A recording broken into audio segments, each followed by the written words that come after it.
This story tells of a world that has undergone incredible changes and turned into something very scary and incomprehensible. Our main character has a wonderful and beautiful daughter. Everything would be perfect if she hadn't decided to side with the darkness and destroy everything around her. Her father, Seo-jun Lee, cannot understand why she did this, although it seemed to him that he raised her with completely different principles. Sora no longer respects her father. She considers him too weak and no longer wants to play the daughter-father game. He probably came here to destroy her and justify his title as a hunter, or perhaps just to understand her motive. At this moment, he was called by an experienced hunter named Kam Son, who reminded Lee that she was no longer a little girl, but a real monster. Lee completely disagrees with these words. For him, she will always remain his beloved daughter no matter what. Sun said that he did not want to encourage anyone to kill, so he allowed his soldiers to turn back and was left alone with Lee. The situation quickly began to spiral out of control. Lee pulled out a gun and said he would fight for his daughter. He doesn't care that she's turned into a real devil, so he'll have to do everything he can to stop her. He understands that he has failed as a father and is absolutely unnecessary for Sora, just like for Sun. He is ready to die here and now just because he feels he is fighting for the right values. He cannot watch his own daughter be murdered, and so he decides to risk his life no matter what. The result was natural. After just a few seconds of fierce battle, Lee fell to the ground and lost consciousness. His daughter couldn't move for a long time. It seemed as if she was hypnotized and didn't understand what was happening. Sora hated her father, but now her attitude towards him has changed, and she has decided to act very decisively. Thus, the final boss began the last quest on planet Earth, although at that moment no one understood anything yet. The dying Lee was sad and dreamed of another chance to change everything that had happened and start his journey over. He had no idea that he would soon have this opportunity. Because the unique quest of the hunter Lee had begun, he must change the future. Before the regression, he saw everything that happened to him in the past.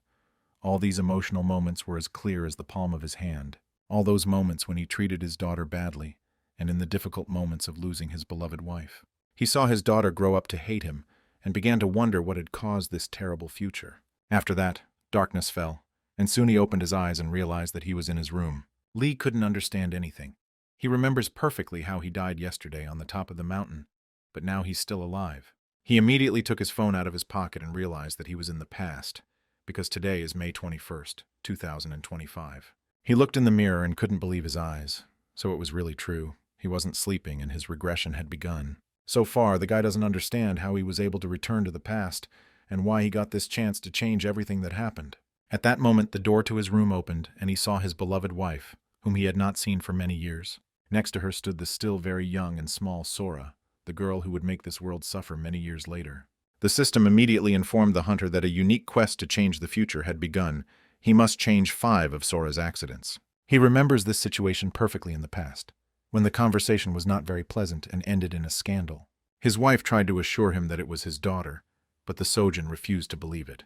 He said he didn't even want to look at this little creature until he saw proof of paternity. It was at this moment that he first broke his daughter's little heart, but in the future he would repeat past mistakes more than once. Now he understands how stupid he was in his youth, and now he has no right to do everything the same way. He must stop Sora's 5 accidents and prevent this child from growing into a cruel monster who will destroy the entire world. The problem is that he doesn't know of any accidents that have happened to this girl, but he'll have to be very careful if he wants to change everything. Only now did he begin to understand that they had no good memories at all from the moment they met. Not only did Lee not recognize her as his child, but he also failed Kira, who loved this child until her death. After all this, he was forced to take care of Sora on his own, but he was too busy feeling guilty and regretful. When Kira died, he tried to work all the time and try to pay off the family's debts. So Sora grew up alone, with no one to take care of her. It's probably now becoming obvious that the reason this little lady became a witch was her father. Sora couldn't even call him his father. He was so stupid and unaware. This time he is ready to change, and from the very beginning admit that Sora is his daughter, despite the lack of evidence. After that, he invited Kira and his daughter to his home, because he understood that they were very tired after the long journey. He must become a real father to this little princess, otherwise his quest will be failed and the regression will make no sense. The first step has been taken, let's be honest. Lee has every chance to become a great father and change the future. From the very beginning, Kira realized that this guy had changed. He used to live like a pig, and today, in a few hours, he cleaned the entire house. He is even ready to play with his daughter, even though this is only their first meeting. Lee decided to talk and find out why Kira only came today. She could have done it much earlier. The reason is that they parted on a bad note, and this woman only found out about her pregnancy when Lee was called up for the army. At first she was confident that she could raise the child alone, but then she realized how difficult it was, and decided to seek help. There was an accident. Their house burned down, and now they have nowhere to stay for the night. Kira doesn't ask Lee to take all the responsibility. She understands that she gave birth to the child of her own free will. She just wants the opportunity to live with Lee for a long time because she can't bear to spend the night with a small child on the street. The judge agreed very quickly. He did it even faster than the skin had time to finish. His house is not very big, but if you remove the unnecessary trash, there will be room for another family. It must be admitted that this guy is really changing quickly. He used to be immature and problematic, but now he has completely changed. After that, he even smiled and decided to propose to Kira in order to form a full-fledged family. To put it mildly, Kira was not entirely happy with this proposal. She couldn't believe that people could change so much in such a short period of time. Lee believed that Sora was his daughter, and at the first opportunity he let her into his home, and now he is also proposing marriage. He does this because he understands that if he doesn't do it now, he will regret it for the rest of his life. Today is the day when he must take responsibility for everything he did in his past life. His heart burns with the desire to make things right. After Kira died, it became clear how important a person she was to him, and after that his heart became dark and empty forever. Kira replied that it was too early to talk about it. She came here not because she had problems, but because she loved him. She is grateful for the opportunity to live in this house with her daughter. But it's better not to talk about the wedding yet. And the answer was obvious. Lee didn't even expect anything else, that he would have to make much more effort to win this woman. Now he needs a plan, because he needs a huge amount of money to raise Sora, and he also needs to remember to eat something and feed Kira. Kira said that she wanted to join one of the guilds to earn money. Only now Lee remembered that this was one of the reasons for Sora's misfortunes. Kira wants to become a hunter, and therefore asks the guy to take care of her daughter. This is very interesting because in the past life everything was completely different. This regression becomes more interesting with each passing minute. Let's go back 25 years. These events take place 10 years before the current moment. In one moment, the world changed radically for everyone on Earth, because an incredibly terrible catastrophe occurred that no one could have predicted. Demons and monsters that emerged from portals into dungeons wanted to bring this world to total destruction, to give humanity no chance. It seemed that nothing could be changed. All that was needed was to accept one's death, calmly and with dignity. But it turned out that it was still too early to think about the end of the world, because even in the most difficult times, one can always find hope for salvation. There were people who were able to use the mana that entered this world from the spatial portal in the dungeon. These people transformed this mana into power. It was these brave warriors who were able to use this power to defeat the incredible monsters of the dungeon, and therefore they began to be called hunters. The very morning the weather was wonderful outside. Kira woke up and set off on important business. She was looking for the main guild building to try to do what she had been thinking about for the past few weeks. She previously received a contract from one of the central guilds, but has not yet signed it. There are many benefits and cash bonuses in this contract, so she is incredibly interested in these opportunities. Lee said that hunter contracts are imperfect with many pitfalls, so guilds are luring young hunters into a trap.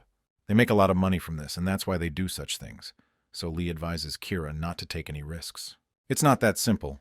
If she doesn't sign the contract, she won't be able to pay off her debts and become the master of her own life. He assured her that he was ready to teach her how to hunt monsters on his own, so she could contact him at any time. Now it's obvious that this guy has changed. He's not the same guy she met many years ago. When Kira and Lee broke up, he reminded her of a small child with whom it was impossible to agree on anything. Now he can put Sora to bed on his own. It seems like his parental instinct has awakened.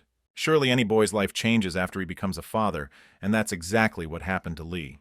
Not only did Kira set off on errands early in the morning, Lee also woke up and took his daughter for a walk. They decided to try delicious ice cream at a shop near their house. Although Lee spent time with his daughter, he is still thinking about Kira and the guild that offered her the contract. He is familiar with this guild and its methods. They encourage hunters with various bonuses and then trap them. It becomes impossible to get out of this guild. It was this scheme in a past life that led him to huge debts. Because of this, he had to spend many years on the battlefield, and Kira was in about the same position. She was under the influence and pressure of the guild her entire life, and met death before she could reach her full potential. Her death was a heavy blow for his daughter, perhaps one of Sora's 5 misfortunes. Now we need to try to think positively and change our lives for the better, and Lee has been doing this well from the very beginning. His daughter looks happy. In the past, she was hard to spot with a big smile on her face. Sora has also improved her bond with her father. She offers him ice cream and wants him to taste the delicacy as well. The girl had never called him father until today, probably because he was home too little and almost never spoke to her. Lee didn't create their memories together. He left her alone even when she needed him the most. The first and last time she called him father was when she begged him to save her. These are terrible memories that make his heart bleed, but fortunately they are behind him. Only today did he find out that Sora likes ice cream, which probably perfectly illustrates how bad a father he is. In such situations, he is made to understand how little time they spent together in their past lives. He wants not only to complete his quest, but also to create as many happy memories as possible with his daughter. They have everything they need to live a happy life and change the future, although that doesn't mean everything will be perfect. Suddenly, everyone around heard a very loud sound, and the experienced hunter immediately realized that a rift had appeared somewhere nearby. This is usually warned about in advance using the latest atmospheric scanning technologies. Hunters arrive in this zone much earlier than monsters appear in our world, but this rift happened unexpectedly. The probability of such a crack appearing in space is very small. It didn't happen in his past life, so he had to act very quickly. At this point, Lee began to think about the legendary butterfly effect, where the movement of a butterfly's wings can cause a storm in another part of the world.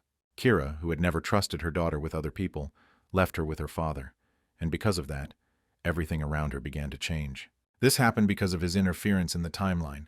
Now the change cannot be avoided. All that remains is to adapt to all this. He tried to take his daughter and escape to a safe place, but it turned out that he had come to a rift. From the gorge into the other world appeared the Cretan bull, a huge titan monster that is difficult to stop. If this monster had come across Lee's path in a past life, it would have destroyed him in a matter of minutes, but now he is an ordinary person. The only thing he is capable of is escaping from the monster, and even that does not guarantee success in saving his child. He realized that he would have to be separated from his daughter for a while, and asked her to hide in a safe place and not come out until he gave her permission. Very quickly, the boy began to realize that this monster was only targeting him and didn't care about other people around him. Now he doesn't have any weapons to protect himself, except for the various junk around him. He remembered how Harry Potter could fly on a broomstick and tried to replicate something similar in his situation. The result was not so successful, but if Lee is still alive, then everything is going according to plan. He was able to survive because he surrounded his body with mana, although there is a limit to everything, and he will not always be lucky. There is no way to escape now, and after the siren stops, you will have to wait for experienced hunters for 5 minutes. These 5 minutes will stretch out in time and seem like an eternity, but if he survives during that time, Sora will be saved. He has every chance to say goodbye to his life, but he must endure, even if he has to spend every last drop of mana. At the beginning of his journey, in a past life, he was too weak to become a full-fledged hunter. Because of this, other fighters left him far behind, and his insecurity grew with each passing day. During these difficult days, he tried to find a way to survive and studied absolutely all the books about monsters. Now Lee knows that the Cretan bull's weak point is its eyes, so he must strike at that area at all costs. He will no longer allow Sora to live a bad life. He must change everything. He has no other choice. With such a weak body, it was impossible to gather enough mana, but his blow still proved powerful and very accurate. Because of the huge bull, everything around began to collapse. He had never met such a devil in his past life. Only a little later did Lee see that Sora was in mortal danger. The house she was standing next to was about to collapse. The little girl began to panic and cry. It seemed to her that nothing could save her, but the father managed to protect his daughter with his body. He appeared before her as a real superhero she had read about in comics, a situation that would forever be etched in her memory. In order to save his daughter, and before that to destroy the Cretan bull, he had to spend too much mana, so Lee was left completely without energy. He understands that he must get up and save his comatose daughter, take her to a safe place, but his body refuses to listen to him. Soon, people in interesting costumes appeared in the problem area. They began to rescue ordinary people and took control of the situation. Lee knows that these people can be trusted. He saw the mark on their suits and realized that they were experienced hunters. When he opened his eyes and regained consciousness, he realized that he was in the city's central hospital. As soon as Kira heard about what had happened, she immediately left work and went to the hospital. She was terribly worried about her daughter and Lee, and was incredibly happy to see that everyone was alive and well. Sora said that her father saved her life, and at that moment Kira had no chance not to cry. A little later, they calmly went outside to drink coffee. Sora fell asleep, and they had some time to be alone. Kira thanked him for saving her daughter. Lee said that in fact everything was under control and nothing terrible happened. Although of course he noticed that something strange happened when he was fighting the bull. Someone seemed to use ice magic, and he is sure it was Sora. He told Kira about all this, and saw that the girl was incredibly scared, as if she had been afraid of this conversation her whole life. A little later, Kira said that this couldn't be happening. Sora couldn't even say the word magic, so there couldn't be any witchcraft on her part. Very quickly, Lee realized that Kira was not telling him something. He said that he could be trusted, and there was no point in hiding the truth. After that, it became obvious that Kira now trusts him and is not going to keep the secret. They've been building a relationship with each other lately, so now is the perfect time to take a step forward. Kira admitted that her daughter had indeed learned to use magic, and everything that happened with the bull now made sense. The moment of a difficult conversation came. It turned out that when Kira lost her house, it all happened because of her daughter. Sora completely lost control of her power and destroyed their house. There's nothing to worry about right now, but if others find out about this, their daughter could be taken to a lab for testing. Lee promised that he would replace his daughter at any cost, and Kira could not worry about their future. He never wondered if she was really his daughter. He was sure that she was, and even if it wasn't true, he wasn't going to judge anyone. He trusts Cyrus despite the lack of facts. It's a blind faith he chose, and he will never regret it. In a past life, he would never have said something like that, but instead would have refused any connection with Sora. Now everything has changed, and this has led to Kira treating him completely differently. In her eyes, he had changed. Probably the responsibility had made him a real man. After that, they decided to talk about the guild. Kira learned that there were indeed many slippery points in the contract that could lead to future problems. The girl said that she was not going to willingly fall into the trap, refused the offer, and walked away. Although she looked confident, now no guild wants to make her an offer, and she has no idea what to do next. Lee said he would personally teach her the skills of a hunter, and would also tell her about his hidden techniques. Soon he finished his treatment, and together with Kira and Sora, went to an interesting place. This is where his workshop is located. He wants his family to see this place because it's important to him. Usually workshops are located in shopping malls or guild buildings, but the prices are high there, so his workshop is located in a regular house. Inside you can find a large number of different weapons, all around of the highest quality and also at affordable prices. They were met by an adult man, who, despite his advanced age, remains in excellent physical shape. While Lee was in the hospital, he had enough time to deal with his memories before he was sent back in time. It was at this moment that he remembered this man, the blacksmith, who in a past life had been called the Lord of Iron. His name is Khan. He is a rather strict man, but he is truly a master of his craft, a true professional. All the members bowed to the master and said they wanted to become hunters. In response, Kang immediately started laughing out loud. He realized that these people knew how to properly greet new acquaintances. After that, Kira and Lee began to choose their weapons. To achieve success in hunting, you need to choose a weapon that will always come to the rescue in difficult times. Lee is sure that a bow would be perfect for Kira. She knows how to concentrate and stay calm in critical situations, so she is the perfect archer. She was offered a couple of test shots, but the girl refused and said that she trusted Lee's choice because he knew what he was talking about. When they saw the price for all these weapons, they almost fainted from shock. It's all too expensive, but Lee assured me he could pay because he had money he had been saving for something special. He had already promised Kira to help her become stronger, so now there was no turning back. Sora watched their conversation and decided to intervene to help her parents. She said she was ready to give up eating ice cream so her parents could afford to buy the necessary weapons. Looking at this girl without noticing some nuances, it seems that she is an ordinary, kind, and attentive child. Only her mother sees how mature this child is for her age. Probably all this happened because they always lived quite poorly. Kira really wants her daughter to have everything, and she didn't deny herself anything. It was for her sake that she decided to become a hunter. It is a risky and dangerous profession, but a profession that pays quite well. Kang really liked this family, especially their beautiful daughter, so he decided to give a discount to new customers. They will only pay for the materials for the weapon. The work of the craftsman himself will be free. Thus, the satisfied family left the store with new weapons. Now they can move forward according to plan. Lee suggested that Kira train together and then go into the dungeons and act as a real team. Soon they went to the training ground to improve their abilities. Kira watched all the Lord of the Rings movies. She took an example from Legolas, and now she almost always shoots accurately on target. Her progress is really very fast. Sometimes she even manages to destroy trees with her arrows. Lee and Sora watch her training with pleasure. It seems as if the whole family lives with one goal. They were at the store and brought food for their mother.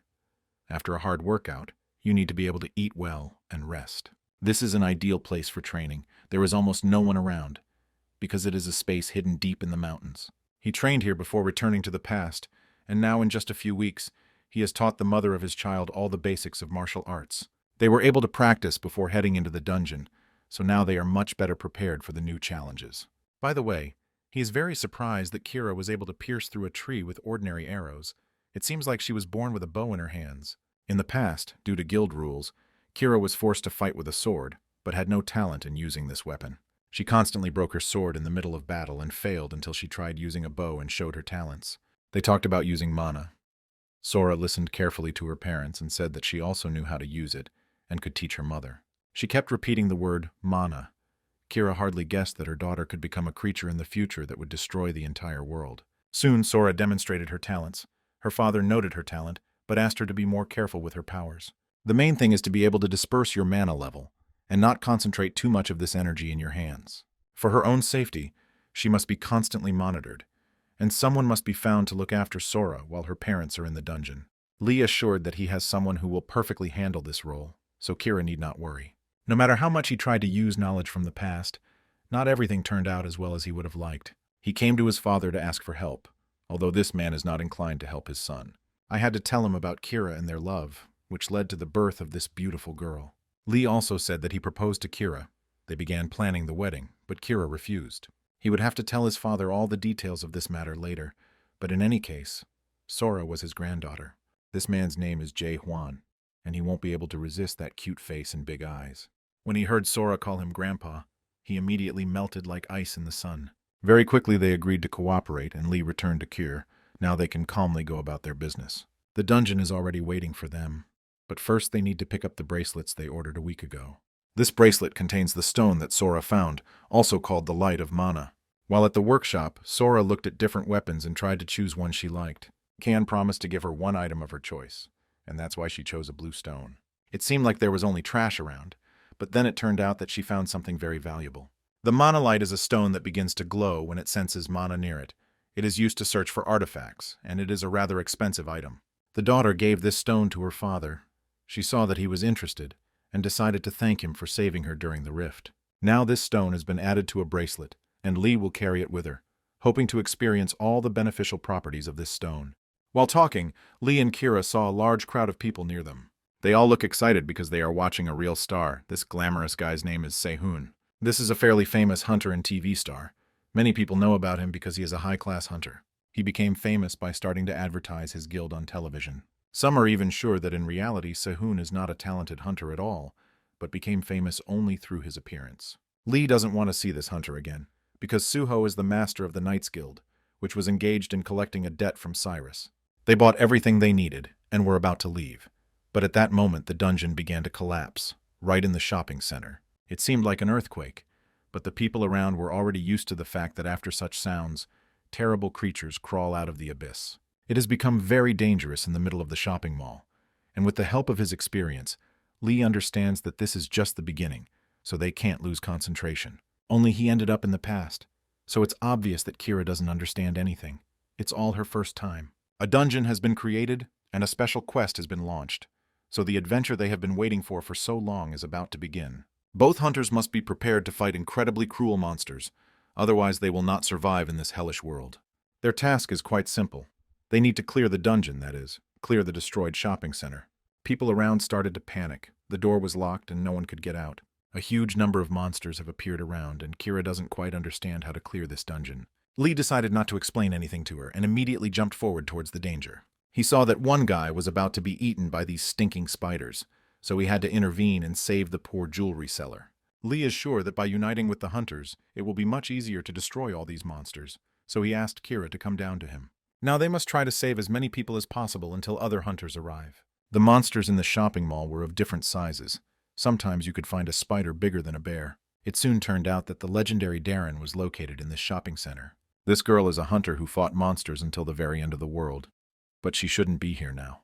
Lee was trying to understand why she was here and completely forgot that Kira was nearby, watching him. Then he returned to reality and asked the people around him not to panic and to concentrate on survival.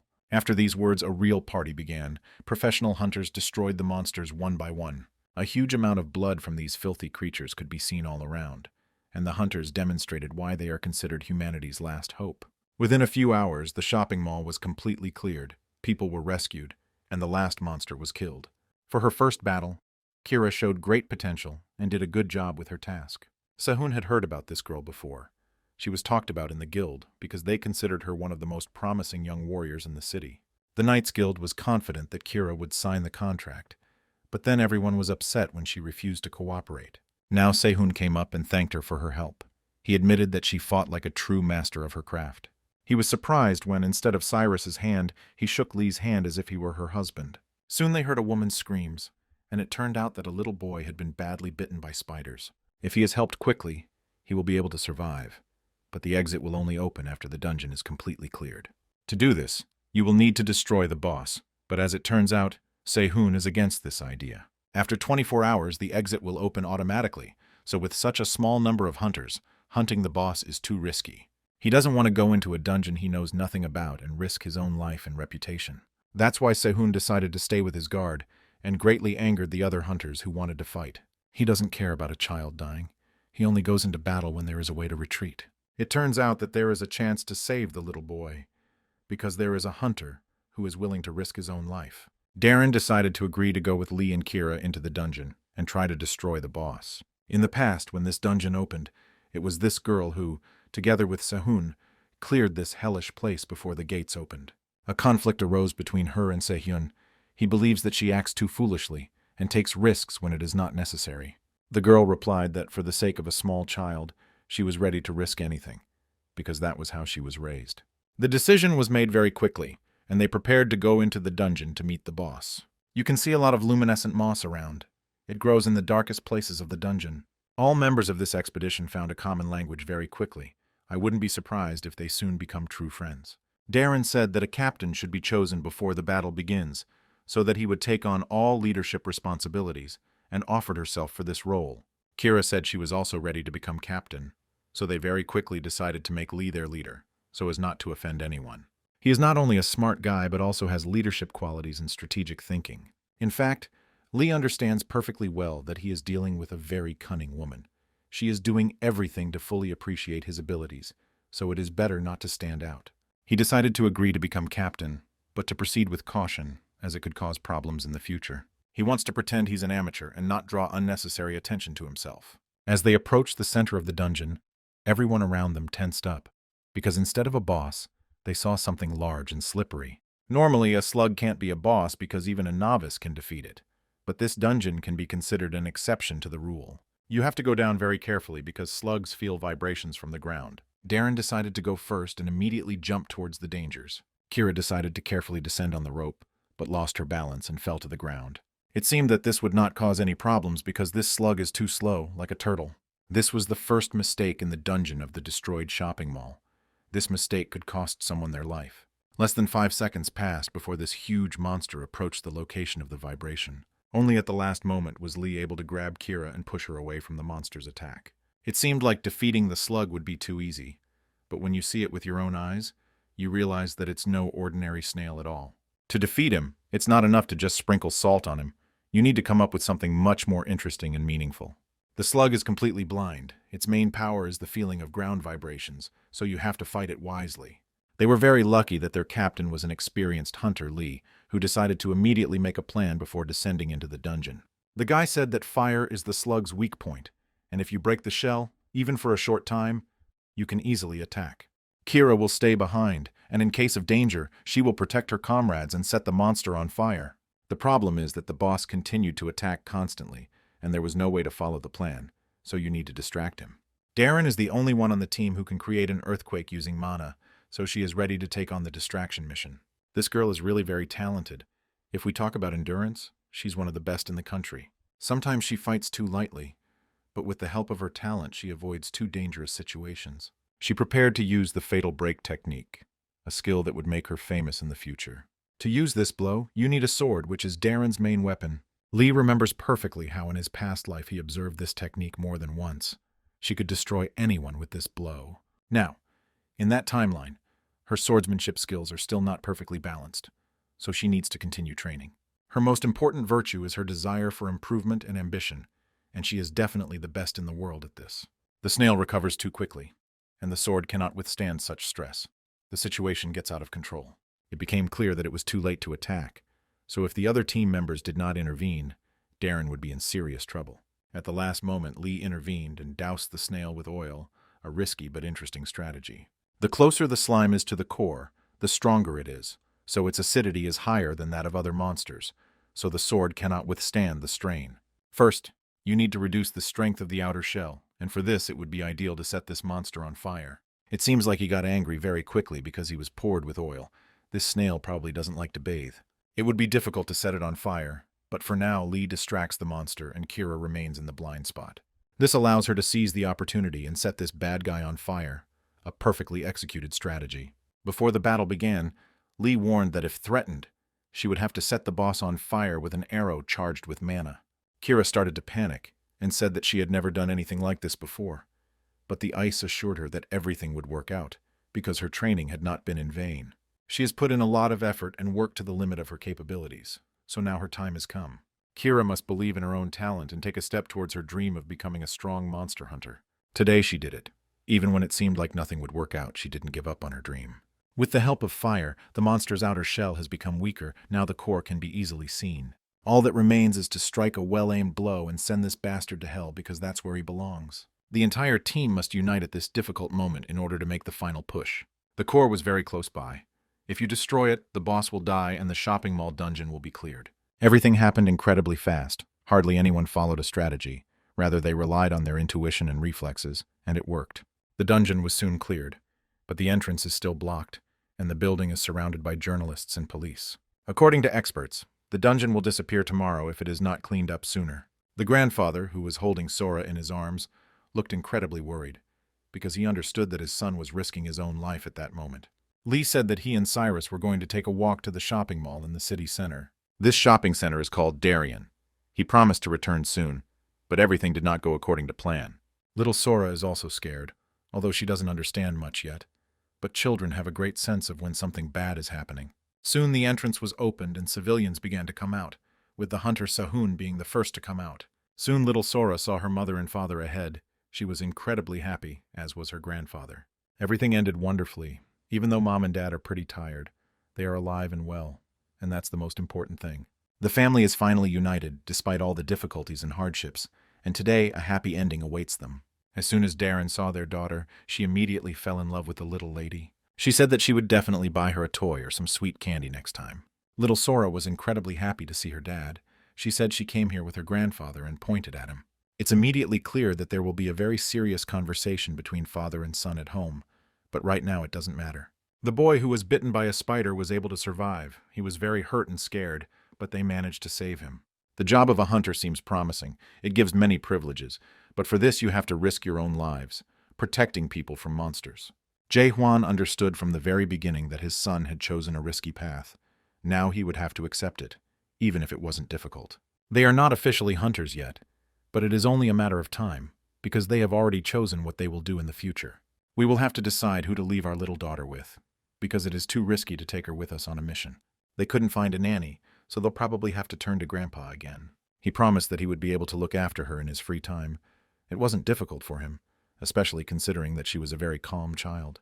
After that, he looked at Kira and said that he wanted to talk to her in person. When they went into another room, the grandfather said that he was not going to force her to marry his son. He wants to understand if she likes Lee, and at that moment the girl began to remember everything that had happened recently. She remembered all those moments when he cared not only about her, but also about their daughter, and her soul felt warm. She said that her attitude towards him was changing, and now he was revealing himself as a completely different person. Grandpa was delighted with the words he heard and said that they must organize a wedding soon. He was probably in too much of a hurry. Jae Hwan understands perfectly well what this lady has gone through. Even though she has already become a mother, she is still too young. When Sora was just born, no one supported Kira. Her parents died many years ago, and Lee was not there during difficult moments in her life. Sometimes Kira blamed herself for all this. It seemed to her that because of her difficult character, the people around her were abandoning her. They had a bad relationship with Lee, and besides, it was she who initiated the latest conflict. The young mother was confident that she could cope with motherhood, and at the same time be a successful businesswoman. She wanted to raise her daughter and also work full-time, but if she had a little experience, she understood that this was impossible. During difficult moments in her life, she thought about Lee a million times, but tried to forget about him and continue her journey alone. There were more and more difficult moments in her life. One day Sora became seriously ill, and Kira thought about writing to Lee again. However, she didn't do it because she hoped that her energy would be enough for the child. Problems became more serious after Sora developed extraordinary abilities, although the little girl had not yet learned to control them. There were many people who wanted to take the young talent to their guild. It was at that moment that Kira realized that she would have to constantly protect this child from bad people. They agreed that Sora would not show his powers to anyone except his mother. Those were difficult times, and we had to go through a lot of difficulties. But now all that is behind us. Now she has support, she is no longer alone, and Lee, as well as his father, are always ready to help her.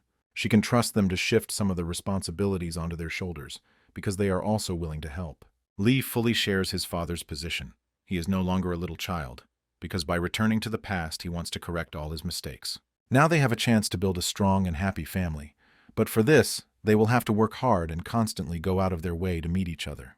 The decision was made. They both had to do everything to get a hunting license, and Grandpa was ready to help her in this matter. When they returned home, they immediately went to bed. Lee had a strange dream, although he wasn't sure that all this wasn't really happening. The city was in ruins, and it was hard to see even a single living creature, which is not surprising because it was incredibly cold outside.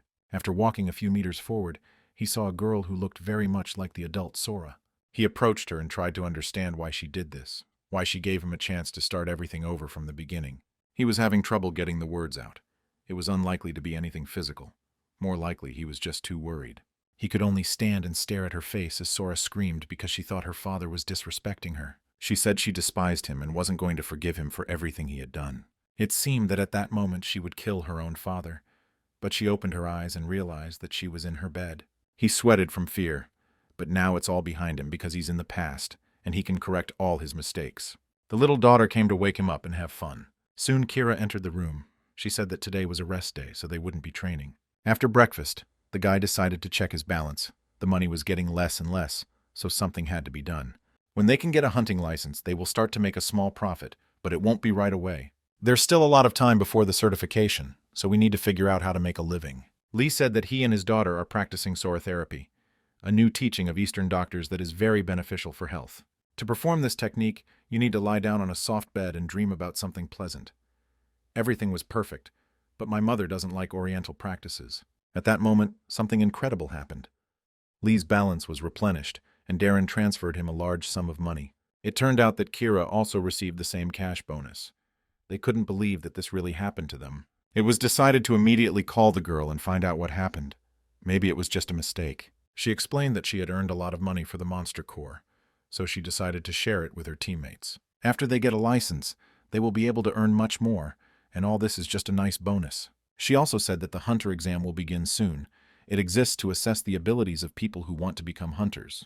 Warriors who pass all the tests receive a license. They also receive the right to use all the benefits of the profession.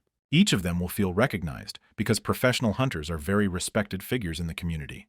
Darren promised to come to the exam and support them. Lee thinks it's strange. Maybe this girl has ulterior motives. Maybe she wants to invite one of them to her guild, which is actually a pretty good idea, since her guild is one of the best in the country. In any case, this is a big event for their family, because now they cannot worry about money. Looking at each other, they immediately understood where to direct these easy bonuses for clearing the dungeon.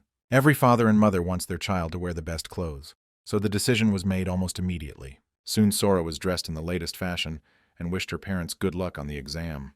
If they get a license, their lives will change for the better, but for this, they need to show all their talents. Darren agreed to stay with little Sora during this time. She would replace her grandfather, who also deserved a rest.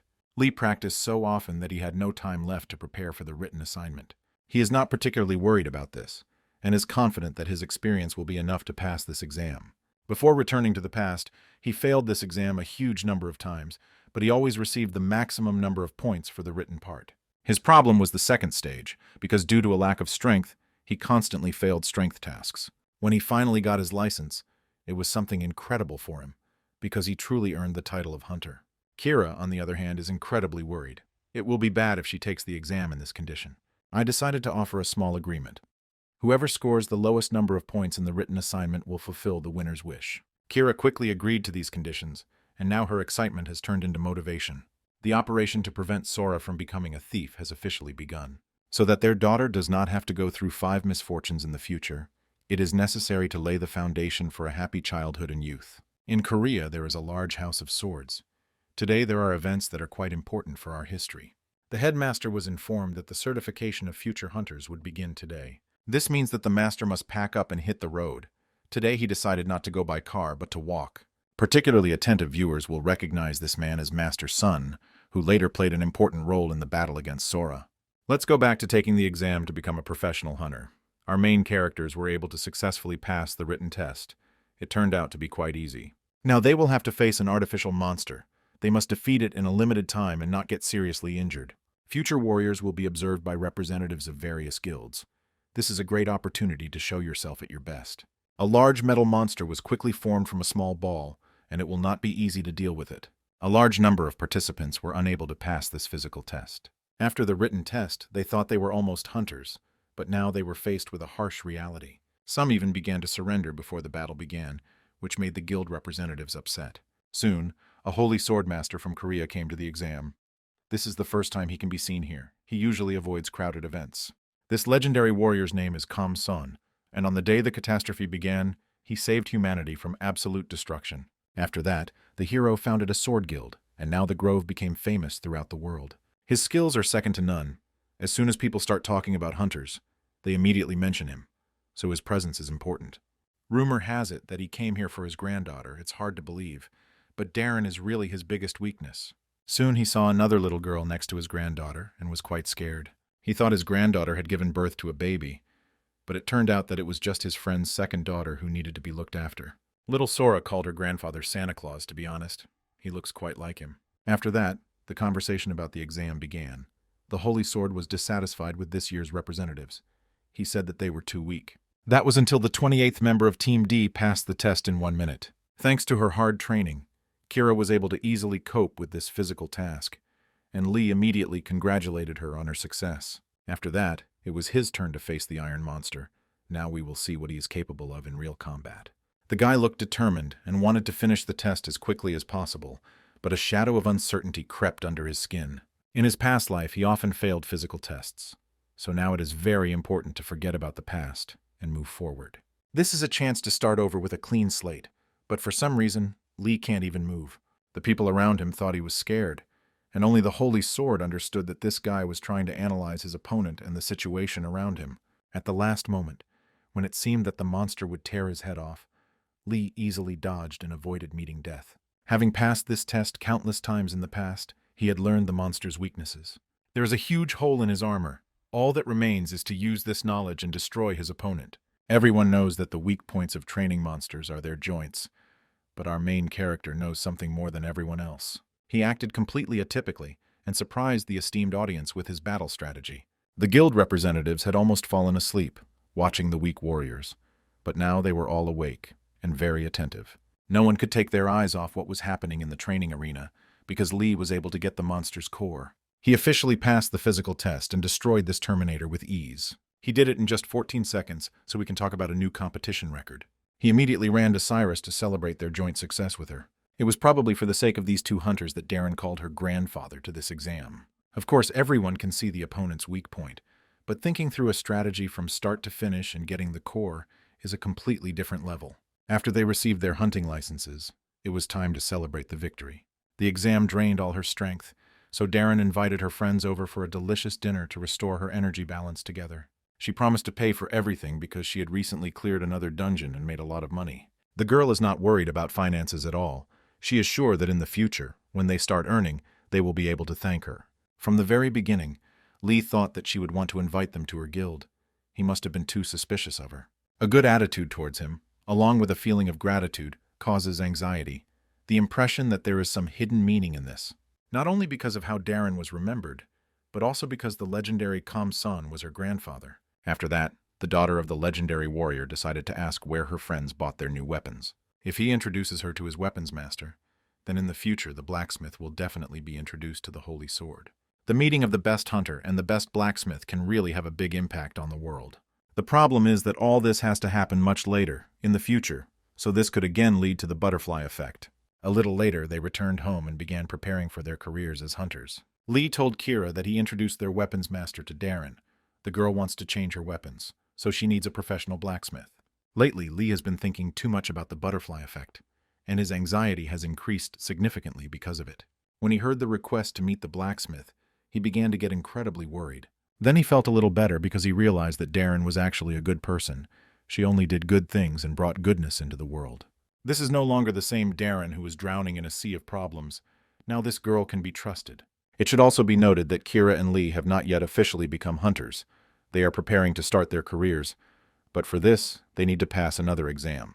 They hope that everything will go well, and they will finally be able to make a living with their talents. Kira felt it was the perfect moment to thank her daughter's father for his help. He put in a huge amount of effort to ensure that she passed her first hunter exam. It was the first time Lee saw her drunk. She must have been celebrating her victory too much. In any case, he is pleased to hear these words. They will still have time for such conversations after receiving their license. He could not even imagine that this conversation could lead to events that did not happen in his past life, but now we are transported to Kunak Mountain. The final stage of becoming a hunter is clearing an entry-level dungeon in a room with random people. The final score stems from the hunter's ability to work as a team, so it is this aspect that will decide whether they receive a license or not. There will be 2 more guys on his team, the young Mansu and the more experienced Daejo. They set out to clear the dungeon.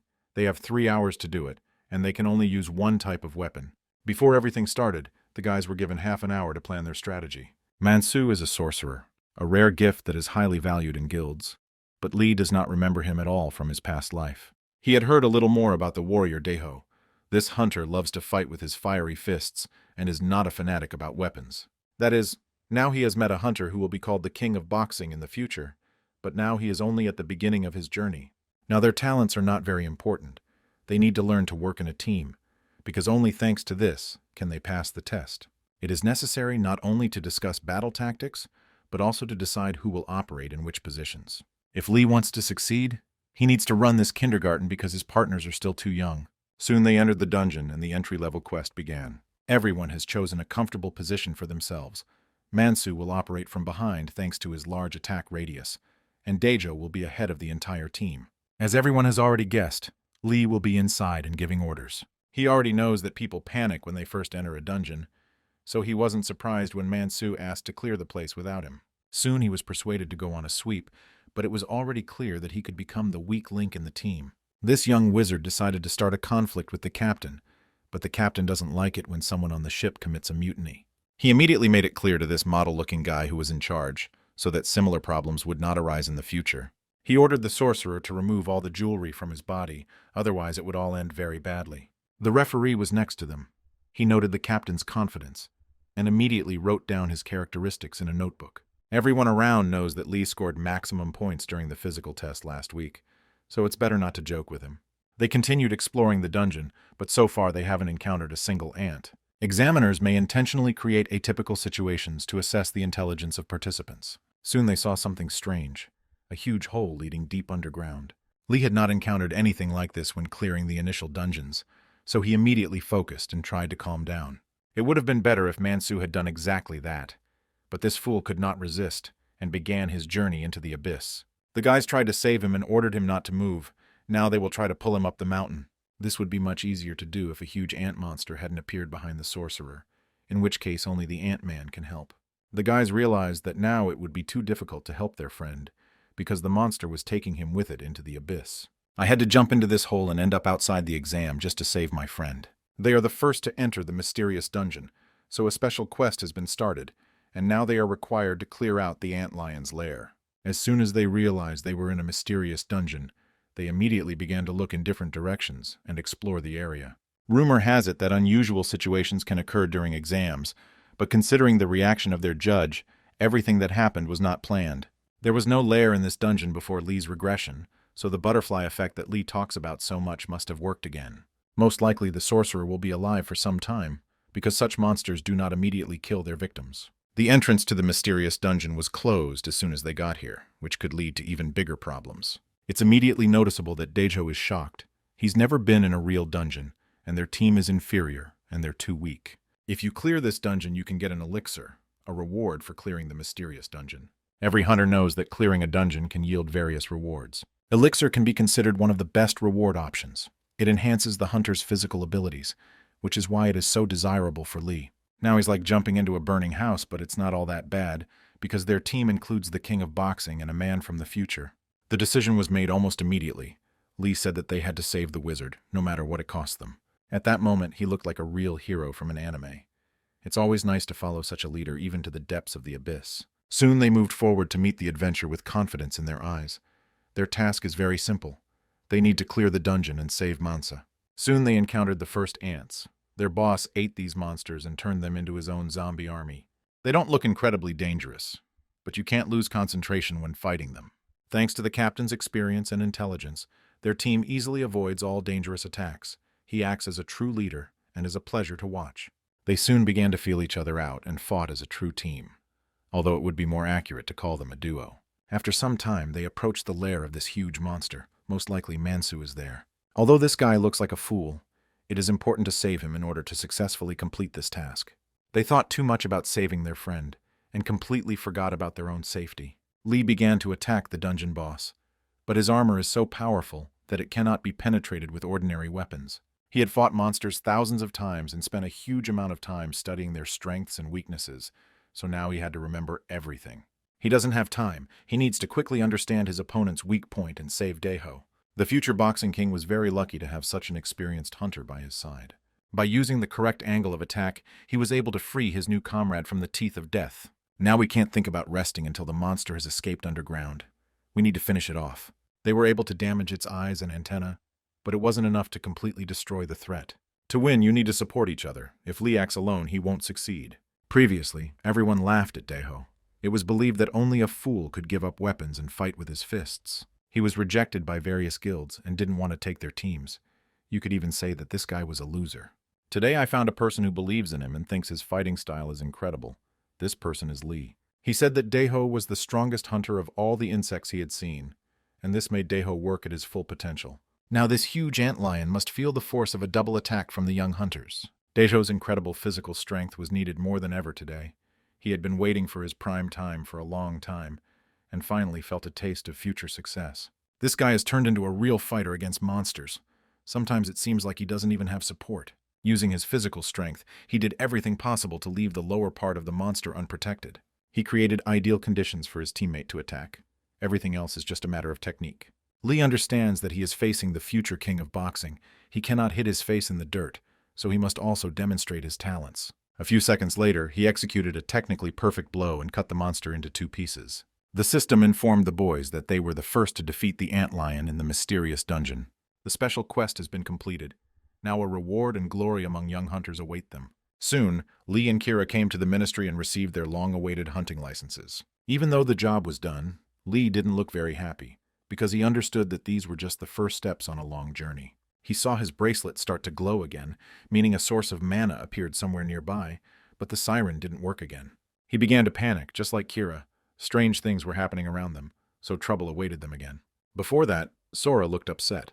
It turned out that her mother didn't let her eat the lollipop, and thus upset her daughter. It's hard to believe, but now this surge of energy is connected to Sora.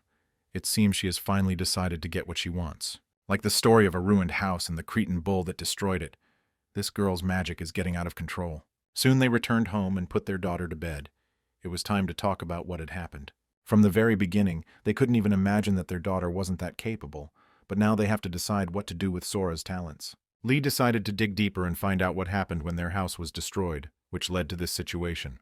Kira said that she and her daughter had an unpleasant conversation that day because Sora wanted to find her father. Hearing that she would never see him again, she began to cry, and then the house was destroyed. Now that it's clear why Kira decided to find Lee, this puzzle becomes even clearer. Today, her antics didn't lead to disaster, but it was immediately clear that the little girl had enough strength, as if she were an experienced sorceress. Lee already knows that in the future Sora will become a very serious threat to humanity, but he is confident that he can change the future. His daughter has no control over her power at all, but this energy is activated by strong emotions.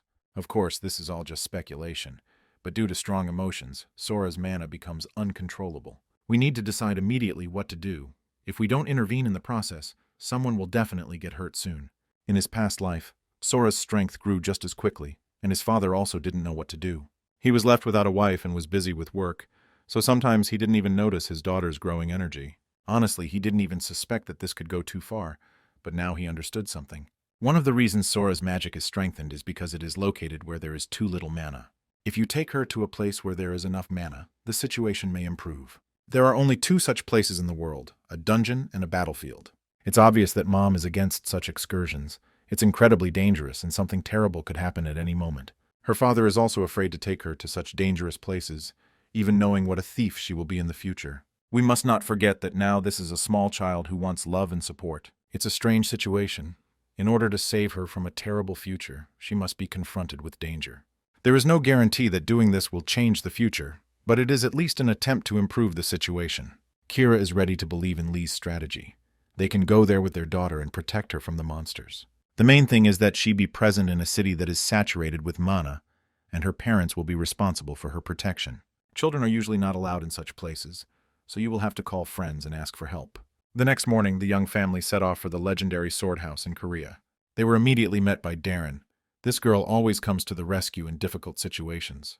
The daughter of the Holy Sword is always very happy to see Sora, so she will not refuse to help this young lady. Lee explained that they had come to ask for help, but first they had to go into the house. It turned out that the house is located on a high mountain, and in order to reach the entrance, you need to overcome a long distance.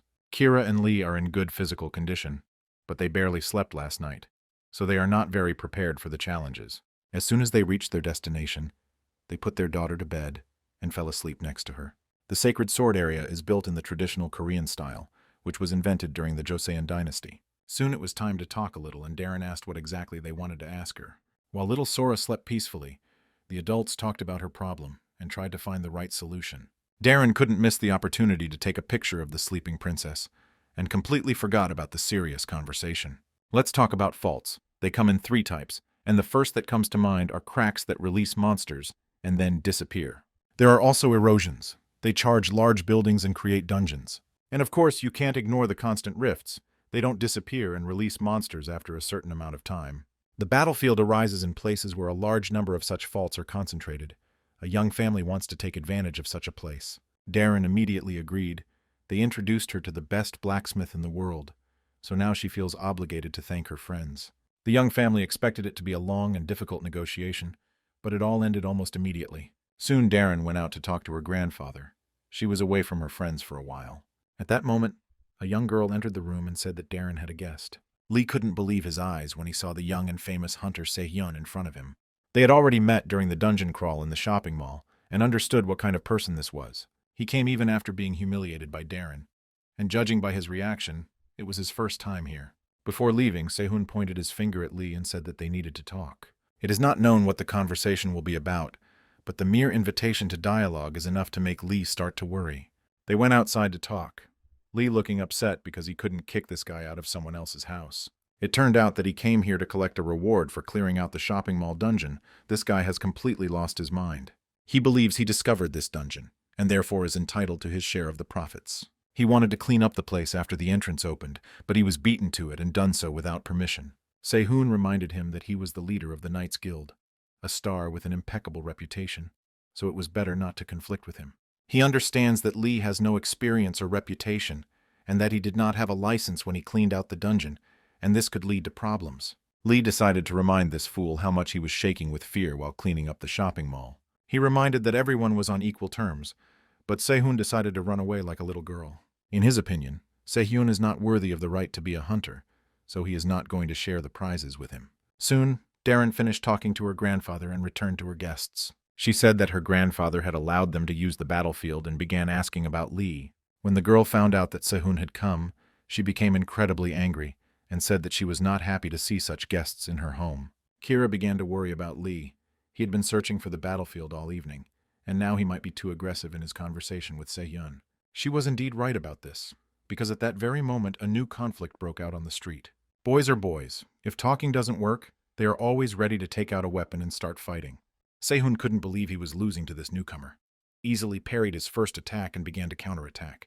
Even when he fought against earth spiders, he never encountered the same power as Lee. This made Se-hyun nervous, and his opponent sensed it. He understood that Se-hyun became a hunter only because of her beautiful eyes and smile. Se-hyun is sure that he must win.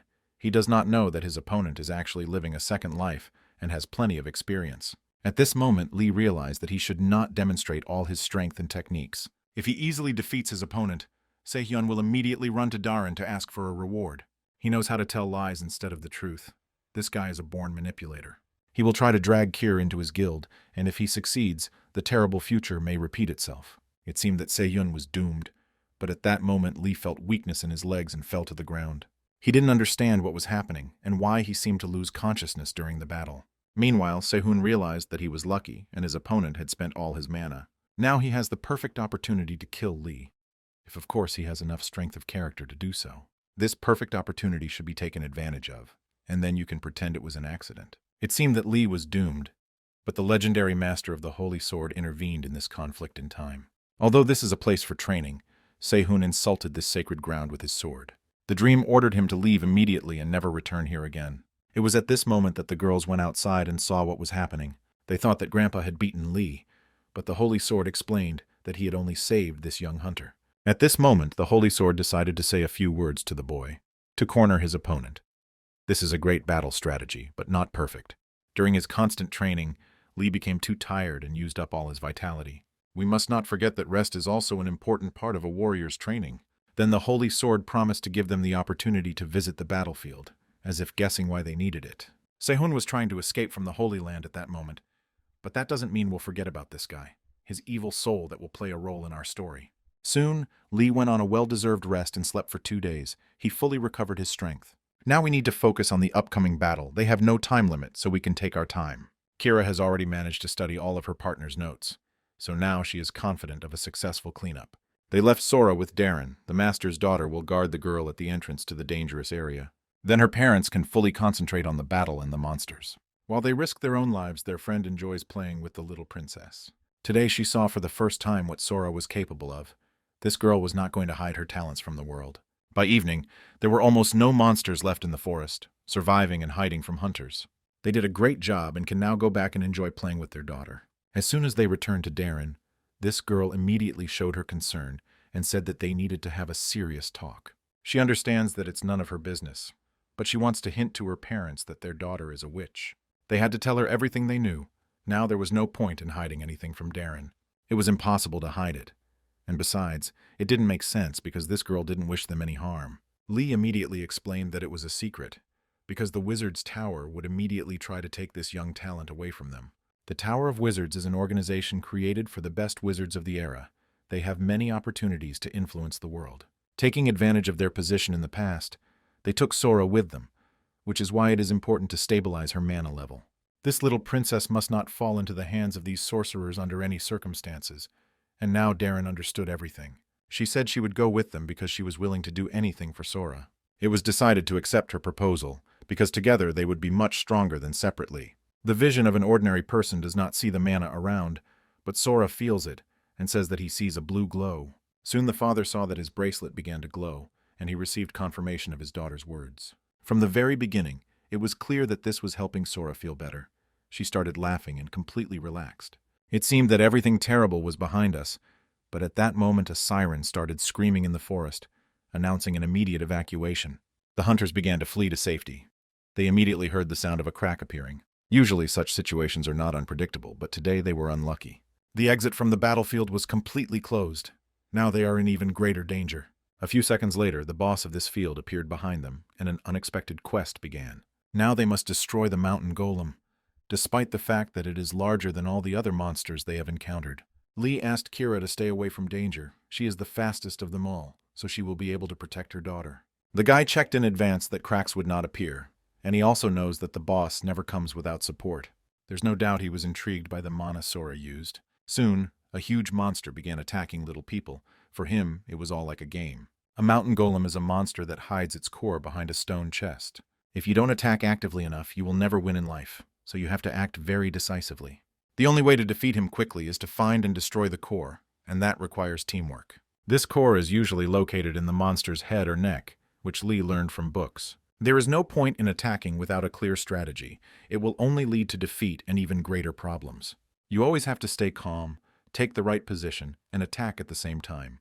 Instead of fighting against the people, the golem began to move in an unknown direction. Only a little later did it become clear that he wanted to take the child with him, because his mother was the one who interested him the most. Now he has 2 goals at once, and it's too late to give Kira the signal. We need to destroy the monster much faster than it can reach Kira and Sora, and for this, we need a plan. Let us remind you that in the future, Darren will learn an incredible sword attack technique. Currently, this technology is not yet at the required level, but there is no other choice. We must try to change the situation for the better. The girl understands that she shouldn't rush like last time. She needs to remember her training and act focused. An accurate strike will help destroy even a stone giant, but only with the right technique. She succeeded. Darren hadn't been this happy with her achievements in martial arts for a long time. In any case, the monster is not dead yet.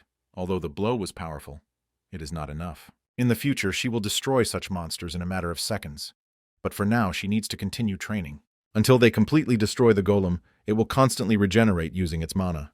It seems like this huge rock wants to crush them both with its bare hands, so it's better to run away immediately. Unfortunately, the young hunters did not have time to do this and were already mentally saying goodbye to life.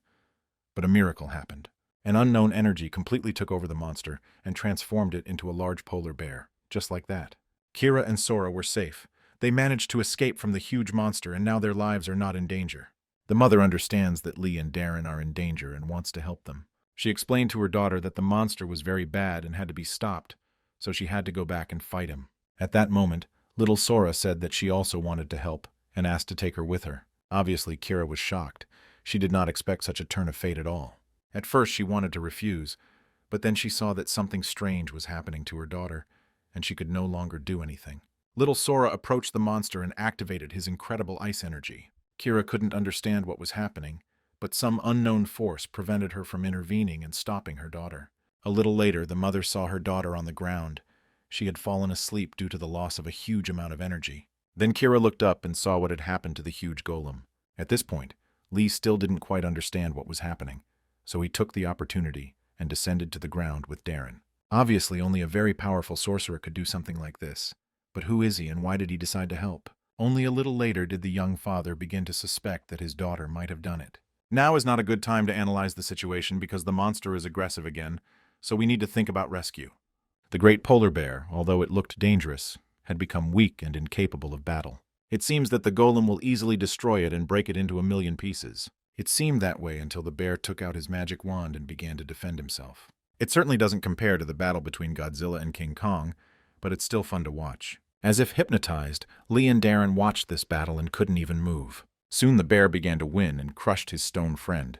He was able to extract its inner core and destroy it, and at that moment the system immediately reported victory over the glass golem. The unexpected quest was completed. The battlefield was completely cleared, so the worst was behind us. Soon the young family returned home for a well-deserved rest. They have a lot to talk about today. Darren promised that no one would find out about what happened in the mountains, so her friends could sleep peacefully. They were not seriously injured, but only received a few minor scratches. Sora was incredibly tired from this busy day, and as soon as they returned home, she immediately went to bed. Incredibly, today she created a huge bear with creation magic, not summoning magic. Summoning is similar to using a familiar, which draws power from its master's mana. Today, Sora created a completely new magical creature. Summoning and creating from scratch are completely different things. It's safe to say that their little daughter is already one of the most powerful witches in the world. After talking with her friends, Darren saw that unknown people had come to her house. They don't look like friends and grandfather, but they look very serious and want to talk. When Sora woke up, her parents immediately began asking her how she had created the large polar bear. The girl explained that she wanted to punish the bad monster, but she herself doesn't understand how she managed to do it. Lee heard someone knocking on their door. Probably guests had arrived that evening. At that moment, Darren called him. The girl said that she had urgent news. She warned her friend that a representative of the magic tower had come to him, at which point Lee's heart began to beat at an incredible speed. When they fought the monster, a huge amount of energy was released. This energy was detected by the fault-finding radar. Now they are looking for people who were on the battlefield at that time and interviewing various witnesses. Darren continued to tell all the details, but it seemed that Lee was not listening to her at all. He remembered what had happened in his past life and realized that he could never allow this story to repeat itself. The system immediately reported that Lee Sora's first misfortune had just begun. A unique quest has begun. The father's first task will be to protect his daughter from William Taylor. At that moment, Kira approached him and tried to understand what was happening. He explained that the people from the Tower of Witchcraft were looking for them because of what happened on the battlefield, and now these people had come to their home. Procrastinating will only increase suspicions about their family, so it's a bad option. All that remains is to trust your intuition and ask your little daughter to do something for her parents. Soon, William Taylor was led into the house. He said that he was the wizard from the tower and had come to ask them a few questions. He apologized for his late visit and explained that the Hunters Association had tasked him with the investigation, so he was counting on their help. In a past life, William Taylor was also present. He was the head of the British branch of the Wizard's Tower. His status is currently unknown, but it will not be easy to fool this experienced sorcerer. His assistants are already looking around the house for traces of mana, but so far they haven't noticed anything. The main thing is that this terrible man does not feel Sora's mana, and everything else is no longer important. Before sending him home, they talked to their daughter about something important. The parents explained that bad people want to find Sora's power, so the mana must be hidden deep within. If Lee is right in his guesses, then the daughter's magic is getting out of control not because she can't control it. In fact, she simply didn't learn to do it, probably because she never tried to master this power. William already knows that the young parents have passed the hunter exam, and have also recently been to the House of the Holy Sword. He decided to ask if the two of them defeated the monster on the training ground. Lee replied that they did it with Darren's help. Soon, talk began that a huge release of mana energy had been noticed, as well as suspicious objects found on the battlefield. It became clear that these were the remains of a polar bear, but they couldn't show that they knew what it was. After the ice bear defeated the monster, it broke into small pieces and slowly melted. No one could have even thought that the small remains of this bear would be found. But what happened happened. Lee said he would like to help, but he doesn't recognize anything he sees in the photo. William Taylor feels that both hunters have a strong charge of mana, but as strong as the one that was on the battlefield. He thought he had taken the wrong path, said goodbye, and wished the young family good luck in the future. After he left, Darren called them. The girl almost died of excitement. She was afraid that her friends would be caught, but everything ended well, and now the worst is behind her. It seemed that you could rest and think about the future tomorrow, but the system reported that the quest was not yet completed. So far, their daughter's misfortune has been activated, perhaps due to William Turner sensing Sora's mana. There's no guarantee that Lee will be able to stop him. He's not much stronger than a normal human right now. William Taylor is very strong, and it will be almost impossible to stop him. The wizards are very powerful and can take Sora by force. Now we cannot relax because of past life experiences. On the contrary, we need to work more actively and become even stronger. This young hunter has a huge responsibility on his shoulders. He must protect his own family. Lee used his knowledge of the future very carefully, but there was no more time for hesitation. To begin, you need to research all available information and find a person who is important enough for their story. He began working that same night, and within a week he had made some progress in this direction. TV stars are always shown on TV, but their lives are not much better than the lives of ordinary people. One famous blonde woman is heading to the dungeons again today. She's doing it just for publicity. Her name is Hiram. She is the heiress of a corporate boss who loves to attract attention. This does not mean that she is a weak hunter. On the contrary, this girl is well trained and armed according to all the canons of the profession. Today she came to go down to the Quan underground station. When she found herself in this dark place, she saw that there were no monsters here. Someone had already cleared this dungeon. Her weapons and protective gear are in perfect order. She is also in good shape, but she still doesn't feel confident. Soon she saw a man, probably another hunter who had come here before her. She wanted to ask him about the person who cleared this dungeon, but this man began to attack. This man did not come alone. With the help of his sword, he managed to wound Hiram, and it seems that he is not going to stop there. Whoever it is, she wants to destroy it as soon as she gets out of here, but her powers are leaving her body. In this state, it will be difficult to get out of here alive, unless, of course, some superhero saves her at that moment. When superheroes come to the rescue, it's always unexpected, and today's situation is no exception to the rule. Lee began to beat the criminals despite the fact that they were armed. Very quickly, he made them regret what they had done. Hiram asked the boy who he was and why he was helping her. He replied that he was just passing by and happened to hear screams. The high-tech company currently ranks first in the production of Korea's most famous weapons. In their arsenal are all types of weapons used by experienced hunters. There you can find combat weapons, protective equipment, and potions, and today Lee saved the daughter of the boss of this corporation. Hiram tried to learn as much information as possible about her savior. He turned out to be no Prince Charming. He was almost married and had a child. But in any case, he saved her life. In that case, she is obligated to thank this guy and is ready to pay generously. Lee replied that he didn't need the money, although of course it was hard for him to refuse such an offer. He can get a huge amount of money, but if he agrees, then the relationship with Kairam can be forgotten. This girl values human qualities and hates selfishness and commercialism, so she requires a special approach. She is ready to thank and give her savior information about the still uncleared dungeons. Her gift is a task, but he can decide for himself whether to participate in it. The tiger's dungeon hasn't been cleared yet. A new monster has been found there, and a team has even been assembled for the clearing. Only pieces of dead bodies remained of this team. 5 of the best warriors were killed in this hellish dungeon. They obtained all these photos using a video recorded by one of the team members. What happened there is even difficult to describe. It can be compared to a real horror movie. Lee said that he was interested in this offer and wanted to go to this place alone. He understands that this quest was done to test his abilities. If someone wants to see his potential, he is ready to show everything he is capable of. She really wants to test him in real life. He seems like the kind of guy who backs up his words with actions. In the evening, Lee returned home and saw his happy daughter, who was more and more happy to see him every day. Previously, he could not even imagine that he would feel so comfortable at home. In such moments, any worries are forgotten. He is now surrounded by incredible women, the best daughter in the world, and his future wife. At least that's what he hopes. The young princess said that her father smelled very delicious, although he didn't notice it. Kira decided to check out this scent. It was the first time he had seen her so close to him since she had returned. No matter how you look at this girl, she is incredibly beautiful, but now she felt that Lee smelled of women's perfume. Probably all this happened after the meeting with Hiram. You will have to explain everything that happened in order not to lose good relations with Kira. He explained that this smell was not his at all, and he didn't know how to lie. If he had a mistress, he would have told her right away, so there's nothing to worry about. Soon Kira smiled and said that she believed his words, although in reality she was ready to kill him just a few seconds ago.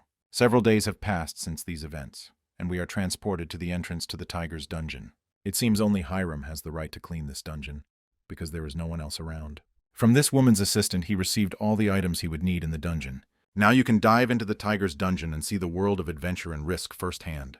As soon as he entered, the system notified him of the start of the quest, and the cleanup began. The biggest danger of this place is the incredible darkness. Even a powerful flashlight won't help. Of course, this shouldn't stop our hero, especially if he can use the night snowflake.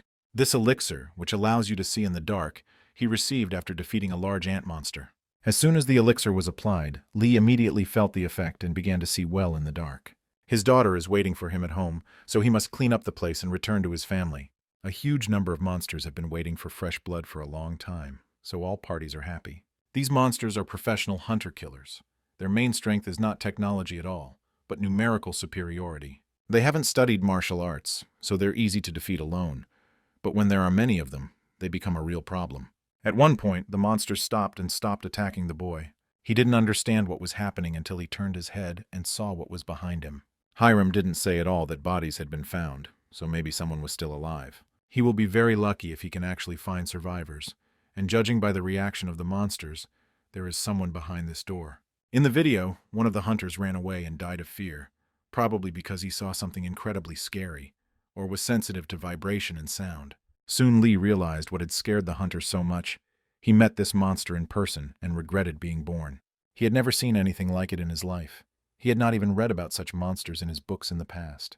Thanks to his quick reaction, he was able to injure this giant and not let himself be eaten, but this was only the beginning. This demon doesn't need quick reactions and flexibility. It just waits for its victim and then eats it. The monster is able to copy the voice and appearance of its victim in order to lure other people into an ambush. It is called a mimic. There was little information about this monster even in the future. Now nothing is known about these creatures at all.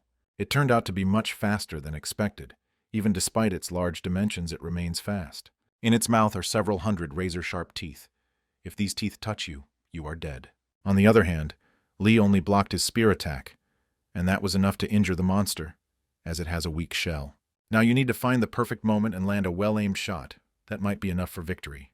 This monster knows how to think and choose the right voice to intimidate its enemy. He began to imitate the voice of a little girl and call Lee his father. Soon he even began to imitate Sora with his body, so this mimicry is extremely insidious. Lee understands perfectly well that this is just an ambush, and is not going to believe the monster, but the emotions inside him win. When emotions come into play, the brain shuts down and a person forgets about strategic thinking. Lee was very lucky that he had experience from a past life. He came to this dungeon after careful preparation. He knew that trouble would await him, so he received protective equipment as a gift from Hiram. This suit not only increases the power of mana flow, but also has insulating protection and frost resistance. Although even this is not the main advantage of this suit, because if you pass mana through it, it will become incredibly strong and solid. So as soon as the monster tried to take a bite of its dinner, it immediately started screaming in pain. He very quickly regretted meeting Lee in the dungeon. Today is the day of reckoning. The mimic has killed a huge number of people who came to this dungeon. but he will no longer cause problems for humanity. Although he resisted until the very end, he must be finished off and his story must end. With his last strength, he tried to survive and force his enemy to change his attitude towards him. He did everything to make Lee remember all the difficult moments of his past life. The mimic pretended to be Sora, and reminded her that she had gone through difficult times. This might have worked if he had been faced with an ordinary hunter, but Lee is unique in his own way. The monster was finished. You could forget about it and move on. At that moment, an unknown woman approached him and told him not to lose his heart in the future. She even called his name, and her behavior really scared our main character. She can't tell him who she is, but she explains that she came to change the reward. He should use this reward only in emergency situations and not lose himself. The woman promised that they would meet again soon and said that she knew his exact location. Lee tried to stop her, but she disappeared and the system reported that the dungeon had been cleared. A few hours after these events, he returned to his home. He was met again by his happy daughter. She was smiling and wanted to hug her dad. It wasn't easy for him. He was remembering the events of today and didn't feel very comfortable. Any battle with monsters takes a piece of the hunter's soul. These monsters change a person from the inside, but few people know about it. My daughter had been waiting for him all this time. It seemed like they hadn't seen each other for a very long time. In her past life, she also constantly waited for her father, and it was painful to go to sleep without his embrace. It's hard to admit, but the facial expression gave Lee the opportunity to understand how much Sora was suffering. This time he wants to apologize for being late and promise that he won't leave her alone with anyone else. The next morning he went straight to Hiram's to talk about clearing out the dungeon. Lee said that he received a ring as a reward, although the girl was not very happy with it. She believed that he would get at least some artifact because the dungeon was very dangerous. Lee said that maybe he was just unlucky, but in any case, he was happy to have the opportunity to clear this dungeon. Hiram believes that the reward should be much more valuable than the ring, so he offered him money again. Lee realized that he had to seize the opportunity and name what he wanted to get. That same day, Kira went to training to improve her shooting skills. Her mind was occupied with something else entirely. She noticed that Lee had been acting rather strangely lately. He constantly smells of women's perfume and a ring has appeared on his hand. She probably thought for no reason that their relationship could improve, even though he proposed marriage, but he probably found another woman. On the other hand, they have a lot in common. They have come a long way together, and this has strengthened their relationship. Maybe he's doing all this just for his daughter, or maybe he really loves Kira. So far, this whole story is too mysterious. At that moment, Lee approached the mother of his child and frightened her. He came to greet her and give her something. It turned out that he was able to get another costume for Cyrus that he could wear to clear the dungeon. This suit is perfect for all occasions, and is the best technology for hunters today. It seemed that Kira wasn't listening to him at all, but was thinking about something completely different. She looked at his body and couldn't understand when he became so handsome and muscular. A little later, she remembered the suit again and thanked him for the gift. In exchange for this costume, he received another request to clear a dangerous dungeon. He showed Kira the contract and said that now they had a new mission that they could go on together. The girl agreed, and soon they found themselves on the border of Seoul. 5 to 10 people are needed to complete the dungeon, so we had to assemble a team. First of all, they called their friend Darren, who is 22 years old, and a swordsman who has already established herself at the highest level. After that, it was decided to take Dayo with him. He has more experience and also very strong fists. Then Lee suggested taking Hiram to the team. She would add balance to them. Of course, they all don't have the best experience, but in the future they will become outstanding warriors. Lee hopes that doesn't stop these hunters from showing their potential, or maybe he's just being too modest. Now it was time to choose a captain, and all the team members looked at Lee at the same time. They made it clear to him that they considered him the ideal candidate for the role of captain, so this problem was also quickly resolved.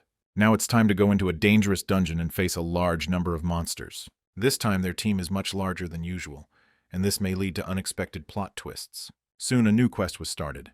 They must clear the dungeons of an ancient tomb of forgotten warriors. Deho immediately demonstrated his fist-fighting talent and knocked out the first monster. It really looked impressive, but now he would have to repeat this trick with other demons. You can't do it here without the help of your comrades, but that's exactly why they came here together. Very quickly, Lee and company began destroying the Draugr, which in Norse mythology are the dead who came back to life and began to take revenge. Soon Lee noticed something interesting. His ring began to absorb the souls of monsters. Currently there is 1 soul in his ring, but this number may increase in the future. He decided that all this was unnecessary nonsense and did not pay any special attention to this situation, so he continued to destroy the enemies. Hiram wanted to help, but her comrades mixed with monsters, and she might accidentally kill one of her friends. In such situations, one must act very carefully because modern weapons can only worsen the situation. On the other hand, Leaving the team without support is even worse, because they will not be able to defend themselves against a large number of monsters for long. At this point, Lee showed himself to be a true leader and began giving orders to his comrades. Darren must clear the way for her partner and draw attention to herself. She copes with such duties perfectly and always carries out every order of the captain. This plan allows Dayo to show all of his strengths. It turned out that he was not only a skilled puncher, but also took lessons from Taekwondo masters. After they retreated, Hiram was allowed to demonstrate what her rifles were capable of. This woman loves the latest technology and came here to experience the adrenaline of using her father's weapons. This is how the army of the living dead was cleared, and the team of hunters made their way deeper into the dungeon. Lee saw firsthand how impractical firearms could be in a dungeon. If they had not acted so coordinated, things could have ended much worse. Usually mana is transferred to weapons through the hands, but with bullets it's not so easy because they are inside the magazine. That is why bullets are made from metals found in the dungeon. Such material is especially effective against monsters. These metals are incredibly expensive, and Hiram has just spent a huge amount of money. She has known how to spend money since childhood. The girl grew up in a wealthy family and does not feel the true value of these paper bills. Soon the captain approached another monster and saw how his ring had once again absorbed the soul of the dead man.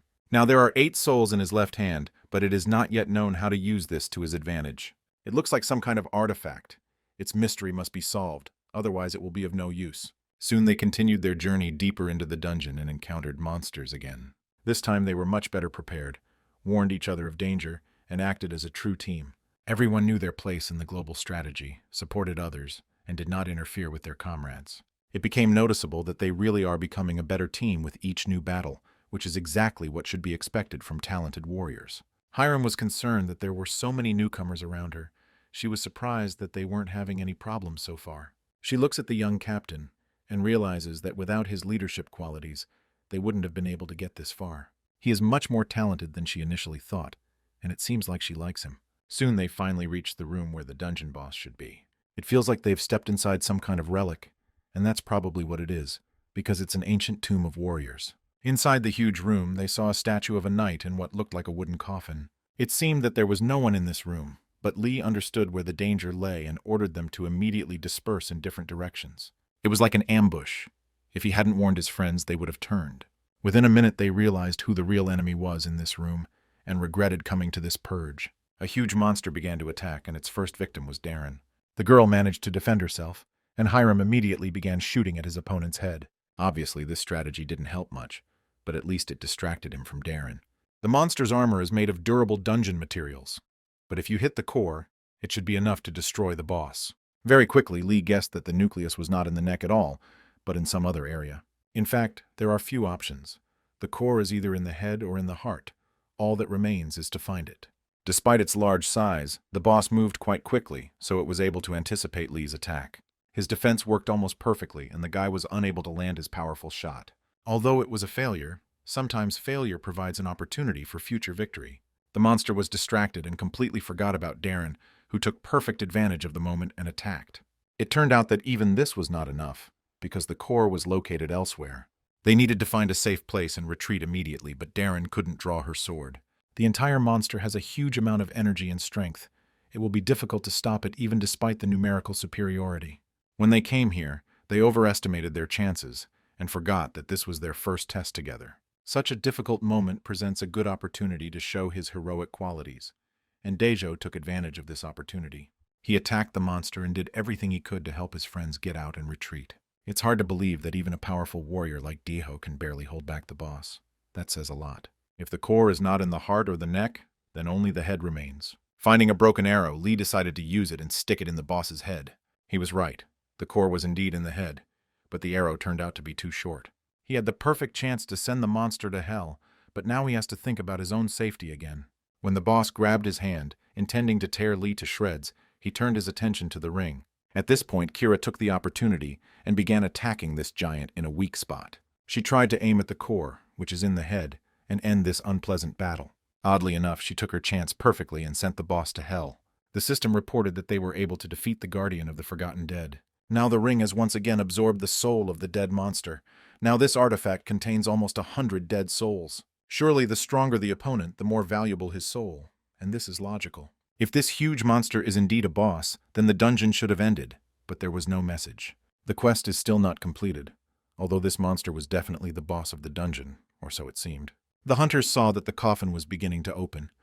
Now it seemed that the huge monster was only the bodyguard of the real boss. Soon they saw something very scary. Lee does not remember seeing anything like it in his past life. This scary monster looked at him and asked where he got this ring. It turned out that only Lee understood it. Everyone else couldn't understand this language. Soon the dead man said that it was too light and put out the fire. Everything around became dark, and it was difficult to see each other. It must be remembered that this team is made up of beginners. They are not ready for such situations. Instead of saving his comrades, Lee will have to fight the boss because he has chosen him as his first target. This ugly monster wants to take the green ring for himself. He believes that ordinary mortals have no right to receive such artifacts. Lee will have to endure hardship. If he wants to save his friends, he must kill this demon without support. Hiram is the most experienced of all the team members. She understood that without light they were doomed. Very quickly she figured out a way to light up the room, and now they can see each other again. We need to pull ourselves together and help our captain, even though he's doing well himself so far. It feels like the boss is on a completely different level compared to his bodyguard, but that doesn't mean he can't be defeated. If you increase your mana level and direct it to the enemy's weak spot, it can help you win. The problem is that the mana supply runs out quickly, and without decisive action, everything can end badly. At this difficult moment, Lee even began to think about giving up the ring in order to save his own life. There are no weaknesses in this opponent's defense, and it's so difficult to dodge. If this continues, any minimal mistake will lead to death. Lee mentioned that he had no right to die, because if he did, his main mission would be a failure. We must not forget that his beloved daughter is waiting for him at home, and he must save her from the terrible fate of the future. This girl deserves a second chance, deserves to live a happy and peaceful life with her family. She must not turn into a monster again that will force humanity to disappear from planet Earth. At this moment, the system suggested that he use the power of the Ring of Fate. Finally, we will see what this artifact is capable of. He must choose the number of souls he wants to absorb, although he has no idea how it is used. There was no time to think. He selected absolutely all the souls that were in the artifact and ordered them to be used immediately. The ring immediately began to glow brightly green, and a protective barrier of mana formed around it. He felt significant pain, but it was nothing like being struck by lightning. On the contrary, this pain gave him strength. His physical attributes were temporarily enhanced, as was his mana level, so he immediately began to seize the initiative. Now it no longer feels like beating a hunter. On the contrary, this hunter has become stronger than the true Lord of the Dead. He feels an incredible surge of strength, although just a few seconds ago he felt that he wouldn't be able to hold out for long. After a while his strength will run out, and even by uniting with his friends, he will not be able to stop the boss. That's why you need to act incredibly quickly, and he had no problem with that. The problem started when the boss got angry and said he was ready to do anything to get this ring into his collection. It was at this point in the fight that Lee saw the boss's inner core, which seems to be another hidden function that was activated with the ring. Now all that remains is to choose the right moment to attack and deliver a well-aimed blow to the heart area. If you destroy the boss's protective barrier, you can easily break through his internal defenses and tear his heart apart. The deed was done. The system notified them that they were able to kill the Forgotten Hero and be the first to clear the dungeon of Forgotten Warriors. Now his strength returns to normal, as does his mana level. The ring was able to absorb the soul of the slain monster, and now it has even more energy than it had before the fight began. A little later, the system also reported that the king's ring had absorbed part of humanity, and this was not good news at all. In any case, the ring helped save lives and clear the dungeon, so now it was time to return home. Lee kept trying to understand what it meant to absorb humanity, because he didn't feel any changes in his body. Lee turned his head and saw his wife joking with her daughter. He can't help but smile when he sees these two beautiful girls, but for some reason he doesn't show any emotions right now. He looked at himself in the mirror and couldn't understand why he wasn't laughing. It seemed like he couldn't even do it on his own. The girls also noticed a change in his behavior. It seemed like he came back from the task completely different. It was as if all his emotions had disappeared, which was what the warning about the loss of humanity meant. He was afraid of losing everything that made him human, and that he would never be able to smile again when he looked at his beautiful daughter. He hugged her before going to bed, but his mind was in a completely different place, and he felt an incredible anxiety in his heart. At this moment, a strange change occurred. As soon as he wished Sora good night, the system reported that some of his humanity had been restored. This happened again after he kissed his daughter and called her a little angel, so there is a pattern to this. He realized that everyone who was around Sora felt better. It seemed as if Sora therapy really existed. Now this girl becomes his real good luck charm. He will never be able to give up his love for her. They went to bed and rested well after the difficult events. New adventures await them the next day. A tall man in a hat appeared at the main office of the Knights Guild. Let us recall that this is William Taylor, a representative of the Wizard's Tower. He came to the leader of the Knights Guild, Master Saiyan, to talk to him and ask a few questions. He knows that the hunter was recently at the house of the Holy Sword of Korea, and wants to know if he noticed anything strange there. In fact, Sehun wanted to forget everything that happened there and remembered it as a bad dream, so he replied that he didn't see anything strange. William said that 2 days later, and after Sehun's visit, a powerful explosion of mana was recorded at the Holy Sword training ground. It turned out that this mana charge was even greater than usual when a bow appears from a dungeon. That's why William Taylor came here to talk and find out any details about that day.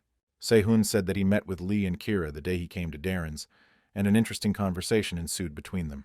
He wanted to get money for cleaning the basement of the shopping center, but he failed to do so. The most interesting thing about that day was that there was another person in the House of the Holy Sword. Maybe this is not the most important mention, but that day there was a small child of 2 hunters there. Meanwhile, Lee was at home and had no idea that the investigation into this case was ongoing.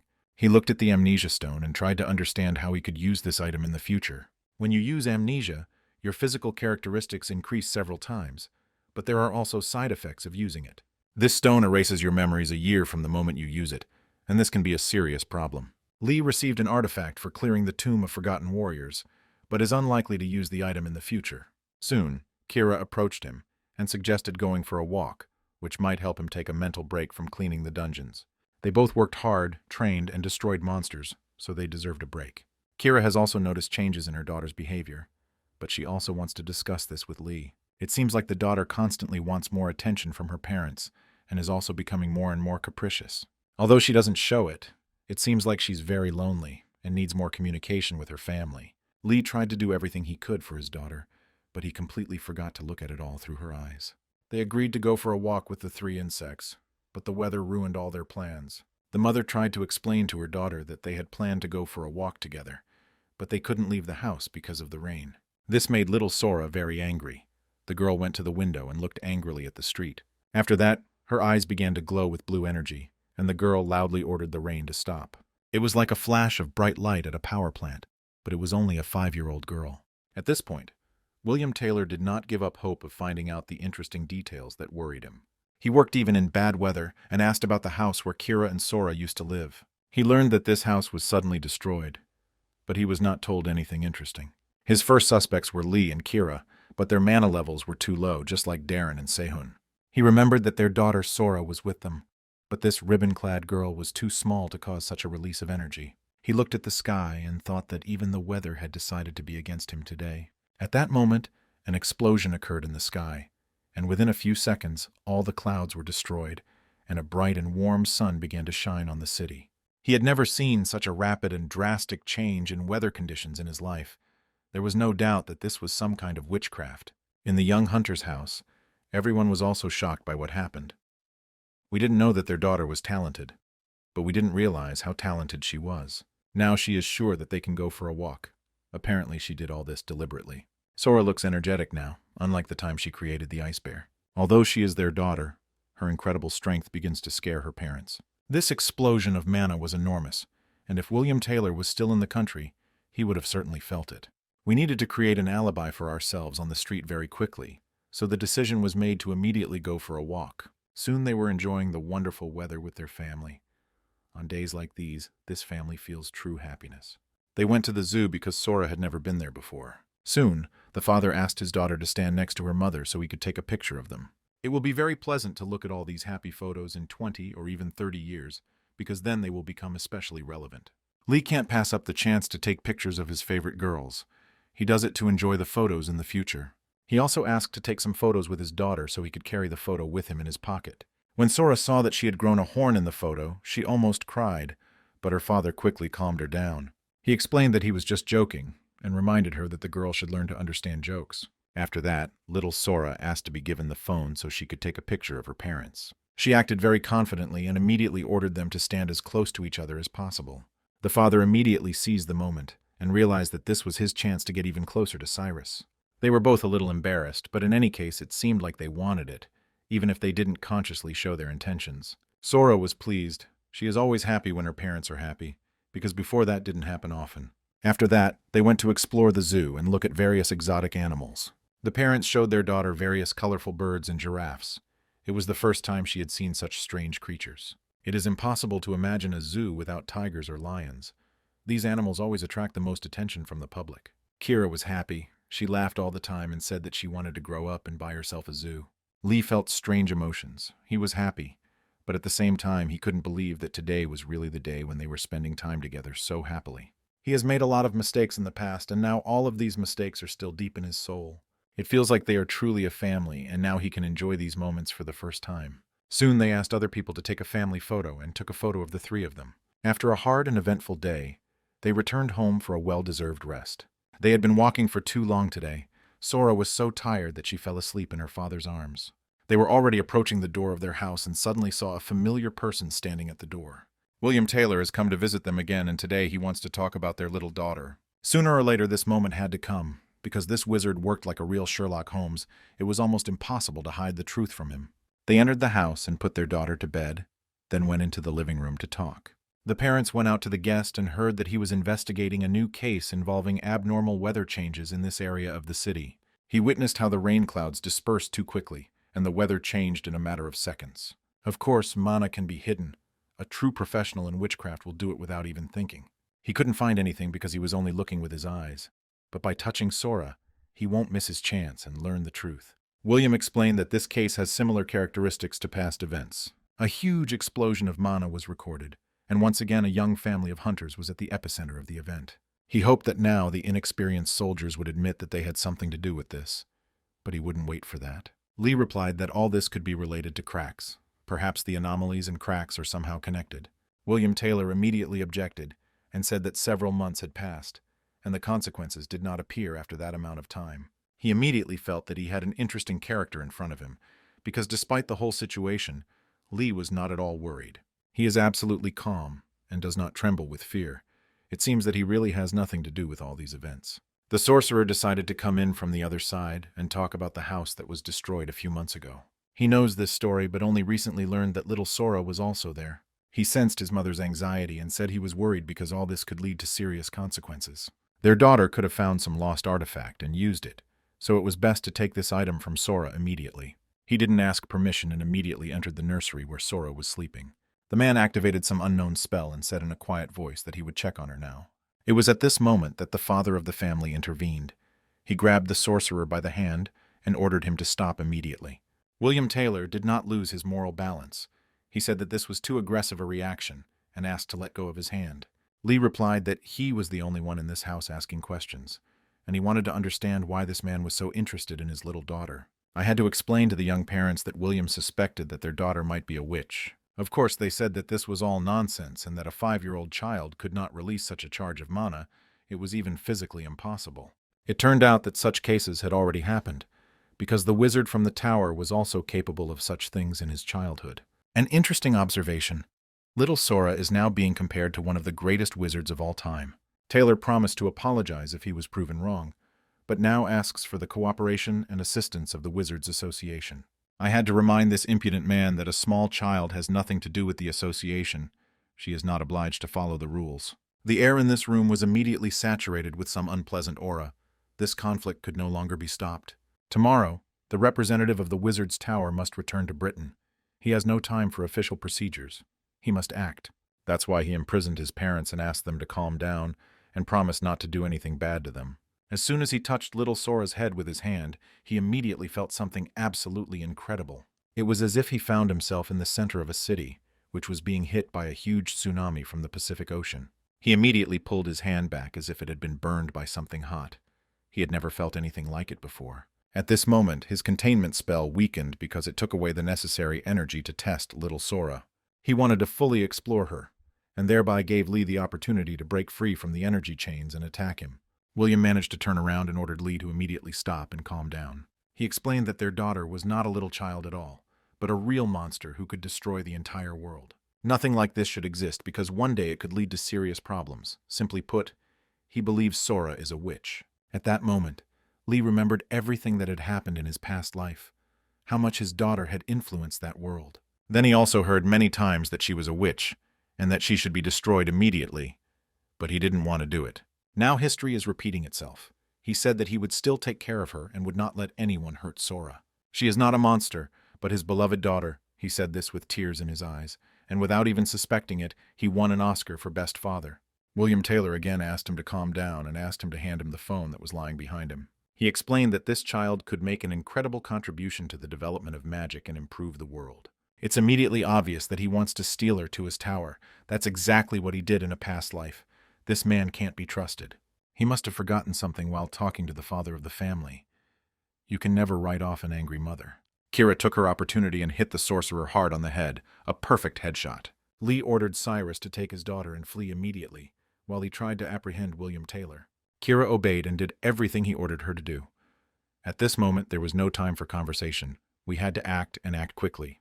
Lee hoped to delay this terrible scoundrel as much as possible, but the difference in their levels was too great. He had to demonstrate his entire arsenal of martial arts skills to the team in order to somehow stop the child abductor.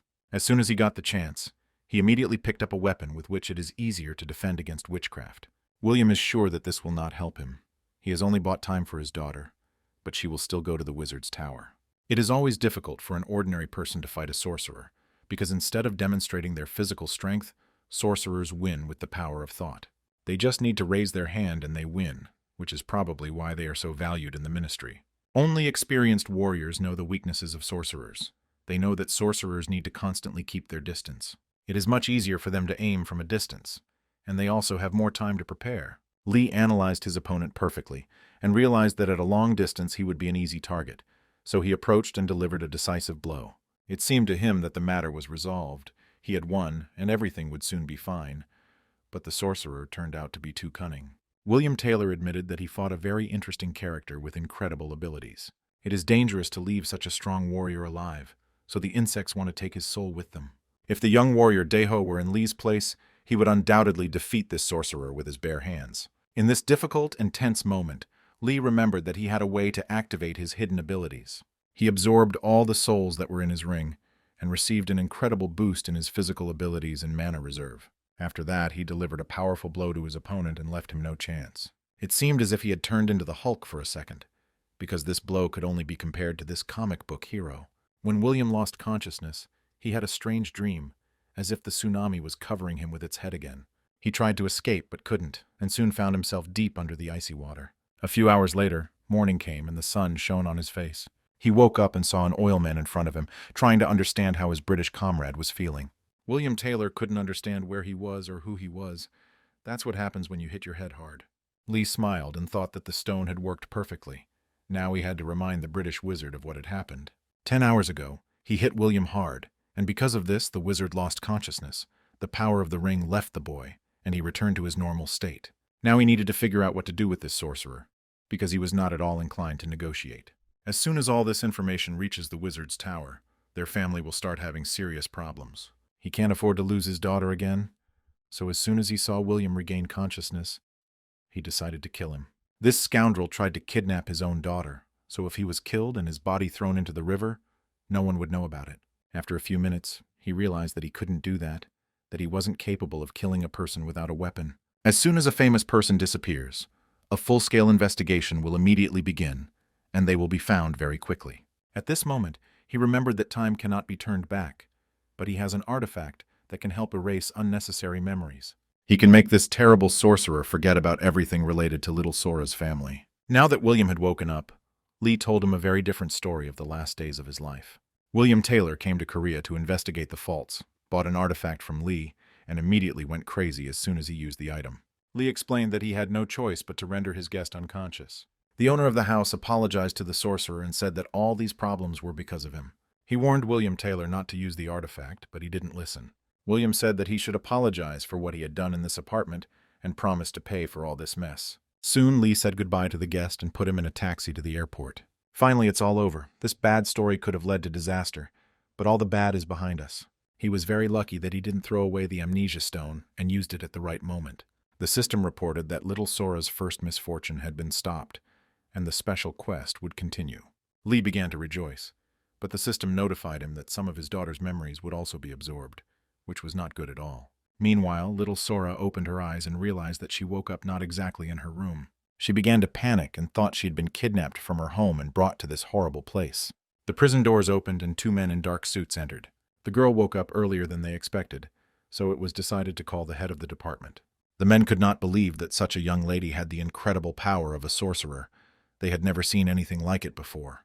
At that moment, the little girl remembered how she had promised her mother not to show her strength to anyone. Her father also constantly told her that she shouldn't show off her talents to other people, as this could lead to serious problems. Now she realized that everything that happened was entirely her fault. Her jokes with magic had ended badly. The sorcerers decided to calm the girl and put her to sleep with the help of magic. Then they started talking about how her mother was already dead and her father was unlikely to be a threat.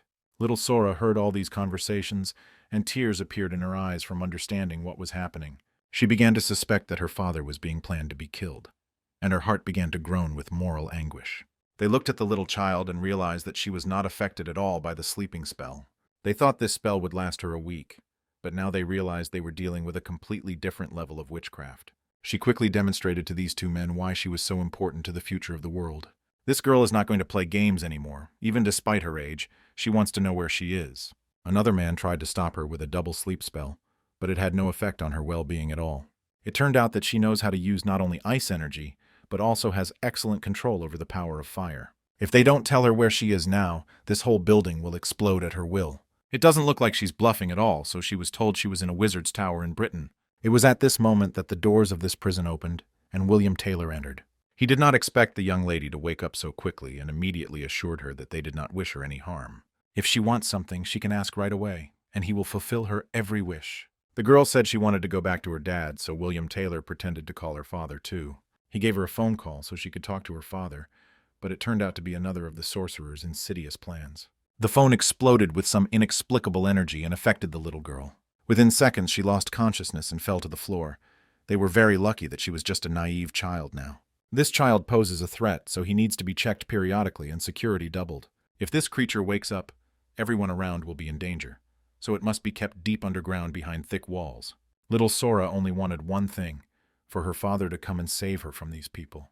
It turned out that these were just memories that were absorbed due to the successful completion of the task. All of this could have happened in the future, but through her father's efforts, that future was changed. The system accelerated the course of events to future important situations. Lee looked agitated. He didn't quite understand what had happened and what to do next.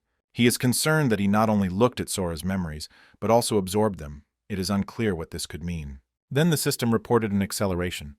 The fact that he returned to the past is already considered incredible. Now he feels that even stranger things are happening, although the most important thing is that he was able to stop his daughter's first misfortune. There are 4 more calamities left, but it is unknown what they are. We can only guess that the future calamity is connected with the death of Cyrus. If he can't do anything, this woman's life will be cut short again. In order to stop all these misfortunes, you need to become stronger at any cost. Soon he met with Hiram. The girl said she wanted to discuss some work processes. She suggested that he create his own guild, and even said that she was ready to support him in this endeavor and give him the first capital. She can also give him control of some dungeons so that he knows what to do. It seemed like Lee had hit the jackpot, as he would be able to receive a reward for clearing his own dungeons. This offer is too generous. He feels that something is wrong here. Maybe she wants to take advantage of him for her own benefit. The girl replied that she would become a member of this guild. At the moment, she could not be a full-fledged hunter, and she was starting to have problems with her father.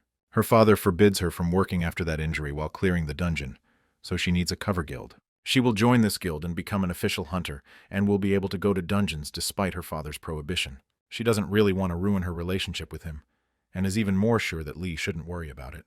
If something goes wrong, he can disband the guild and receive compensation from it. There must be at least 5 people in a guild, including the leader. So with Lee and Hiram, there are still 3 free spots left. It was decided to give it a try, especially considering that they had ideal candidates to form a team. They've already fought together when clearing the Forgotten Warriors dungeon, so it would be ideal to form a team with all of these participants. A week passed after this conversation. The Ghost Guild was formed, and Lee became its leader. All the papers are ready, and now the guild is officially registered. There were no problems with the documents. As soon as the guy left the Hunters Association building, an unknown car immediately drove up to him. In this car sat Kasu, who was Hiram's famous father and also the boss of a high-tech corporation. He had already heard that Lee had decided to form a guild and decided to meet him for a little chat. He came to ask the guy to remove Hiram from the list of members of the Ghost Guild, but Lee is not going to do that. Hasu explained that this was an unusual request, and he was willing to offer to sponsor the guild. A high-tech conglomerate plans to sponsor the guild, and is ready to invest generously in the development of young hunters. Hasu understands that this guy saved his daughter in the past, so he wants to establish a positive connection with him. Now Lee faces a difficult choice. Although Hiram is the gifted daughter of an oligarch, she cannot be compared to a large-scale high-tech company. This huge corporation will give him the best conditions in the world, and all of these conditions will lead to opportunities. He had no reason to refuse, but nevertheless he decided to thank him for the offer and decline. It's hard to find logic in this. Kasu also didn't understand anything, and tried to understand the reason for this refusal. Lee was explained that if he accepted this offer, he would indeed receive many opportunities. But that was not the main thing. He understands that for Kasu this is just a way to control his daughter, and he doesn't need anything else. If we look at the situation from another perspective and accept Hiram's offer, we can get more out of this alliance. Giving up seems like a stupid decision, but it's an opportunity to improve relations with Hiram, and in the long run, it's more beneficial. Hasu explained that if Lee refused his offer, he would gain a new enemy. It's dangerous to have such a powerful and serious enemy, but Lee is confident that Hiram will help him avoid trouble. He is sure that this girl always keeps her word and will help him in difficult times. Realizing that success is impossible, she will not take on the task of changing everything. When Lee first met her, in a past life, she made an incredible impression on him, even if it's hard to believe now. Hasu is willing to allow this guild to exist and give his daughter the opportunity to do the dirty work, but only on one condition. If you're going to create a guild, everything has to be real. That's what Kasu said, and now Hiram knows about it. She can be a hunter as long as she is a member of this guild, but the girl did not expect that the guild should be real. This means that there will be a lot of work to do to clear a huge number of dungeons, but surprisingly, Lee is up for it. Let's move to Athens, Greece. At this very moment, a new rift arose there.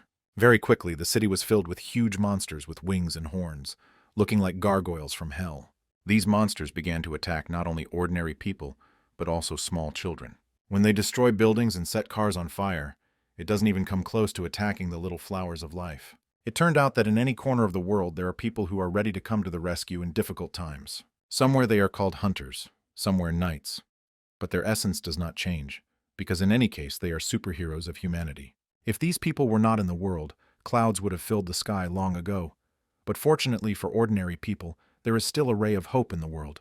People began to thank the hero and call this woman the pride of Athens.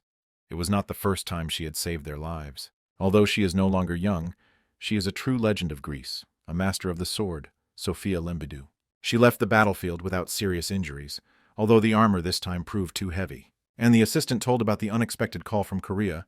Sophia thought it was related to the holy sword. And they told me that this wasn't entirely true, because they were calling from a high-tech corporation, and it seemed that Lee had gone too far. It was too late for him to back down, so he decided to talk to Sophia in person and do what he wanted. She thought he was calling to invite her to join his guild. It turned out that the situation was completely different, because Lee called about the dungeon that Sophia was hiding from the whole world.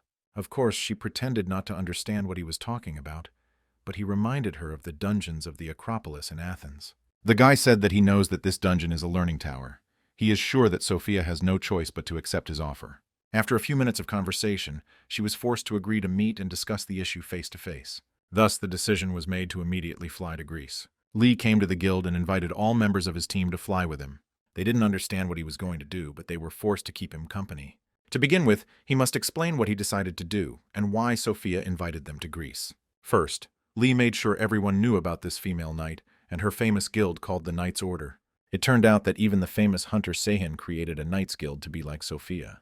Although the guild of the Knightly Order is not very large, it has enough weight to influence what is happening in the country.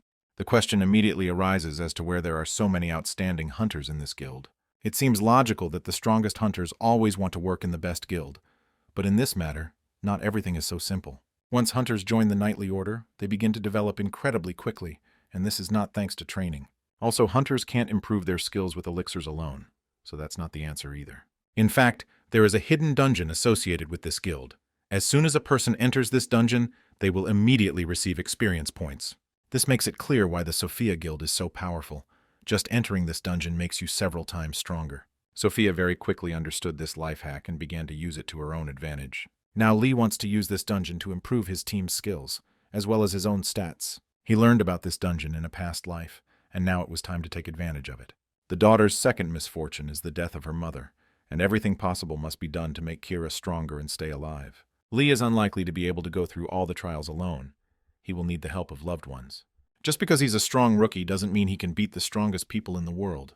He can't afford to waste time, and he doesn't want to feel worthless. His friends said they were ready to help, despite all the dangers that would await them in this dungeon. None of them want to miss the opportunity to become stronger, so the decision was made unanimously. A few days later, they found themselves at the international airport in Athens, Greece. Everyone was excited and looking forward to future adventures. The most interesting things would be waiting for them ahead. Soon, some team members learned that Darren had changed her guild, as she was previously a member of the Holy Sword House. No one expected to find out that she was really the granddaughter of the legendary master. When she said she wanted to become a member of his guild, he immediately refused.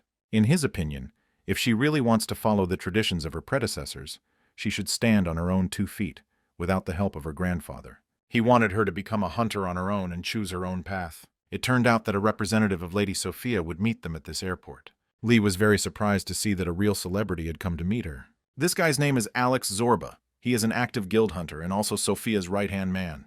This guy faithfully followed Sophia until the very end in his past insect life, and now came to meet the Spectrum Guild. Lee greeted him and said that he was the leader of this guild, and they agreed to get to know each other better on the way to Sophia. So far, Alex doesn't see anything special in Lee, although he expected much more from him. He doesn't understand why Sophia suggested these newcomers come to Greece. Maybe in the future everything will become more obvious. Darren was incredibly surprised when she saw how beautiful this city is. She already likes it here. Alex suggested she visit Santorini. The architecture of this island is a true work of art. Soon the cars ahead stopped. The hunters got scared because they thought something bad was happening. Hiram reassured her friends and explained that Athens is known for its terrible traffic jams, especially in the city center. Alex explained that they were in no hurry. He smiled and said that he would soon take them to a restaurant for lunch. He also made it clear that he is very happy to spend time with such beautiful girls and hopes to find himself a bride. Hiram said she was married to her job and Darren was married to her sword. Now it's time for Kira to answer whether she's single or ready to enter a new relationship. Darren intervened in the conversation. She made a remark to Alex and said that you can't flirt with a girl in front of her husband. He immediately apologized to the guild boss for his behavior. Darren was pleased with his actions as usual. Alex immediately suggested that the couple go on a trip to Greece after they finished their work, because Greece is the perfect place for a honeymoon. Even now, Lee couldn't stop thinking about his daughter. He thought it would be ideal to take Sora with him next time. Meanwhile, their little princess spent time with her grandfather. She's not in the best mood today, says she doesn't like ice cream and misses her parents, but that she also loves her grandfather, and thereby made him love her even more. A small dark kitten approached them, and Sora asked her grandfather to let her play with the animal. Grandpa said he would go to the store for a while to buy some wet wipes, and in the meantime Sora could enjoy the games. As soon as the grandfather left, this cat started talking to the child and told her not to touch its tail because it was very sensitive. The parents didn't yet know that their daughter could talk to animals. They had their own business to attend to. They had just arrived at the central building of the Knights Guild and were amazed by the architecture. This can be called the true residence of a national hero. Every hunter dreams of such an estate. Alex said that they had prepared rooms for their guests and asked them to feel at home. After that, he called Lee and said that Lady Sophia wanted to talk to him in her office. He warned the boy in advance that he could not allow himself even a hint of disrespect for the greatest hero of Greece. Soon they entered the main office of the estate and Sophia greeted her guest. As a true gentleman, Lee said that he was honored to be invited to this estate. Sophia asked her assistant to leave her alone with the guest so they could have an intimate dialogue. As soon as they were left alone, Sophia immediately showed her aura. Any mistake on Lee's part could lead to his death. He felt his blood pressure rise and his heart start beating at double speed. Now he had to be very careful with his words. He decided to get straight to the point and said he knew how to kill the boss of the training tower. At that moment, Sophia took out her sword and started acting crazy. Maybe this grandmother was too old for such conversations. If she forgot to take her pills to calm her nerves, then a real massacre could begin here now. Lee understood that they were negotiating, and he should not be afraid of his interlocutor. He decided from the very beginning to show that he was not afraid of death. Sophia decided to let him talk and tried to find out how he found out about her curse. The guy explained that he had already seen a person with such a problem, and there were only 2 ways to get rid of the curse. We must kill the person who cast this spell, or force him to reverse it. Sophia is sure that even if Lee knows how to kill the boss, nothing will come of it because his abilities are not enough. In the Hunter's Tower, you can really become much stronger in a short period of time, but it still depends on luck. If they are lucky enough to quickly improve their skills, they will still not be able to gain experience. To Sophia, this guy is just a cocky kid who only recently got his license. Lee said that he was ready to demonstrate his level in any way, and was even ready for a personal duel. He is ready to fight any member of her guild and show what he is capable of, like a real man. Without thinking twice, Sophia ordered Alex to take up his weapon and prepare for a duel. He said he would try to restrain himself and not kill the guest, but he couldn't promise that. He doesn't like Lee. He thinks this guy is too self-confident and is now ready to punish him for it. After their duel, Leah must understand that life is a cruel game that does not forgive mistakes. The duel was soon started. Alex should have the advantage in close combat due to his weapon. He immediately ran to close the distance and easily dodged Lee's first attack. It turned out that everything was not so simple. The guy from Korea managed to deliver another blow and push his opponent away. So far, he has perfect distance control with his long spear and shows great balance. Although Lee seems like just an ordinary rookie at first glance, appearances can sometimes be deceiving. This made Alex angry. He doesn't want to play games anymore, especially in front of Sophia. He wanted to demonstrate all his power and tear the newcomer to pieces, but his plan failed. Lee threw the spear to the floor, and with his bare hands was able to stop the attack of the experienced Greek hunter. He won this duel in less than 35 seconds, and that's a great result. Sophia watched silently with wide eyes. Needless to say, she was shocked. Such an easy victory over a hunter with experience clearing more than 100 dungeons makes you respect the guest from Korea. Sophia apologized to Lee and said she was wrong about his abilities. She is no longer going to underestimate him, and believes that perhaps he can really defeat the tower boss. The woman gave him permission to enter the tower for training, and the next morning their team prepared for this challenge. There were a lot of people around. The Spectrum Guild would go to the tower with a support group. This tower is different from other dungeons. Only 20 people can enter it each month.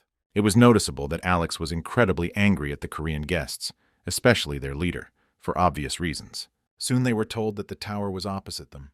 This was the upper city of Athens, the Acropolis. They decided to meet at the tower and saw incredibly beautiful places and architectural monuments. Around you can see real works of art, such as the Parthenon, the Colosseum, and the amphitheater. All members of the Spectrum team tried to distract themselves from the excitement, while Alex barely restrained his aggression towards Lee. Their duel angered Sophia's right hand so much that he will remember this fight for a long time. Soon they reached a staircase leading deep underground. It's strange that the tower is underground. Usually when you hear that name, you expect to trip up the mountain. The entrance to the dungeon is behind a wall. Only a person who has been here before will be able to get inside. The entrance to the dungeon opens once a month at a specific time. Hiram thought Alex had lost his mind, but this is a special dungeon, so the entrance might be special. A few seconds later, the entrance to the training tower dungeon was opened, and the hunters prepared for teleportation. Alex warned that there might be some discomfort, but it wouldn't last long. Before the end of the world, the monsters that emerged from the rifts became more and more numerous, multiplying and gaining strength. Hunters, on the other hand, became fewer and fewer every day. They were constantly being exterminated like livestock on a farm. Only when there were no more people who could hold back the onslaught of monsters did a voice come from the sky. Its source turned out to be a personal system, and thanks to it, everything in the world changed. The personal system assigned classes and gave monster hunters the right skills. The system gave the most strength to true masters of their craft, who perfectly mastered all the subtleties of martial arts. The higher the rarity of the class, the greater the power, but our protagonist has a completely unusual story. After updating the alpha tester's personal system, Lee woke up in an unexplored dungeon. He is now on the first floor of the learning tower, in a dungeon. The guy thought something had happened to the system, but he couldn't figure out what exactly. It seems like he hit the hardest part of the tower, and now he might have problems. The tower teleports everyone to a random location, and they all have to reach the second floor, using only their own strength. A training quest was created, and Lee received the same class as in his past life, a spearman. He hoped the butterfly effect would work in reverse, but no such luck. The spearman is a regular class, as the name suggests. Such classes are assigned to guide a person on the right path. The class also makes it clear the limits of his progress, which is why he was such a weak hunter in his past life. Before he went back in time, his daughter belonged to the witch class, a very powerful and influential class. Class can influence the future direction of life, so a lot depends on it. Now Lee has to change his daughter's class, which is why he came to the training tower, because the reward for clearing it is a class change card. Once you receive it, you can only use this item once, so he can't let this chance slip through his hands. The father really wants his daughter to grow up to be a normal girl, not a witch. His first quest will be to try to escape this dungeon. The door at the end of the corridor is locked, so in order to escape, you will have to find the key. It seems that there is no one in these suits of armor. They do not move and do not show any signs of life. The guards usually always have keys with them, and as soon as Lee tried to take these keys, He realized that, in fact, he was not alone in this room at all. You will have to take up arms again and start fighting. Otherwise, you will not get out of the dungeon. He understood that adventures would soon await him, and was not surprised that he met strong monsters from the very beginning. There are quite a few guys in armor. You will have to spend a lot of effort to defeat them all. They are all well armed and prepared for any battle, so this task is not for beginners. He told the guards that he wanted a second chance, but as mentioned earlier, life is a game that does not forgive mistakes. He had to demonstrate all his talents to defeat this small army, for which Lee received 150 experience points. Also, his King's Ring absorbed the souls of monsters, and now he can safely leave the dungeon. When the door opened, he saw a huge monster in front of him, probably the boss of this place. Unlike other guards, his weak points are hidden by armor, and he even has a shield for protection. Our hero also immediately noticed a strange pouch on the boss's belt, giving the impression that something very important was lying there. There is no time to think and analyze the situation because the attack is first, so you have to act quickly and uncompromisingly. Like all huge dungeon monsters, this boss turned out to be quite fast, although it doesn't seem very logical. He has no chance in an open-style battle, so it's better to keep a long distance and think about your strategy. Because he kept repeating that all criminals should be in prison, he seemed like a crazy, moral, righteous man. You have to constantly change your trajectory in order to behave unpredictably. That's the only way to survive in a battle with this boar. Now Lee is fighting with a big fan of punishing criminals. It will be very difficult to come to an agreement here without the use of physical force. Soon the guy found the perfect moment to attack and tried to somehow harm the boss. He hit a weak spot and forced the monster to fall to the ground, so all of this boss's power is in its legs. Now he will not be as fast as before, but he can still use his shield as a boomerang. Lee thought that he could use the attraction skill. This technique helps increase the power of the spear at the expense of its owner. It's certainly a technique just like his class, but right now he has no choice but to hope it works. He did his best to attack the monster with his weapon. The result was much better than expected. The system reported that he had defeated the dungeon boss and earned a large amount of experience points. The King's Ring had absorbed the soul of the defeated warrior and now absorbed even more energy. Let's forget about the dungeons of the Learning Tower for a while and return to the city of Seoul, Korea. Sora really wants to keep this little kitty, but she'll have to ask her parents for permission to do so. 2 hours ago, she spoke to animals for the first time. It was a truly amazing experience. She thought animals shouldn't talk, but the cat said she was special. She asked Sora to help her and hide her in a safe place for a while. There are bad people nearby who want to take her, so she needs help. The cat said that she was also special, just like Sora, and they could be true friends. The little cat knows that the girl can also see Mana, despite the fact that it is Sora's secret. They agreed not to tell anyone their secrets and to hide their friendship. It was a vow between a little girl and a cat. In other words, the beginning of a strong friendship. As soon as Grandpa left the room, the friends' conversation immediately continued. The cat promised to teach her friend something useful. They will be able to communicate using thoughts. It's called telepathy. It's not as difficult as it seems. You just need to try to say something in your mind and try to convey this information to your friend. Soon they succeeded and began to train and improve their skills. The cat said that she could teach Sora a lot, because the girl was special and deserved to learn special techniques. There are different levels of skill mastery, and all of these skills are divided into 6 levels, their strength depending on the level. At first glance, the lunge skill may seem quite simple without any particular advantages, but you can improve the level of this technique. To do this, you need to train constantly and with focus, and then your results will improve. At first, the technique will be at a lower level, but if you continue training, the level will rise. Once a hunter learns to apply the skill in practice, he will reach a completely new level of training. After several years of active training, the technique can be improved to a good level. When a hunter accumulates more knowledge about this technique and learns to apply it in different situations, he will rise to an excellent level. Finally, when he defeats his opponent with just this technique, his skill will reach the level of a master. Sometimes situations occur in Lee's mind when his past life meets his current one. He is always very demanding of himself and constantly wants to raise his level and become stronger. You can't be too weak. You have to constantly progress and improve your skills. If he really wants to become stronger, he must constantly try to catch up with talented competitors. To do this, you need to perfect your lunge technique, and perhaps today he succeeded. After an energy overload, he lost consciousness and woke up only half an hour later. The master level is hidden beyond the standards set by the system. A small number of hunters were able to approach the summit, and only Lee was able to go that far. After returning to the past, his physical abilities returned to their original form, and therefore he did not expect to make much progress. But every day he becomes stronger, and his new life never ceases to amaze him. He saw a door that was not locked and decided to take a confident step forward into the unknown. The system informed him that the training quest was over, Now he moved to the second floor of the tower to the garden. Now he has a new goal. He must immediately go in search of a safe place. If we talk about this garden, we must immediately say that it is more like a jungle. After a long day, he was very tired, so he decided to drink some water and rest. He spent the whole day looking for a safe place, but he couldn't find anything. He only has a little bit of night food left for emergencies, but he is already feeling incredibly hungry. It was only after how many hours that he finally reached a safe place and completed his quest. As soon as he opened the door of the house and went inside, he immediately received 100 points. Inside, he saw a small bear who congratulated him on successfully completing the quest. The bear was surprised because Lee was the first person to greet him and say his name. This bear also said that his name is number 23. To find out why he is called that, you need to spend 50 million points. Of course, no one is going to spend such a large balance to find out the secret of his name. The bear said that in this house you can buy everything you need to survive. The prices here are incredibly high. The bear understands that there are no other stores nearby, so he takes advantage of this and inflates the prices. Lee said he wanted to buy information.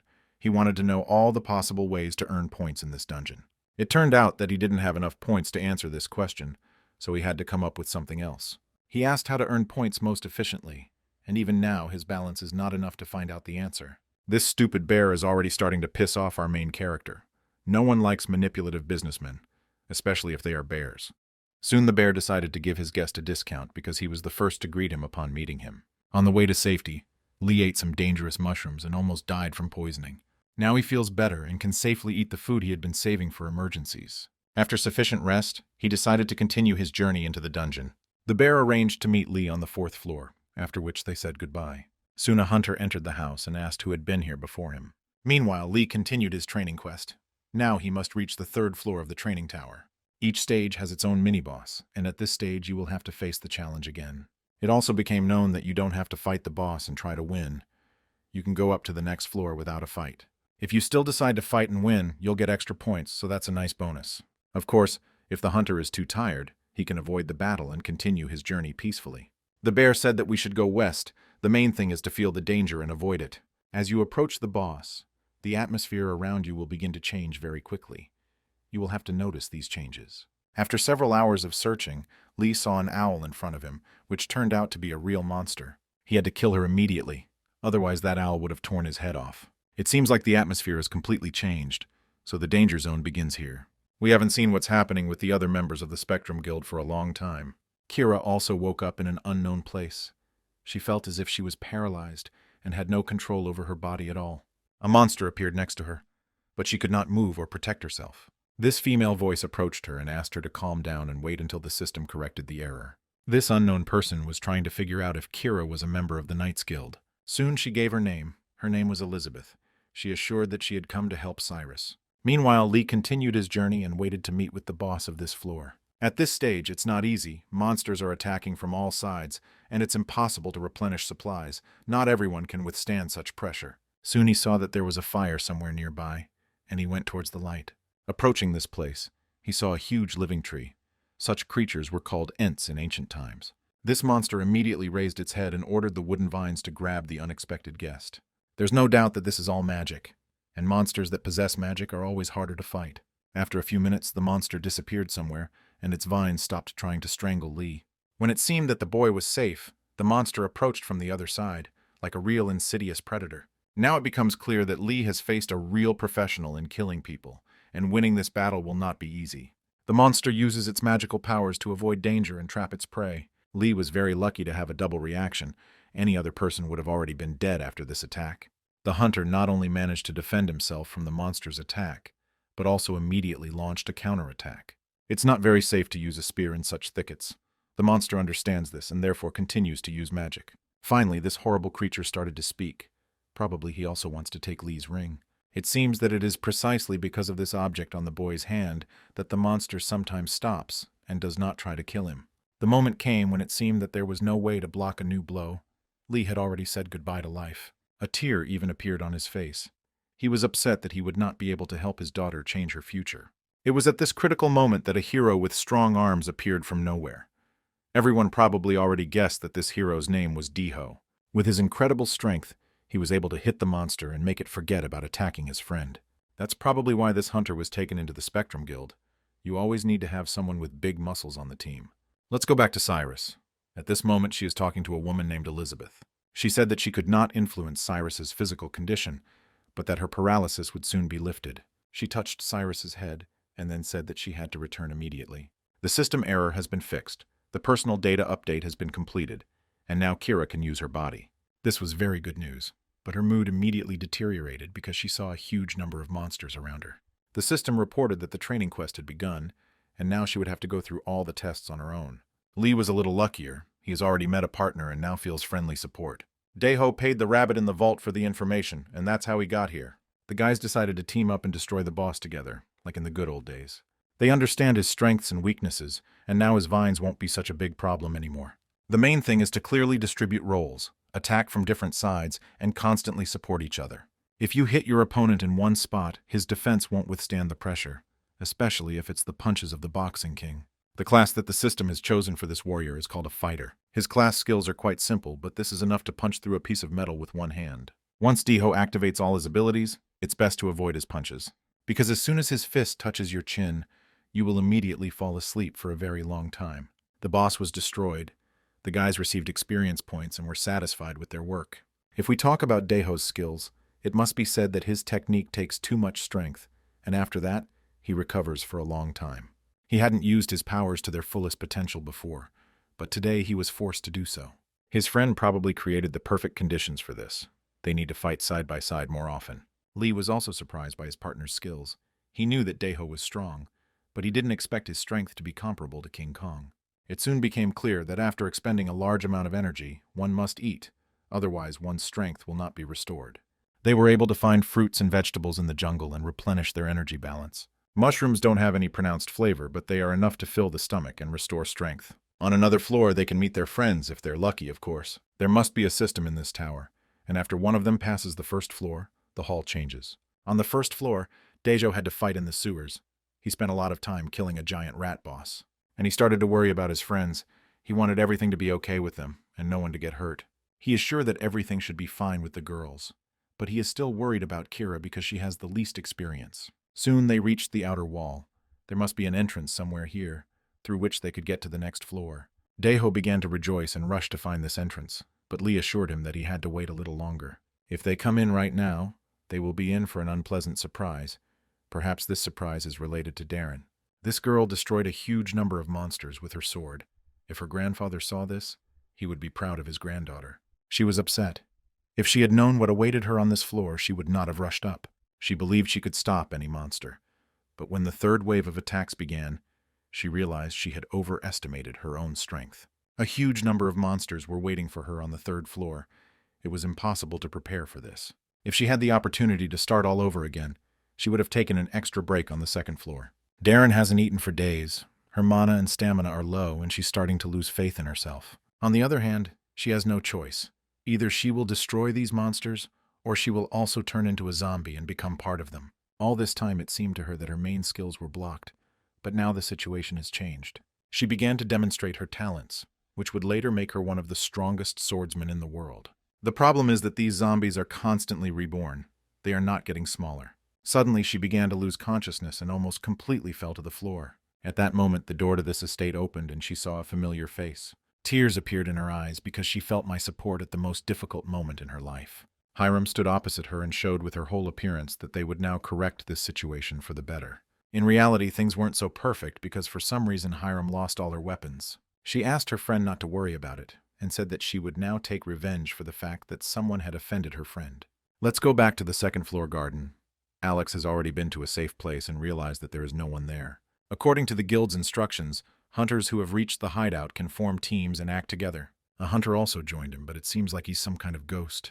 Perhaps this is related to the third floor quest, and this woman will turn out to be the boss of the next stage. Alex doesn't understand who she is and why she went with him, and now it's time to figure it out. Elizabeth gave her name and said that she was not a hunter at all. Now it's her turn to ask questions, whether she's looking for someone and wants Alex to help her. He realized that she was not human at all, and decided to kill her in order not to risk his life. He didn't want to tell her about his friends, so murder seemed like the perfect solution to the problem. This was done incredibly quickly and easily, but the system did not report the accrual of experience points. After Alex killed Elizabeth, he saw a happy Kira running towards him. She is the same hunter he will have to work with, and he is pleased that they found each other. He explained that starting from the second floor they would meet their friends, so now everything would be more fun. When they left, it turned out that Elizabeth wasn't dead at all. She doesn't really like swords. She has bad memories of them. Alex turned out to be too hostile towards her. But now this woman is thinking about a completely different hunter named Lee. Meanwhile, this hunter she constantly thinks about has successfully completed another dungeon quest. The monsters on the third floor turned out to be much more difficult than expected, but everything ended successfully. If Lee hadn't guessed to rest before starting, it would have been much harder for them. So thanks to him, they managed to complete this quest. In such large dungeons, speed is always important. Sometimes clearing takes a long time, so a break is needed. Soon the boys met up with the girls. They had long since finished cleaning this dungeon and were now resting. They have united into an even bigger team and will now act together. Only Kier is missing. Hiram can't understand why Lee keeps wanting to fight the boss instead of avoiding him and going to the upper floor. Only now did the guy explain that by defeating the boss, you can get important artifacts and also earn points. These points can be spent in the store, where they sell various elixirs and legendary weapons, even replicas. If you have enough points, you can buy some amazing items, so it's better not to miss the chance to fight the boss. In battles with strong monsters, the risks are always great, but the rewards are also very valuable and tempting. When they entered this room, they saw a large bed on which a woman was lying. The hunters were surprised because they expected to see some big and scary monster, not a girl with a beautiful face. Looking closer, they couldn't even tell if she was a hunter or an ordinary model from a fashion show in Paris. The most interesting thing started to happen next. This girl called Lee her king and ran to hug him. The reaction of the other team members was quite expected. Everyone was shocked and didn't understand what was happening. Meanwhile, thousands of kilometers away, in Korea, a little girl was introduced to television series. Grandpa fell asleep, so Sora took the opportunity to watch TV, something she was rarely allowed to do before. This is a great example of how television series have a negative impact on the minds of young children. The main character said she would destroy whoever offended her. She was aggressive and preparing to do something terrible. Sora saw it all. She looked at her teddy bear and said that if he misbehaved, she would destroy him too. Back in the dungeon of the tower in Greece, Lee looked at his friends and said that this was all some kind of mistake, and he didn't know this woman. She didn't pay any attention to it at all. She constantly hugged him and said how much weight he had lost recently. It turned out that all his comrades did not understand what language Lee and this unknown person were speaking. Perhaps this is somehow connected with the king's ring, which the Legion constantly wears on its hand. The monsters are constantly paying attention to this ring, and now this woman has started calling it the king, so there's no doubt that it's all connected. She was so happy to see him that she was already preparing to kiss his sweet lips. He looked at her, and at that moment he remembered Kira.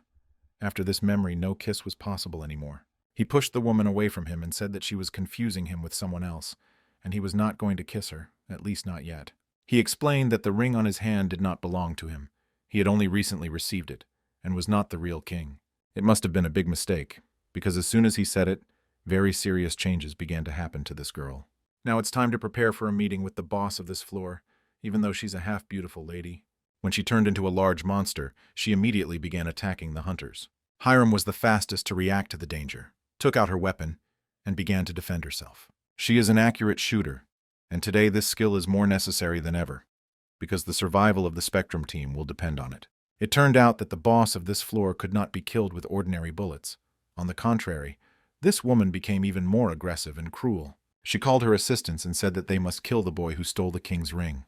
It is still unclear how to defeat the boss, and in such cases it is always better to find a safe place and develop a strategy without risking your life.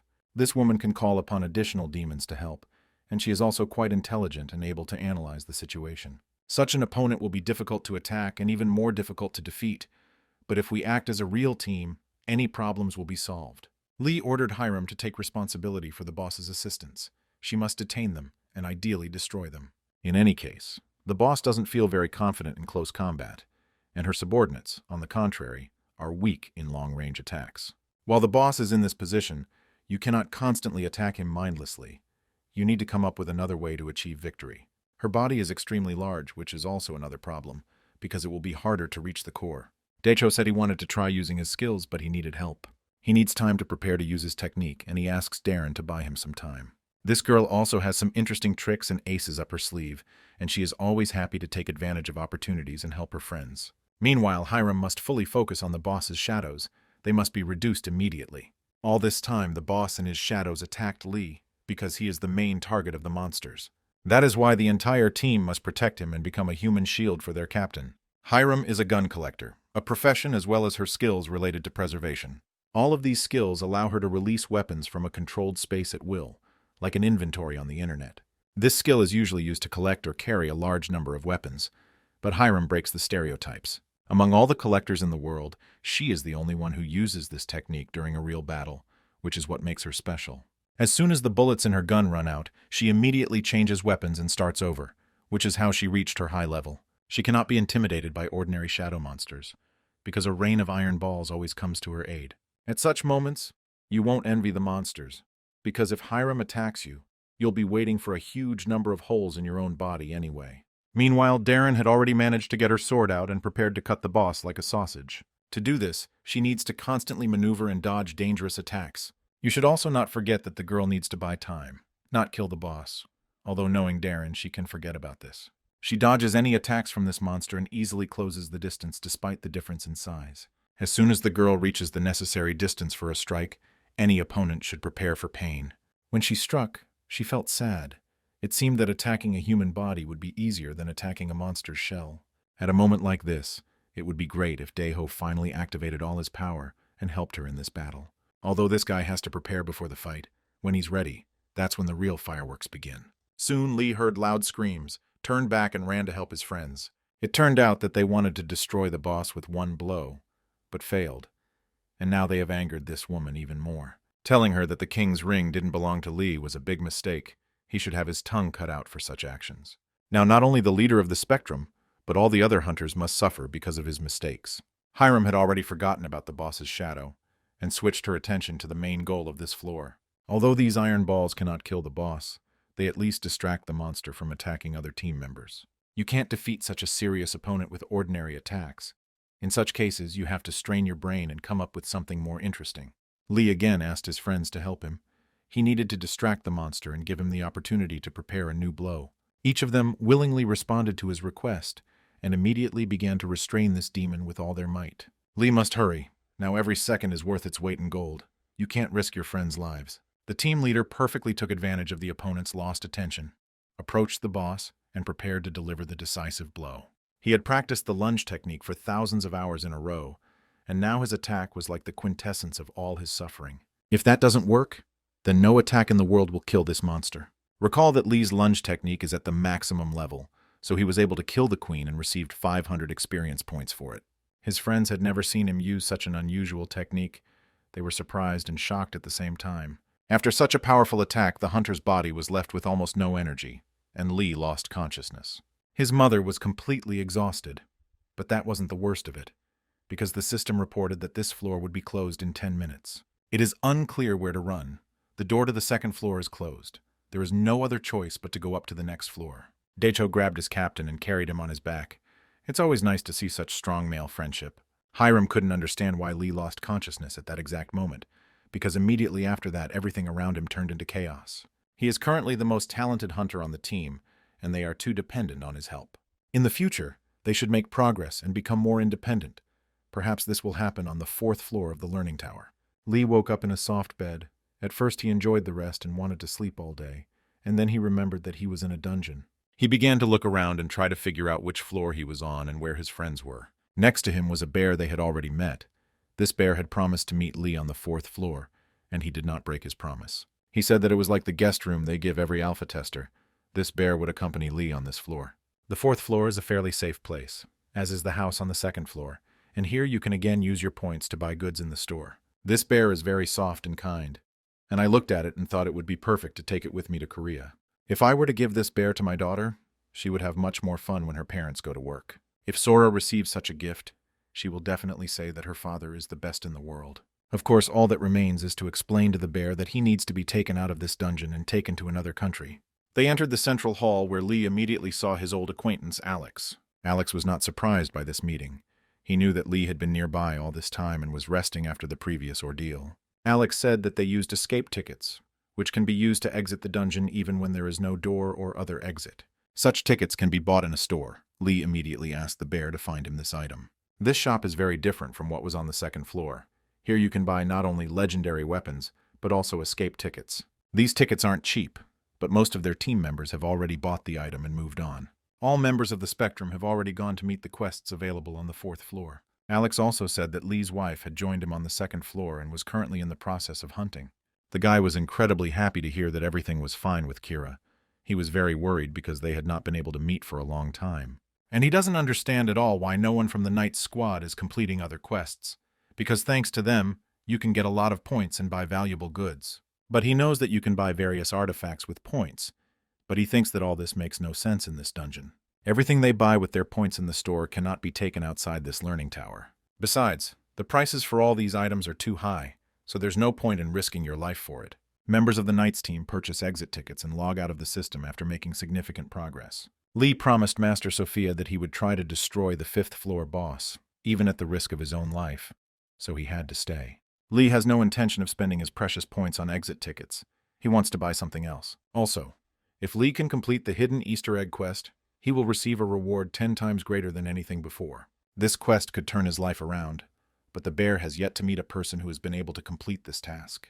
He also warned that the scripted quests are not real, and if you take them for reality, problems may arise. Soon our main character found himself in a jungle, but not at all like the jungle on the 2nd floor.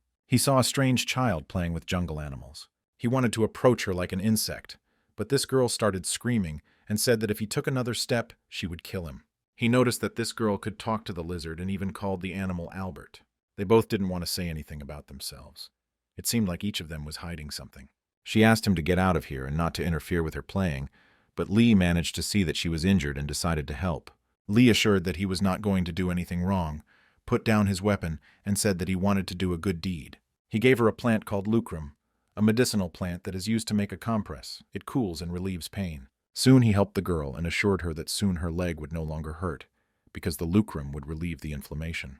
She thanked him, then told him to get as far away from here as possible, and she also got ready to leave. Lee constantly tried to help this girl. He said that adults always help each other. He looked at her and realized that apart from the lizard, she had no friends in this jungle, so they agreed to get out of here together. The girl didn't exactly say that her name was Eliza, but upon hearing this beautiful name, she also told a little bit about herself. Then he found out that she could talk to animals, and that she had no other friends besides them. It's not hard to guess that this girl is a real sorceress or a witch. Seeing her unusual source of mana, he stopped. Eliza ordered him not to move, otherwise she would kill him. She thought he wanted to do something bad to her and Albert, and had no idea that they were being watched all this time. At the last moment, Lee dodged, and the arrow that was fired at his head flew past. As soon as Eliza realized that they had fallen into a trap, she immediately became angry and began to use her magic. She grabbed the guy who tried to kill them and made him suffer. Seeing this, Lee was shocked. This little girl is not inferior in strength even to William Taylor, so you have to be more careful with her. Soon, a large black dog attacked them, and at that moment Albert realized he had to intervene and protect his friend. This little lizard only seemed cute and friendly at first glance, but when it senses danger, it is ready to transform into an ancient knight. Eliza believed that all this happened because of her new acquaintance, so Lee began to assure her that he had nothing to do with it. The girl did not want to listen to his words, began to attack him and try to kill him. At this moment, he saw another man again trying to attack Elise. It seems that this girl is not very well liked in this forest. I had to intervene again and save her, even though a minute ago she was trying to kill him. Lee doesn't like it when someone attacks a child in front of him. At such moments, he constantly remembers Sora and looks very angry. Only now did Eliza realize that this guy was not her enemy at all, and he knew nothing about her. They are still in danger, so Lee puts her on his back and starts running away. Albert said he couldn't run that fast, but he had to speed up to keep up with the others. When they broke away from the pursuit, Eliza tried to understand why this unknown Korean guy was helping her. It's obvious to him that when a child is in danger, adults should help. She looked at him carefully and decided to tell him why all these people were trying to kill her. There was a prophecy before. Some crazy oracle told her that she would destroy the entire world. After that, a reward was set for her, and people began to hunt for her soul. If Lee goes with her, he will be killed immediately by the mercenaries, so she suggests they go their separate ways before tragedy strikes. This girl also said that the ability to erase memories was something Lee had never heard of before. Only now, after looking at her more closely and analyzing the whole situation, did he realize that she was a witch. He didn't even know that there were other witches besides his own daughter. He tried to calm down and remembered what the bear had told him. In theory, this quest shouldn't be real, so this girl only exists here, and it's not necessary to interfere with this story. On the other hand, Mercenaries are constantly pursuing this girl, and she can't turn to anyone for help. Even if Lee pretends that none of this exists, he won't be able to deceive her, because Elise begins to sympathize with him with all her heart. If he follows her, he will become an enemy to the whole world, but Lee still wants to do it, and is even ready to give her the opportunity to train on him. He explained that he sincerely wanted to help this little creature and had no other intentions, because he was on her side. The girl decided to believe him and not scare him with her own strength anymore, although even this was too fast a step forward for her. She is already used to constantly hiding and not trusting anyone around her except animals, so her behavior must be treated with understanding. Soon they set off again. First, they had to get out of this forest, because everyone around knew about their presence. Albert went on a reconnaissance mission, a good opportunity to rest a bit and wait for new information. A little later, the girl told me that her name was not Eliza, because her real name was Elizabeth. The scenario quest was activated. The system informed the player that he must help Elizabeth get out of this forest. Up until this point, no system messages had appeared, so finding out the girl's name was probably a prerequisite for starting the quest. Soon she told them that they were in the middle of the Midheim Forest, which was outside the Kingdom of the Estuaries. Then she started talking about mercenaries and bounty hunters, also called Paladins. Soon Lee asked her to take a short break, which would soon be the perfect place to stop. At that moment, Albert returned. The girl started talking to him and asking about the information he had learned during the reconnaissance. There is a village a little further away, but the witch cannot go there because she will be burned at the stake immediately. Lee tried to assure the girl that he could hide her, but she had already taken a similar risk once before, and almost said goodbye to life. Lee said that Albert could be dressed up and pretended to be brother and sister. Elizabeth had never heard anything worse. The guy tried to explain that they needed to eat, and at that moment the girl told him that there were many mushrooms here that could help restore energy. A little later, the sun set over the horizon, and new visitors appeared in the village near this forest. This guy and his child have never been seen in this area, but it doesn't bother him at all. Lee said that he was a doctor who wanted to find a place to rest. In order to come to this village, he had to persuade Elizabeth for a long and tedious time and tell her his whole plan. His strategy was quite simple. He said he would be her father and tell everyone around that they had gone to Lee to pick flowers. After that, they were attacked by an unknown monster that immediately wounded Elizabeth and almost ate them. By some miracle, they were able to escape from this monster and soon found a village where they decided to stay for the night. He immediately told this story to the man he met in this village. Elizabeth tried to constantly pretend that she was very sick and needed rest. Soon they arrived at a central hotel and were given a wonderful apartment. Elizabeth had completely forgotten what a regular bed looked like. Soon they would be brought food, and she would be able to fully experience the taste of civilization. She hopes that she does a great job playing the role of a daughter and can become an actress in the future, because she doesn't really like the profession of a witch. Lee said that she is indeed very talented, but they will not be playing this role again in the future. The guy was only able to order dinner. He didn't have enough money to get dessert, but even that would be enough. Elizabeth probably hasn't eaten real food in a million years, but even so, she wants to share it with her saviors. After dinner, the boy said he wanted to go and ask how to get out of the forest, and reminded them that they needed to leave this village quickly. Despite the fact that Elizabeth constantly behaves like a spoiled child, it is immediately noticeable that she has a kind heart. Even when she is very hungry, she is still ready to give food to her friend. Not every adult is capable of such behavior, so she is not a child at all. When Lee went downstairs, he saw that everyone around was welcoming the night's guests. They already know that a doctor has arrived here with the child, and they want to talk to him alone. These knights are very similar to the paladins, that is, the bounty hunters that Elizabeth told so much about. Elizabeth is left in her room all alone. Now she is not thinking about what will happen in the future, because she is completely focused on the memories of the past. For as long as she can remember, she has always had problems.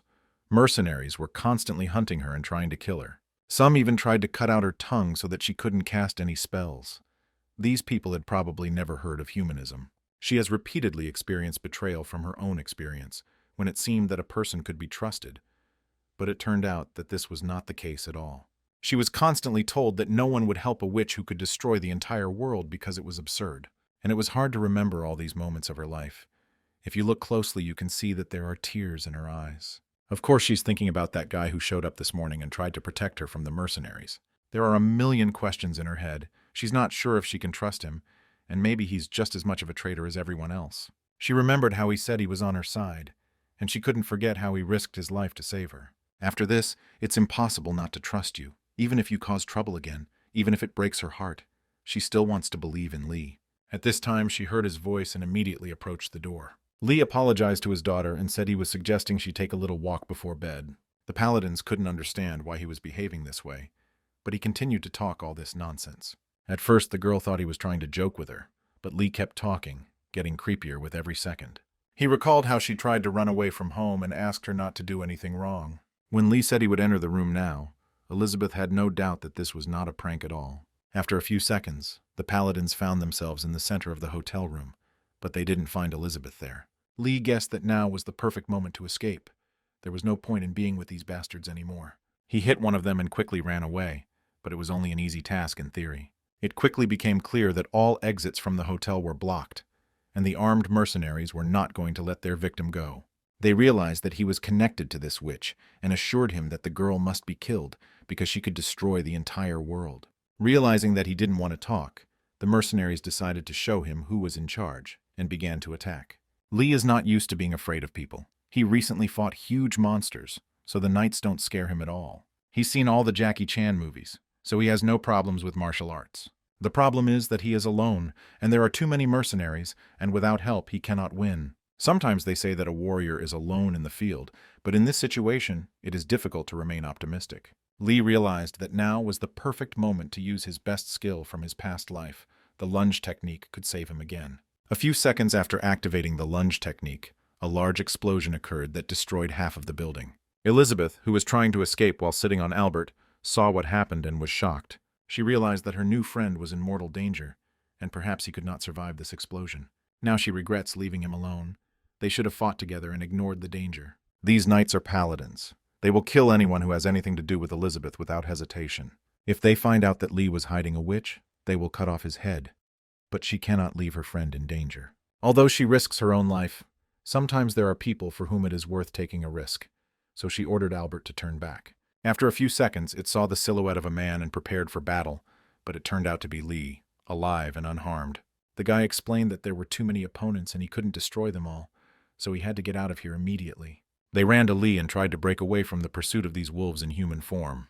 Last time, Lee used too much mana. He even had to use the king's ring to stay alive. It's only a matter of time before the paladins catch up with him and Elizabeth, so they need to come up with something to save them. He still has various tricks and techniques that he can use, but that's not enough. Soon they were completely surrounded, and now they found themselves in a really difficult situation. Lee tried to intimidate his opponents. He recalled what he had done a few minutes ago and said he was ready to kill them all. The mercenaries acknowledged that his skills were at a high level, but they understood that he could not use this technique indefinitely. If he ran away, it already means he is weak, so the paladin leader wants to personally cut out his tongue. The boss ordered his assistants to go in search of the witch, while he himself remained to fight against Lee. He wants to end this battle quickly because there is no time for unnecessary chatter. Lee assured that he did not want to kill anyone, but his opponent, on the contrary, longed to taste warm blood.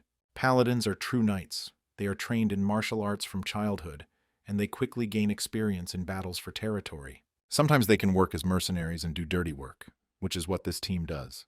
The paladin leader has a large supply of mana. It is not easy to stop him, and it is difficult to even dream of victory. His strikes look like fairly ordinary attacks, but he is able to power up his sword to a high level with his energy.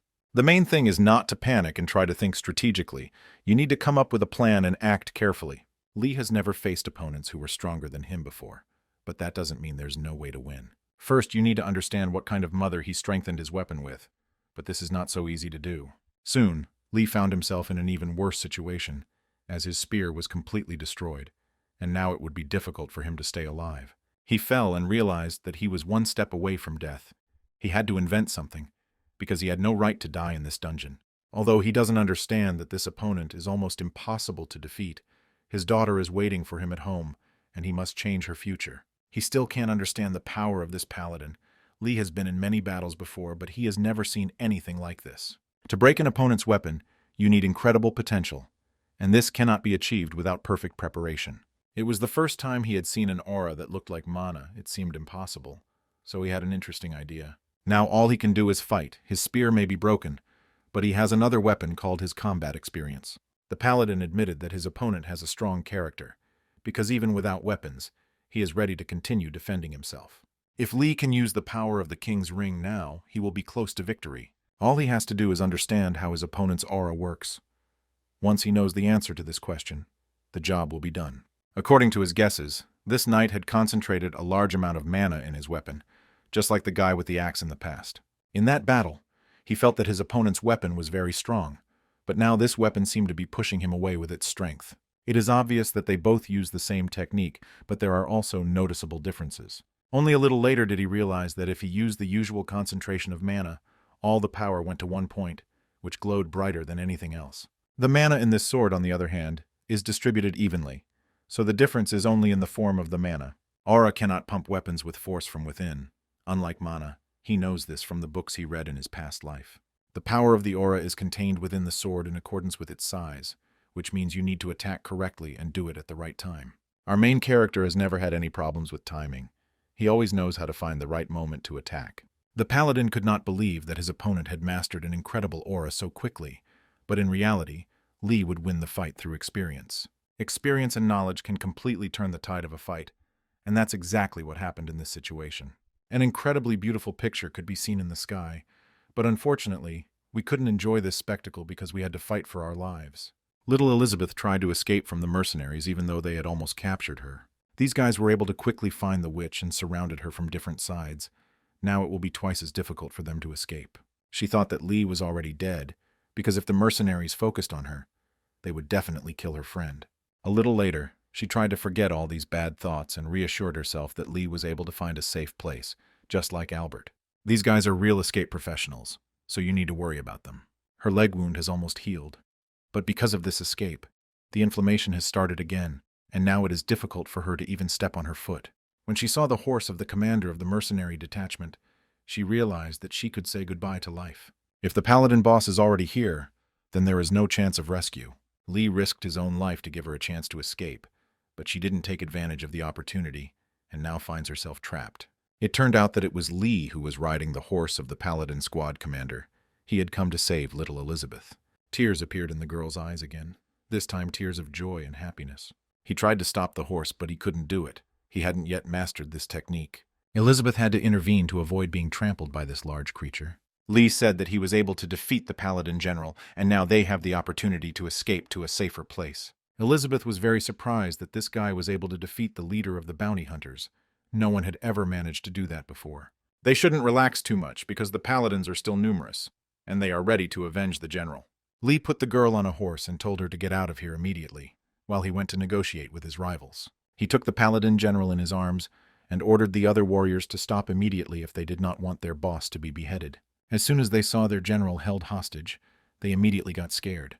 These guys weren't ready for such a plot twist. Lee said that if they let him and the girl go, he would let the general live. At first they agreed, but he doesn't want to trust the bounty hunters because he's sure their words mean nothing. Only real bad guys would threaten a little girl with a sharp sword, so there is no trust in them. On the other hand, if he doesn't trust them, they won't be able to come to an agreement, and soon the Paladins will need reinforcements. He decided to change his plan a little and said that all they had to do was let Elizabeth go.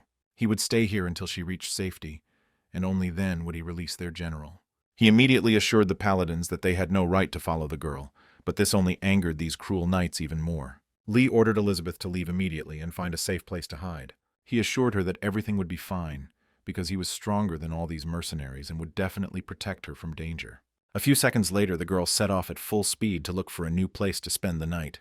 It was hard for her to say goodbye to her savior, especially considering that he would certainly be in danger after handing over the general to the Paladins. It was at this moment that the system reported that the quest according to the scenario was completed.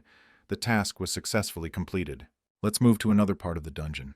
There's a meeting going on there right now because no one has been able to find the captain in 3 days. All his friends, as well as Alex, gathered to share all available information and try to find Lee. Now is the perfect time to go searching because they are starting to worry that something bad might have happened.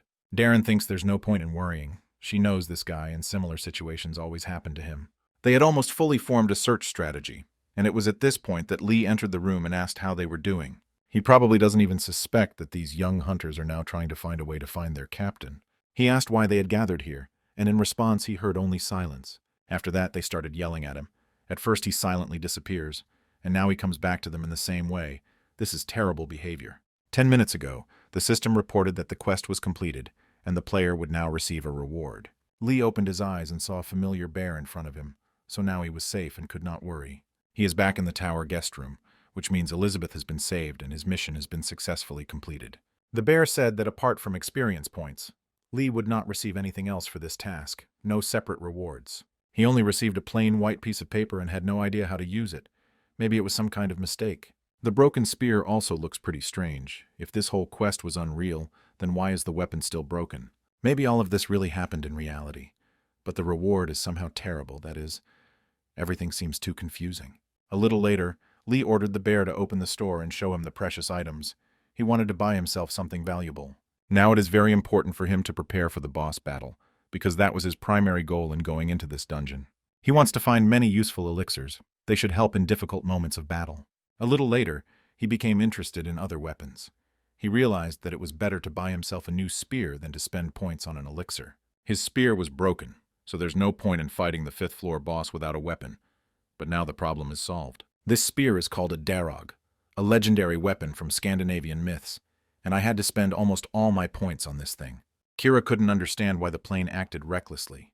He wouldn't be able to take this weapon with him anyway, so this purchase seemed pointless. He also hasn't heard any information about this boss yet, but he's already sure that a spear will be the perfect weapon to fight him. He was upset that his friends did not support his choice. They believe it is wrong to spend a large number of points on a temporary weapon. They probably don't understand that this is a necessary investment, because he came here for his daughter, not for the rewards. After the tickets appeared in the store, everyone realized that the entrance to the 5th floor was open. Alex can't believe that these fools are really going to go to real hell to die. Even Master Sophia couldn't pass this test, and besides, they didn't buy escape tickets, so there's almost no chance of returning. He couldn't believe they were actually going to go to the 5th floor, but he would have to get used to these crazy boys and girls. They love to feel the risk and feel their hearts leap out of their chests, which is why they decided to become hunters, which is why they are a unified team. Soon they entered the 5th floor, and the training quest to attack the king's hall began. At first, everyone thought that the statues near the main gate were alive and would start attacking them, but so far this has not happened. If Sophia is to be believed, these statues should lose interest in them as soon as they walk through the door. Sophia said that this door can be opened with your hands and no additional keys are needed for this. One person will act as a decoy and approach the door. When the statue starts moving, everyone else will run back and open the door. Kira immediately said that she didn't like the plan, that being a decoy was too dangerous, but Lee assured her that he was ready to take on this role. He is the only one with a chance of survival. He has excellent reflexes and incredible self-confidence. Kira wanted to stop him. It was obvious that she cared about his future, and her feelings for him were growing stronger every day. I had to reassure her that there was no other way out. Lee had a great reaction, so she didn't have to worry. The decision was made, and the whole team prepared to act according to the plan. The main thing is not to rush and not lose concentration. As soon as the boy approached and touched the main door, the eyes of the huge statue began to glow red. At this point, Lee began shouting to his team members that it was time to act. It seemed to him that everything was pretty obvious, but for some reason no one moved or was going to open the door. It turned out that the statue was not going to run after him throughout the hall. The task of this night was to protect the gate, and he didn't care about anything else. Sophia said that all it took was touching the door, and the guards would immediately start attacking. It seems as if they are greeting the king and kneeling before him. At this moment, the team captain again remembered that he had already been called the king, which was hardly a coincidence. In this situation, the king's ring is again involved, and these statues consider him their ruler. 4 people couldn't even open the door a little. It's hard to believe that Sophia did it without help. Lee tried to do it on his own, but as soon as he touched the door, the guards immediately started moving. It seemed to everyone around that these monsters would now start attacking them, but Lee remained calm and was sure that the guards, on the contrary, would help him. That's exactly what happened. They walked up to the door and immediately opened the passage inside. The inner hall was huge. There was almost no light, so it was difficult to see the boss. The first floor boss was the jailer. After that, Lee met the gardener and then fought the real queen of monsters. Now, by all this logic, the king and boss of this tower should sit on the throne. As soon as he sensed that guests had arrived, he immediately directed his black magic into attack. The captain ordered his comrades to avoid any danger as much as possible and to keep a long distance. First, you need to understand the boss's strengths and weaknesses, and only then develop a strategy for victory. It was very difficult for them to defeat the queen, but fighting this demon will be even more difficult. He immediately surrounded them with the power of fire, and then began to recite various spells. This magic is too powerful, the hunters saw for the first time, that a creature could attack with spells without stopping. Usually, every sorcerer needs pauses, because any spell takes up a large amount of mana and energy. If he continues at the same pace, he will be impossible to approach. But Lee has a plan. He tried to get closer to the monster and was not going to hide from its attacks. There are several possible explanations for Lee's behavior. He is either very smart and came up with a plan, or he has completely lost his mind. After the boss's attack, the guy showed his friends that he had the situation under control, and they didn't need to worry. Usually, all people with a headache behave this way, but this time everything is fine with Lee. He decided to act this way because he understood the power of his spear. Mentions of this weapon can be heard in Celtic legends and Scandinavian myths. This spear was owned by the knight Dermod, the hero and savior of Piana, and it was this spear that he received from his father, the druid Angus. The red color of the tip means that this spear can neutralize any magic. At one point, Lee even thought his plan wouldn't work, but the boss's magic turned out to be not as dangerous as it seemed. This monster is not very scary. Its main strength is energy, which it can constantly spend and attack without rest. This list is really worthwhile, and now no one doubts that Lee made the right choice. He confidently told his friends that he would now clear the way to the top, and it would not be difficult to follow such leaders even to the ends of the world. You could see different magic around. It was the power of fire, the energy of lightning, and also the power of the earth. Even next to this fire, it's incredibly hot. But Lee somehow makes his way to the epicenter of these events. Kira looked at him and realized that she could not stay away and not help her daughter's father. Her arrows began to attack the boss of this room, but thanks to the protective barrier, he was able to defend himself. The other team members also took decisive action. Hiram took out her favorite rifle and opened full fire. It's also hard to be satisfied with the result. This barrier doesn't let any attacks through, and the boss is even difficult to injure. It's obvious that no barrier can be that strong, and it's also surprising that the boss can both defend and attack at the same time. Alex warned about the power of this creature, but no one could even imagine that this boss was really so powerful. While he is hiding behind the barrier, all that remains is to hide from his dangerous attacks. Lee is trying hard to change the situation for the better, but even his magic spear is not enough to succeed. His actions angered the boss, and he then started throwing huge rocks at him. For a moment, it seemed that the guild captain would be crushed by the spectrum, and only a wet spot would remain of him. He was lucky that all this time Daeho had been preparing to use his technique, and now he could break any stone with one blow. The boss stopped for a while as if he was gathering strength to deliver an even more powerful blow and show the guests who was in charge. Within a few minutes, everything around was frozen. This magic is incredibly strong.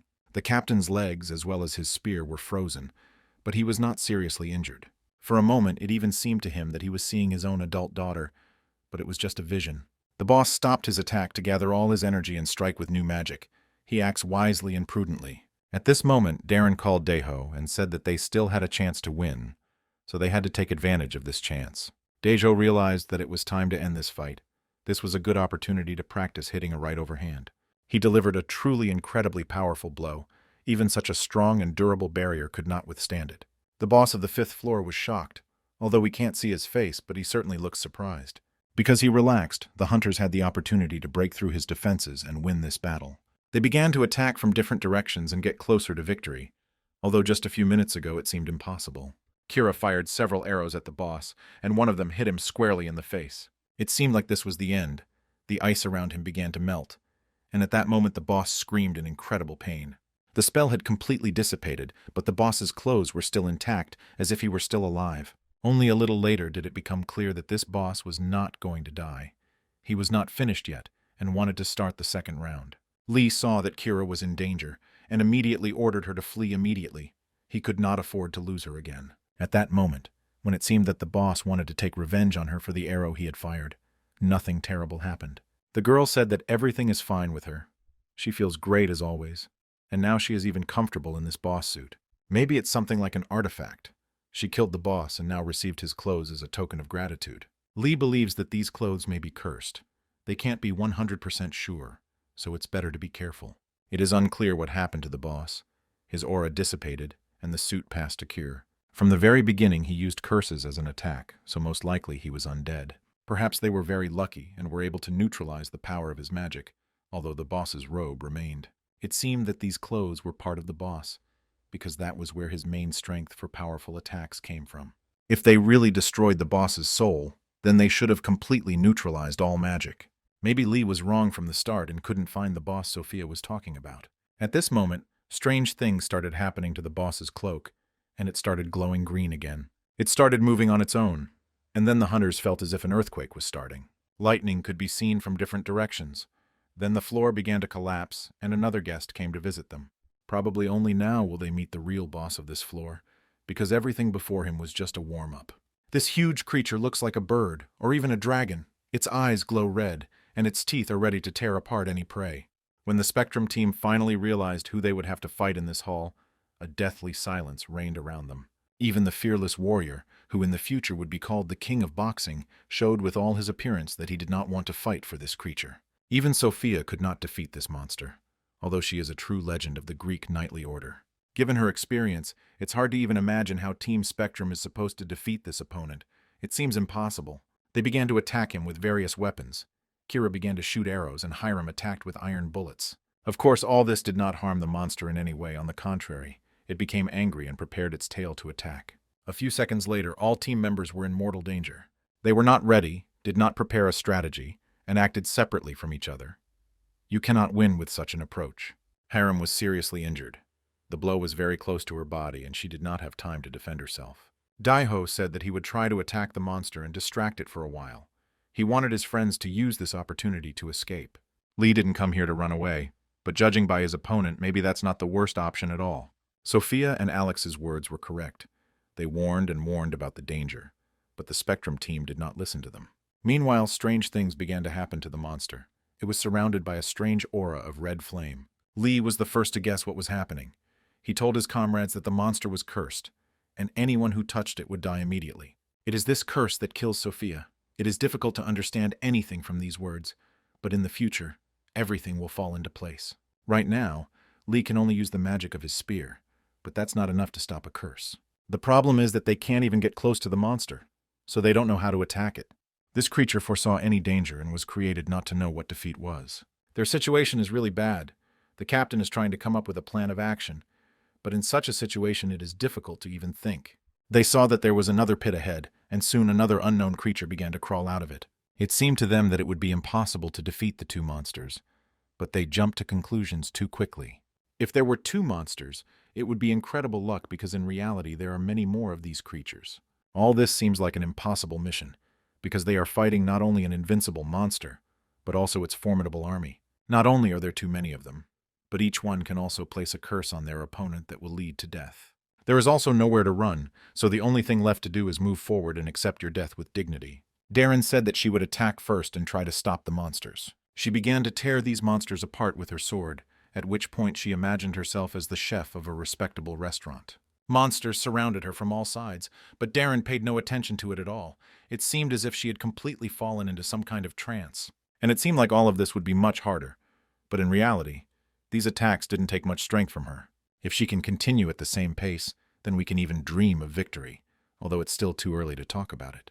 The captain could not abandon his team member. He also intervened in the battle and began to help. Now that Hiram and Diho can't attack, the situation is getting more complicated, and it's getting harder for Darren to keep his distance from the monsters.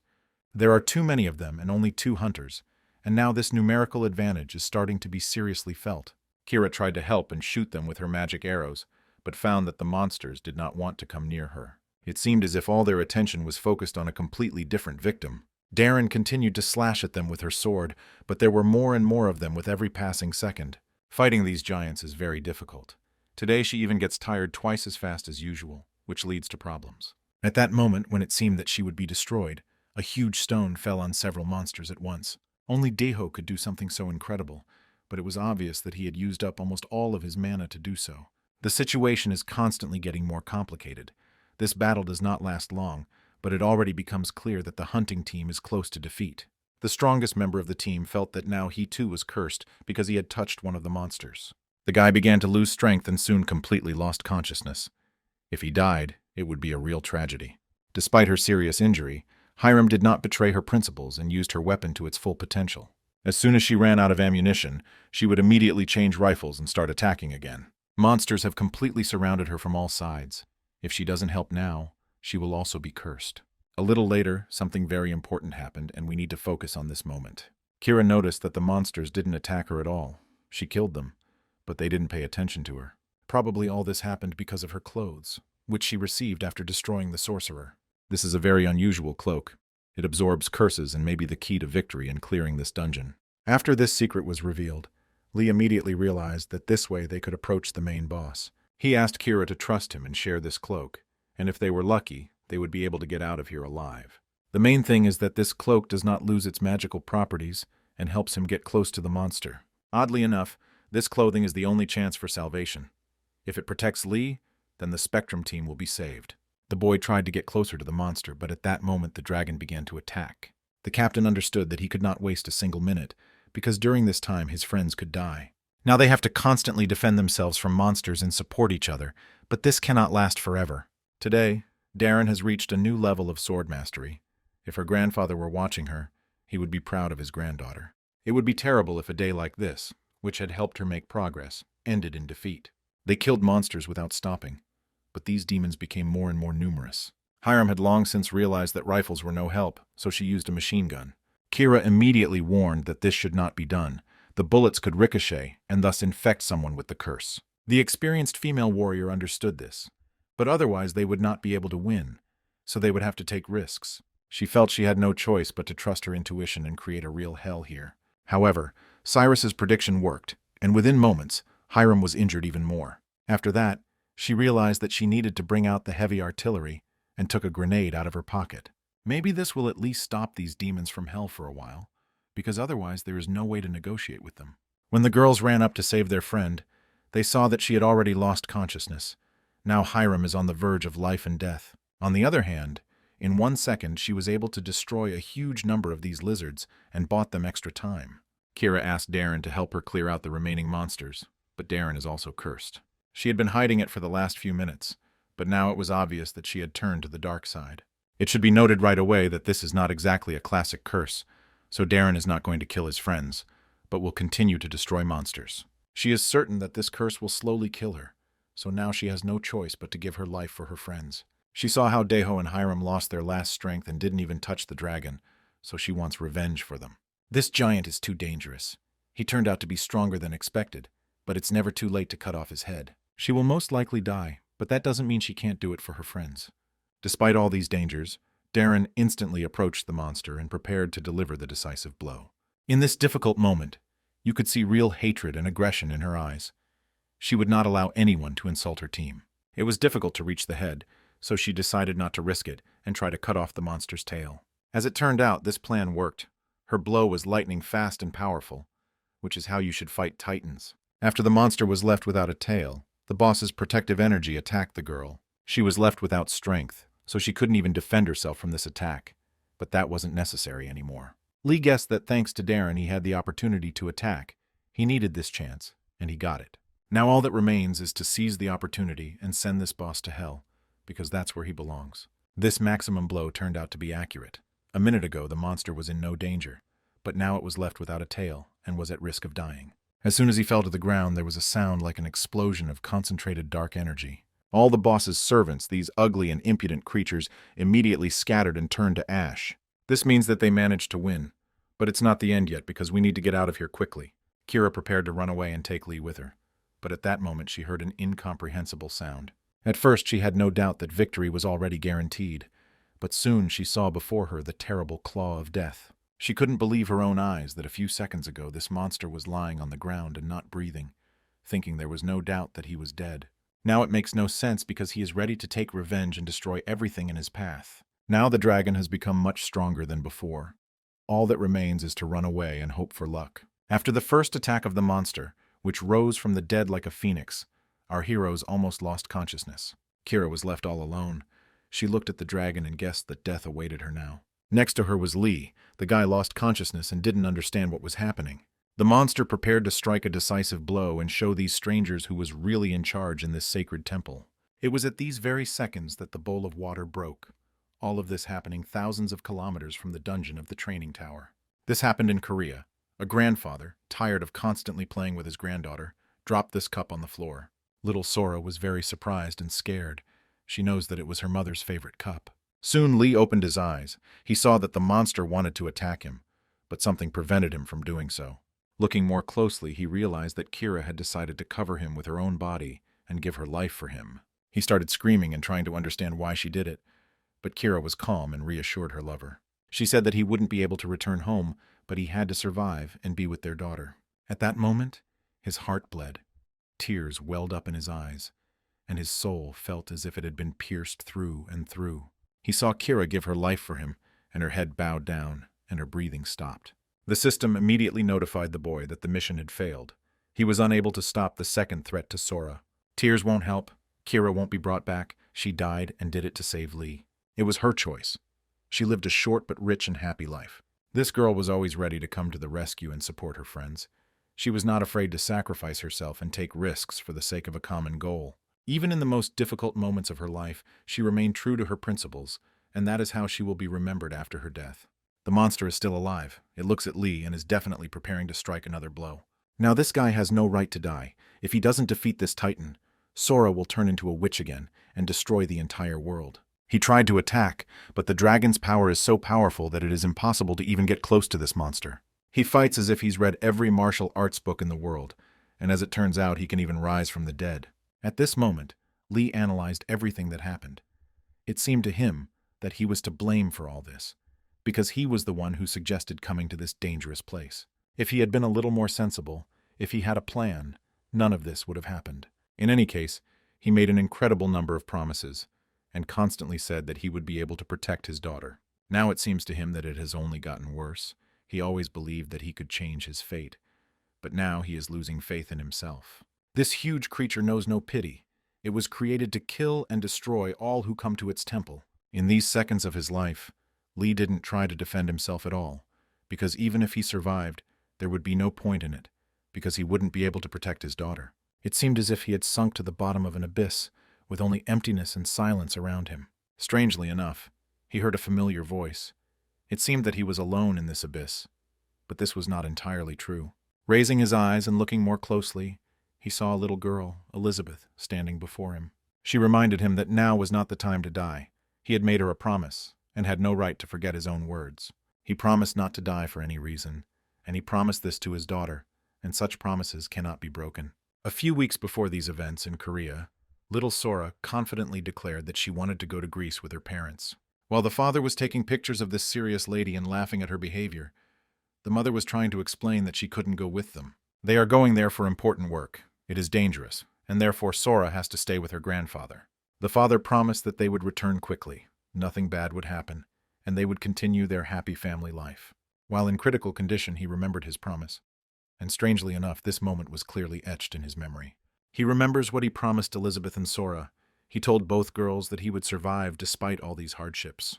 We cannot allow Sora to become an orphan at such a young age. It will change her soul, and she will turn into the Dark Queen again. This cannot be allowed. Lee suffered in a past life, and is not ready to let his daughter go through all this.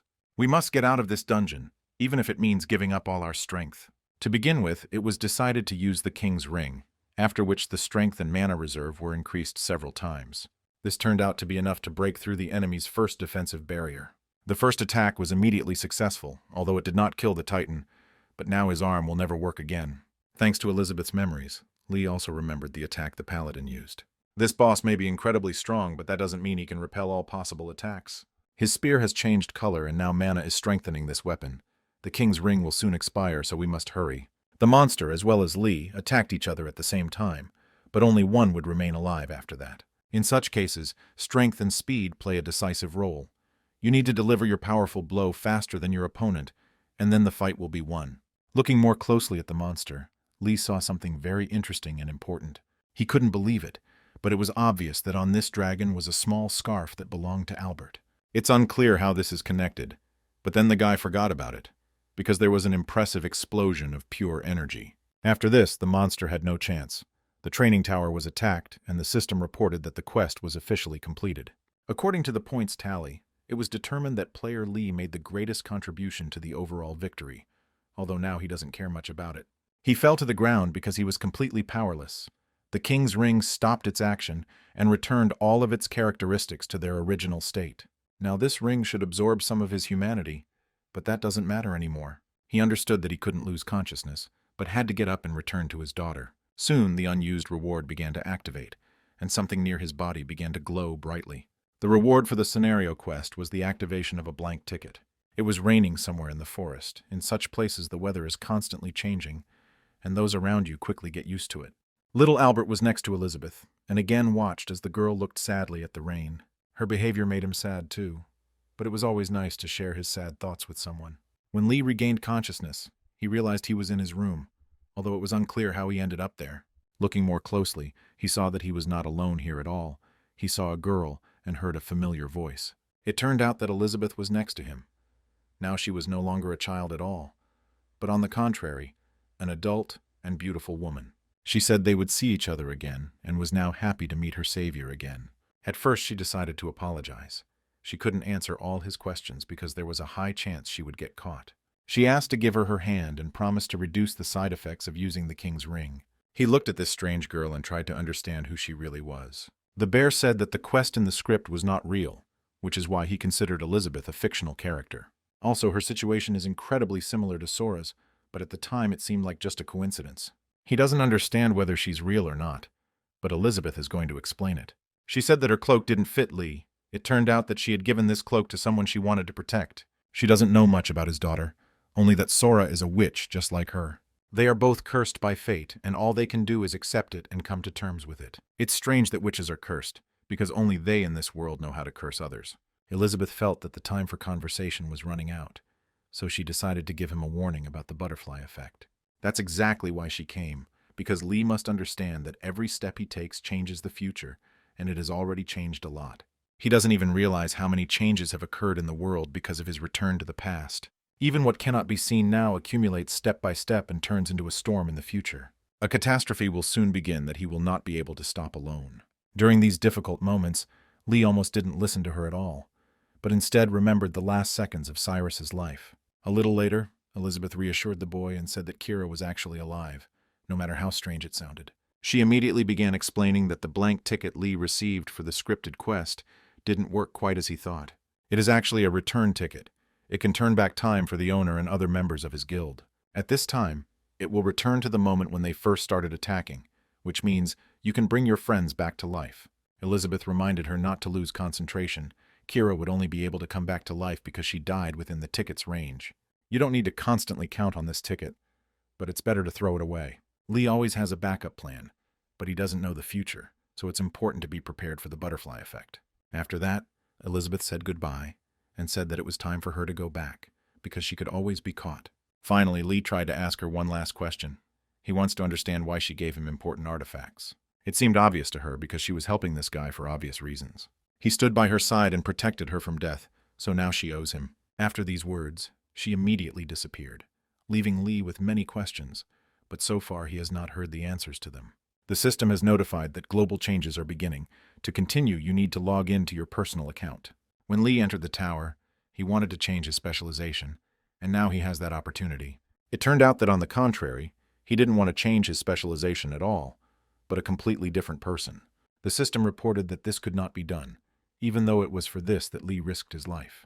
Speaking without exaggeration, all of Sora's misfortunes are related to her specialization and class. He hoped that by changing this, he could change everything that happened in the future and avoid the catastrophe that destroyed the world.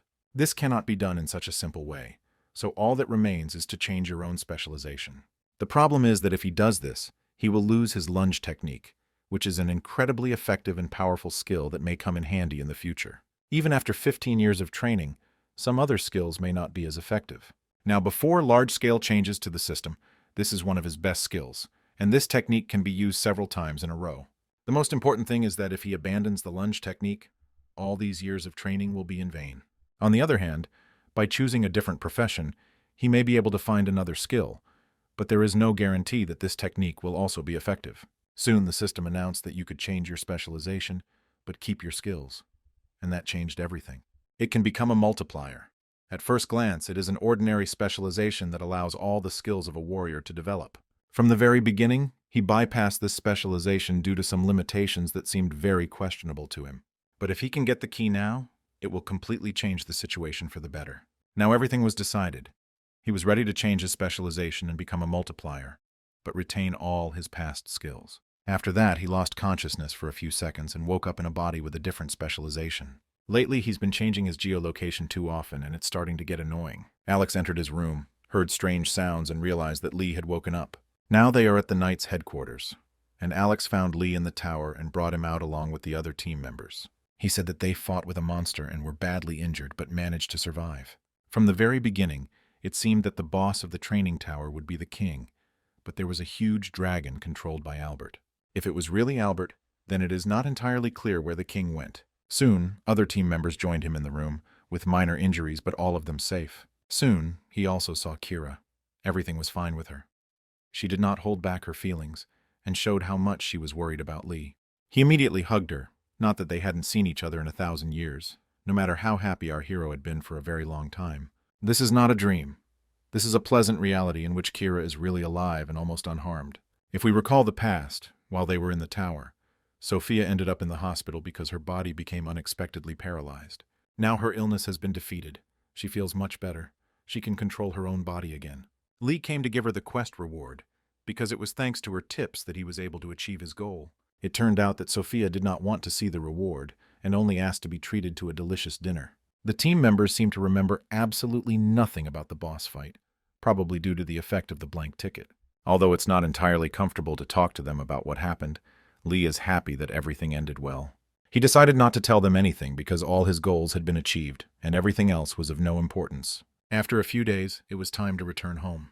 Although they really enjoyed Greece, it was always better to be at home. Finally, Alex decided to go over and talk to Lee, as the last few days had shown that something was bothering him.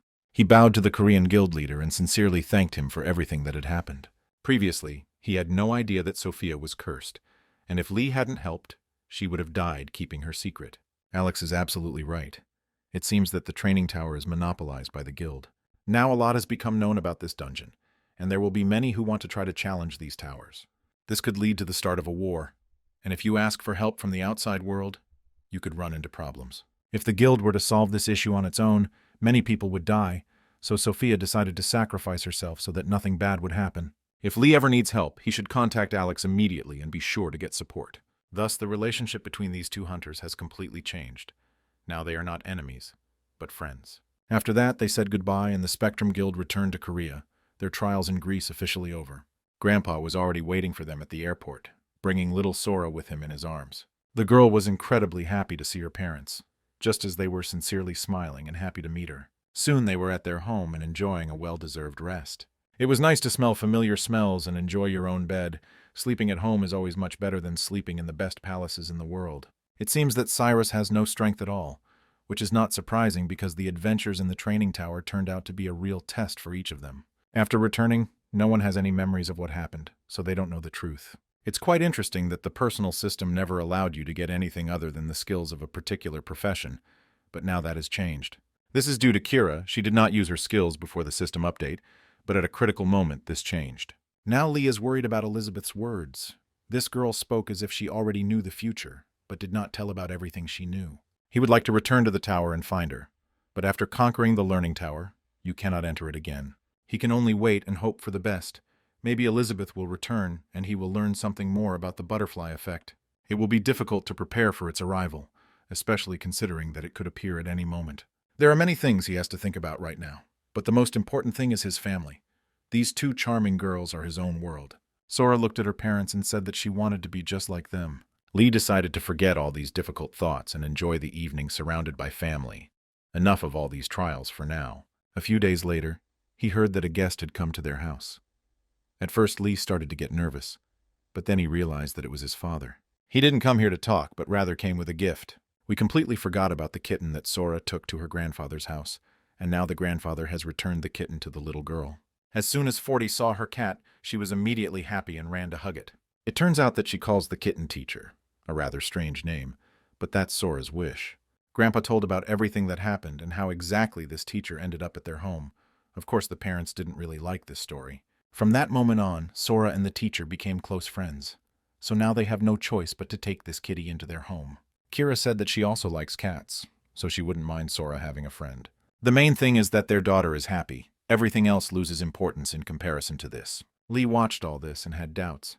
He knows that the union of a black cat and a witch could end badly, and that scares him. His bracelet didn't show any reaction to mana, so this cat shouldn't be dangerous. He used to worry that his daughter wouldn't be able to make friends, so now that problem has been solved and the teacher can stay at their house. Sora immediately started celebrating and jumping for joy, and Huang looked at his son and said that they needed to talk. This was regarding their recent trip. Huang explained that despite the importance of work, one cannot leave a child alone for a long period of time. Lee may not even notice how his daughter grows up, If he is constantly absent, he will lose the opportunity to be her father.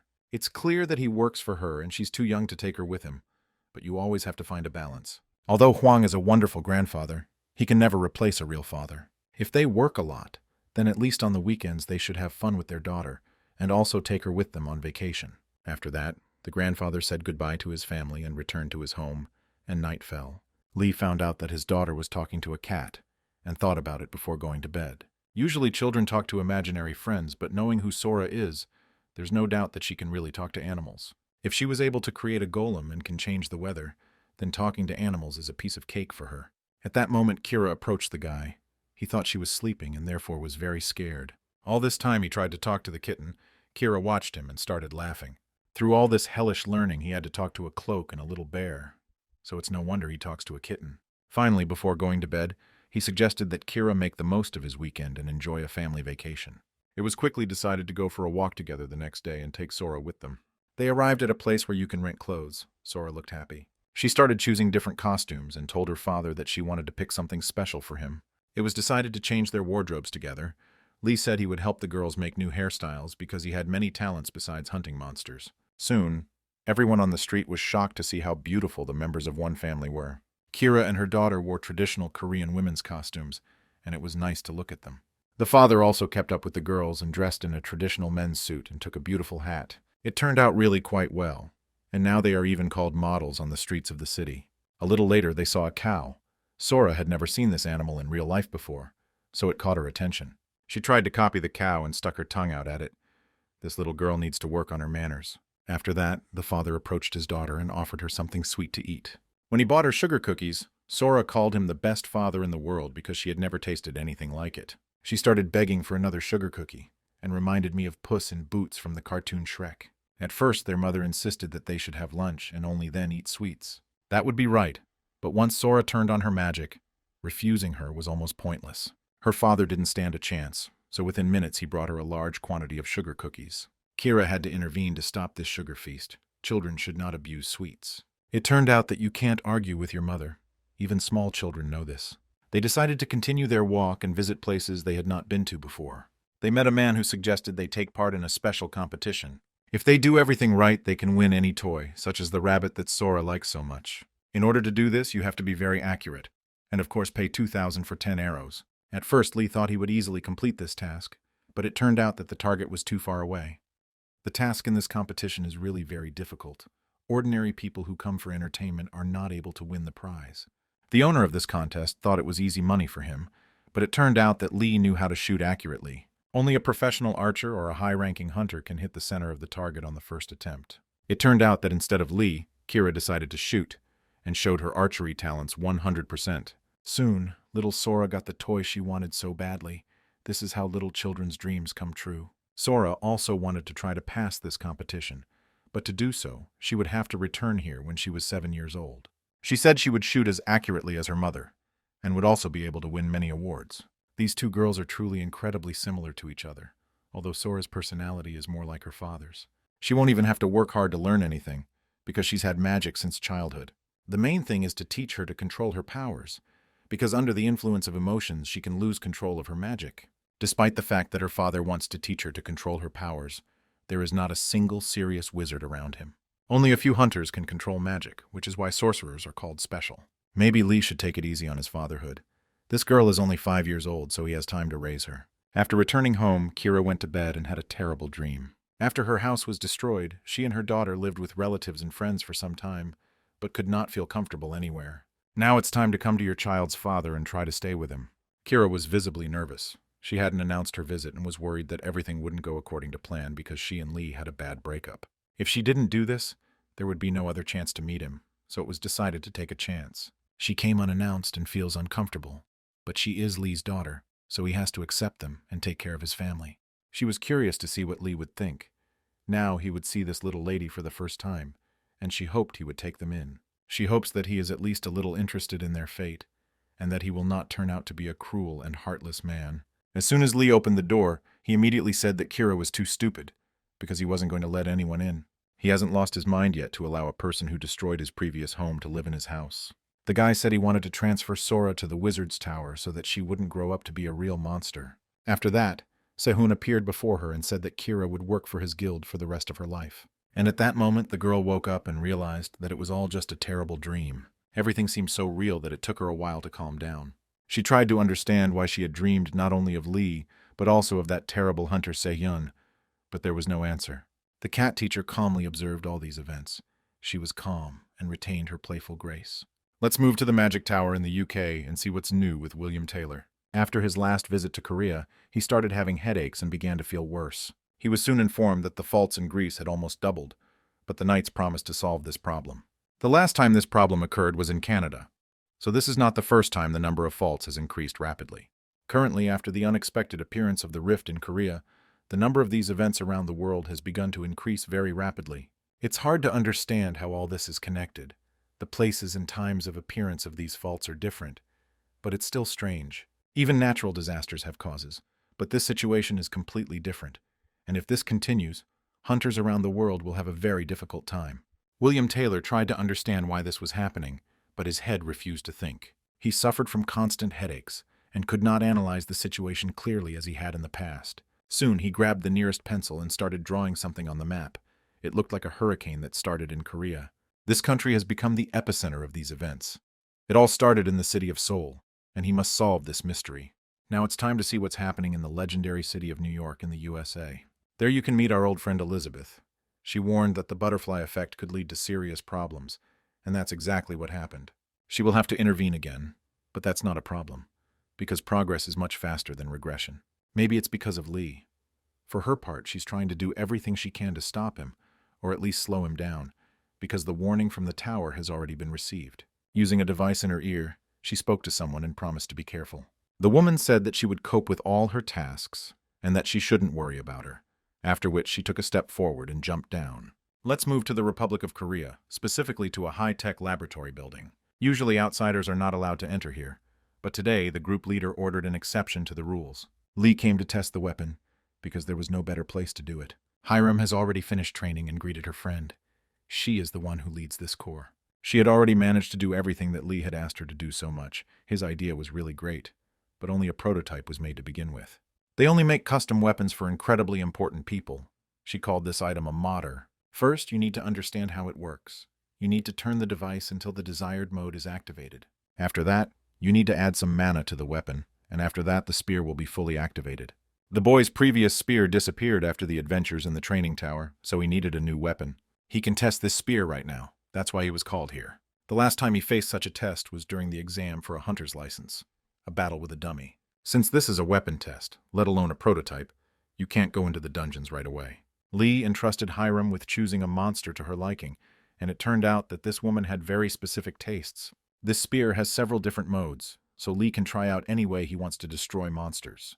It won't be easy to defeat this monster, but the guy has done it in the past, so he just has to repeat his actions. He fought the mimics for a long time during their last battle, but since then his martial arts have grown, and he also has a personal system. He wondered if he could win this time.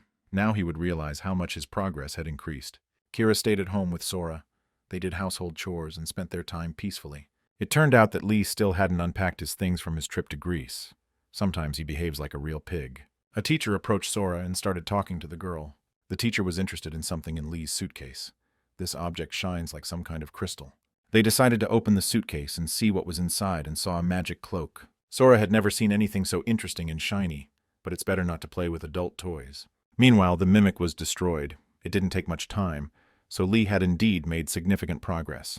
He thanked Hiram for his help, but immediately said that the spear had been broken during the battle. Since it was a transformer weapon, she intentionally used a flexible material, but she didn't expect the spear to be too weak. This happened because Lee changed his mana flow to aura. If he uses his skills at the same time, the weapon cannot withstand the load. The spear needs to be strengthened. Hiram reminded her that this wasn't exactly her idea of a weapon, and if Lee didn't mind, she was willing to buy the idea. Lee replied that he didn't need the money at all, and he was willing to give away the rights to the spear for free. The main thing is that Hiram agrees to make this weapon freely available in 3 years. She couldn't understand why he was doing this. The guy didn't tell her that he didn't actually own the patent for this technology. Before its regression, this weapon was developed and produced by a high-tech company, so it would be right to return this technology to its owner. This interference in events could lead to the aforementioned butterfly effect. One can only hope that nothing bad happens. Any action has consequences. Weapons that should have appeared only a few years ago will now be distributed around the world. This is a big risk that could lead to disaster, and Lee may regret his actions in the future. After that, Lee said that there was another weapon he would like to ask to be collected. This time, this weapon must be made of a special metal, because only in this way will the weapon be endowed with the necessary qualities. Lee returned home and immediately realized that something strange was happening here. It was dangerous to leave these girls alone. It turned out that Sora had put on a crybaby and started flying around the house, while Kira tried to catch her. This is the same cloak that was taken from the 5th floor of the training tower.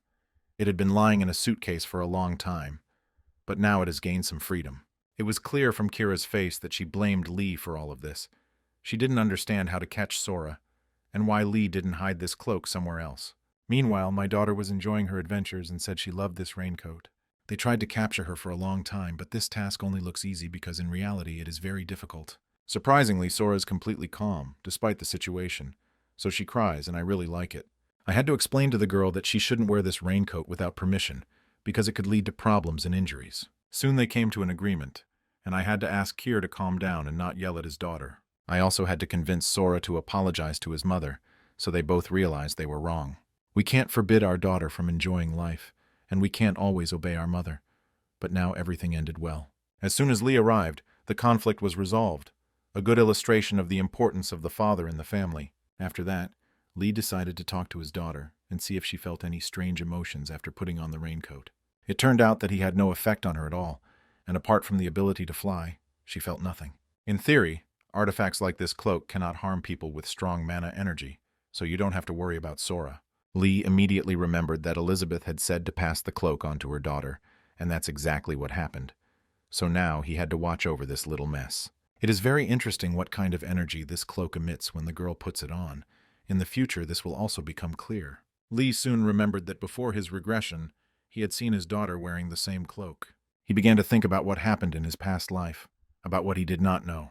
A little later, he began to suspect that Elizabeth and his daughter might already be dating, and it's unclear whether that's a good thing or a bad thing.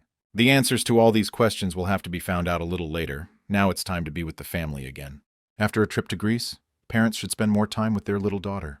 She should feel loved and supported. Soon they arrived at their destination. Lee asked Kira to go with Sora while he parked the car. He got this car from Hiram. She gave him the keys and told him not to deny himself anything. He tried to call Hiram, but the woman didn't answer, probably busy with her weapon as usual. Hiram rarely thought about her personal life.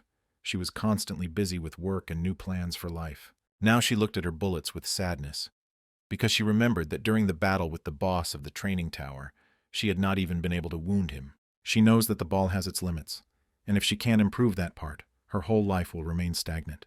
The problem is exactly how to put mana into the orb, because the mana level is difficult to maintain at a stable level. If you fill the bullet with mana, then it will strengthen the weapon, not the bullet, and it will not give the desired result. It would be ideal to put mana into orbs without unnecessary touches, but it's too difficult to control. There is no other choice but to try to do this through direct contact, and this requires spending extra time. Seeing that it was already late, Hiram realized that she hadn't thought about work for so long. She went into another room and saw her parents with Lee. He talked about adventures and how their daughter fought monsters. Everyone around was laughing and there was a pleasant atmosphere. Oddly enough, the girl on the contrary was upset. For her, this was the worst-case scenario, and she was not at all looking forward to meeting Lee. Instead of greeting him and hugging her friend, she started yelling at him and trying to understand why he had come. I had to explain to her that because she didn't pick up the phone, Lee came to her office and the security guard told her that she was at home. Thus he ended up in her house and met her mother. Soon they retired to her room and began to talk about their own affairs. He came to ask something about the weapon he requested a few days ago. There were problems with the manufacture of this weapon because the Flurn material needed is too rare and not available in the right quantity. Surprisingly, there is not much demand for it. It seems like someone deliberately took all this metal for themselves. Hiram suggested using some other metal. An alternative could be found without losing the effectiveness of the weapon. Lee explained that it had to be a weapon made of Flurn metal, otherwise he wouldn't get the desired effect. She should try to obtain at least a small amount of this metal. If it's really urgent, it would be faster to place an order with a blacksmith than with a large high-tech company. During this conversation, the lights in the room were turned off, which usually doesn't happen because the backup generator is running. Perhaps thieves are trying to break into the house.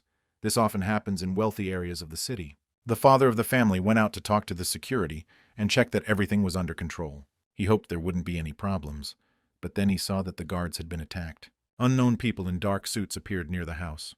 They killed armed and determined. Soon these people were already in the house and trying to find the owners of this apartment. It is not known what exactly they were trying to find, but the husband and wife hoped that nothing bad would happen. All exits and entrances to the house are blocked. The phone is not working, so the situation is truly dangerous. Somehow they were able to reach the second floor, but now it will be difficult to contact security. The bandits realized that the room was locked and began to break down the door. Soon they would go inside. It seemed that a battle between the owner of the house and the bandits was inevitable, but at that moment someone threw an unknown device into the room. It turned out to be a light grenade, and soon it exploded and blinded everyone around. Hiram and Lee weren't going to sit in a safe place. They went out to save their parents and stop the bandits. Professional training always helps in difficult situations. Within a few minutes, the bandits were eliminated. The parents were not injured. Everything is fine with them, apart from a slight shock. It seemed that the worst was behind us, but Lee heard strange sounds below and said that we had to stay focused. The bandits probably came with reinforcements. The enemy is determined and will have to fight. Lee asked his girlfriend to stay with her parents while he went downstairs to meet the guests. He can see in the dark, so he doesn't need anything other than a weapon to fight. The bandits continued to search for valuables and money. No one even noticed that their comrades had disappeared. Soon one of the bandits found the safe. He had no doubt that there was a large sum of money there. In fact, they were mercenaries and had clear instructions, so in addition to money, they had to find the right item. They are not professionals at all, but ordinary amateurs who do not have enough experience. Taking the safe with them won't be easy, but if they had extra time, they could try to open it. Now this is impossible because the owners of the house could call additional security or call for help from a professional hunter. When the bandits saw an unfamiliar face in the room, they immediately began to panic. Lee moved like a shadow, skillfully avoiding the gaze of his opponents and finding perfect opportunities to attack. Some of the attackers even tried to attack him with knives, but even that didn't scare our hero. He repelled the attack with mana and then skillfully seized the initiative. There were only a few minutes left before the security guards arrived, so some of the bandits immediately started running away. Everything looked like it was an ordinary hostage-taking. No one should guess the real reason for the situation. The bandits are sure that they will soon have a new chance, which is why they so easily forgot about these missions. Soon, security guards and a large number of police arrived at the house, and some of the bandits were detained. Among the attackers was one hunter. The problem was that he was wearing a mask, so Lee could not recognize him. All the others were ordinary people. They didn't even have enough experience with weapons. They were amateurs. It was a strange robbery. Ordinary people with guns. Everything around was planned. It seemed as if Lee had seen something like this before. He remembered the attack on Hiram in the dungeon, the same day he had saved her and they had met. If you compare what happened then, there were many more attackers now, but there was also this hunter in the dungeon. He was unaware of all these events, so before his regression they were not talked about. This attack never even happened. Lee remembered Elizabeth's words and realized that much had already changed because of his actions. The butterfly effect had been haunting him from the very beginning. Perhaps after he saved Hiram the future changed, even though he didn't try to influence events much. When you interfere with the events of the past, there should be no doubt that the future will also undergo changes. After it was all over, the grateful homeowner asked his security to take Lee home. Several more days passed after these events, and Lee continued to train and try to become stronger. Before his regression, he was weak and could only rely on other people. This time, by raising his level of specialization, he will be able to become stronger. In order to do this, he called on his friends for help and explained that many hunters use other people as rivals. Now they will fight each other, but this is just sparring, a mock fight, not a real fight. This type of training is often used by Darren's family members. If something goes wrong, she is ready to intervene and stop the sparring. They should not suffer serious injuries because they will be using a wooden spear and boxing gloves. This is how friendly sparring is conducted in order to avoid injuries and increase the chances of progress. Previously, Daejo tried to become a professional boxer, but left this profession because he could not fulfill his potential. He left the sport when he decided to become a hunter, but over the years of training he became accustomed to sparring with people. As soon as Darren gave permission to start sparring, Daejo immediately demonstrated that he was ready to show his full potential. He instantly approached and immediately struck a powerful blow. Lee managed to defend himself with a wooden spear. He had previously watched his friend when they fought on the same side, but only now did he feel how strong Daejo was. Lee didn't come here to constantly defend, he also wants to attack and demonstrate his strength. He hit him in the lung area, but it felt like his stick hit a reinforced concrete wall. It seemed like the guys were going to knock all of each other's teeth out, but Darren intervened in time and stopped the sparring. She said that Lee won this battle, And that was enough for today. Daicho couldn't understand why he wasn't considered the winner, because it seemed like the initiative was on his side. He had to explain that if it had been a real spear, there would already be a deep hole in his chest. Lee was happy. He was fighting the future king of boxing, so for him progress was only in exchanging blows with him, not immediately getting knocked out. Although Darren awarded him the victory, his feelings indicate something completely different.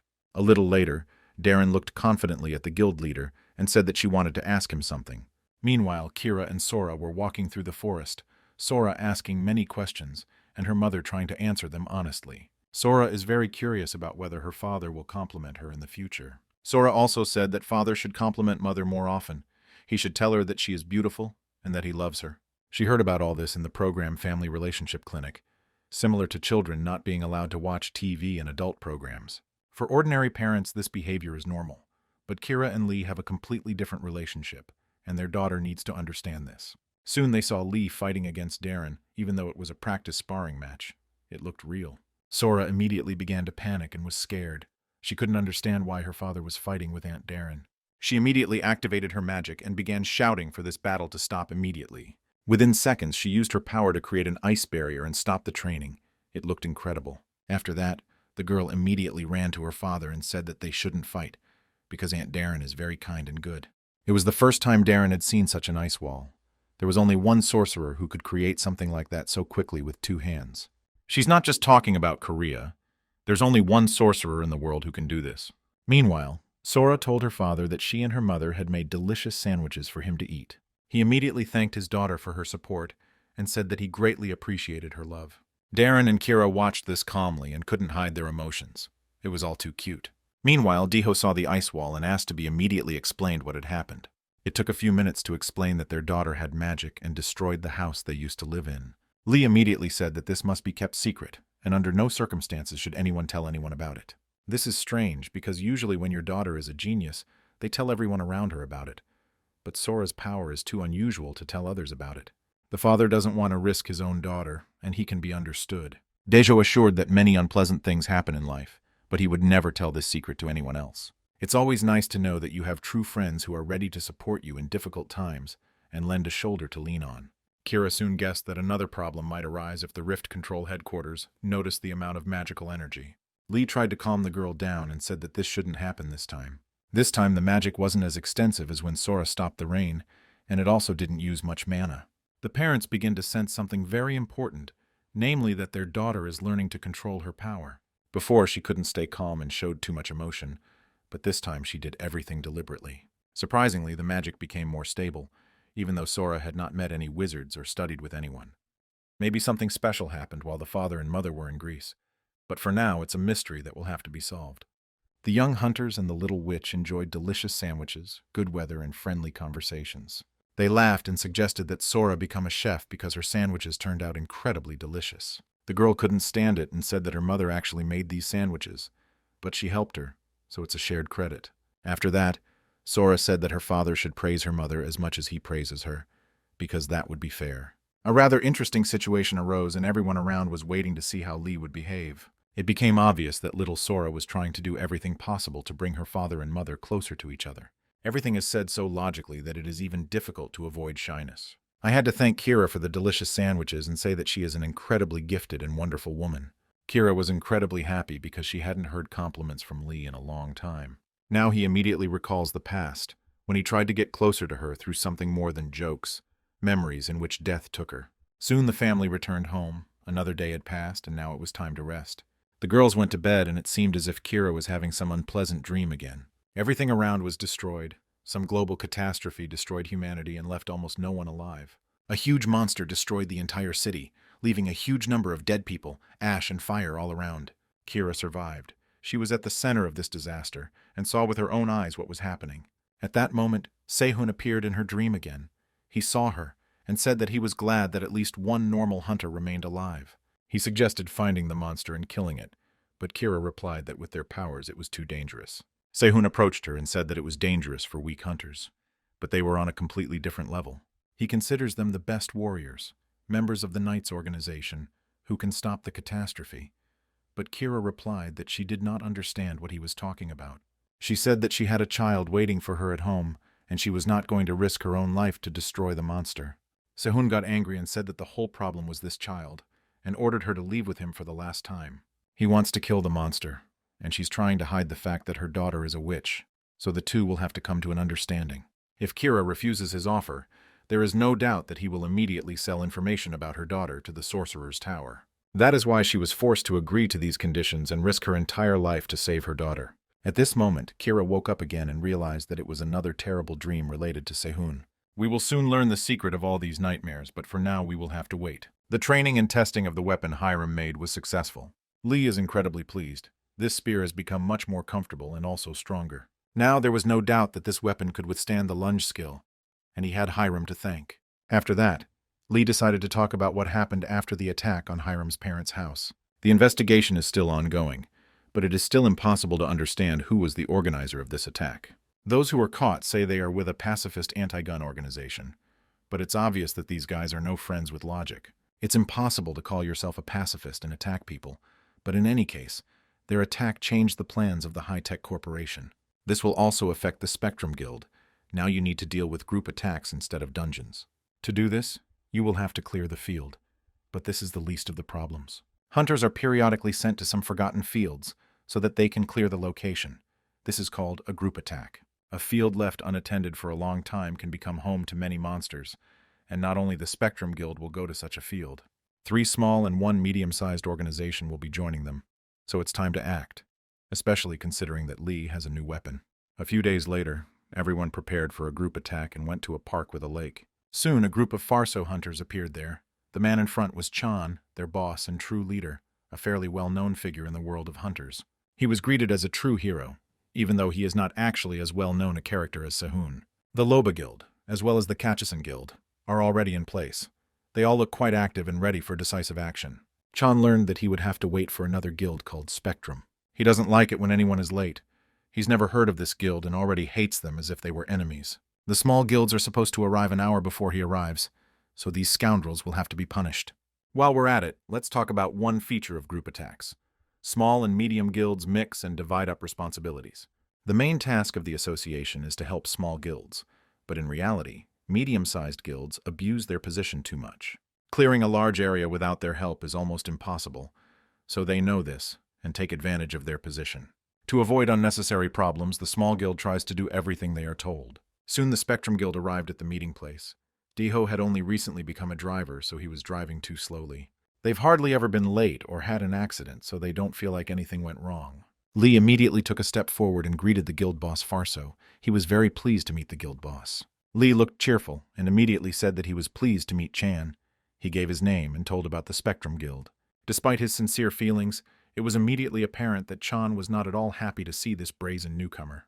The situation worsened when it turned out that Lee had no idea who Chan was, or that those around him were shocked by such ignorance. Chan tried to punch the guy in the face, but Lee grabbed his hand and started smiling like everything was fine. He explained that he was a novice and wanted the experienced hunter not to get angry with him. It turned out that this was not enough to calm the guild leader, because Time ordered his assistant to bring his weapon. Soon he held in his hands his list, thanks to which he destroyed a huge number of monsters and won a large number of victories. With incredible force, he thrust the stone in and asked why the Spectrum Guild was late in meeting him. According to the rules of etiquette during a group attack, a small guild should arrive at the gathering place before the leaders. Chan explained that on the battlefield, one should not disrespect more experienced and stronger warriors. After that, it seemed that the conflict was over, but everyone around felt that this situation could affect the future. Soon, one of the members of another small guild approached Lee and said they needed to talk. He explained that little dignitaries can suffer from spectrum behavior, because you have to think first, and then speak. Because Chan is unhappy, the small guild may suffer, so if you are late, you should get used to apologizing for it. Lee explained that they arrived half an hour earlier than the deadline specified in the association, and he really doesn't know who Chan is, and hasn't even heard of him. The other hunters are scared because if Farso refuses to help them clear the field, the mission may fail. They don't understand that Lee is willing to work without Farso's help. He and his men are confident in their own abilities and don't need support. Another guy intervened in their conversation and supported Lee. He understands that the newcomer did nothing wrong, so he is not to blame. It turned out that Chan was eavesdropping on this entire conversation. He looked agitated and didn't understand what was happening. Now the Kachisan Guild may suffer because its leader supported Lee. Now he will regret his actions. Soon this entire large team continued their journey to the field, which would need to be cleared by joint efforts. Chan ordered to prepare to split into 2 teams. The Farso always used division to clear large areas. Farso and Liba will follow the outer side of the park, while Spectrum and Kachisen will continue their journey on the inner side. The team members said they wanted more experienced hunters to go with them as well. It was obvious that Chan had planned everything carefully. He sent both small guilds that did not support him into the most difficult territory. He explained that the distribution was fair, and each guild would be on equal terms. Of course, this is not entirely true. The inside of the park will be cleaned by 2 small guilds, and this is not entirely in line with the association's traditions. Chan explained that he wasn't going to think about traditions, because it was just a formality that was long gone. He didn't want to talk about anything, and said that everyone would receive a profit depending on the cleared area. It was noticeable how happy the members of Loeb's team were. They would be clearing the park together with experienced warriors, so they were safe. The Kachisen, on the other hand, are excited. Their leader has publicly supported the Spectrum Guild, and now they are in danger. Gathering the 2 weakest guilds and sending them to the most dangerous area is too much. It will be difficult to think about a cleanup now, because the risk of dying is extremely high, without Farso's help. Everyone around them thinks that the Spectrum Guild is made up of newcomers, and doesn't realize that Lee and his team are much stronger than they seem. They wanted to plan a cleanup of the area, but at that moment the first monster appeared, a jumping mole. Lee wasn't scared at all. He had destroyed monsters that were much stronger than this mole, so he decided to get down to business right away and clear the area. He was being watched not only by his team members, but also by other guilds, as well as the group attack leader, Chan. They had never seen anyone kill a huge jumping mole with one blow. That was truly remarkable. Usually this requires several blows and a powerful weapon, but he did it with his bare hands. There is no doubt that these techniques were taught to him by the future king of boxing, and this is the result of special training and sparring. Lee has long wanted to ask how Daeho can defeat monsters with his bare hands. He is the only hunter who can do it. The comrade explained what is done with the help of his muscles. Instead of spending mana on weapons, he stimulates his hands. You need to imagine that mana is water, and muscles are a glass. If the glass is small, there will always be too much water. So the bigger the muscles, the more mana they can hold. This is a simple but important truth. It is also impossible to forget about speed and strength, which make the blow quick and powerful. If you do everything correctly and apply this technique at the right moment, you can defeat your opponent with your bare hands. It will be difficult for a beginner to immediately understand these feelings, but hard training will help in the learning process. This could only be learned by knowing the basic principles, and so Daeho soon fully taught his technique to the guild leader. After what happened, everyone around gathered into teams and continued their journey to the desired area. Lee impressed the other team members, and therefore became the unofficial leader of the squad. The leader of the Kachisen Guild was named John. He couldn't understand how Lee was able to destroy the monster with one blow. Maybe it was some kind of hidden technique. His opinion of Lee has changed, but he still doesn't want to relax because there is enough danger in this area. They were unlucky, because their task was to clear the most dangerous area of the location, and this would be a real test. They are unlikely to have enough experience for such work, so things could go wrong at any moment. The team leader ordered to start cleaning near the water. It seemed that there was only water there, but he was sure that this was not entirely true. Using his experience, he explained to the other team members that this monster is called a lakefish. These creatures are insidious and very nasty. They disguise themselves by trying to make themselves look like ordinary grass and flowers, then attack people and drag them to the depths to eat. Mermaids did something similar in Scandinavian myths. Perhaps it was these monsters that were told in those stories. It was very dangerous to approach these monsters alone. If you don't have support, it will be almost impossible to get out of the water. John immediately remembered that during the briefing he had not heard anything about this. Chan must have known about these monsters, but had not said anything. You need to work silently and from a long distance, because the fish sense any movement in the water. Hunting carefully and quietly is very important when you encounter these monsters. John suggested removing the people with firearms, but Hiram assured her that she could work silently. After how many seconds did she start destroying monsters from a long distance like a true professional? Perhaps before the Spectrum Guild seemed like beginners in this matter, but now it feels like they have experience. Hiram fired many shots and never missed, except for those fish that were very far away. After that, Kira intervened. She took out her weapon and said that she would clean up all the other monsters. If you add mana to your arrows, you can attack at longer distances, so the job was soon done. The Kachisen Guild looked at these girls as gods. It seemed as if they didn't even need help. It seemed like this cleanup would be a real test, but so far everything is going perfectly. The Kachisen feel loved and cared for. They have never experienced such treatment. The destruction of monsters continued not only in this part of the park. Farso and Liba were also actively working. Although they were all alive for now, they were not operating as a single team, so they had enough problems. Everything turned out to be much more difficult than the leader expected, and now he is not very happy about being given this task. He tried to shout and ordered everyone not to lose concentration and work like professionals, protect the camp and support each other. Everyone around was already regretting going to clear the territory with him. It was obvious that Chan was a bad leader. He asked to do everything quietly and emphasized that you can't wake up the worst monster. It soon became clear that they had been working too loudly and would now be doomed to battle with the Titan. The boss of the lake park is a monster called Kelik. You won't often meet him in the park because he usually sleeps deep underwater. When someone attacks it or behaves loudly near the water, the monster wakes up and begins to act. They usually set up ambushes and use these attacks, but due to the disorganized actions of the teams, they worked too loudly and woke up the boss. Chan tried to warn the other team members, but if he started shouting loudly, the boss would attack him first. When a Kelik grabs someone with its tongue, there is no chance of staying alive. It remains to be hoped that he will quickly swallow the victim and a quick death will await him. When the newcomers see their comrades being eaten before their eyes, a real panic begins. In such situations, an experienced and strong leader is always needed, but Chan is not quite suitable for this role. While the monster is busy eating, it is not distracted by other people, and this is a good opportunity to attack it with mana. Although Chan is not considered the best leader in the world, his spear can deliver a powerful blow that is enough to win. He hit the target exactly, and soon the little boat fell down and showed no signs of life. Everyone around started screaming with joy and rejoicing in the victory. It seemed like everything was over. Chan used too much mana, but now he could become even more popular, unless of course the boss wakes up. That's exactly what happened soon after. This huge creature withstood a powerful blow and now prepared for the second round. Kelik approached the team leader and showed with his whole appearance that he now wanted to continue his lunch. Chan's spear didn't even penetrate halfway into the monster's body, so his attack wasn't enough to succeed. It seemed that the now quite famous guild leader Farso would turn into a tasty snack for the monster, but someone intervened. It is unknown where the help came from. The monster was pierced by extraordinary energy. Now he will definitely be dead. Everyone around was shocked. They were already ready to say goodbye to the captain, and now they didn't understand what was happening. Even the person who was eaten by the Kelik a little earlier was able to survive this attack. The skull is completely destroyed. It's not just a hole in the head, it feels like a monster exploded from the inside. Looking across the river, the hunters realized who had done it.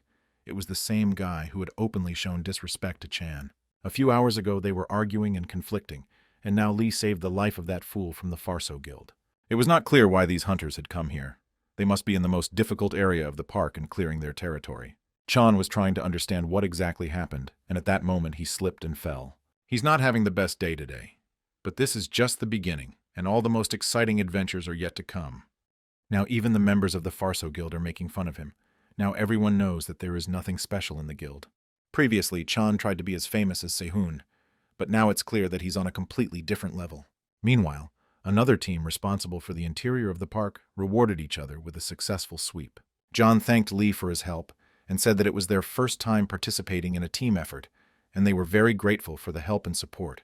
They cleared the field incredibly quickly and confidently, worked as a real team, and now it's time to talk about profit sharing.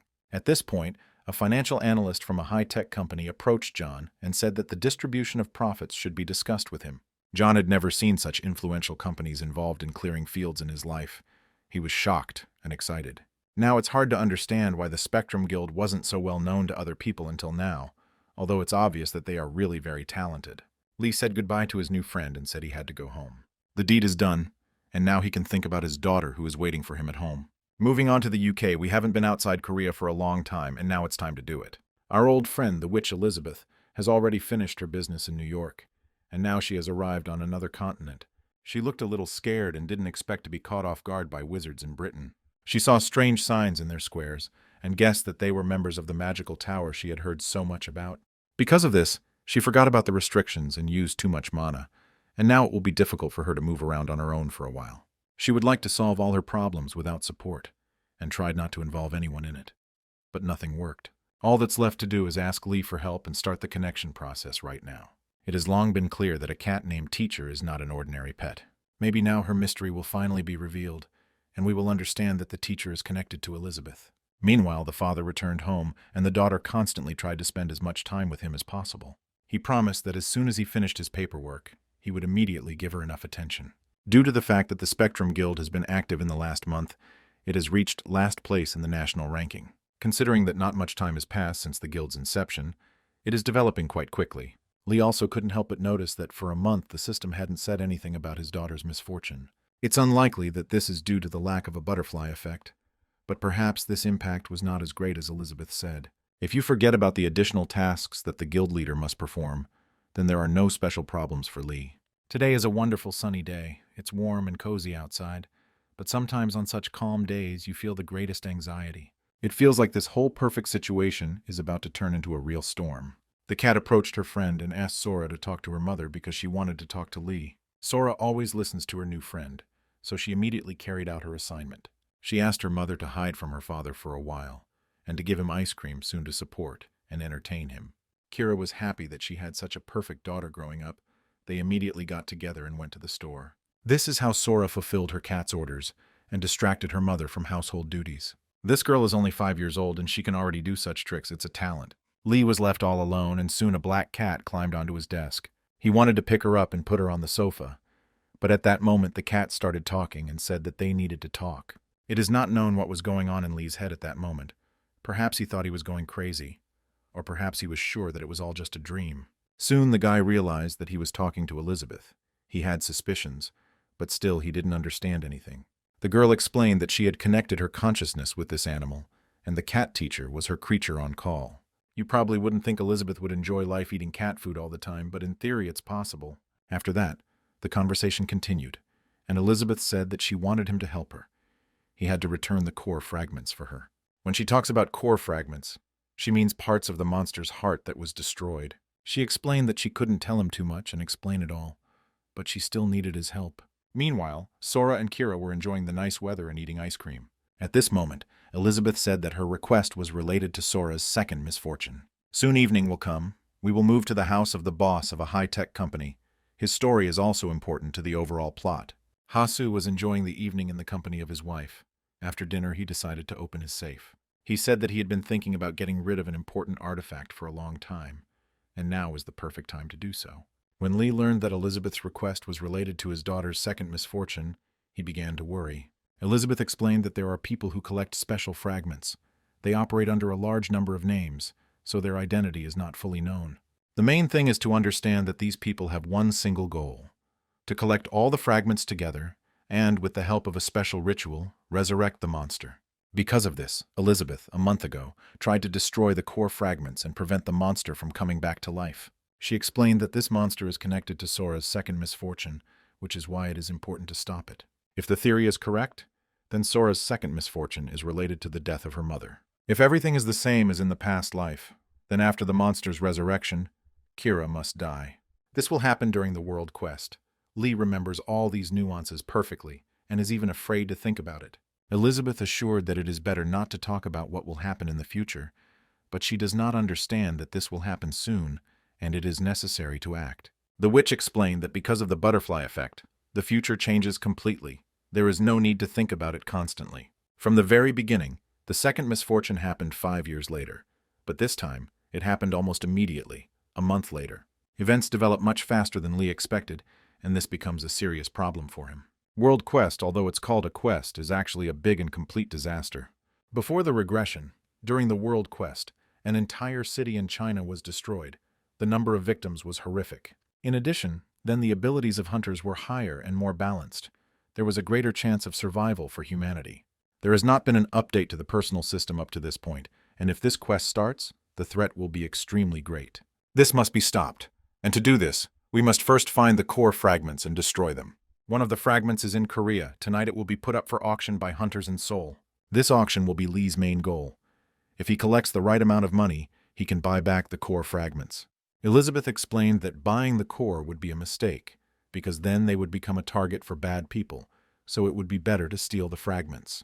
Obviously, her proposal sounds strange, but sometimes Lee loves strange proposals. Soon the auction began, and many people gathered there to try to buy the valuable artifacts. Our old acquaintance, a famous hunter named Saiyan, is also participating in this auction. Soon, broker Mumian approached him to get acquainted. This was their first meeting, and the broker was very happy to meet the star. Sehun said that he came to look at useful artifacts. He always takes VIP seats so as not to sit next to small people. The broker offered sponsorship and the opportunity to obtain artifacts at the lowest prices. The hunter immediately refused. He was curious about who Mumyon was, but now he realized that he was just an ordinary merchant without a brain. Only then did he realize that the broker, about whom he knew nothing, was sitting in the VIP seats.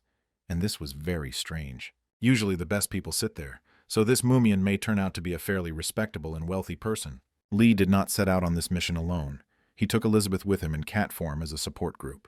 There are fewer guards on the upper floors than on the lower ones, but they are all hunters, so you have to be careful. Lee's main task is not to reveal his identity. He needs to get through security before he is noticed. As soon as he got the chance, he immediately tried to take advantage of it, but he was too careless. Due to the excessive noise, the guard almost noticed him, and then the entire operation could have been jeopardized. Somehow, Lee managed to escape, and now he needs the help of a support group. Elizabeth realized she had to intervene and pretend she was the source of the noise. Seizing the moment, Lee immediately disappeared into the darkness and avoided the guard's gaze. A neat job. Meanwhile, the auction had begun, and one of the artifacts was put up for sale at a price of 110 million. People started arguing and offering an even higher price, but Sehun remained calm and did not give in. Soon he saw the broker sitting next to him offer his amount. He was talking on the phone, and he was participating in the auction instead of another person. Only VIPs can use a broker as a replacement, so his boss is a very specific person. There is no doubt about that. The broker bought the desired artifact, and now it's time to sell another item that everyone has been waiting for so long. The time has come to sell a stone of incredible beauty, a fragment of a core that was found more than 10 years ago. The audience was shocked and excited. They had heard about such artifacts before, but had never seen it with their own eyes. Cian very quickly guessed that this stone was found in the first fault that appeared on planet Earth. The core still holds a large amount of mana, so it is a very precious treasure. The bidding will be like a real war, as everyone wants to get their hands on this precious treasure. People offered large sums, but everyone fell silent when broker Mumyon offered 8 billion. No one even expected such a proposal. It was something beyond comprehension. No matter how valuable this core fragment was, paying such a large sum seems absurd. It is not known how many people this person has, but it seems that he has completely lost his mind and does not understand what he is doing. Apparently no one was able to offer a higher amount, and this artifact was sold to a broker named Mumyon. The auction was supposed to continue, but at that moment the lights went out in the building, and people were scared and couldn't understand what was happening, while Lee was determined to do what he had come for. His eyes glowed in the dark and he looked like a real ninja. The main thing is that the task be completed with the same confidence. Elizabeth pointed to the core fragment and told him they had to act now before the lights came on. The hunter professionally went down, broke the glass, and prepared to steal the artifact. Although nothing was visible around, people heard the sounds of breaking glass and guessed that a thief was in the building. They began to scream and call for help from the guards, but by then Lee had already grabbed the core and started running away. Now he needs to climb the mountain and escape quickly.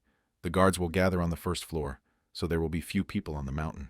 With the help of the cloak, you can easily escape from the guards. But a new problem has arisen, the hunter Sehyun. He took out his weapon and began to attack the unknown thief. Such was the impression that the fearless knight awakened in him. Hunter Sehyun is a strange person. We saw how he was scared in the dungeon and afraid to clear the territory without support. But now he forgot about fear. It seems that when he feels a benefit for himself, he is not afraid of anyone, and now is the perfect situation for him. If he can pick up the core fragment, he will become even more famous and famous. For him, this is the most important thing. Their battle lasted for several minutes. Lee could not understand how his location had been discovered, but now he had to think about his defense. Not only does Suhei know where he is, but he can also predict his movements, which means he has also taken an elixir to improve his vision in the dark. It seemed that Sehun understood who he was fighting, but Elizabeth said that with the help of the cloak's magic, Lee's identity was still unknown to outside eyes. Lee is not going to activate his weapon yet, although it will help him win this battle easily. The problem is that his weapon is unique, and if he shows his spear, it will immediately make it clear who he really is. Lee tried to avoid the battle and escape, but at that moment he saw a broker next to him. This man bought a core fragment and is now ready to fight the thief to get his artifact. After a few seconds, he managed to pick up the fragment for himself, looking like a satisfied fat boar. Now we have to get back to the dirty work and return the artifact to our hands. Elizabeth said she was ready to pursue the broker, and Lee had to defeat Sehyun in the meantime. They both see perfectly in the dark, so neither has a particular advantage. Lee remembers that he has too little time. Security will come here soon, and there will be even more problems. He didn't want to use his weapon, but now the situation has changed, and he can't waste a single second. At this moment, Sehun remembered that he had already seen a similar fighting style. He had seen these movements and attacks before, in the Star Sword House. Now there is no doubt that he is fighting against Li, and this makes him fight even more fiercely. As soon as Li realized that his identity had been established, he began to act even more defiantly and aggressively. He delivered a powerful blow and showed Sehun the difference in their levels. This was enough for an instant knockout. If Daejo was watching this fight, he would be happy. Meanwhile, Elizabeth tried to keep up with the broker, who had taken the core fragment with him. He soon realized that he had an unusual cat in front of him, and that he had to get rid of it. Elizabeth was not going to rest and was not afraid to take on the dirty work. Even in this body, she remains dangerous. She soon realized that she was not an ordinary person. This man looked very much like a monster. He activated the black energy and began attacking her with the claw of death, something Elizabeth was not prepared for. It seemed that she had no chance in this battle, and now she would not prevent the broker from escaping. His wounds healed immediately, and he now feels much better than before. Realizing how dangerous her opponent was, Elizabeth activated a protective barrier and prepared for the second round. She understands that in cat form, it will be too difficult for her to fight such a strong opponent, but she has no choice. She used too much mana in Britain, and without her body, it is difficult for her to freely stabilize the flow of energy. Mumian didn't expect to meet the witch at the auction, but he would enjoy this battle until he killed her with his own hands. He probably also overestimated his capabilities. Sehun made the same mistake. Elizabeth was able to dodge her opponent's attacks and activate a fireball, but even that wasn't enough to win. She realized that she was in for a fiasco, because using strong magic was currently unavailable. He expected her to be much stronger than she turned out to be, and now he's ready to send her to hell. After his attack, there was a large explosion, but the result was very unexpected. Elizabeth was not injured. She survived with the intervention of her friend, who came to the rescue at the most needed moment. Security will be here soon, so we need to get out of here immediately. Otherwise, there will be even more problems. Li cannot return without the core fragment, so he must retrieve this artifact from the thief Mumian. To do this, he will need the help of a witch's sorcery. Elizabeth is ready to do everything possible for this. The use of witchcraft always provides additional opportunities for ordinary hunters. They reach a new level and look at the world in a new way. Soon, Li saw a mana seed behind his opponent. All that was left was to seize this opportunity. He activated his spear and turned on full power of energy transmission, all in order to create the perfect conditions for a powerful attack. All that remained for him was to strike a well-aimed blow to the opponent's core and destroy him. There was no doubt that he was faced with an ordinary monster. This ugly creature began to scream and suffer in the last seconds of its life. Soon, security arrived at the scene of this battle, trying to find the lost artifact and rushing to apprehend the thieves. At the scene of the battle, they found only a pile of foul slime, but they did not notice either the thief or the artifact. Li, along with Elizabeth, managed to escape in time and took the necessary item with them. Although it was difficult, they successfully completed their task. It was really dangerous, but now they are far from the guard and can breathe easy. It's time to talk. Li tries to understand how exactly Elizabeth helped him see the monster's core. It turns out that with the help of magic, she can share her special vision with others. This is how she sees this world. This becomes possible when a witch concentrates her energy in her eyes. After that, she destroyed the core fragments and announced that everything was over. The deed was done. Sora was saved. Li was sure that now the monster could not be brought back to life. But it turned out that this was not entirely true. They only destroyed 1 nitrogen out of a large amount of debris, so it's just a drop in the ocean. You also shouldn't rush to find and destroy other debris, as this will trigger the butterfly effect. This effect is not only directed at Li, his surroundings and other people can also fall under this influence. Elizabeth had already talked about the towers of learning. It's hard for one person to handle a storm alone. The guy decided to seize the moment and finally find out the answer to the questions that had been bothering him for a long time. He mentioned the boss of the training tower and said he was sure it was Albert. Elizabeth confirmed his opinion and said that it was a copy of Albert. This whole situation becomes even more confusing. It is unknown why Albert was the boss, how Elizabeth is connected to the tower, and what the secret of this cloak is. The witch explained that the learning tower was a copy of the Midheim tower in which she lived. Li immediately remembered the continent of Midheim, which appeared in the tower during the quest, so the other world he was in really exists. It seems that's where the monsters appear, although the guy had a hypothesis about another dimension, but he never tried to figure it out. Before the regression, he knew that the tower boss used curses, but he had no idea that he could summon a support group and use magic. Eliza was forced to tell that this time the tower boss was different from the monster that was there before the regression. The difficulty level of the tower was so high that it was impossible to pass this location. Lee is trying to understand why the tower's difficulty level has changed and become incredibly difficult. She asked him to calm down and listen to her. He should have noticed by now that his daughter's misfortunes were happening faster because of the butterfly effect. The same thing happens with everyone else. Part of this is the speed at which monsters' abilities develop. They gain strength faster than before the regression, and this also applies to the monsters in the tower, so it has become so difficult that it is impossible to pass. After Elizabeth found out that Lee was heading there, she intervened and did everything she could to reduce the difficulty of completing the missions. This didn't help much, so she decided to leave Lee a ticket to life. He went through a lot in this tower, and she apologizes for not telling him about it from the beginning. It was the same butterfly effect. The storm he had been waiting for had arrived before he knew it. They destroyed the core fragment, so for now their mission is accomplished, and Elizabeth must leave. Finally, Lee decided to thank her godmother for saving his life, and he is incredibly grateful for this opportunity. She always helps him, warns him not to lose his focus, and supports him in difficult moments, so he is grateful for that. Elizabeth left the cat's mind, and Lee immediately started to return home. This night turned out to be very fun. He did not expect to see monsters, and was even more surprised by meeting Sehun. Then he started thinking about the monster from the auction. This creature not only tried to pretend to be human, but also participated in the auction. A monster with such intelligence and abilities is rare, and this monster is very similar to a doppelganger. Perhaps the monsters gathered their team to collect the core fragments. It's easier to believe than the fact that people are trying to resurrect the monster. Behind all these events, there must be no doppelganger at all, because his level is lower than the boss's. Soon, Lee will have the opportunity to solve these mysteries and meet their leader, but not today. It was time to return home and get some well-deserved rest, and to return the cat to my daughter. The next day, two suspicious men met on the streets of the city. The guy with the scar on his face was named Jong-soo. He saw his friend and decided to approach him. He said that this time they had to do their job perfectly. There was no other option. Now let's move on to the police station, where an experienced hunter came today to tell us what happened during the auction. He said that he recognized the thief who stole the core fragments and then fought with him. This thief's name was Lee. Back to Jong-soo and his friend. They came to the restaurant to have dinner and discuss the details of the case. The young guy sitting next to Jong-soo is named Hoon. It turns out they are waiting for another partner. They turned out to be the same police officer who had recently spoken to Sehun at the police station. His name was Mark. The guys got to know each other. It turned out that Jong-sun and Mark went to school together. Jong-soo said that he has been working with Hoon for a month, but this young guy is a quick learner. Especially attentive viewers should notice that Hun is Hiram's personal secretary, and this is very unexpected. The attack on the family of the leader of a high-tech corporation immediately comes to mind. It all started with the search for the boss of this group, called AFTA. After the attack, Hong and other high-ranking secret agents began an investigation into this gang and those working with them. From the very beginning, the group of AFTA was a one-time event for the shadow leaders, but that was enough to find clues in this case.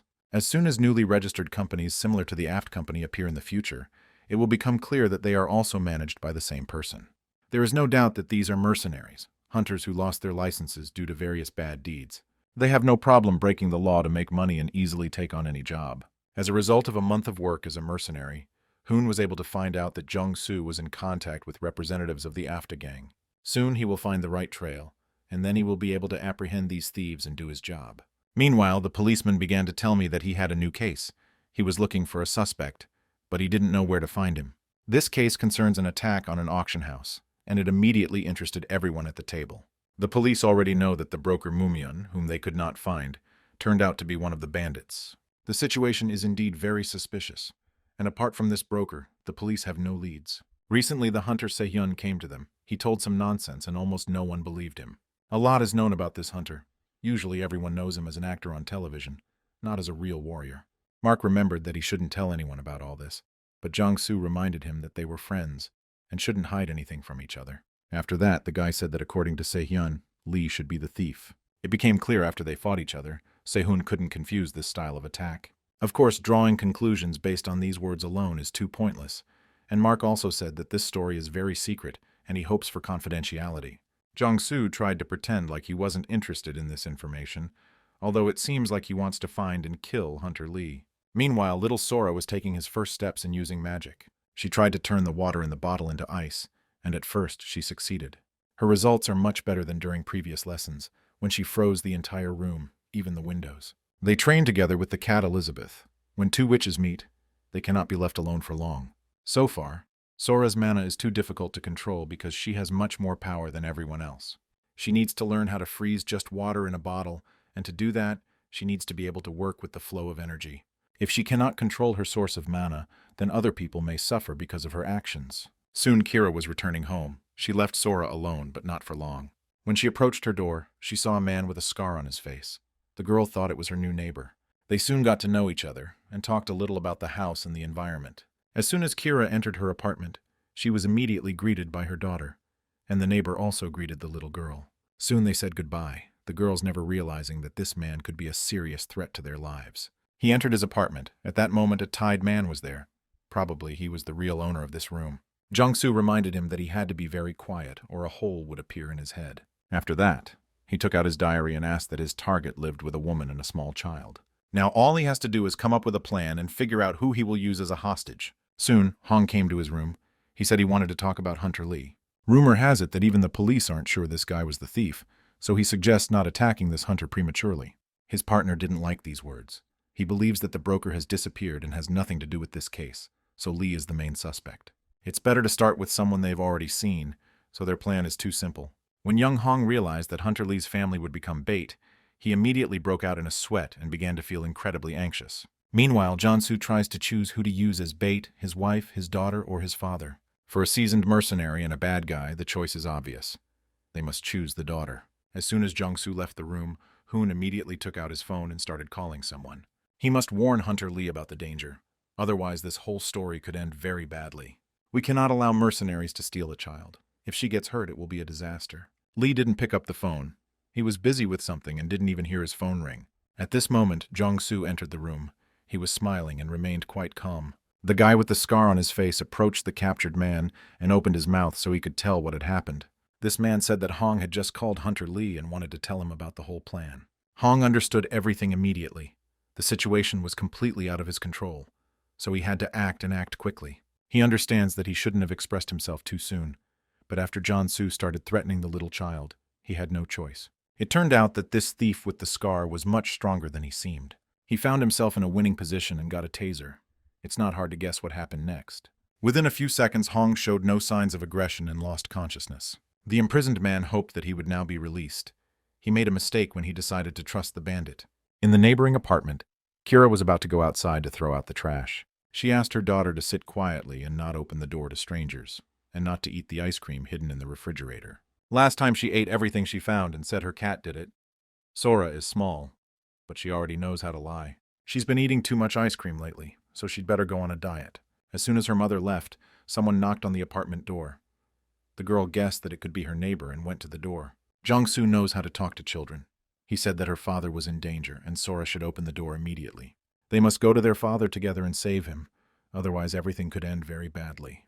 Jungsu even said that the girl's father might die if she didn't open the door immediately. Sora had to make a difficult choice, and soon she reached out with her hand to open the door. Soon the mother returned home, and when she entered the room, she saw that her daughter had disappeared somewhere. Kira started looking for Sora, but found nothing but her toys. Meanwhile, Lee had no idea. He had just left his blacksmith's workshop. He asked the master to make a weapon from a metal called flern, which is not difficult for a professional in his field. Koval said that it has been difficult to find this material recently, so it takes him a lot of time. The guy was upset. The blacksmith said the same thing as Hiram, so there really are big problems with finding flern metal. This is strange because no one needed this metal before, but now it has suddenly disappeared from all retail outlets. Soon his phone started ringing, and when he took it out of his pocket, he saw that it was Kira. The woman was incredibly scared and trembling with fear. She immediately said that Sora had disappeared. Lee was completely shocked. He didn't know what to do, and even more so, he didn't know how to respond. Soon they met. He ran towards Kira at top speed. Now every second matters. The girl said that Kira still hadn't been found. She had looked for her in a children's store and even at the market, but she was nowhere to be found. Lee tried to calm Cyrus down. They still hadn't searched the playground, so they needed to check that place out. He was angry and scared at the same time. The guy doesn't understand where his daughter could have gone. Did she really get on the bus and go for a walk around the city? At that moment, the door of the house opened, and the beaten boy said that Sora had been kidnapped by a criminal named John Su. The girl was already far from her parents and didn't quite understand what was happening. She tried to ask her husband where they were going, but he barely answered. A little later, Jongsu said that they needed to go to the hospital in the city center. That's where her father was. At this moment, a young boy named Hong regained consciousness and realized that he was a prisoner. It wasn't hard to guess that he was in the trunk of the car, so Jung-soo decided not to kill him and leave him alive. Soon he heard a child's voice and realized that little Sora was also in the car, so for now the bandit's plan was working. The situation is very dangerous, but on the other hand he has a chance to escape with the girl. He decided to let Sora know that he was also in the car, but at that moment he heard a strange voice. It was the voice of a small child. She was speaking to him. It's called telepathy. The girl tried to understand who he was and why he was imprisoned. Despite her young age, she is already very talented. The little girl has already realized that the man behind the wheel looks quite strange. He is tense and constantly looks at her in the mirror. Sora heard strange sounds, and with the help of magic realized that there was another man behind her. Using telepathy, she tried to start talking to him. He had to knock the required number of times if he heard her. So soon they really started talking to each other, and Sora started to guess that the man behind the wheel was very bad. Elizabeth taught her to use magic in such a case. You could call it a lie detector. When Jong-soo said that her father was in danger and in serious condition, she realized that he was lying. So they're not going to go to the hospital at all, and he took her to do something really bad. Sora realized that she needed to come up with a plan to escape. She had to stop this man with the help of her power. The cat said that if she couldn't control her power, the people around her would suffer, and now Sora is stopping it. She remembers the very day she destroyed the house and her mother almost died. Little Sora doesn't want to repeat past mistakes. Otherwise, if she doesn't use magic, this whole situation could end up even worse. Little children shouldn't have to face such a difficult choice. They have adults for that. But today, Sora has to become an adult on her own. She was trying to make a choice and make a difficult decision, and it was at this moment that she felt a strong energy approaching. Looking back, she immediately recognized her father. He had come to save her, and everything was fine with him. Lee didn't come alone. He was riding in the car with Hong. Now they are very determined. Soon, Jung-soo also saw that he was being followed. He planned to contact the baths a little later, but now everything did not go according to his plan. The situation has become complicated, so now we need to speed up. A classic fight between BMW and Audi. If he couldn't break away from the pursuit now, his plan would fail. Jung-soo began to get seriously nervous. We've seen many interesting battles between hunters and monsters, but today it's time to take a look at Fast and Furious. They were so close to each other that they started talking to each other. Jung-soo said that he was ready to kill Sora at any moment. As soon as Lee heard these words, he immediately became incredibly angry, and right now he was ready to tear this scoundrel out of his heart and chest. He promised that if Jung-soo even touched his daughter with a finger, a terrible death would await him. It turned out that this criminal had prepared for such a situation and had placed obstacles in the way of his pursuers. This immediately led to problems. Hong lost control of the car, and they almost crashed to death. Little Sora panicked, which caused the bandit to start yelling at her and making the girl tremble with fear. Although the car was broken, Lee is not going to stop and will pursue his daughter until the end of the world. Sora understands that she must stop the bandit, but does not know how to control her mana.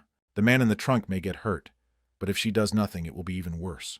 At that moment, the girl remembered the conversation with the cat, when Elizabeth told her about something important. Sometimes her advice can limit Sora. The girl's magical abilities are incredibly great, so she needs to learn to control them. If Sora isn't attacking anyone or using dangerous magic, she can do anything she wants. It's not hard to remember. Now the girl remembered that conversation and realized that she could use her magic to benefit herself and her father. In addition, she realized that it was not necessary to attack the bandit. The main thing was to thwart his plans. Elizabeth said that sometimes bad people can attack and also try to take Sora away from his parents. In such situations, you need to use your magic, even despite the danger. Lee saw his daughter helping him catch up with the bandit. She created an ice slide as if it were an amusement park. Now he will be able to catch up with Jung-soo very quickly and get his daughter back. Seeing this, the bandit began to get nervous. It seemed to him that he had broken away from the pursuit, but now the situation had worsened even more. He tried to speed up, but ice had taken over the road and the car refused to move forward. Even the fool didn't realize that behind him sat the future best witch in the world, and it was she who created all this ice. The girl trusted her father and jumped into his arms. If she hadn't done this, she would have fallen into the abyss with the car. It was a necessary but nevertheless brave decision that saved her life. Today, Sora showed that she not only knows how to control her power, but also how to make important decisions and trust her father. As soon as they landed on the ground, Lee immediately tried to make sure his daughter was okay. She looked a little scared, but there were no serious injuries on her body, so this mission can be considered accomplished. The father began to pray and thank God for saving his daughter, at which point tears appeared in her eyes. She soon burst into tears. It was too sentimental a situation to hold back tears, so she was understandable. Meanwhile, it turned out that Jung-soo was still alive. His head withstood the blow with the help of an airbag. He tried, but at that moment Hun approached him, pulled out a weapon, and said they needed to talk. Soon Jiangsu was tied up and told everything he knew about the aftergang. He tried to pretend like he was innocent and that he was forced to do all these bad things, but it was obvious that he was lying. The mercenary is afraid to tell the truth, but if you shoot him in the knee, maybe he will become more talkative. As soon as he realized what was happening, he immediately started screaming like a madman. Hong made it clear that if he didn't hear all the necessary information, his next shot would be right in the head. Now it's Jiangsu's turn to feel like a victim. He used to be a real sadist, but now everything has changed. Perhaps this is the irony of fate. Now he is tied up and suffering, but this scoundrel deserved such a fate. Soon, strange things began to happen to his body. It was as if a demon had taken possession of him.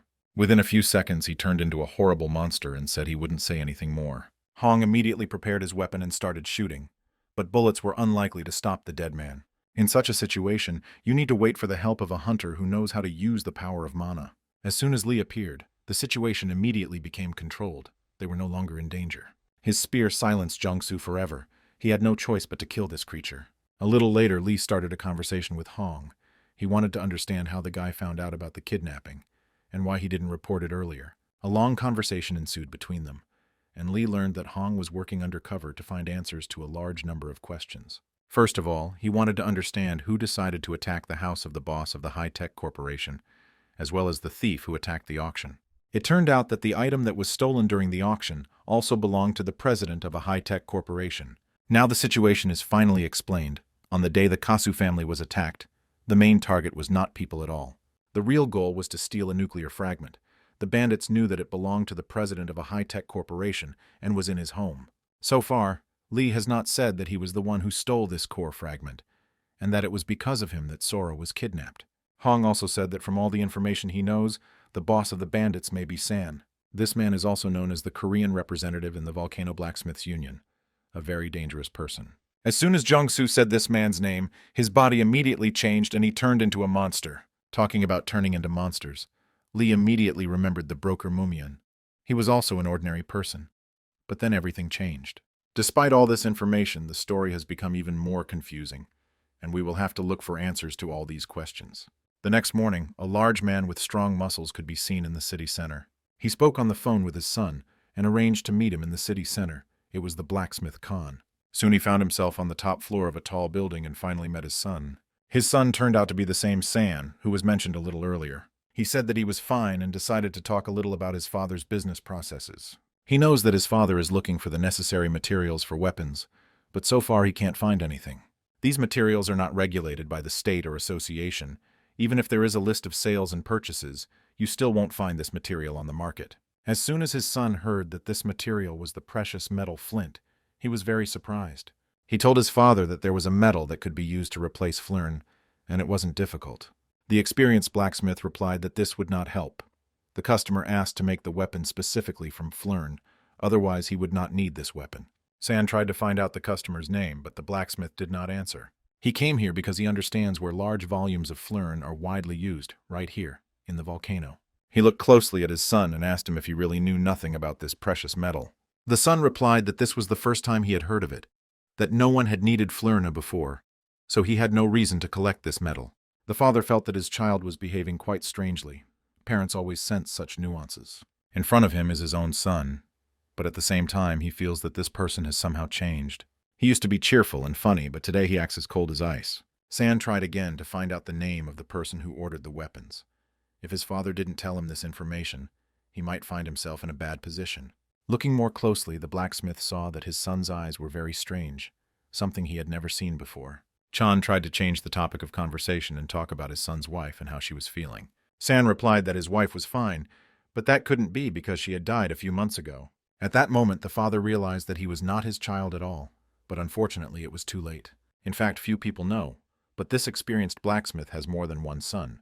His other child has been trying to reach his father by phone, but he hasn't picked up the phone in recent days. The second son began to worry.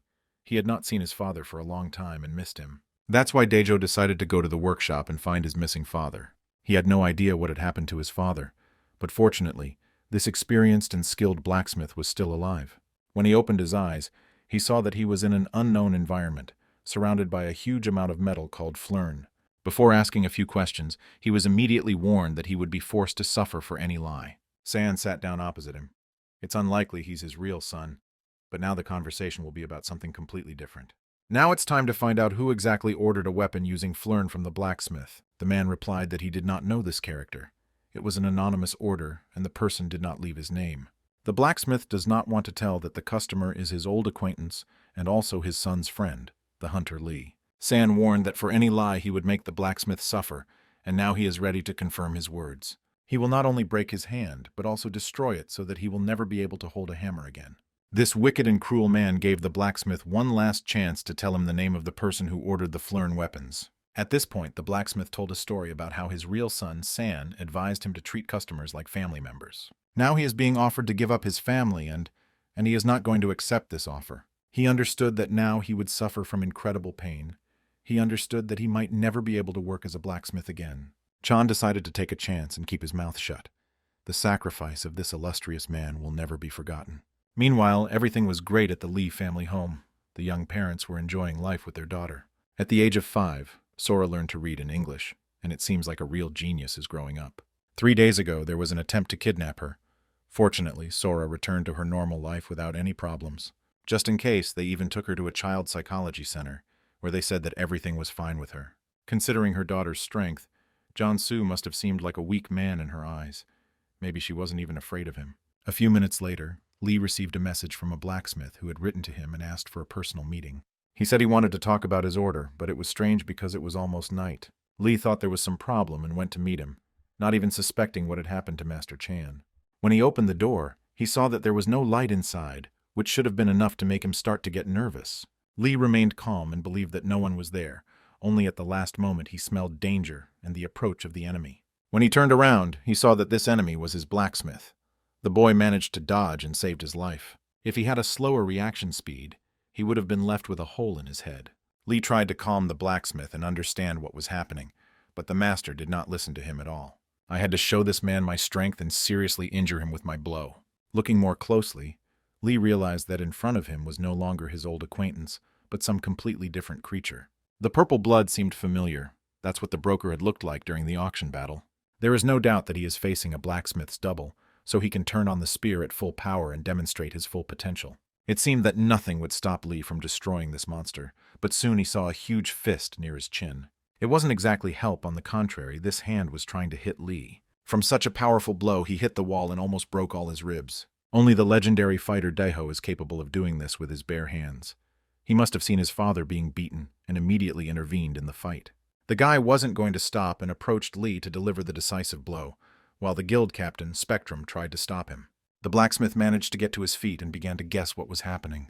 Now Lee must convince his comrade that they are fighting on the same side and should not attack each other.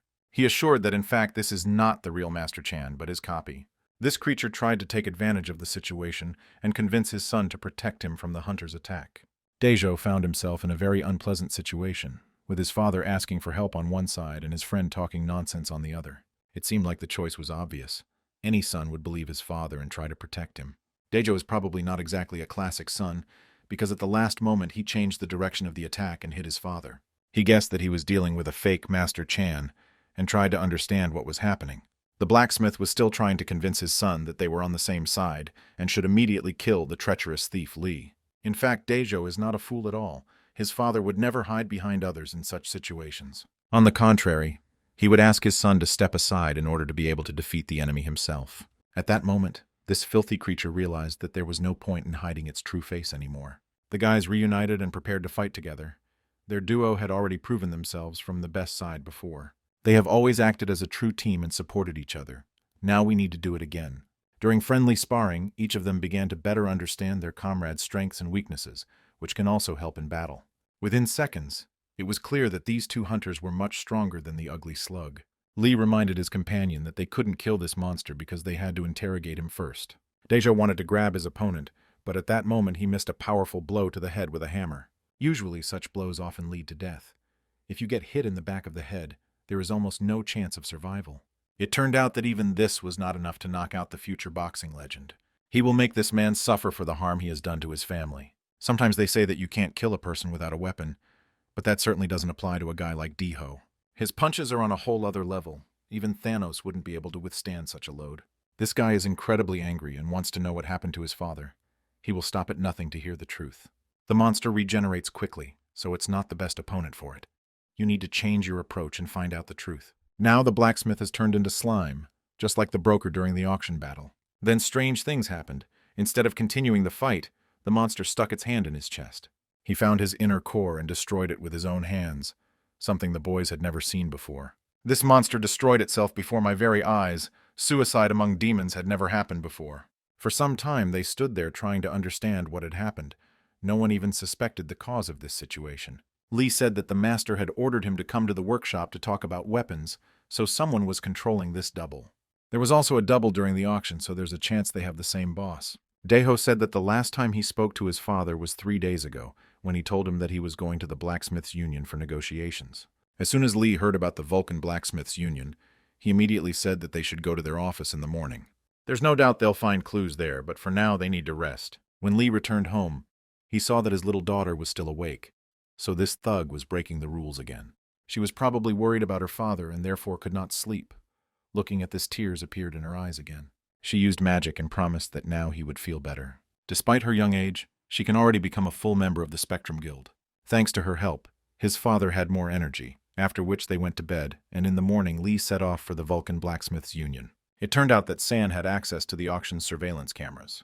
He saw the thief who stole the monster's core fragment, although his face was hidden. The search for the core would have to continue. That's what he told his boss. With the help of a magic ball, San spoke to an unknown being, but judging by his nails, this guy needs to get a manicure. He himself said that he had entrusted this matter to mercenaries, but had not received any results, so all that remained was to hold the ceremony. That the time wasn't right for this yet, but his boss assured him that it needed to be done immediately because the witch was attacking too often. If this continues, they may not be able to assemble the core, and in addition, they may lose the available fragments. With the fragments they have, the monster's resurrection will be incomplete, but even that is better than nothing. They have to act taking into account many variables, but the boss knows how to detain the witch, and apart from her, there will be no more problems. San looked at the masked thief and tried to figure out if this person was dangerous. Judging by his height and build, you can tell he's a man, so it seems like there's another problem besides the witch. San decided not to tell his boss about this. He wanted to personally find the thief and strangle him with his own hands. Soon the secretary came to the union director and informed him that guests had arrived. He hadn't planned any meetings, but he found out that his younger brother and his friend had come to visit him. Soon a meeting was organized, and the men gathered in one spacious room. Lee immediately suspected that the attack on the Kasu house and the auction situation might be connected. He also thought about kidnapping his daughter. Even that could be related to this person. San may turn out to be a key figure in this mystery. It is highly likely that he is a member of the organization that Elizabeth was talking about. He very quickly guessed that the blacksmith's son was sitting in front of him, as well as the person ordering weapons from the master. Lee said that they couldn't reach Chan, but San didn't pay much attention to it. If he is really talking to the customer, he wants to check something. He slowly leaned towards Lee, and in a low voice asked him if his order was related to the Flern metal. As mentioned earlier, flint is a metal that is little known and almost not in demand. To be honest, there's nothing special about it, so almost no one is interested in it. No one even guessed that this common metal was the only way to kill the legendary monster Azanis. Lee tried to pretend like he didn't know what a Flern was, and that this was the first time he had heard the name. Based on what has happened up to this point, it is highly likely that San belongs to the organization that is about to launch a world quest. Professional blacksmith Kang used Flern because of Lee's orders, so now the young hunter understands that the blacksmith was kidnapped because of him. When he was unable to reveal the identity of the customer, the bandits decided to use a double to find answers to all their questions. If the ice now makes a mistake, then the fact that he is the same customer will be revealed and everything will become obvious. His weapon was confiscated from the beginning due to safety regulations, so he can't act recklessly now. He hopes that he has learned to lie well enough that he himself will not understand anything. Acting is not Lee's best side, but it is this aspect that is to be relied upon. He informed his friend that there was a monster sitting opposite them. Daeho should be ready for anything. This man is probably involved in everything that happened recently, but he doesn't feel the sense of danger that he would feel when meeting a doppelganger. Realizing that the young men knew what was happening, San ordered his assistants to act immediately. They activated their mana and began attacking the boys. The young hunters were ready for this and managed to dodge the first attack. When Lee said they were unarmed, he was talking about himself because Daeho always fights with his bare hands. Realizing who was to blame for his father's disappearance, he began to act very harshly and aggressively. No one can withstand the blow of this tiger. Sometimes it seems that his fists are made of titanium. Lee should not relax. He is also being hunted and must be careful. In fact, even without weapons, he can defeat strong opponents, because over all this time his progress has reached a high level. Instantly strengthening his hands with mana immediately gives him an advantage over other hunters. Besides, we remember that he learned the Deho technique, so defeating the guards wasn't difficult. It seemed that the problem was solved. But at that moment, the main thief took out his weapon and ordered the guys not to move. He ordered them to keep their hands visible, and explained that these were weapons from the dungeon, so they shouldn't even think about any tricks. San is already upset that he didn't immediately believe his people, but now he will have the opportunity to have a good talk with these guys. He has already realized that the main threat may be Lee, and he wants to confirm his suspicions that it was he who ordered the weapons made of flern metal. San wants to hear the truth, why the young hunter has such a weapon and whether it is really connected to the witch. He started to panic, and at that moment the phone in his back pocket started ringing. Sun let him pick up the phone, and he heard the now familiar voice of a girl named Hiram. She said she understood what was happening and would send him reinforcements soon. Professional soldiers had already surrounded the building and were ready to enter the room to arrest the bandits. A few seconds later they received the order and began to act. Everything happened incredibly quickly. Almost immediately, San was surrounded, ordered to drop his weapons and not interfere so that no one would get hurt. Seeing everything that was happening, he immediately raised the gun to his head and pulled the trigger. There was no need to call a doctor to understand that this man was dead. Deho turned to the soldiers and told them not to jump to conclusions, because this creature might not be human at all. That's exactly what happened, because it once seemed to me that the dead man himself raised his hand, and the black aura moved into another body. A black aura took over the consciousness of the soldier standing nearby, and now he was no longer an ordinary person. He was controlled by dark forces. He raised his rifle and prepared to shoot the entire team of soldiers. It was noticeable that his eyes had changed color. This man was now under the influence of something extraordinary. The soldiers were very lucky that Hunter Lee is a very observant guy. He saw what was happening and immediately intervened in the situation. He knows that monsters can learn mind control, so he expected any trouble after San's death. This monster immediately understood that he had to blend in with the crowd and become invisible. Realizing what was happening, Lee closed the exit from the room and said that they could not let the monster escape. One of them is now completely controlled by the forces of darkness, and they must find him. There is almost no doubt that this is a phantom, the highest level of a double, a monster that takes control of a person's mind when it touches them. Blacksmith Chan was under the control of this monster, and now this creature can force soldiers to fight each other. First, you need to calm down. There is a hunter who can recognize this monster, and that is Deho. His level of intuition has increased significantly recently, and he has learned to sense evil, so now he has a chance to prove his skills. He chose one of the soldiers and confidently pointed his finger at him, at which moment Deho felt like a superstar. Lee assured that they were not going to kill anyone. A phantom is a spirit, so it cannot create a body. When the donor loses consciousness, the monster can only move to the nearest body. In simple terms, this soldier needed to lose consciousness, so Lee hit him in the head. At that moment, the phantom emerged from the poor boy's body, looked at Lee, and called him stupid. He believes that no hunter can defeat him in the spirit world, because here he takes on his true form. Now he wants to take the young hunter's body, so Lee must flee immediately. The phantom's special feature is its huge number of legs. This is its strong point, and it should be feared. On the other hand, having a large number of legs is a weakness, because the monster loses its ability to regenerate. If you calmly destroy all these legs, you will be able to easily defeat the phantom, so you need to act quickly and wisely. Lee is also confident in his own spiritual powers. He is not going to be afraid of anyone, and was just waiting for the perfect moment to attack. Seeing this guy, the phantom realized that he was very strong. He was different from other donors he had met before. His spiritual power is on a completely different level. It seems to have been destroyed hundreds of times and risen again from the ashes. If this were an ordinary phantom, he would have lost the battle long ago. But this monster turned out to be special. Lee seemed to be winning. He cut off the monster's leg and constantly attacked, but it turned out that this was not enough. Before him is a completely unusual phantom. He is the king's messenger, and has learned to regenerate like Wolverine and Deadpool. This mistake could cost Hunter Lee dearly, as he could now be completely under the control of the monster. Dejo tried to help his friend but could do nothing. The phantom slowly, methodically, but very confidently took control of this person's body. Suddenly he saw some kind of light inside Lee's soul, and if you look closely you can see that it is little Sora. She tried to destroy the darkness and bring light to her father's soul. The girl was not afraid of anything at all and looked very confident. The phantom was surprised that there were other beings in the spirit world besides the king. It was a shock to him. He looked at this small source of mana and tried to understand who she was and what she was doing here. Sora is not afraid of dark monsters. She approached the phantom, told him not to touch her father, and punched him in the face. Her mother was extremely strong, so this blow from her small hand was enough to completely illuminate her father's soul. Thus, she finished cleaning Lee's shower very quickly. Now her father doesn't have to suffer. The soldiers, along with Daeho, saw that Lee was no longer suffering. He had lost consciousness and was lying calmly on the floor. Soon his eyes opened and he was showing signs of life again. It seemed like everything was fine with him. It turned out that the phantom had disappeared, and everything ended well. But soon the hunters learned another piece of good news. The legendary Blacksmith is fine. He needs to go to the hospital, but he will live. He assured his son not to worry, and even though his hand was injured, the situation still ended well. It turned out that the phantom didn't even realize that the legendary Blacksmith was left-handed, so his right hand wasn't needed in the work. Hiram also arrived at the crime scene with her assistant.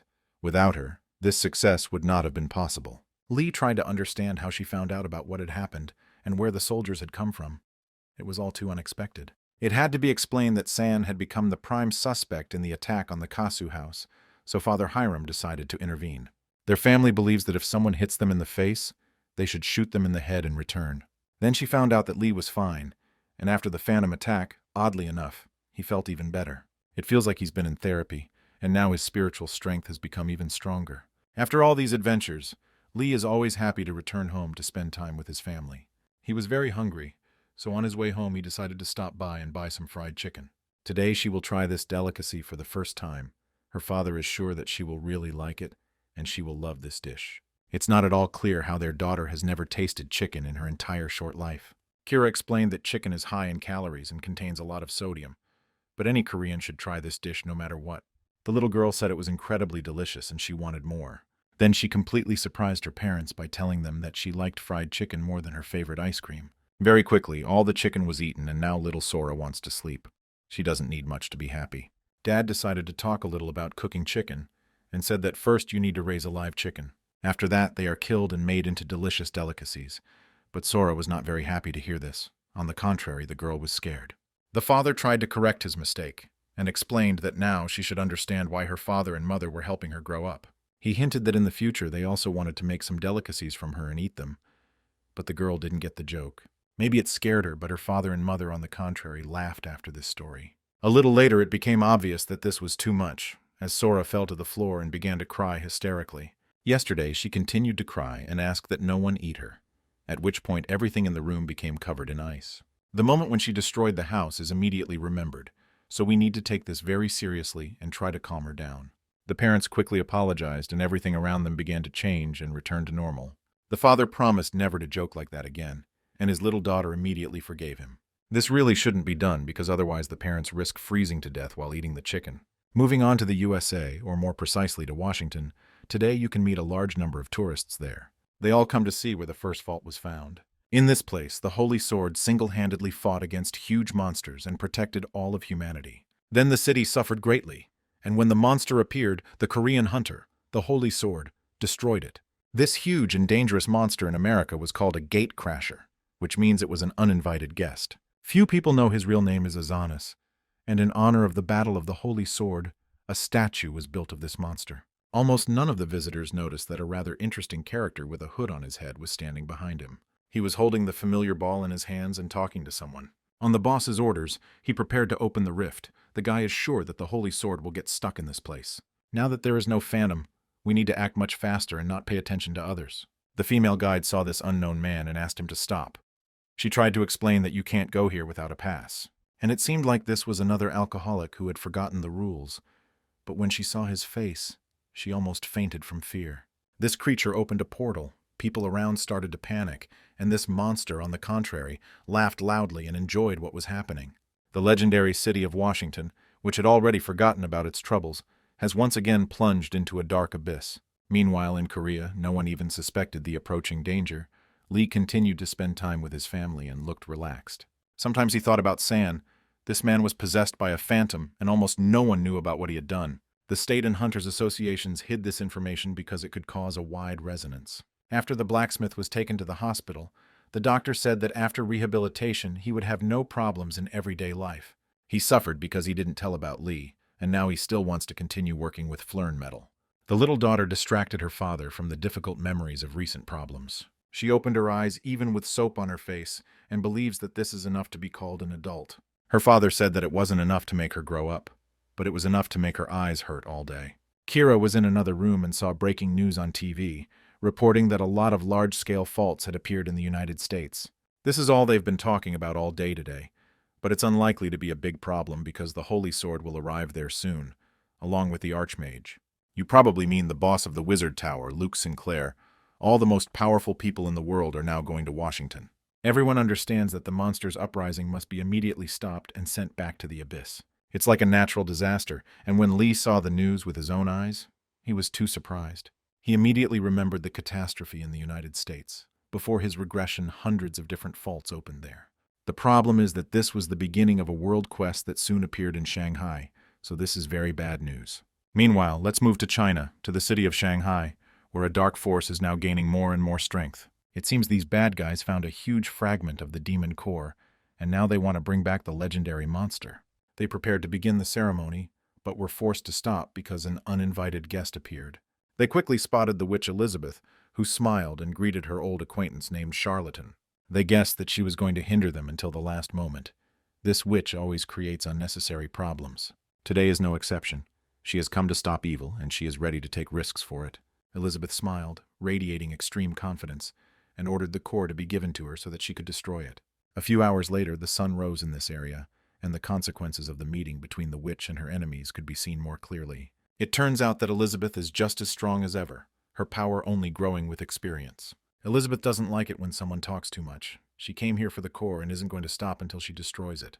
The charlatan said that she was late because the ritual was over, and the kernel would not fall into her hands. He activated the movement magic and said that no matter how strong it would be impossible to find the core. The last magic that ignites life is more powerful than anything else.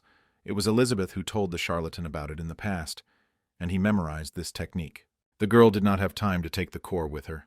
Her rival disappeared, and in his place, an unknown knight appeared. She immediately recognized the guy who liked to act like a paladin. His name was Sullivan. Meanwhile, in Korea, Lee was constantly thinking about what was happening in the world. All these problems completely clouded his mind. The sky in America is completely covered in faults, which is what worries him the most, because it could lead to a world quest. Before his return during this incident, the best hunters from around the world were called to the United States to stop the disaster. No one knew that almost simultaneously, a world quest would begin in China, and the hunters who had gathered in America would be too far from the epicenter of events. Because of all this, the world quest caused too much damage. The strongest were not around, and no one was able to stop the disaster. Instead of legendary warriors, guilds from neighboring countries went there, including a guild from Cyrus. Lee doesn't want to watch her suffer a second time. This time he stopped her from joining the knights, but now it's unknown how it will end. Now he must hone his technique as much as possible. The lunge is already at its maximum, but the unique skill is not yet available. All that remains is to develop specialization, but it is also at the maximum level, and Lee doesn't know what to do. In this case, you should always turn to someone more experienced, for example, the legendary master Sophia, who lives in Greece. They greeted each other, and Lee asked to tell him about the specialization's development capabilities. There is almost no research into the personal system right now, but perhaps Sophia will find answers to his questions. The woman said that her specialization is also developing, so she knows almost everything about this topic. Soon it's time to hone your skills and improve your skills. The young hunter saw a lone warrior emerge from the training field and clear the McDonald Sports Complex without support. From the very beginning, he wanted to develop specialization, prioritizing his training. No matter what he did, there were no signs of progress, so Sophia advised him to do something besides training. She explained that in order to grow and become a true master, you need to prioritize practical experience and forget about theory a little. It involves clearing dungeons and both with monsters, because a personal system is also a system. A reward is given for clearing a field or dungeon, and it's the same with specialization. To put it simply, during the battle with monsters, the hunter will gain different experience and become better.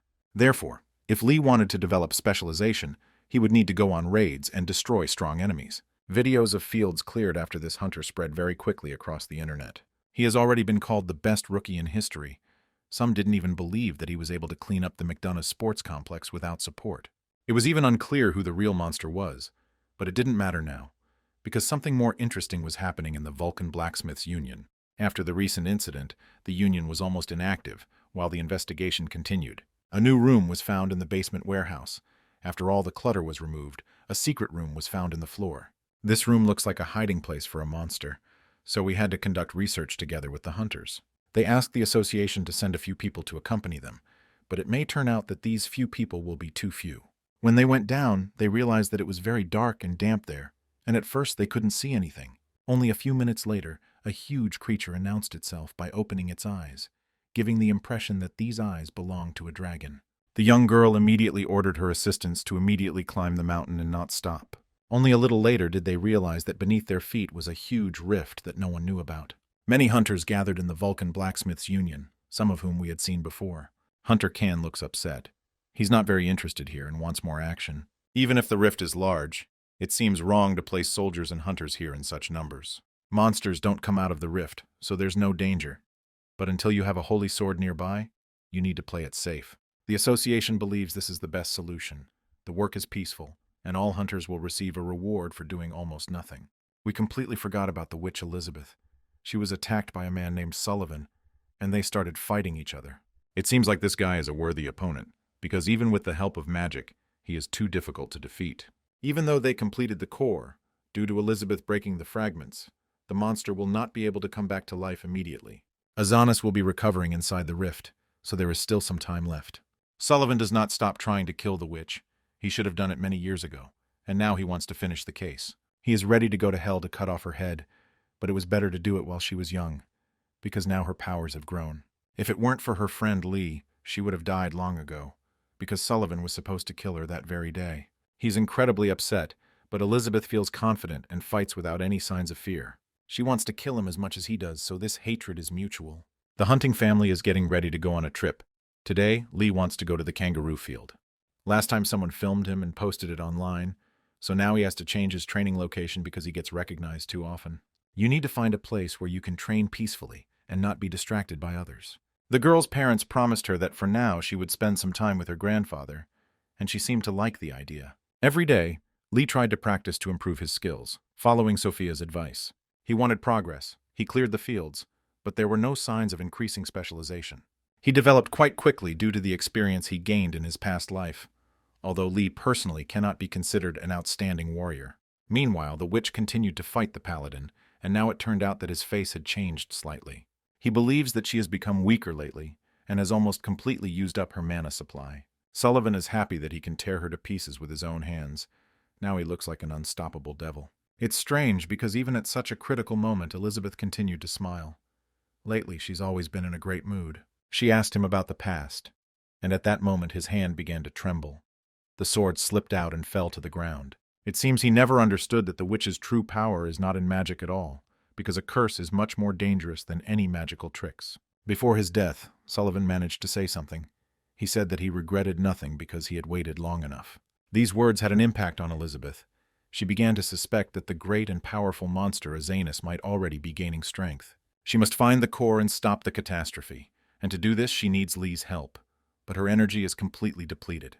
Meanwhile, many hunters have gathered in the Vulcan Blacksmiths Association to stop the monsters from the rift. It seemed to them that there was no danger, but soon the large creature woke up and everything went wrong. I want this and quite experienced hunters, but they can't be called legendary, and they are unlikely to be able to stop something so large-scale. Soon everyone around felt that the concentration of mana had gone beyond any standard limits.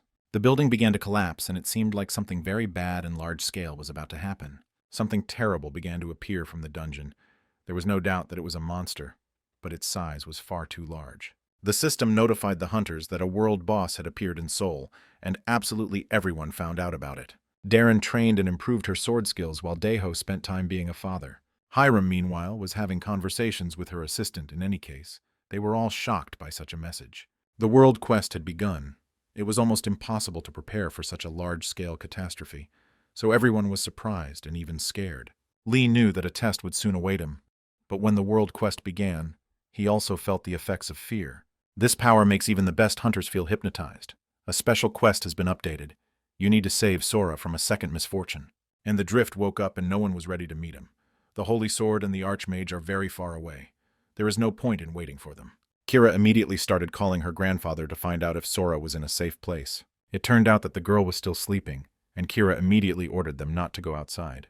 During training, Lee broke his phone and is now unresponsive, but there is no doubt that he will immediately go to rescue Sora. Kira decided to return home as quickly as possible, but at that moment she heard a strange siren. Usually during faults you can hear a single signal, but this time the sound did not stop because this situation is special. As soon as Azanus emerged from the abyss, he immediately began attacking the hunters with his axe. He slept for a very long time, and now he is happy that he can kill and destroy everything around him. He is like a child who has received unlimited freedom, happy and energetic. It soon became clear that there were a lot of such monsters. We could call them the Sons of Azanus. We could consider them to be doppelgangers, but it doesn't matter now. Now we need to think about how to stop all this evil force and save humanity. That's the most important thing. Seoul has fallen into darkness. Now this city has become similar to the territory located near the Eye of Sauron. Darren was already on the street trying to help ordinary people. She wasn't expecting any world quests at all, so she was also scared. Some hunters began evacuating people. The second part gathered to hunt monsters, but without the Holy Sword it will be too difficult to stop these monsters. Soon the real Azanus appeared. All that had existed before were small copies of it. This creature is much larger than all the other monsters the hunters have encountered up to this point. It's no wonder that Grandpa Darren began to be called a saint, because only a saint could defeat such a titan. With the help of a taxi, Lee was able to get to the city center, but he had to pay double the fare. Otherwise, no one would have brought him here. The guy immediately saw what was happening and realized that the Azanus demons had already begun to destroy everything around. In this case, you should immediately activate your weapon to maximum power and start clearing the city. Our main character has trained a lot. He has enough experience, so he can easily kill the sons of the main monster. In such cruel moments, he sometimes turns into a real cruel killer, but he acts for the sake of good. In the moments when he was killing monsters around him, the guy constantly thought and hoped that everything would be fine with his daughter. Meanwhile, in Grandpa's house, everything was still quiet and peaceful. No one even suspected any disaster. Little Sora loves to sleep. Today, she does not betray her traditions and sleeps despite the lunch hour. Grandpa was nearby and calm. That was until he heard some loud noises. Some large and scary creature approached the house and broke inside. It soon became clear that this was a monster that had come to taste young meat. As soon as the monster saw that there were people inside, it immediately punched a hole in the wall and got inside. He could smell blood and fear. Now all that was left was to find the prey and taste it. It is almost impossible to hide from such monsters from the abyss. They work like the best detectives in the world and can even find a needle in a haystack. The grandfather was scared. He grabbed his granddaughter and began to pray, because only a miracle could save him from death. He doesn't know that his little granddaughter is capable of using magic. Today this secret will be revealed to him. Sensing danger, Sora immediately demonstrated why she is called one of the most talented wizards in the world. Almost instantly, the monster was completely stopped. By the time Lee hit the house, there was no danger there. The father was scared and rushed to save his daughter. But when he saw the ice statue of a demon, he immediately guessed what had happened. Next to the monster, he saw Elizabeth and immediately started asking her a million questions. The witch explained that she had her own circumstances, and it was fortunate that she had enough mana to use the summoned creature. The world quest was supposed to start in just a few years. This is the same hurricane she talked about so much. Now we need to find Kira very quickly. She may also be in danger, so we can't let her die. A little later, Elizabeth told Lee the terrible truth. She said that there was no point in hiding the family, because Azanus was looking for Kira and Sora. Lee did not expect such a plot twist. He was ready for anything, but not for something like this. The summoning of this terrible monster was not completed to the end because the soul core was not fully collected. He didn't have enough energy to resurrect in a perfect body, so the monster isn't as strong as it was in the past. In order to regain his power, he must quickly find a way to restore energy. That is, eat people with a strong charge of mana. There is no doubt about Sora, but Lee cannot understand why Kira is here. Elizabeth said she wasn't sure, but for some reason Kira had a huge amount of mana hidden within him. This woman has always been a mystery, and perhaps now it will become clear why she has so much energy. Until now, no one thought that Kira was special, but a world quest could change the perception of everything around her. At this moment, she was fighting monsters. All her teammates died, and within seconds, a large number of hunters were plunged into darkness. They saw their future victim and focused their full attention on her. At the last moment, when Kira began to say goodbye to life, someone cut off the head of one of the monsters. She heard a familiar voice, and looking closer, she saw her hero. I'm sure you have no doubt that this hero is Lee, but in fact it turned out to be Sehun. Soon the area was cleared. Sehun ordered to check that none of the monsters could escape. Kira immediately called her grandfather and made sure that he and Sora were now in the vault. After that, she approached her savior, bowed her head, and thanked him for saving her life. Sehun replied that it was the other way around. She was the one who helped him, although he didn't explain what that meant. And the hunter did not expect that he would see Kira again. At the first meeting she was still very weak, but now her skills are impressive, and her face is incredibly beautiful. Sehun was able to notice this even during their first meeting. He smiled and suggested she join the Knights Guild. It felt like history was repeating itself. Their squad is currently participating in the containment of Azanis, and if Kira wants, she will also take part in this. The girl assured that it would be difficult for her to accept the offer, because now all her thoughts are connected with her daughter. Sehun was upset. Hearing that she was worried about Sora, the boy said that now there was no doubt that she should become part of the Knights. The Hunters Association has issued a general muster order, and in emergency situations, hunters must always follow the association's orders. Otherwise, they will face problems and penalties or even loss of their license. Of course, this doesn't apply to hunters who have been working for less than a year, but Sehun didn't say that. Her daughter is in the vault. She's safe there, so now we can concentrate on clearing the area. This brazen guy began to delicately manipulate the mind of the inexperienced Kira. He said that it was wrong to hide behind a child, because every professional hunter must do everything to protect the whole world.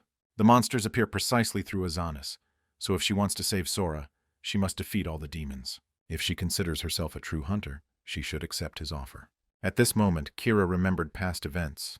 Before, she had constantly hidden behind Lee's back. He saved her and helped her in difficult situations, but now he is not around. Now Kira has to grow up and also fight to protect her daughter, so she accepts Sehun's offer. The Knights are short on people on the back line, so she is ready to cover their backs. Meanwhile, Grandpa and Sora found a safe place and entered the city's central shelter. Only now did the grandfather realize that his beloved granddaughter turned out to be a witch. It was not difficult to guess. Sora turned out to be not just a witch, but a very powerful sorceress, because she was able to defeat a large monster at a young age. He assured her that her parents would come soon, and also noticed that there were more and more monsters around. By that time, Dejo had also gotten into the center of events and began destroying monsters with his bare hands. His perfectly honed technique did not fail, so he scored several quick knockouts very quickly. Grandpa watched this boy destroy demons with his bare hands, and he couldn't believe his eyes. It seemed like only the Holy Buddha could do such a thing. But this was a real boy, whose father stood nearby and watched. Elizabeth informed Lee that he must take his daughter. If she is with them, they will be able to defeat Azanis. It's hard to believe that she really invites the child to fight a demon, but this is an unusual monster and a world boss. Even for the Holy Sword with its current power, it is impossible to defeat such a strong opponent. Lee can't bring his daughter to such a monster. He's trying to protect her, not kill her. I had to explain to the boy that Kier's life depended on it.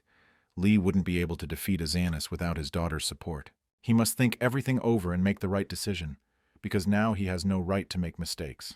Meanwhile, heavy equipment had already arrived in the city center, and several helicopters were visible near the Moonmi district. The hunters were also happy when they saw that the tank would help them.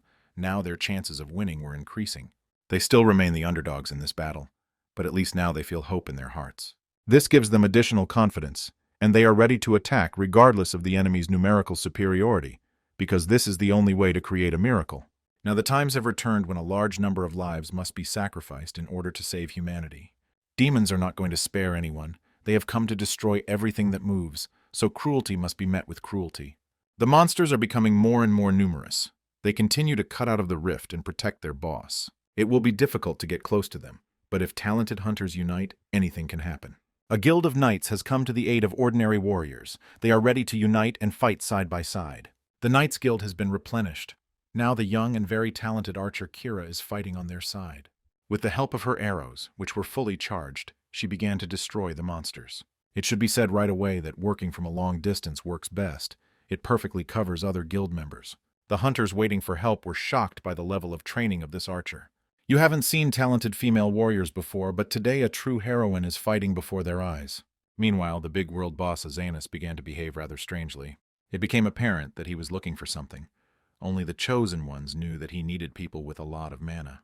Kira had no idea what would become the target of this crazy monster, but soon everything would become clear. At that moment, the girl remembered her dream, the same night terrors that had kept her awake for several weeks. Soon the monsters began to attack the people so violently that the army had to retreat. Sehun invited Kira to go with him and also ordered to request air support. All this time, Kira was thinking about her nightmares. She had seen all these scenes in the past. A little later, the Mad Bull began chasing the car in which the archer was. I had to speed up, but even at full speed it would be difficult to escape from such a titan. Let's leave Kira for a while and return to the central storage facility in Seoul. Finally, Lee was able to reach this place and meet his daughter. He was happy to see that everything was fine with her. Now his heart would be at peace. He tried to ask his grandfather where Kira was, but he replied that she hadn't arrived yet. The girl called twice after it all started, but lately she hasn't been able to get through. Lee guessed that his beloved had become the target of the world boss, and he urgently needed to find her before the monster did it first. Elizabeth had to remind the guy that he had to take his daughter with him, but he immediately refused. For any father, risking his own child seems like madness, so he asked her to stay in a safe place and promised to return soon. Surprisingly, this time Sora behaved naughtily. She said that she didn't want to stay here and wanted to go with him. She understands that her mother is in danger, so she wants to help her father in his search. At this time, Lee turned to the blacksmith and learned that the Flern spear was already ready and was in the workshop. Despite the fact that his daughter was crying and saying she wanted to go with him, the boy turned around and ran in the other direction. It is unknown how this story will end, but there is a high probability that little Sora will still play a role in this disaster. She cried and said that her father had abandoned her, not understanding that he was trying to save her from danger. The huge monster in the city center was still trying to catch up with the car in which Kira was. None of the soldiers understood why this bull was chasing them. Even Sehun thought it was very strange. He saw from the very beginning that the boss looked as if he was purposefully searching for something. He's chasing them now, so his target is sitting in this car. All the roads around were destroyed, so they were soon forced to stop due to damage to the car. Now we need to act very quickly, perhaps even split up to increase our chances of survival. Looking more closely, Sehun realized that the monster was watching Kira. Perhaps she was his target. He pushed her forward and saw how the monster reacted to it, so now there was no doubt. He said that Azanus wanted to eat the archer. All this time he had been chasing them because of her. Kira wanted to go up and explain the whole situation, but the soldiers started shooting at her legs. She was ordered not to approach, because it was her presence that put them in mortal danger. This sometimes happens. People who should become heroes send a woman to her death so as not to risk their own skin. After that, Kira felt completely abandoned.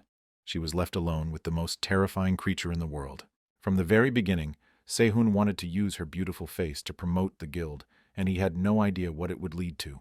He was unlucky, but for this guy, the main thing is to leave, even if it means sacrificing someone. The huge monster attacked, it found its victim and did not hesitate for a second. At this moment, in the central storage facility of Seoul, a little girl named Sora threw a real tantrum. No one knew how to calm the girl down. There were various suggestions, starting with ice cream and ending with fried chicken. The black cat decided to intervene and calm her friend down.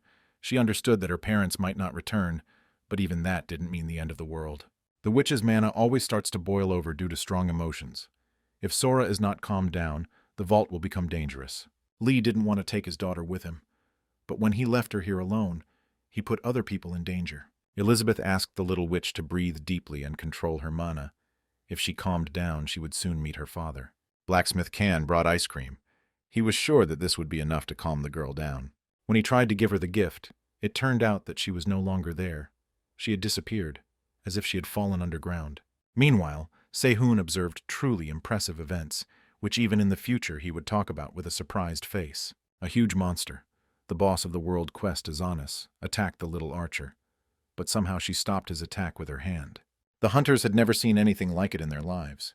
It seemed that even the monster was surprised. She hit him with her mana, so her internal energy level was truly impressive. The most interesting thing in this situation is that Kira still doesn't know her specialization.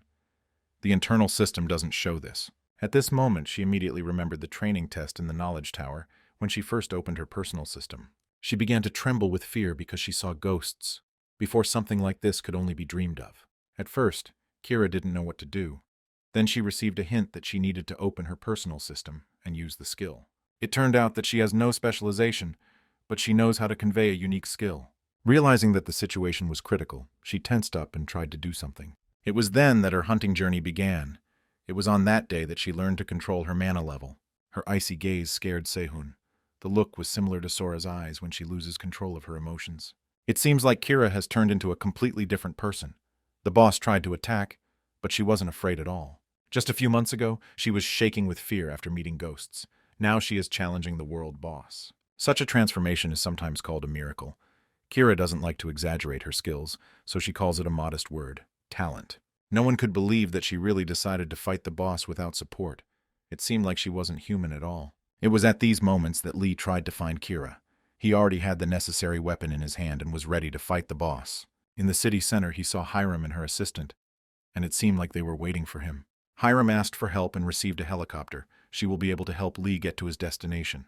At that moment, a portal opened in the helicopter, and soon Sora and Elizabeth appeared there. The girl was crying and wanted to see her mother, but Han and Hiram couldn't understand anything. Elizabeth said that Sora almost destroyed the vault, so they had to take her out of there. Her father can be understood, but if the World Quest boss is not stopped now, there will be no point in protecting Sora.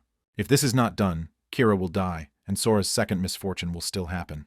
Elizabeth asked to give the little girl a chance to save her mother. The most important thing is that Sora herself wants it. The father couldn't help himself. He let the girl go with him and asked her for help. Meanwhile, the system informed Kira that her mana level was too low, and the transmission technique was automatically stopped. The girl immediately fell from heaven to earth and found herself in a not-so-good situation. At first she didn't understand what had happened, but she immediately felt it. Not exactly an ideal moment for relaxation because there is a huge bull standing opposite, eager for her death. She fell to her knees and realized that death awaited her. Hades was ready to open the gates to the world of the dead. At that moment, a helicopter was flying near the monster. It belonged to a high-tech company. Soon a boy could be seen from this helicopter, jumping down with confidence in his own invincibility. Before these events, Lee had a conversation with Elizabeth. He told her that he had finally received the spear from Flern. After that, the guy asked his daughter to charge this weapon to maximum power. This could help in the battle. Elizabeth is confident that he will have a chance to kill Azanis, but the fight should not drag on for long. He must put all his strength into the first attacks, and remember all the available ways to achieve victory. His weapon has every chance of stopping the legendary monster. All that remains is to direct it in the right direction. Elizabeth quickly made a plan. Lee would use his strongest technique. Meanwhile, Sora would use mana to explode. The little girl was scared, but her father assured her that everything would be fine. The main thing was to trust each other. When it's all over, they'll go home with their mom and spend the whole weekend together. Now, when the time came to act, no one had any doubts and everyone knew their role in this regard. Kira silently watched these events and hoped that everything would end well. Like any mother, she was primarily worried about her daughter, because she saw that Sora was also taking part in this. With her witch mana, she supported her father and created opportunities for him to make the perfect attack. He received an instant boost. His hands felt cold from this magic, but it didn't matter right now. There was too much energy in his body. He couldn't even control it, and he began to feel that it was preventing him from attacking. Elizabeth asked him to put the maximum amount into the blow, and to remember all the available ways to win. Now was the time to do it. Remembering her words, he immediately activated the King's Ring. A huge number of dead souls had accumulated in this artifact. He activated all their energy in order to save Cyrus. It is no exaggeration to say that he has an atomic bomb in his hands. He was like an otherworldly being with nothing to lose. He would either gain everything or lose it. Even the monster was a little scared. He had never seen such a bright light in the depths of the abyss. This huge spear, made of a metal called Flern, was charged with the mana of the witch, the mana of the hunter, and the mana of the King's Ring. People around were watching what was happening. They saw a flash of bright light and prepared for the worst. No one understood that the fate of humanity was now being determined. No one except the main characters in this battle. It feels like a meteorite is falling to Earth, another catastrophe that could cause a collapse. Only later would people understand what really happened. But at that moment, all that remained was to pray and believe. They believed in the best, and in moments like these, when all of humanity unites for a common goal, miracles happen. The system reported that the world boss Azanis was defeated, and the world quest was completed. Having used up all his strength and energy, Lee lost consciousness and fell to the ground. Fortunately, he was caught by Kira. Little Sora watched all these events, crying and afraid that something terrible had happened to her father. Elizabeth reassured the girl. She said that everything was fine with her parents. They had lost their strength and needed to rest a little. This whole situation was really close to disaster and the end of the world, so people were very lucky.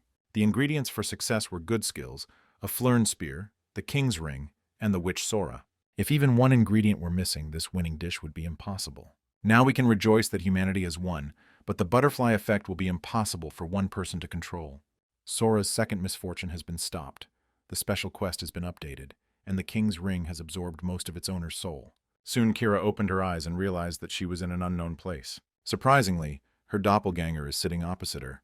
This girl looks the same, but her expression is not very pleasant. At such moments, it's even strange to ask who your interlocutor is. Maybe it's just a dream that will soon end. Kira's double looked at her carefully and asked if she would ever get the chance to meet Sora. Very quickly, this strange conversation ended because the double disappeared somewhere. The secrets of this vision are still hidden. Let's return to the head office of the high-tech corporation. Today you can meet a large number of journalists there who want to talk to Kairam. Her helicopter was spotted before the huge monster Azanus died. Lee didn't want him to be spotted, so he asked Hiram to cover it. The situation has worsened. The First World Quest and even the revival of this hellish bull is a very serious matter. The attention of the world community was drawn to the identity of the person who killed this monster. After the battle, Lee was immediately taken to the city hospital, where he needed to rest and regain his strength. Thanks to Hiram's efforts, his identity was hidden, so the world did not know who the hero of humanity was. Doctors said that Lee had no serious problems, but his family was still very worried. It's clear from Kira's eyes how much she worries about him. Her eyes always say more than words. At this moment, the system was absorbing Sora's memories. Lee was sleeping and seeing strange visions. Because of the magic, his head is constantly spinning. He can't think clearly and doesn't understand what's happening. In his dream, Elizabeth approached little Sora, placed her hand on her head, and asked her to get up. The girl thought that it was her mother standing in front of her, but upon looking more closely, she realized that she did not know this woman. Elizabeth told me her name and said she'd come to help. Once in the past, a strange man in an interesting hat had already offered help, and it ended badly. That's why little Sora refused help and said she would do it herself. Elizabeth did not stop and assured that she had not come to do anything bad. She only had good intentions. Usually, when a child gets into trouble, an adult always helps him. These words Elizabeth heard from Lee. Now she repeated them. Sora looked upset and replied that no one had ever helped her. Her past life was truly terrible. Although Elizabeth assured the girl that she was also a witch and they should become friends, Sora decided to silence her. She activated her energy and began to attack, but Elizabeth stopped this attack very quickly. It's immediately clear that Sora hasn't studied magic. She hides it well, but she doesn't know how to wield this power. At that moment, representatives of the wizard's tower ran into the room. They were nervous and aggressive. Seeing a stranger, they prepared to attack, and the sorcerers immediately noticed that the test subject Sora had broken free from her chains. They tried to grab her, but Elizabeth intervened and immediately stopped these impudent men. Very quickly, she completely destroyed them. To be honest, she turned them into frogs. A few seconds ago, they looked aggressive and cruel, but now they bring a smile to your face. Now Sora realized that she was facing a real witch. She decided to trust Elizabeth and go with her. Memories from Sora's past life were absorbed, after which Lee regained consciousness and opened his eyes. He saw before him happy girls who had long been waiting for his return. Surprisingly, he didn't return their smile. Probably the king's ring sucked too much joy and emotion out of him. He replied that he was fine and didn't feel any pain, after which Sora ran into the room. She was happy because she had been waiting to meet her dad for a long time. But when she saw his sad expression, she was scared. It wasn't the cheerful Lee who was looking at her, but a dry and hard man with the face of her father. She was even unsure that she was seeing her loved one. His eyes made a terrible impression on her. The girl immediately lost all her wonderful mood and hid behind Aunt Darren. Mother explained that father looked strange today. He was too tired and he would feel better after a while. They decided to leave him alone so that he could regain his vital energy. Soon the doctor allowed him to return home. No serious injuries were found, so he could continue his rest at home. Kira was excited. Lee looked too sad even after returning to the family home. Sora is still afraid of his father. He's never been like this before. The daughter drew a picture, hoping that it would cheer up her father and make him smile again. Lee usually reacts brightly to such drawings, but today he showed no emotion. Kira looked at him and couldn't understand what was happening. It seemed as if he had been replaced. If only he wasn't feeling bad, but it's still strange. He always liked to talk, but now he's silent and doesn't answer. The most surprising thing is that he doesn't look at his beloved daughter at all. There is no doubt that something terrible has happened to him. It was as if his emotions had disappeared, and seeing this, Elizabeth could no longer hide herself. She transformed into her true form and greeted Cyrus. This should have been done earlier, because now this appearance frightened the young archer too much. She wasn't surprised at all, on the contrary. She smiled and looked happy that her cat could turn into a human. Only now did Kira remember that they had met before. Elizabeth had helped her overcome her paralysis in the training tower. Today she came for a completely different reason. We need to talk about Lee and his future. Soon Kira learned about everything that had happened. The king's ring is an artifact that, when used, leaves the warrior with humanity. To defeat the world boss Aizen, it took too much power from this ring. Now Lee has lost most of his humanity.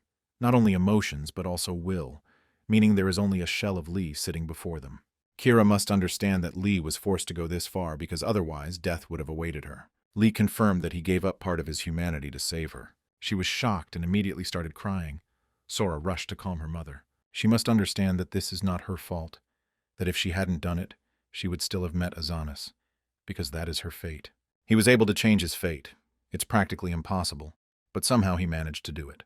He saved Cyrus's life at the cost of part of his own soul, but a way can be found to restore his humanity. Kira already guessed that this was not the first time Lee had used the ring.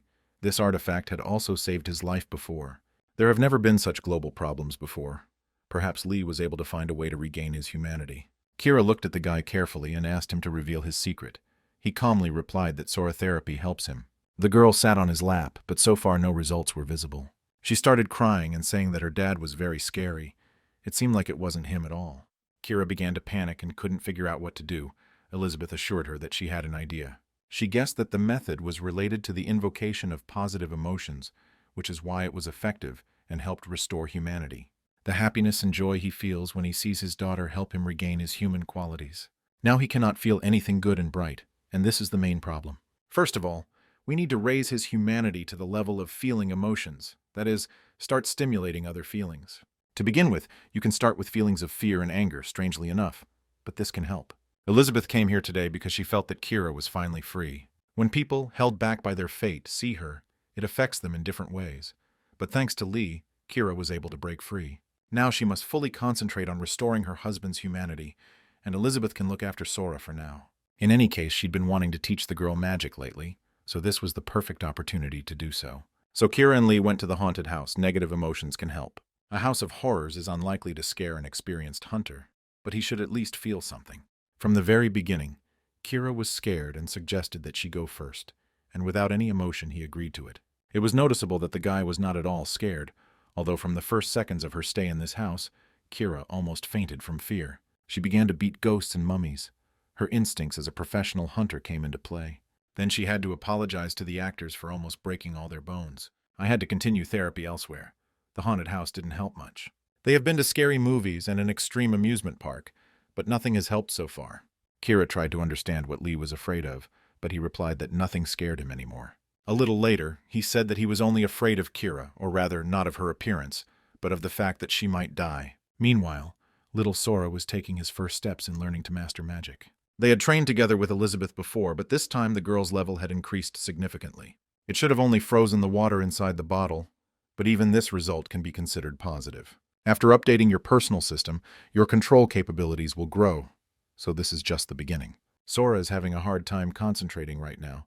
She's thinking that if she gets too strong, she might hurt her parents. I had to explain that she was already powerful, and if she didn't learn how to use her mana properly, her parents could really suffer. Control training is a basic level. A little later, they will move on to the next step of evolution. Kira and Lee were returning home by taxi. Their result today was not very satisfactory. The girl constantly thought about Lee's last words. She didn't expect that he was so afraid of her death. She began to feel like she was falling in love with him, but then she tried to think about the problem, not her feelings. Lee had always hidden a lot from her, although now, no matter what she asked, he would answer honestly. She doesn't want to ask stupid questions. He probably always had reasons to hide something, and she needs to be able to accept that. But today their efforts to restore his humanity are over. They need to rest a bit and return to this in the future. Kira was extremely surprised when she saw Sehun near the house. So this idiot dared to come here after what happened. He came to talk about Azanis, but Kira immediately made it clear to him that she didn't even want to see him. The guy recalled that it was the girl who brought the monster to Seoul, and now he is thinking about telling reporters about it. Although she didn't summon a monster, people might think something completely different. After his murder, the city suffered incredible damage, so now it will be easy for people to explain what happened. This bull caused a real Armageddon in the city, leaving a huge number of dead and many people suffering. These people want to blame someone for their curse, and Sehun can help them find the cause of the disaster. Azanis chased her. It was caught on video and can now be posted online. If she accepts 2 of his suggestions, then maybe he will abandon his idea. To begin with, he wants her to admit that Lee was to blame for the attack on Seoul, and also give him the reward for killing the monster. At this point, the girl began to scream and accuse him of lacking humanity. Sehun saw how Lee was and wants to use it to his advantage. This guy probably has no conscience. While they were arguing, no one even noticed how much Lee was starting to get angry. It seemed like this situation had an effect on him. There is no doubt that he is angry, although it is difficult to notice, but the closest family members will immediately notice the change in his eyes. Sehun believed that Lee wouldn't go too far and do anything to him because he had a family he wanted to protect. Given the situation and his status, The guy might not be afraid of Lee's attack and continue to talk all this nonsense. He wants to take this chance and repay the humiliation he suffered in the past. Sehun approached Lee and said he would post the video on the internet. It was pure blackmail, without any additives or manipulation. Each of us had been waiting for a long time to see what would happen a few seconds after these words. But finally, Lee couldn't stand it anymore and grabbed this pig by the throat. Kira was excited. At first she wanted to stop Lee, but then she changed her mind. She asked not to kill Sehun, just to scare him, although there is no certainty that Lee will be able to stop. By that time, Sehun had already begun to choke. Foam even appeared in his mouth, probably from pleasure. Kira realized that the situation was now out of control, and Lee needed to be stopped immediately. Strangely enough, it worked, and soon he released his hand and released Sehun. By this point, this hunter had already lost consciousness. Just a little more, and he would have died. I had to lift him into my apartment and help him, because otherwise his heart wouldn't have been able to take it. There was also no choice but to explain everything that had happened to Elizabeth, because she demanded an explanation. This whole situation has gotten too complicated, but Elizabeth thinks that she shouldn't mess with this scumbag because he's just a regular thug. He is engaged in manipulation and blackmail, and Elizabeth is ready to intervene and help in this situation. The witch recalled that she had special talents, opened a portal to an unknown area and placed Sehun there. She said she didn't even know where he had gone, but in any case, he wouldn't cause any more problems. Meanwhile, Lee started talking. He said he made a mistake letting this guy go because he needed to be killed. It seems the girls have made progress because Lee is finally starting to feel emotions. All that's left is to give him some useful emotions. Sora should help with this problem. Elizabeth also said that a kiss could work. For some reason, this advice really surprised Kira. A useful positive emotion is love, and Elizabeth assures us that it will definitely work. Kira began to say that she didn't know what was going on in Lee's mind, and she hadn't thought about her feelings for a long time. The witch advised her to deal with this problem and decide whether she felt love for Leah. The next day, very early in the morning, Kira took Lee's hand and went for a walk to Hankook University. She hadn't been here in a very long time. Lee must have also come here for the first time after graduation. She looked at the guy carefully and said that they would have a date on campus today. They went inside, bought themselves some Coke, and had a great time together. It's always nice to visit places I haven't been to in a long time, even though almost nothing has changed at the university. They saw each other for the first time in this classroom. Then Lee sat next to her and asked her to wake him up when the professor would arrive. Kira remembered how funny this guy was. That's when she first fell in love with him. She must have liked these qualities. When she first started thinking about it, she was already completely in love with him. It must be admitted that at that time Lee seemed like a silly child, but after they met again, he matured. Fatherhood must have had a big impact on him, and he's changed. Becoming a father is always a challenge to yourself. Now she looks at him and feels as if a completely different person is sitting with her. Perhaps the past Lee will never return. If you think about it, there was never anything special in their relationship.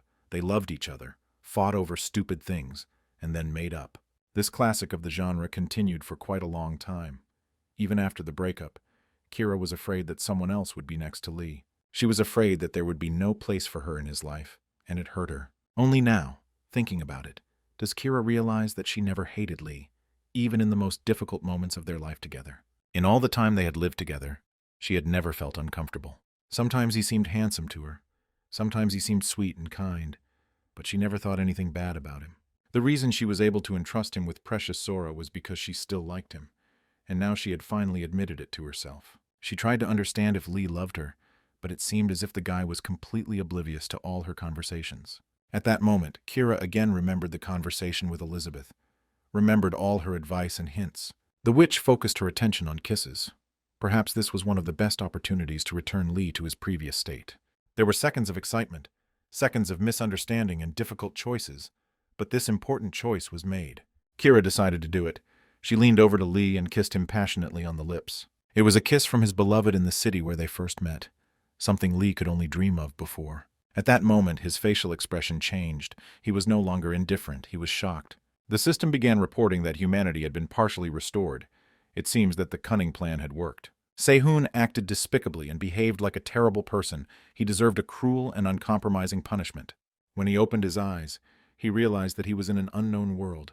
Everything around was dark and lifeless. He was sitting on a large rock, and only a few minutes later he saw that he was being attacked by unknown zombies who wanted to eat. There were a huge number of these monsters around, all of them looking hungry and ready to eat his brain raw. At that moment she appeared.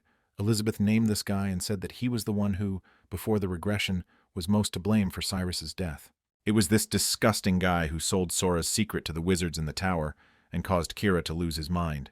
In her past life, Elizabeth was unable to take revenge on this terrible guy, but today she has this chance. Now he can be forgotten. She pushed him into the abyss towards the zombies who haven't eaten anything for a very long time. When Sehun was flying into the abyss, there were many thoughts in his head. No, he didn't regret anything. He was just thinking about what to do. These ugly, cruel monsters love to eat human flesh. They were once humans too, but that was a long time ago. Perhaps Eliza acted too cruelly, but as mentioned earlier, sometimes cruelty is necessary for justice to prevail.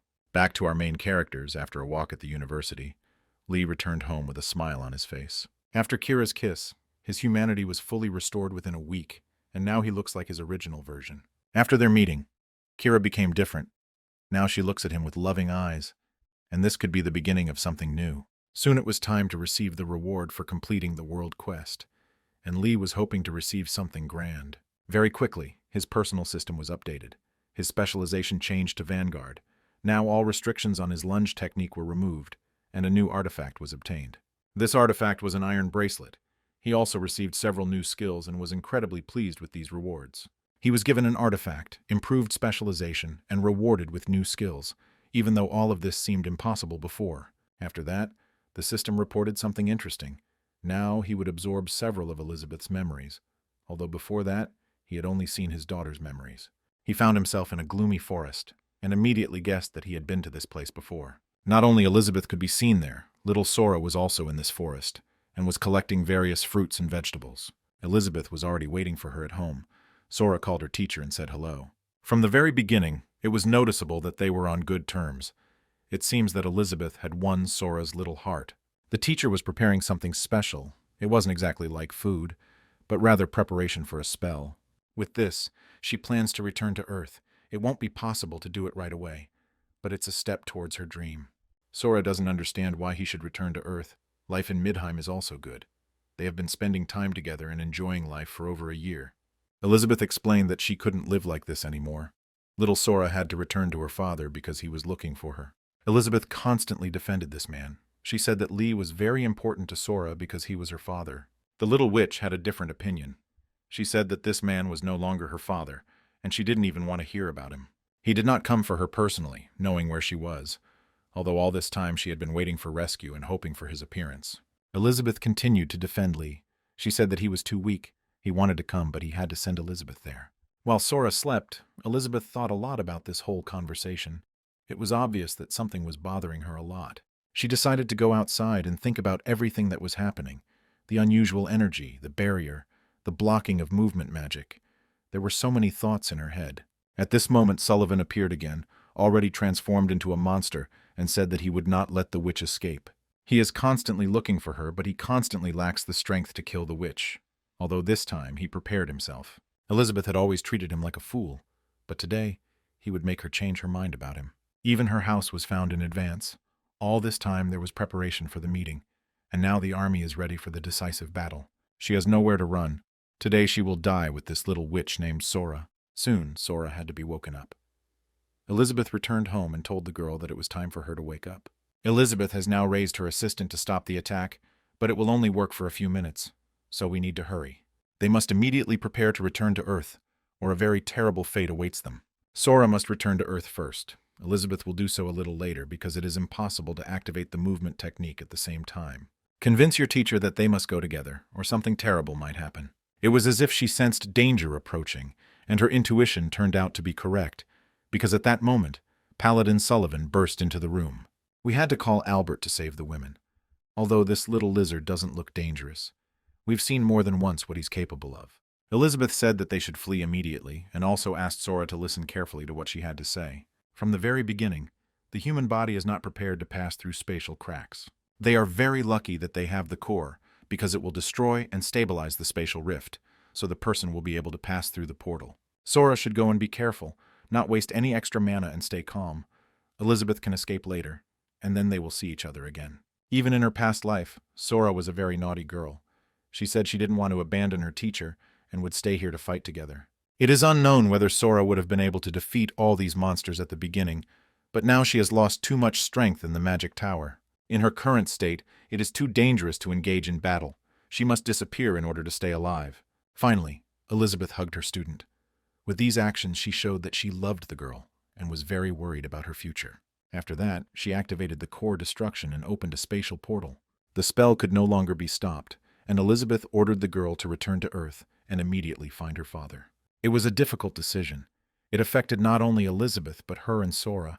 It was a heavy blow for the little witch. She was abandoned again, rejected again, and tears appeared in her eyes again. A few seconds later, the girl disappeared, although Elizabeth told her that she would also return to Earth. But if she ran away from the monsters, these creatures would start hunting Sora. There are few enemies, but there are demons there who can pass through the gorge, and if there is a sorcerer among the attackers, he will be able to find Sora by following the magical trail. Elizabeth cannot leave the little girl unprotected. An adult should always help a child who is in a difficult situation.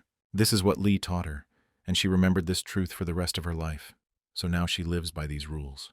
When she went out to the monsters, she wasn't worried at all. The witch is always confident in her own abilities and isn't going to show fear. She took Albert with her. This small creature turned into the huge dragon we already know. If these monsters want battle so badly, then she will gladly send them to hell. They probably don't know that witches can destroy the world. If they're so stupid, they'll see for themselves today. Don't underestimate Elizabeth. She has grown up and mastered the art of witchcraft techniques. Now she is unstoppable. Seeing such memories, Lee was shocked. He began to tremble and was not immediately able to calm down. He wasn't able to watch what happened until the very end, but it was intuitively clear that in that battle Elizabeth died along with the monsters. There's no doubt that this affected Sora and became one of her misfortunes. She loved her teacher and couldn't bear the separation. The question remains, if Elizabeth, then how could she have memories of the past? Perhaps she returned to the past just like Lee. If you analyze their entire journey, she has always helped him a lot. Although in reality, he knows absolutely nothing about her. A little later, Lee went out into the fresh air to train. He called for help from Diho. After the system update, Lee became much better. His skills progressed, and his self-confidence grew. Now he doesn't even feel any weaknesses in himself.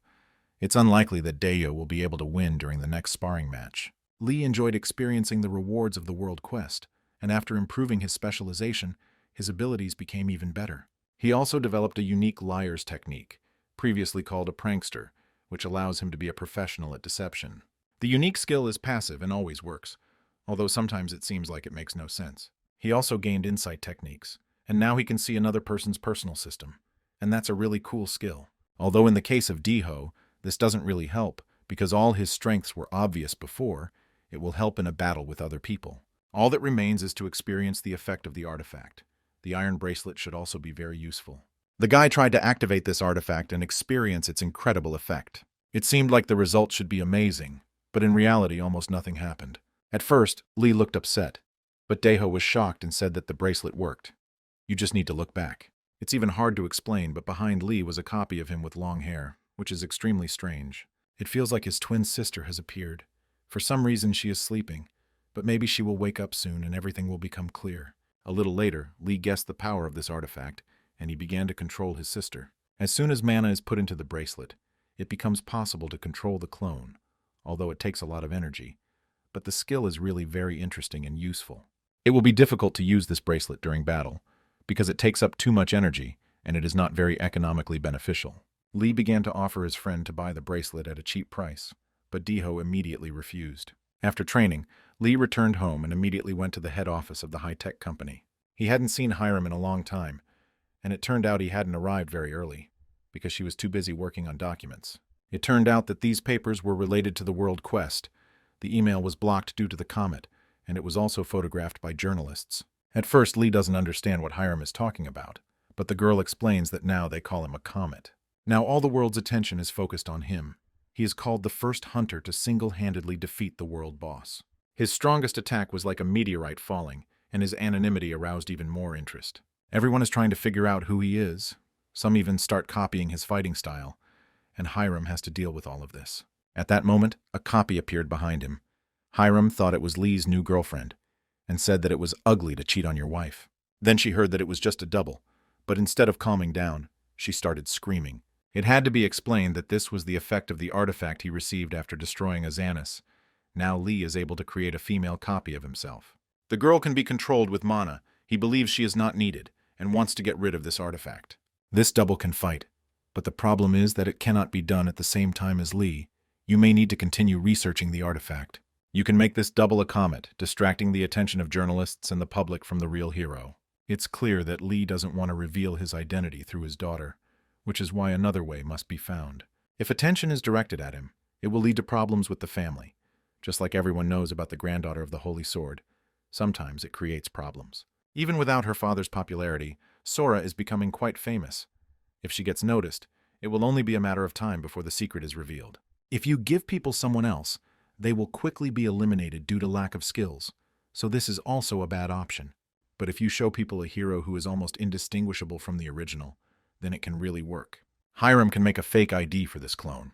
This girl will be called Sister Lee. He would lose nothing from this idea, but on the contrary, he would be able to sleep peacefully. So without thinking twice, Lee decided to make his double a comet. After that, he returned home. The day had been quite long and hard, and he was tired. The guy didn't expect Elizabeth to meet him at the house at all. Kira let her stay, and in the meantime went to the store with her daughter. Lee said he wanted to talk to Elizabeth, and she immediately guessed that the conversation would be about her death. She doesn't think it's strange. If Lee remembers his death from a past life, then she's in the same situation. She also guesses that little Sora's next misfortune will be her death, so this conversation is very important. Lee wants to hear answers to a large number of questions, including why these monsters attacked her, who they are, and why they wanted to kill Sora. Elizabeth explained that the monsters only came for her. They had a serious reason for this that she cannot tell. This is her personal matter, and she wants Lee to understand that some secrets should not be revealed. In any case, Lee thanked the girl for her help. She had saved his life more than once recently, so he should be grateful. There is no need to worry about the news of happiness. Elizabeth knows how and why it will die. She is not going to give up, but she is still preparing for death. In the training park today, you could meet a very gifted wizard. Little is known about him, except that he is incredibly talented. This guy went into the dungeon without outside support, although usually at least 5 people go there at a time. His name is Luke Sinclair. He is an archmage and America's best hunter, so he can afford this risk. This man is the boss of the Wizard's Tower. He played a key role in standardizing most of the known magic. People think that Luke lives in another dimension, although in reality he is just like everyone else. This man has his own secrets, such as meeting the true Lord of the Tower, a sorcerer beyond the rift. This sorcerer already knows that Azanis is dead, even if he were perfect. The current hunters shouldn't have stopped him. Luke apologized. He assured that the tower limited the wizards as much as possible, but could not foresee everything else. Recently, the identity of the hero was revealed. It is a woman called Comet, Lisa from the City of Soul. The wizard from the Gorge ordered to meet with Lisa immediately. This girl may be connected to the witch who destroyed Midheim. The witch helped people during the first rift, and it is likely that she came to the comet this time as well. In the past, the Holy Sword said the same thing. An unknown woman appeared and helped him in the first disaster of the world. If she wasn't there, no one would have defeated Azanis. After the battle, everyone tried to find her, but she disappeared. After that, Luke tilted his head and his master activated his power. It was something like a transfer of energy. Thus, the Archmage gained access to a new level of magical knowledge. Such training could only be dreamed of. If all goes well, he will gain even more knowledge in the future. But to do that, he must bring the comet here. This lucky guy emerged from the dungeon and immediately set out in search of his goal. He was excited and happy after receiving incredible knowledge from his boss. His life would completely change with the help of these techniques. Luke had spent his entire life trying to make significant progress, but he had never even come close to that level. Now he has taken a respected place in society, gained the power and reputation that come with knowledge. In order to continue gaining skills, he needs to sell the hero of humanity. He is ready to do anything for his goal. In the room, he met someone completely different from what he expected. This unknown sorcerer activated his power and said that he would have to get rid of all his problems. There was a very loud explosion. Everyone around was shocked and thought that a new catastrophe had begun. Recently, people have been too scared because of past events. Lee and Kira returned from the store looking scared. They hadn't heard the explosion in the city center, but were surprised for other reasons. While they were gone, little Sora spent time with Elizabeth, and this led to real chaos in the apartment. As it turned out, they were practicing magic spells, but something went wrong and the prank got out of control. Despite the mess, Sora looked happy. She said that she was learning to summon a familiar and she really liked it. If she continues training, she will be able to control her strength, but for this, she needs to be patient. Teaching a girl offensive magic is dangerous, so in an extreme situation she will be able to summon an assistant. Sora is happy and hopes that her parents will praise her for her success, but for this, she will have to work hard. In the following days, she constantly trained and tried to improve her skills, but the progress was not very fast. Even though she is incredibly talented, mastering magic will have to wait. The teacher has returned home, Mom and Dad have gone to work. Sora wants to surprise them, but so far she hasn't managed to do anything. Elizabeth taught the little girl how to do it. You need to name the animal and call it to your aid. For an experienced sorcerer, this is an easy task. Sora is still young and cannot use this technique, but when the time comes, she will understand everything. Even though it's only been a few days, she already wants to master this technique and is ready to practice all day. So far, she's not doing anything. The teacher is late, and Aunt Darren doesn't come to play with her. All the adults are constantly busy. If she had more friends, she would be able to have fun, and that's exactly what she wants. A little later, the girl heard a loud sound and looked out the window. She was surprised to see what was happening near her house. It turned out that there were a lot of little children at her favorite playground today. All of these boys and girls could become her friends. Meanwhile, let's return to Luke Sinclair. This wizard managed to activate a protective barrier and defend himself from the attack. It looks like we're in for a massive battle of wizards. We haven't seen anything like it in a long time, so we can make some popcorn. A barrier spell has been placed on this building. The space is closed. No one can hear the sounds of this battle. Luke understands that they want to kill him before anyone gets here, and if he doesn't show his maximum potential, then this is how it will all end. He very quickly realized that all this magic and techniques did not belong to the tower. It was something completely different, something on another level. He cannot believe that this is possible, because the basic magical techniques came from him, the boss of the wizard's tower. All the wizards of the land studied in the tower. There are many secrets in magic, and you can't learn it all on your own, so there must be some explanation. This person uses unknown techniques, and Luke still cannot understand who is standing in front of him and trying to kill him. This causes the boss of the wizard tower to lose control of his emotions. He begins to attack without using intelligence and strategy. This doesn't lead to anything. His opponent is much stronger. It seems like he invented the magic. The burning archmage was broken, the core shattered, and a lot of Luke's blood could be seen on the floor. This battle did not end in his favor. Soon, very dark and terrible creatures found out about this. Perhaps they were the ones who planned his murder. At a gathering of monsters in Midheim, in the royal estate of Lehman, they told me that Luke Sinclair was dead. Some were surprised and even shocked. They had recently lost Azanis, Sullivan, and Reenie, and now without Sinclair, they would have even more problems on the ground. The monsters are trying to figure out who exactly killed the sorcerer. There is no one among the humans who could have done it. One of the participants in the conversation said that a witch must be involved in this case. Their boss ordered them to pursue her, so she could strike first. At that moment, someone entered this spacious hall and called all these monsters petty fools. This unknown creature did not show its face, but she immediately realized that it was a sorcerer who wanted to take the witch with him. He will create chaos, and all the monsters around will become victims of his plans. Soon everything around was covered in blood. Luke Sinclair was linked to the highest sorcerer of the dungeon, but now he is gone, as are the monsters who worked with him.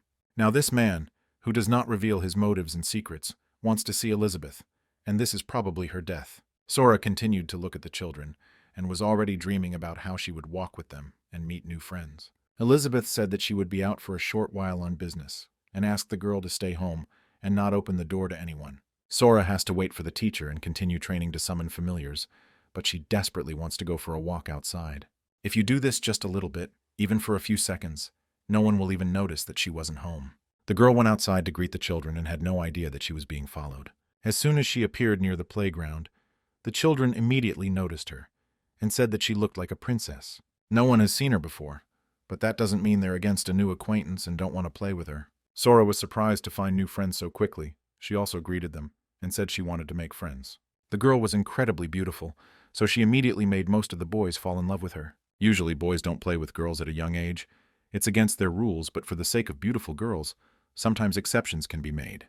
They invited her to play together, but at that moment the girl looked up at the sky and saw that someone was using magic. A crack immediately appeared above the ground. It was even scary to watch. The children were immediately scared. To be honest, they didn't quite understand what was happening. It was like they were on the set of some kind of movie. Only a little later did they begin to suspect that something very bad was happening. Sora realized that someone had used magic to cause the rift. She felt it as soon as she left the house. Someone did it on purpose, and this person is standing on the roof of the house. This is a young guy. His face is completely unfamiliar. He shows no emotions, and it seems as if he is mentally in another world. Meanwhile, the children around them began to really panic and call their parents for help. But even their parents were unlikely to be able to stop such a monster. This huge bull is ready to kill and destroy everything around him. He has no conscience and he doesn't care if it's a child or an adult. Oddly enough, despite the huge and scary monster, Sora is not going to give it the opportunity to hurt the other children. This girl is very small but already extremely brave, which can lead to even bigger problems because it's better not to joke with such monsters. Sora remembered what Elizabeth had told her, the words that it was better not to use magic because then her parents could be in danger. She understood what she was taking a risk with, but she couldn't let the monster kill children because it was wrong. Elizabeth also said that if Sora was in danger, the magical animal could come to his aid and save him. To do this, you will have to summon this creature, that is, simply say that it needs help, and then the portal will open. Remembering these words, Sora immediately repeated the spell, and began to hope that her savior Albert would appear from the portal. Soon the spell worked.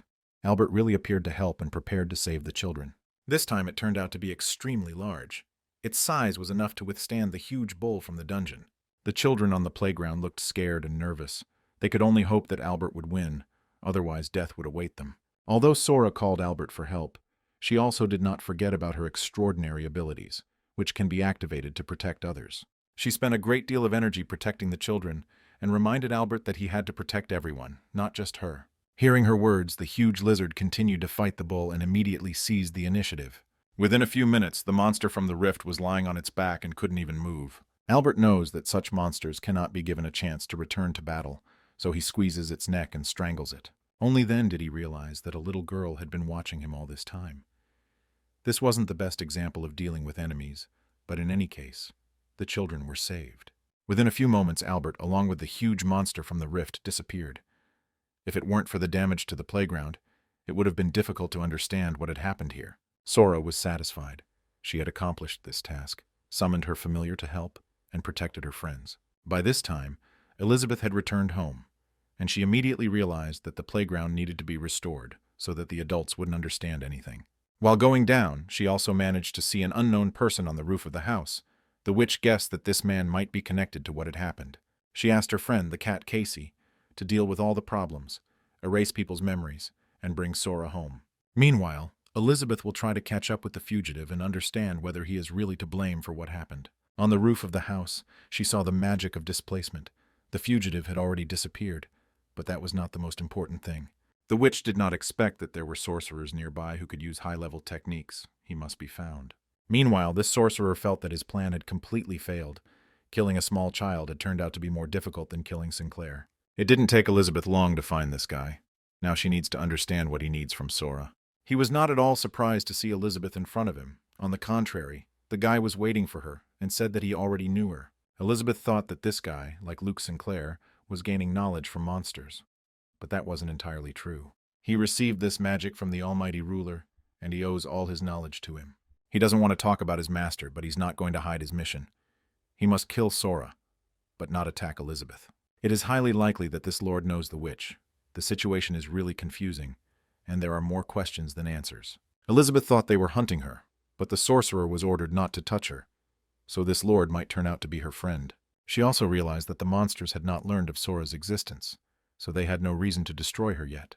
This isn't the worst news, but the most important thing is that some very powerful sorcerer found out about her plans and decided to poison himself. She doesn't even want to think about meeting someone who wants to kill little Sora. The sorcerer assured that he had been asked to bring her to meet her. He was not going to fight her and did not want any conflicts. Elizabeth said that if his master wanted to talk to her so badly, he should come to her in person. The guy explained that this was impossible. He wasn't going to come to anyone, and if necessary, Elizabeth would have to be forced to obey. The new battle of the wizards had almost begun. Elizabeth prepared for war, but it was only a distraction. The sorcerer said that he had to separate her from Lee. This was also one of his main tasks. He activated the transfer technique and spent a large amount of his mana on it. If the Lord had not given him strength, he would not have been able to withstand such a load. This technique brings back terrible memories. He didn't want to use this skill against Elizabeth, but he had no other choice. This witch is now sleeping, although she is considered a very powerful and strong sorcerer, but today her strength turned out to be insufficient. This unknown guy said that this technique brings up difficult memories, and it seems that right now Elizabeth is experiencing one of the most difficult memories of her life. She was taken out into the street to be publicly executed. Previously, people had watched with pleasure as witches were killed. In those days, no one was going to figure out whether a person really used magic or was just different from others. As soon as someone did something unusual, they were immediately accused of witchcraft and publicly killed. The Paladin received the order and said that Elizabeth tried to destroy the world, disobeyed the court's decision for a long time, and constantly ran away. In addition, she committed personal crimes, including several murders, and it is for this that she will be executed today. In fact, there was no court decision. All of this was fabricated in order to divert public attention from the murder for personal reasons. In those days, the guillotine had already been invented. A few more seconds and Elizabeth would have been beheaded. Before that, she had been locked in an underground prison for a long time. She had no strength left to use magic or curses. In fact, she also had no reason to live. She had been looking for her savior for a long time, but she could never find him. After giving them away, she didn't lose hope. She believed she would be able to find him and thank him for everything he had done for her. Maybe out of all the people in this world, at least one more would take her side. At least she would like to hope so. With every passing minute, the likelihood of this becoming less and less. Perhaps she will be able to meet Lee in another world. Suddenly, moments before the execution, the king intervened and ordered the execution process to be stopped immediately. After how many seconds did he say that a witch can have the last word? Even the worst criminals have this ability. At this moment, Elizabeth looked in different directions. She saw how ordinary people rejoiced and enjoyed this event. It seems as if they don't understand that the woman's life will end now. She will be beheaded, and she will die. She had long hoped that at least before her death there would be someone who would feel at least a little sorry for her. She decided to have the last word, proudly raised her head and called all these people around her monsters. After that, the court's sentence was carried out. Pools of blood appeared around, and the witch lost her head. The people were pleased. They praised the king and said that witches had no place in society. Finally, it was all over for her. 20 years of constant suffering and fear of the destruction of the world. Finally, her story was complete. The king is a little upset. He can no longer tell the citizens that all their misfortunes are connected with witches. He turned his head back and saw that one of the members of the royal family was starting to croak like a frog. Soon this man turned into a huge monster, which we had already seen during the team clearing of the field. Then Lee destroyed the monster very quickly, but now there is no hunter around to save the people. On the contrary, all the people around began to strangely change their appearance and turn into terrible, vile creatures. A few minutes ago, the king was enjoying life and smiling as he watched the witch die. Now he was overcome by panic and fear of death. He looked at all this and could not understand what was happening. It was as if he had fallen into some terrible dream. Only now did he begin to think that all this time the witch Elizabeth had been stopping the monster's attacks and protecting them. But now she was gone. He was injured and also began to turn into a monster, so the prophecy could not be avoided. Manuel always prayed to God. He believed that as soon as he killed the witch, the time of chaos would end and an era of peace would come. In response, the Lord severely punished him. Manuel thought for a long time about the reasons for this punishment, but could never find an answer. From that day on, all the people in Midheim turned into terrible and ugly monsters. Most of them lost their minds and began to kill each other. Even the king has lost the ability to speak, so if he hears the voice of the god now, he won't be able to ask him all these questions. Having such a terrible body, he cannot receive salvation because it is impossible in such a vile shell. Soon, Archbishop Manuel heard human words. Someone addressed him and said that he had been waiting for him for a long time. It was the same guy who had recently attacked Elizabeth.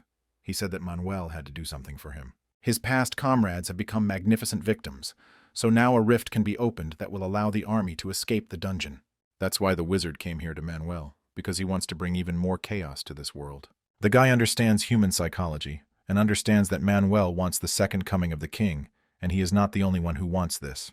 Manuel wanted to refuse, but the magician, who had not shown his face or said anything before, said that he was not going to take his opinion into account. They will take Manuel with them to Korea.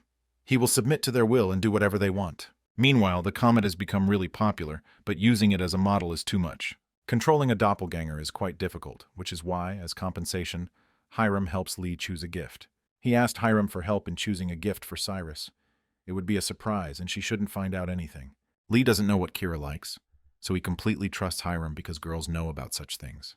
He came here without a single idea in mind, but if you start with familiar brands, ideas can emerge. The system informed me that the special quest had been updated. Sora's third misfortune had begun, so now was not the best time to choose gifts. Lee must immediately save Elizabeth. If he doesn't, Sora will suffer, and that can't be allowed. Lee immediately remembered what Elizabeth had told him during their last meeting, that she was afraid that Sora's next happiness would be connected to her death. He told Hiram that he had to go home very urgently and that he apologized for all the inconvenience. At that moment, the connection disappeared. The guy was unable to call anyone and felt the approach of dark energy. They quickly realized that they needed to get their weapons and get ready for the worst, because it felt like they were in a dungeon. The system reported that they had entered an unfamiliar location. There was no time to think now. They needed to finish this task as quickly as possible. The world quest begins, but this is not like a regular dungeon at all. It is something completely different. They didn't fall into a gorge or a rift. On the contrary, the dungeon invaded Korea, and this is a completely different level of danger. A huge ravine has released dark energy into Seoul. Soon monsters will appear there and war will begin. People are already used to such disasters and know how to behave during emergencies. Understanding the rules of behavior is important, but when you see huge monsters with your own eyes, you forget about any rules. You will have to stop the monsters, distract their attention from ordinary people, so that everyone has the opportunity to hide. It's hard to believe that the dungeons were turned not into a building, or even into a district, but into a whole. This is a new reality that you need to get used to. It had seemed impossible before, but Lee had expected something like this, because before his return, starting with Korea, many countries around the world had turned into dungeons. Because of what happened, humanity had to give up part of its territory to the monsters, and it took 3 years for people to come to their senses. This should have happened much later. Turning the country into a dungeon before a global update of the personal system takes place is nonsense. Such premature events create chaos and can lead humanity to destruction, but this does not mean that we should give up. Hiram looked at her friend and realized that with each meeting he was getting stronger. This guy was truly special. Lee wanted to leave immediately, but Hiram assured him that her family was in the vault now, and she could go with him to help. She said she had something better than a car, and soon they were riding a motorcycle she had bought last winter. Lee was not prepared for such speed, but sometimes you have to be able to adapt to new surroundings. A global update of your personal system has begun, and there are many tasks to complete while it continues. Lee saw a huge winged monster near his house. The guy hopes that none of his family members were hurt. The monster turned around, saw a new victim, and prepared to attack. Lee immediately realized that now he would have to fight. At that moment, unknown hands appeared from the window. This person called Lee and Hiram weaklings and activated magic skills. Within a few seconds, the huge winged monster turned into an ice statue and no longer threatened anyone. Hiram thought that only Lee's daughter could do such a thing, but so far there is no confirmation of this. Even Luke Sinclair isn't that incapable. Maybe it's because of the message they received on the way here. Only now did Lee learn that his personal system had been updated. He didn't expect it to happen so quickly. The guy immediately ran to the house without even calling Hiram with him. A global update took place, but it seems that this is a problem. If all the hunters, including Sora, received a personal system, then the girl would receive a specialization, and this would begin the process of her misfortune. If Sora becomes the same as before the regression, her entire life path will repeat itself, and a global catastrophe will begin. Up to this point, Lee hasn't had any misfortune. Maybe this will affect Sora's specialization and everything will change. Because he acted completely differently, he is now following a different path of development. Perhaps all of this happened because of the global butterfly effect, and new events have already begun to affect Sora. As soon as he saw that Kira and Sora were doing well, he immediately activated the insight skill to analyze her system indicators. He was very upset when he saw the result. Her specialization is the same as in her past life. She is a witch. He couldn't believe his eyes. It seemed like everything he had done in the last months of his new life had been in vain. He fell to his knees and looked incredibly sad, wondering if he would be unable to change his daughter's life. He cannot allow everything that happened in his past life to happen again. Humanity must get a new chance. His daughter must get a new chance. He thought that by going back in time, he could change something. But maybe Sora's path would always be this way, regardless of his actions. The girl saw her father and ran to greet him. Looking at his despair, she also became sad and could not understand what was happening. Soon she hugged him and said that she and her mother were fine and safe, so her father could smile. Lee promised himself that nothing was over yet. Even if her specialization hadn't changed, the situation was still different from the past. He can still do something. He must continue to act according to the plan and stop all the misfortunes of his daughter. He decided to immediately find the nearest evacuation point because it was dangerous to be in the house. He ordered Cyrus to take Sora in his arms, find Hiram below, and be the first to go to safety. Now he must complete his quest, find and save Elizabeth's life, because Sora's future depends on it. So, Elizabeth is in danger. It could be related to the monsters he saw in his memories. They must have been constantly chasing the witch. He needs to save Elizabeth, not protect her from death. There is a very big difference between these goals. Perhaps it is related to the disaster or the kidnapping. At the beginning, we need to understand where Elizabeth is. She hasn't appeared or been in touch for several days. The guy hoped to find some clues at home, but he couldn't do it. He doesn't know where it is, so it's almost impossible to find it. That's what it seemed like before he heard the sounds of Casey the cat, which completely turned the situation upside down. Now he had his chance, and he had to grab it tightly. As soon as he got Casey out of the rubble, the door to the room opened, and an unknown guy in a hood entered. This is the same wizard we saw before. He was the one who captured Elizabeth, so his skills are pretty serious. He said he came here to pick up Casey. He doesn't want to have a debate and suggests not starting a conflict. He said that he needed this particular cat, at which point Lee realized that in front of him was a person who was connected to a witch. He immediately ordered to tell about Elizabeth's location. Otherwise, this sorcerer would be left without his teeth. The hooded guy was sure that with the help of his magic tricks, he would easily stop the hunter and take the cat with him.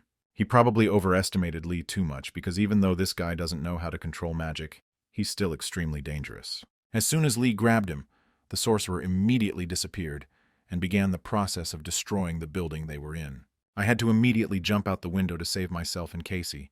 There was no other available exit from the house. This sorcerer was not a monster from memories. He was an ordinary person, and there is no doubt about that, in which case it is not at all clear who kidnapped Elizabeth. Meanwhile, our beloved witch came to her senses and tried to understand where she was and what to expect next. The last thing she remembered was an unknown boy attacking her and activating some unknown spell. Surprisingly, they imprisoned her with a chain. Although it's obvious that a real witch can't be held back by an iron chain, maybe she was captured by some fools. She tried to free herself, but her magic didn't work at all. It was the first time something like this had happened in her life. She can't use her strengths, even though she needs to calm down now. But the panic in her head starts screaming. If you can't get rid of it with magic, then everything should be fine with curses.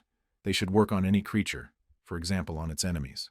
When they get here, she will immediately activate the curse and make them regret what they did. As soon as the door opened, she immediately began attacking the enemy, but it turned out to be a stone golem. He brought her food, but after she attacked him, it crumbled into small pieces. The golem is an ordinary stone, so all this makes no sense.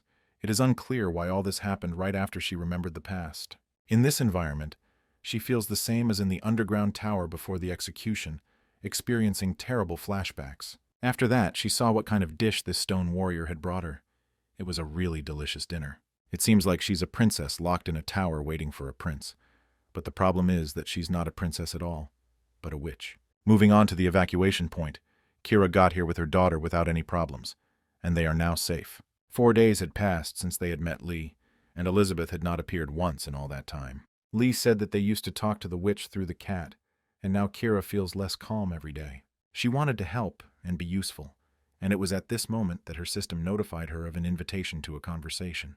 This voice seemed familiar, and within a few seconds she saw herself again in an unknown space opposite her copy. So they met again, just like last time. Her double is not very happy about this meeting. She was called in for a conversation because the double has an interesting offer. She knows where Elizabeth is, and she is ready to tell her about it. The witch is now locked in an unknown tower and has lost almost all of her powers. She has not been physically attacked, but she still has problems. Elizabeth is currently experiencing symptoms of post-traumatic stress disorder, and she is feeling pretty bad, to say the least. The double has a proposal. If she tells where Elizabeth is, then Kira must not use the teleportation skill for a while. Such information cannot be easily transmitted from the very beginning. For this, the double will take control of Cyrus's body and play the role of an assistant. There will be appropriate punishment for passing on information, but that shouldn't deter Cyrus, because Elizabeth has always done only the best for them. The girl is fed everything to save Elizabeth. This witch is very important to her, so the decision is made. Then the double started talking about Cyrus's memories. For this, you need to go back in time and look at something. These events are related to the day she first came to her university. Also, these events are related to school, childhood, and the day she became a mother. The problem is that Kira can't remember all these memories. It feels like someone pulled them out of her head. She can't remember anything at all, although she always thought she had a pretty good memory. At the hospital, she was told that the amnesia occurred for unknown reasons, and all that was known was that her parents died during the financial market crash. The double said that Kira must find Elizabeth. If she succeeds, she will be able to find the answers to all these questions. As soon as Kira opened her eyes, she immediately intuitively understood where the witch was, and first she decided to talk to Lee about it. Elizabeth is currently in the city of Busan. This city has suffered more than others. It has the largest number of monsters due to the large number of faults. The situation is extremely serious. In such cases, a big boss often appears who only doubles the problems. Hiram is ready for new adventures. She doesn't even want to hear that her young parents are going to go to Busan without her. This is too reckless an idea. It would be more correct to move after the situation stabilizes, and the association or the state gives clear instructions. But this is impossible. There is a person there who needs to be found right now because he is in mortal danger. In a situation where the entire country was overrun by monsters, Lee decided to go into the monster's lair alone for the sake of one person. He's crazy, but that's exactly why we love him. This person is incredibly important to him now. Hiram isn't going to talk for long. She's going to go with him. To begin with, you need to do at least two important things. First, gather all the members of the Spectrum Guild. Also, in order to find Darren, you will have to go to the House of the Holy Sword in any case, which means you can ask the legendary hunter for help. As soon as Lee arrived at the Holy Sword's house, he immediately met with the owner and told him everything he was going to do. The Holy Sword very quickly refused this offer. It was unclear why he didn't want to help. There must be some reason. The man explained that after the dungeon appeared, packs of monsters began to gather around the house. In addition, over time they become stronger. His guard is not up to its duties and cannot contain such a large number of demons. In a situation like this, his long absence could become a problem for the house, so he can't go with the Spectrum. So if the monsters disappear, he will agree to go with them, which means that Lee has a plan in mind. He found Darren and together with her went in search of monsters to clean up. He wants to kill all the monsters that are in this area. He has already managed to tell that an important person has been taken to Busan, so he is gathering his team to save this person. This is the first time Darren has seen this guy talk about anyone other than his family. But as always, she is ready to help him. She was going to go with him regardless of her grandfather's decision, and they hadn't seen each other in a long time, so she was going to fight monsters with her friends for a while. We must not forget that Darren knows how to recognize strong hunters. She knows that Lee is an outstanding master and is ready to learn from him. 2 days later, the master of the Holy Sword was informed that the entire western and eastern territory of his domain had been completely cleared of monsters. With every minute, there are fewer of them. Members of the Spectrum Guild have also joined the cleanup. At this rate, the territory will be completely cleared, and there will be no threat left to the House of the Holy Sword. Remembering this guy, the master thought that he had underestimated him too much. He had had doubts even during the hunter exam. This guy really turned out to be very talented. So the master of the Holy Sword began preparations for the trip to Busan. The clearing continued on his territory. Daejo was also there and found a boy who had been injured after a monster attack. The iron-fisted hunter tried to help and, if necessary, provide first aid. This unknown guy has already heard about the king of fist fighting who destroys monsters with his bare hands. He is pleased to meet a living legend. This guy gave his name. His name is Puck, and he is the same wizard who created a lot of problems for this world. Kira and her daughter were in a safe place. They were not in danger. But their life was not happy. They were constantly in a confined space, unable to leave the shelter because there was too much danger in the city. Of course, no one likes to live like in prison, especially if you're a little child who constantly wants to go out. Lately, Sora has been having frequent nightmares, as if she is seeing memories from her past life. The girl said that she had slept for too long until the teacher woke her up. She started asking where Elizabeth was now. Kira didn't immediately understand what her daughter was talking about, but it seemed Elizabeth was able to get in touch with Sora. Things weren't going well for the witch now. She was starting to lose her mind due to her constant stay in this luxury prison. Elizabeth cannot understand how much longer she needs to be here. This uncertainty makes her suffer even more. She hopes that Lee will come and save her, but since she can't contact him, it will be difficult for him to find out where she is. Maybe he will never find her, and then death will await her again, just like at the end of her last life. And the reluctance to die was too great. She was destroying everything around her and constantly screaming like a madwoman. All this aggression was a consequence of ordinary fear. She was scared and lonely. Just yesterday, the strong and self-confident witch turned into a scared girl. Soon someone entered her room. Perhaps now her future would become clearer. Looking more closely, she was frightened. Elizabeth could not believe that she was seeing this creature in front of her again. Meanwhile, Lee had new problems. He couldn't find Daeho. No one had seen this guy for a long time, and he wasn't answering his phone calls. Radio waves don't pass through the dungeon, so there's no way to contact him. You have to come up with something original. The Holy Sword has already begun to help them. If they refuse its help now, they will no longer be able to count on it. Hiram is sure that Daeho will be able to protect himself without their help. They should do their job and only then understand what happened to him. At this moment, Kira entered the room and said that she would also go with them. After her words, Lee's breathing stopped for a while. He didn't know that Kira had come to him, and didn't even feel her presence. She had completely hidden her inner energy. Thus, it can be understood that her skills have become stronger. She wants to go to Busan. But then, who will stay with Sora? When Kira said her daughter would be coming with them, Lee completely lost control and started screaming.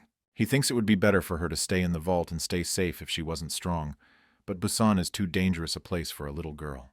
Kira understands this, but without Sora they won't be able to find Elizabeth. There's no doubt about that. It's not entirely clear how it works, but Kira seems to feel a connection with Elizabeth, subtly sensing her presence and the direction she needs to go. She is confident that she will be able to find the witch, and when Sora is near her, these feelings intensify. It's unclear how this happened, but now Kira is becoming an important part of the team. Before that, even Lee didn't understand how to find Elizabeth in the huge city. After that, Kira told him what she had heard about Sora's misfortune, and now Lee really started to worry. This situation shocked him. For a while he was as if hypnotized and could not move. His hands began to tremble, and a cold sweat appeared on his face. The last time he had been so nervous was during his first kiss with Kira. No one knew about this except him and Elizabeth. Maybe Elizabeth told everything. In any case, it is unclear how much Kira knows about Sora's misfortune. Maybe she even knows about the regression. Maybe she even guesses what he was like in the past, and then she will start to hate Lee. Kira understands that if Elizabeth is not saved, her daughter will be in danger, and it seems to her that Lee knew about it all along. He was afraid to say unnecessary words because he didn't understand how much information Kira knew. The main thing now was not to worsen his situation. He admitted that he knew about it, and said that he wanted to solve all these problems himself and not get Kira into trouble. But she was offended because he didn't trust her. Each of them should have apologized to each other. Lee should have trusted the mother of his child, and Kira should not have pressured him. Now they can't leave Sora behind. It will be harder to find Elizabeth without her, so they will have to take her with them. Kira is sure that her father will be able to protect her daughter. She is very determined and reminds us that a lot depends on this. Soon the decision was made. The Spectrum team was fully formed, and the helicopter was ready to fly. If he doesn't get in touch and doesn't show up at the gathering place, the Holy Sword will replace him, and the little witch Sora will fly with them. They set off for the city of Busan, where they will encounter a huge number of monsters and constant dangers, so only a miracle will help them return alive. As we've seen before, miracles happen, so we shouldn't bury our main characters prematurely. During the flight, Kira tried to activate her skill in order to find Elizabeth's location. This took a lot of strength and energy from her.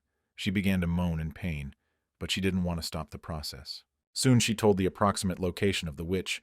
Now we must hurry and save her from danger. At first everything was under control, but then something started happening to the helicopter.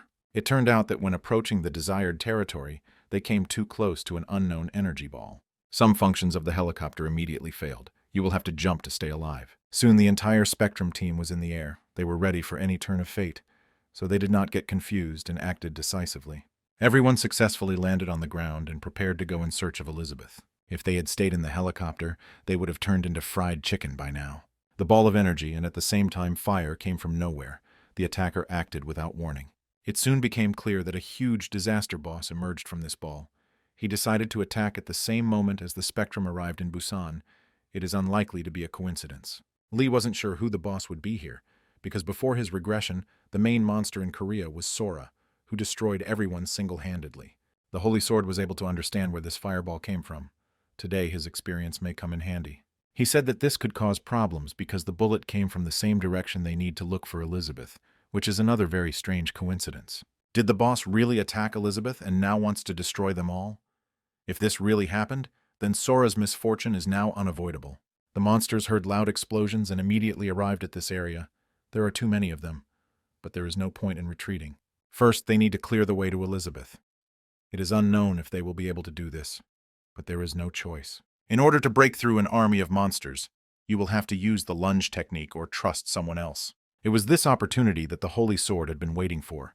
He had long wanted to show his talents and help the youth complete the task. He was called the Holy Sword after his sword technique reached the heavens. He defeated Azanis and became a living legend. Today we had the happy opportunity to see with our own eyes how this hero who saved humanity fights. He doesn't care about the number of opponents, their weight and height, because if he has a sword in his hands, he will always find a way to win. In addition to all this, he has a skill that even a deaf person has heard of, a legendary technique called execution. In an instant, he destroyed all the monsters standing on the front line. This is the power of the Holy Sword that others talk about so much. Now the path to Elizabeth is clear. You can hurry up and find the witches. The wreckage of the helicopter blocked the road. This delays the monsters for a while and will give you the opportunity to break away from them. When they arrived at the desired area, they saw that there were almost no demons around. Probably the boss had destroyed everyone nearby. The small creatures ran away from him. This sometimes happens, so you could say they were lucky today. Lee realized that now was a good opportunity to ask his daughter for help. She has a great sense of mana, so she knows how many monsters are nearby. The girl tensed up and soon told me that there was only one big demon behind this house, but he was very dangerous. Lee explained that the boss was nearby, so everyone should prepare for potential danger and not lose concentration. They need to move as quietly and silently as possible, in which case they will be lucky not to wake this large creature. This giant is the boss, and if the hunters wake him up and anger him, it could lead to big problems. Such dragons are not joking. If they see an opponent in front of them, they will not leave even a wet spot from him. Under this huge monster is some kind of giant abyss. Hardly anyone would want to fall there. If this giant dragon wakes up, they all risk dying immediately. It turned out that Elizabeth, most likely under the dragon, had not received such bad news for a long time. Although, given the dragon's size, it most likely has low perception, especially since it's sleeping, so it might not notice small people. For it, they're just insects. If they want to go unnoticed, they have a very good opportunity to do so now, so the team moved forward. The closer they got to the dragon, the louder their hearts beat. It was impossible to hold their breath, because adrenaline was at its highest level. As they approached the abyss, they saw that there were stairs there, the first great news in a while. They began to descend calmly and so far had not attracted any attention from the giant boss. Below the iron is an even larger dungeon. Going there without preparation is a bad idea, and returning will be even more dangerous. We need to get the witch out of there and disappear using disembarkation magic. Lee was the author of this idea, so he stepped forward to take full responsibility. In such dangerous moments, leadership qualities always manifest themselves. Only true heroes take full responsibility. They expected to see something different, but a huge door appeared in front of them, and now they need to figure out how to get inside. Little Sora started to panic. She almost cried and said she didn't want to go through that door. I had to calm the girl down and explain that the teacher was there, although it seemed like she felt like there was a huge monster there. Father promised to be careful, and at that moment the door opened. It was incredibly cold inside, like Alaska. A special quest has begun. They have entered a hidden dungeon and must now attack the witch's house. They immediately felt the mana jolt stop. It was a strange sensation, perhaps because they were in a strange place. Before entering, Sora said that the creature couldn't move, probably meaning the creature that was in this dungeon. Only a little later did Lee guess that she didn't mean a monster at all, but a mana, so everyone should immediately retreat. They need to get out, but the door is locked and now they can't get out of this cold place. Soon a huge creature appeared there, a monster similar to a golem, but slightly different from its classic appearance. He didn't come alone, but with a support group. To defeat these giants, you will have to expend a huge amount of energy. Without their mana, any hunter is no more than a well-trained person. They fight monsters because they know how to distribute mana throughout their body and weapons. At this moment, the warriors remembered that there are weapons that do not require strengthening with mana. Lee looked at his friend Hiram and ordered her to start shooting immediately. Today was her day. The girl immediately took out her gun and started attacking the monsters. She had always dreamed of becoming the savior of the entire team, and today she has that opportunity. The bullets pierced the monsters through and through. Although these creatures are very large, the titanium shells are stronger than their defenses. Thus the matter was settled. The first danger was repelled in a few minutes. Hiram gave each team member a gun. She would even teach them how to shoot if necessary. They passed the first test much faster than expected. There were enough weapons, and the opponents were too easy. Now they will have to move to another territory, where they will face even greater evil. It is unknown what kind of creature will be their next opponent. Perhaps it is the huge octopus kraken, or perhaps an immortal vampire. In any case, it feels like someone very dangerous is waiting for them, but this once again confirms that Elizabeth is right there. They tried calling her, but no one answered. First, they had to figure out how to open the door to get inside. There were various suggestions, to blow up the door or try to dig a tunnel under it, but soon Sora intervened in the conversation and said that she was ready to help. They immediately decided to give her a chance. The girl looked confident and no one doubted that she could do it. At first, her mother was against this idea, but Sora assured her that she would keep her power under control and that she shouldn't worry about it. She confidently walked forward into the darkness. Sometimes children become fearless even in the face of death. This phenomenon is difficult to explain. No one could pass through this dark energy, but Sora held his breath and continued moving forward. Soon she was able to open the door and the Spectrum team got a chance to find Elizabeth. They went inside and saw the witch there. For some reason, Elizabeth did not celebrate or rejoice at her release. When she raised her head and looked at her friends, it became clear that something had happened to her eyes. There was blood on her lips, which made Lee think he was seeing an illusion, or another hallucination. Elizabeth started screaming and ordered the boy to disappear immediately, because she was not going to believe his tales anymore. The guy was scared. He had seen something like this before. She looked the same as during the meeting in the training tower. He knelt down, approached Elizabeth, and assured her that he had not come here to do anything bad to her. He remembers how this little girl was afraid of him when they first met, and he knows how to get past this protective barrier of her soul. The guy has done it before and can do it now. The main thing is to be patient, not make sudden movements and act calmly. Lee explained once again that he came here to save her. He is a friend who is on her side. He gave her his hand and said that they were both in danger, but if they joined forces, they would save their souls. She looked intently into his eyes and trusted him more and more with every second. This time everything was different. Now there was a person who came to her aid.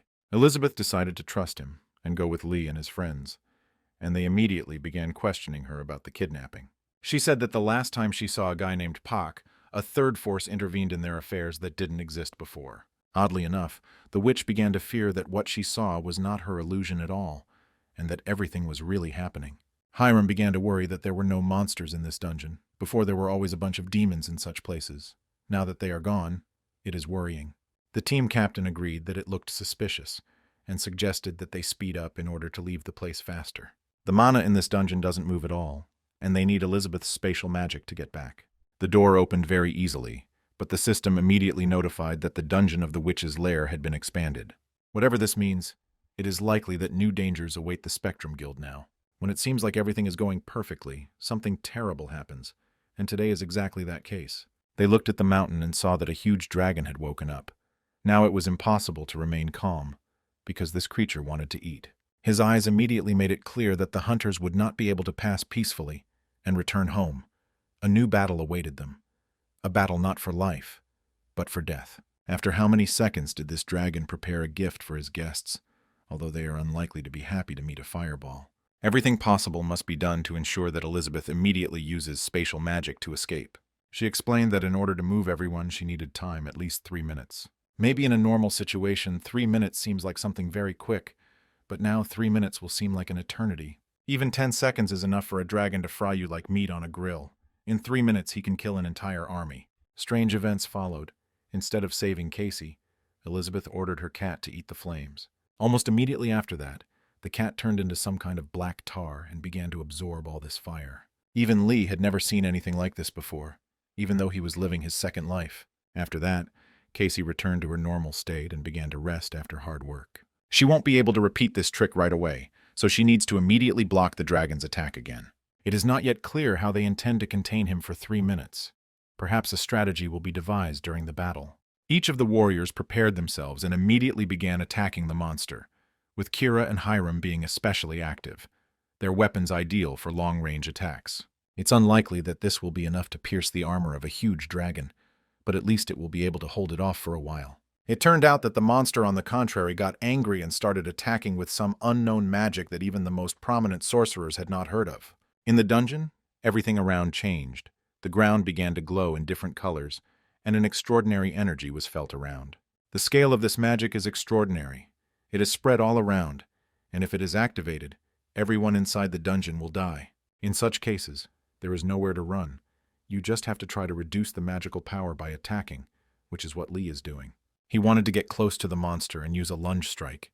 He knows how to activate a protective barrier. Sora was downstairs watching her father. She saw the dragon using protective magic and began to think about how she could help her family. The flow of mana moves like dust in the air, but in this dungeon everything is different because all the mana particles are frozen. They cannot be attracted to you or repelled, so you will have to come up with another way. After a moment of thought, Sora touched the magic beneath her feet and tried to do something. It is not known where she learned these tricks, but from the very beginning it did not work. Now Elizabeth and Casey can't help. Sora is the only one who can use magic, and she has to do everything herself, despite her young age. Meanwhile, the Holy Sword was helping Lee. He also tried to break through the protective barrier and hit the dragon. He had to use his legendary execution technique. It was enough to break through the barrier, which is probably why this man is a legend. While Father and Grandpa Santa Claus distract the dragon, it gives Sora the opportunity to do his best. Time is short, but the girl makes incredible efforts to help. After a few seconds, her magic completely absorbed the dragon's magic. Everything around her changed color. After that, the magic dissipated. The hunters could not understand what happened. Only Kira saw that Sora was trying to help. The little young lady was happy. She managed to do it. And now she can be considered a full part of the Spectrum team. Lee said that this trick wouldn't work the second time, so we had to escape immediately while we still had the chance. They were able to buy time, and Elizabeth took advantage of this opportunity to open a portal to safety. She did it in a hurry, so I won't be able to hold it for long. I have to hurry. When everyone went inside, Elizabeth stopped, and looking into her eyes, Lee began to guess that she would not go with them. She apologized and said she couldn't go with them. If Lee was paying attention, he should have noticed that she had changed. For many days in a row, she suffered from a stream of hallucinations. Yes, then Lee came and turned out to be real. He helped and saved her. The problem is that by that point, she had seen too many bad hallucinations, and now she needed to check something out. She apologized and closed the portal behind her. The last thing she asked for was to take care of Sora. At this very second, the system reported that Lee was unable to stop Sora's third misfortune, and the special quest would be updated. Elizabeth returned to the city center and decided to have a little talk with the monster. The dragon was surprised that she didn't run away, and began to suspect that she had some cunning plan. Now he is sure that she will regret her choice, because he is not going to leave her alive and wants to kill her. At this moment, the monster was stopped. Some unknown creature broke through its defenses everywhere. It was only done with the help of magic. Such a large and powerful boss was destroyed. Oddly enough, he was killed using ice crystals, something we've seen before. Soon she appeared, Sora in her adult form, so Elizabeth was right, and it turned out to be an illusion. Meanwhile, the Spectrum team was trying to understand why Elizabeth refused to go with them. She must have really lost her mind. The witch said that she needed to check whether what she saw was a hallucination or if it was really happening. The system reported that the special quest was completed. Their help in capturing the dungeon was insignificant, so the reward would also be small. It seems that that dragon was not the boss of the dungeon at all, or the hidden dungeon itself. Then they were very wrong. The hunters tried to figure out who exactly killed the dragon, but in the meantime it lost its strength and fell to the ground. He retained all his memories of his life before the regression. He tried to enter the magic tower to save his daughter, but he was captured and expelled from there. After that, the dungeon of Korea was opened. He worked in the lower ranks of the Legion, a guild that belonged to Hiram. By chance, he was noticed by a holy sword and began to teach. He trained until he was completely exhausted and mastered the skill of lunging like a pro.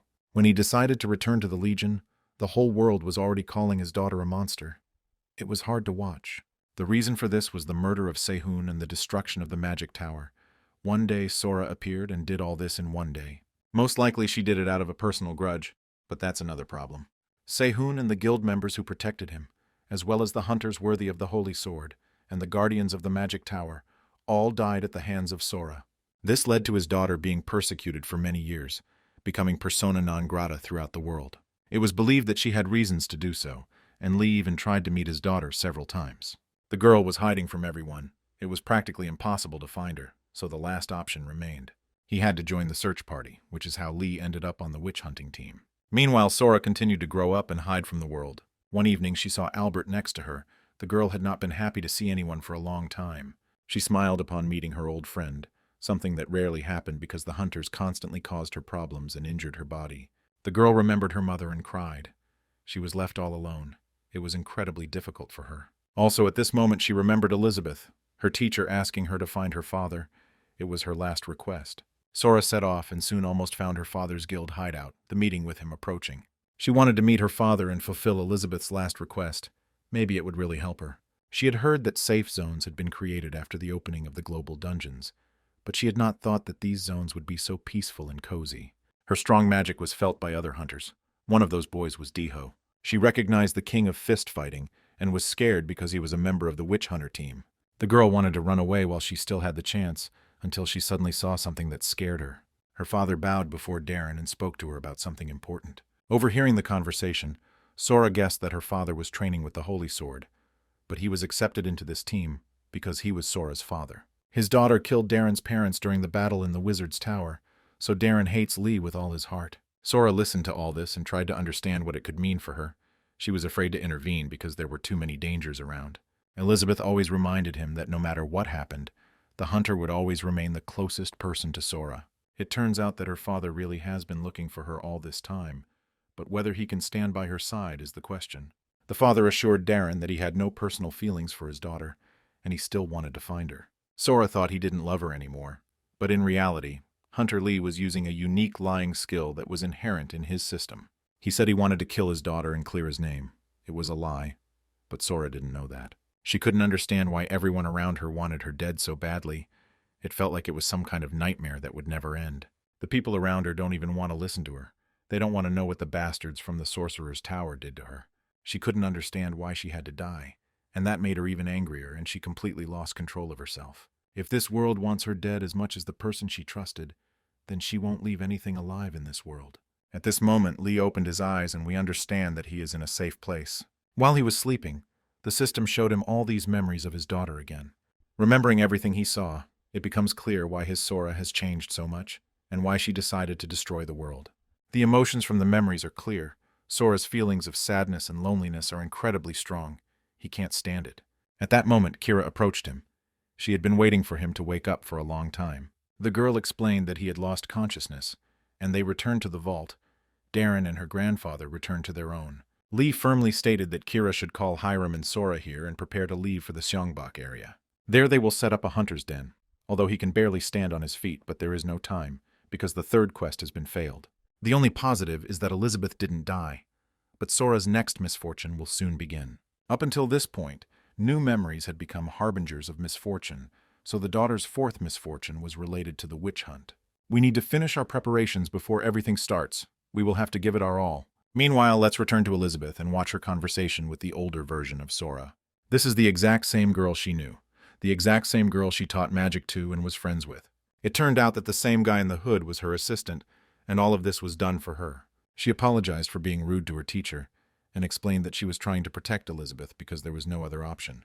Even though Elizabeth assured her not to worry about it, she felt strange. She could see that not everything was well with Sora's mana, but in such a situation it was surprising that the body didn't fall apart.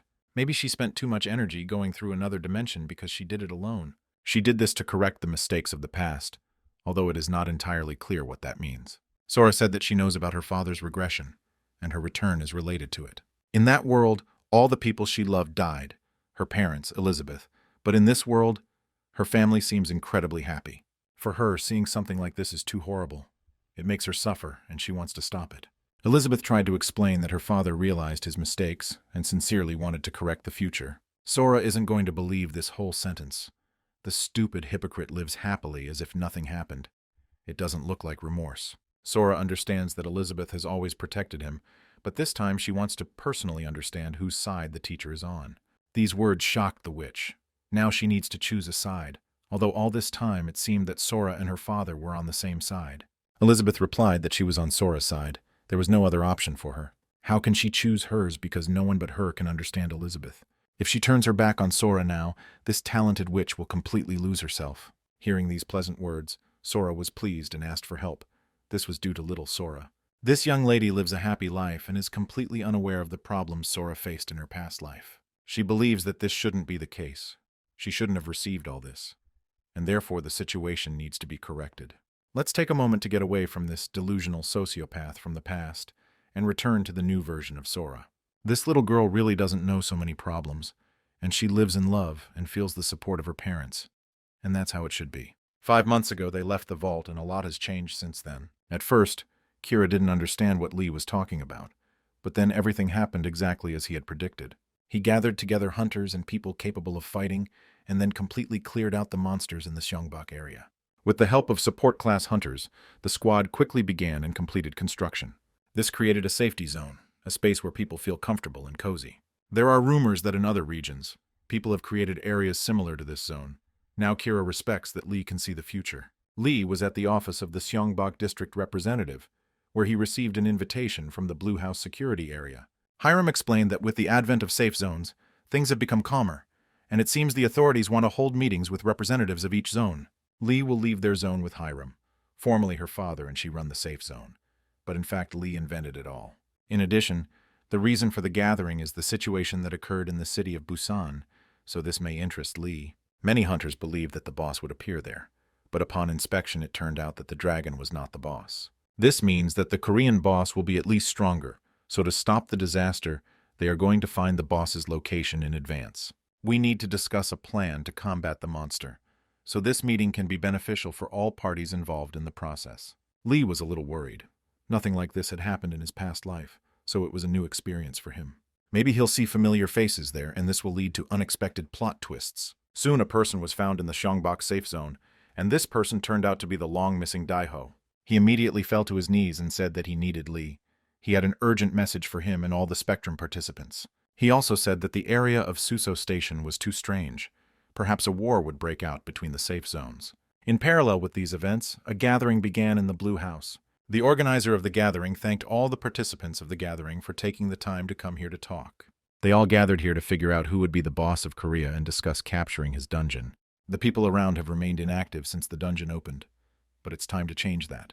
When their help was needed, they hid, and now they have started gathering, and it looks strange. 5 months ago, the Spectrum team, along with the Holy Sword, went to Busan to fight a huge dragon. It turned out that the dragon was the boss of a completely different dungeon, although it seemed that this was not the case.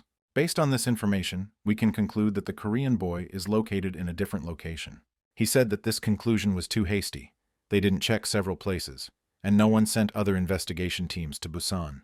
The organizer of the meeting said that there was a person sitting here who could confirm all the guesses. It turns out that this is the boss of the Suso zone, a guy named Park, who is also the assistant of the adult Sora. Before starting his story, he would like to show one interesting video. He demonstrated how a little girl attacks a monster with magic and destroys it in a matter of seconds. The video clearly showed that it was little Sora, so Park was trying to demonstrate that she was a witch. He said that this girl is the daughter of the hunter Lee, and her level of magic is at a very high level. He believes that she is the boss of Korea, and that she is the main threat to the country. As soon as Lee heard these words, he immediately ran towards Park to cut off his head. The guard immediately drew his weapon and prepared to kill Lee at the first opportunity. We will have to accept the rules of this game and calm down, otherwise it will all be over. Lee can't believe that his child is considered the boss of Korea, and compared to the monster Asinus. He needs to calm down. If he continues to act crazy now, the situation will only get worse. It will be quite difficult to logically explain Sora's strength, but you will have to protect the girl despite the words of this scumbag. The Pact has not yet produced any children who can use magic, but if the evidence is not enough, the Pact can demonstrate something else. He is ready to demonstrate his skills as a prophet and show a part of the human future. The people in the room immediately saw Sora grow and transform into a terrifying monster that destroyed a huge number of people. They were shocked and could not believe that such a future really awaited them. We already know that Lee can see the system of other players. He saw that Park really can't see the future, but is only trying to deceive people. He's cursed, but there's no additional information about it. Later he said that this is not the future at all, but memories of the past. Now all history can repeat itself if Sora is not killed. The people in the room suddenly felt sick. They all saw Sora kill them in the future, and now they don't even know what to think. Although they understand that this may not be true, everything looks so realistic that it becomes difficult to assess the situation. Most people might believe all this nonsense. People like Darren are too easily manipulated. Park said that everyone must decide for themselves whether to trust little Sora, but to avoid disaster, he suggests starting a witch hunt. They are not going to attack her if the father gives up his daughter. If that doesn't happen, they will have to use force. The appearance of this guy really changes the situation completely. Now Sora's misfortune is getting closer and closer. Lee looks incredibly angry and completely loses control. He will not give his daughter to anyone and will soon make Park suffer. The special quest has been updated. Sora's fourth misfortune begins. You need to protect the girl from the witch hunt. Soon Lee teamed up with Hiram and set off in an unknown direction on a motorcycle. Park said he would have to use force, which means he is starting a war in the Xiangbok area. If they don't give him the witch, he'll start something terrible, so they need to come up with a plan of action. Puck planned everything from the beginning. He chose the perfect moment for his attack. If Sora is given away, the Xiangbok area will instantly lose the support of ordinary people. People will immediately think that if they gave up a child in such a situation, then they can do the same to them in the future. Even if they give Sora away, Xiangbok will still be destroyed. Now they have no choice, so it's better to return to Xiangbok. Kira was spending time with her daughter and had no idea that a real natural disaster was looming over them. Guests came to visit them, and Kira immediately felt that this meeting could be dangerous. She wasn't expecting anyone at this time and asked her daughter to go to her own room for a while. Taking out her weapon, she decided to open the door and saw a guy in a bird mask. He looked tall and strong and wasn't going to talk because he came here to act. Realizing that the situation required action, Kira immediately began beating the man. It seems to her that he didn't come alone, but at such moments it becomes unimportant. The main thing is to get a weapon and defend your home. While she was distracted by this guy, another masked intruder entered the room. There really were two of them. Now Kira can't do anything. She's been captured and her daughter is in danger. The mother tried to scream and did everything she could to free herself. At which point, all her instincts were strained to the limit. A strange effect occurred. After she started screaming, the attacker felt an incredible pain in the heart area. He lost consciousness and fell to the floor. Even Kira didn't understand how she managed to do it. She paid no attention to him and immediately ran to look for her daughter, but little Sora was already under the bandits' control. Kira immediately got scared and raised her hands up. She's afraid that something will happen to her daughter, and she can be understood. The attacker said that both girls should go with him.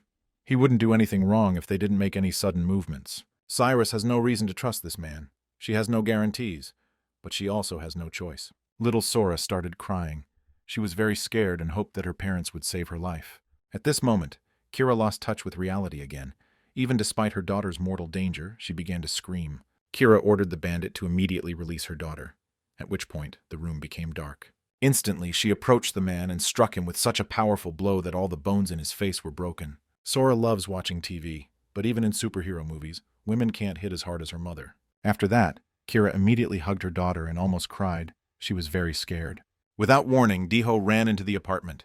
He was scared and afraid that he had not had time to save the girls. He came here to tell me something urgent. The guy was looking for Lee, but he went to another city. It seemed that the worst was behind her. But at some point, blood flowed from Kira's nose and she began to lose consciousness. Within seconds, she fell to the floor and showed no signs of life, probably because she had expended too much energy on the attack. At this moment, Kira found herself in an unknown space again. The system notified her that she had been invited to a conversation. Such conversations have become something normal and everyday. They no longer scare Kira at all. The girl has not seen her clone for a long time. The last time Kira learned about Elizabeth's location, but was unable to save her. It was the witch's choice, so there was no regret about what happened. Today they would talk about something completely different. To start, they will talk about the power that Kira used today. It is her unique skill. It's not entirely clear how it works, but at such moments, Kira gains extraordinary energy and strength. Her doppelganger asked her not to use this power. In her current state, it would take too much strength, so it's risky. This time, the opponent was weak, so she simply lost consciousness. But if he had been strong, she would not have survived. Her doppelganger's second request was to save Sora.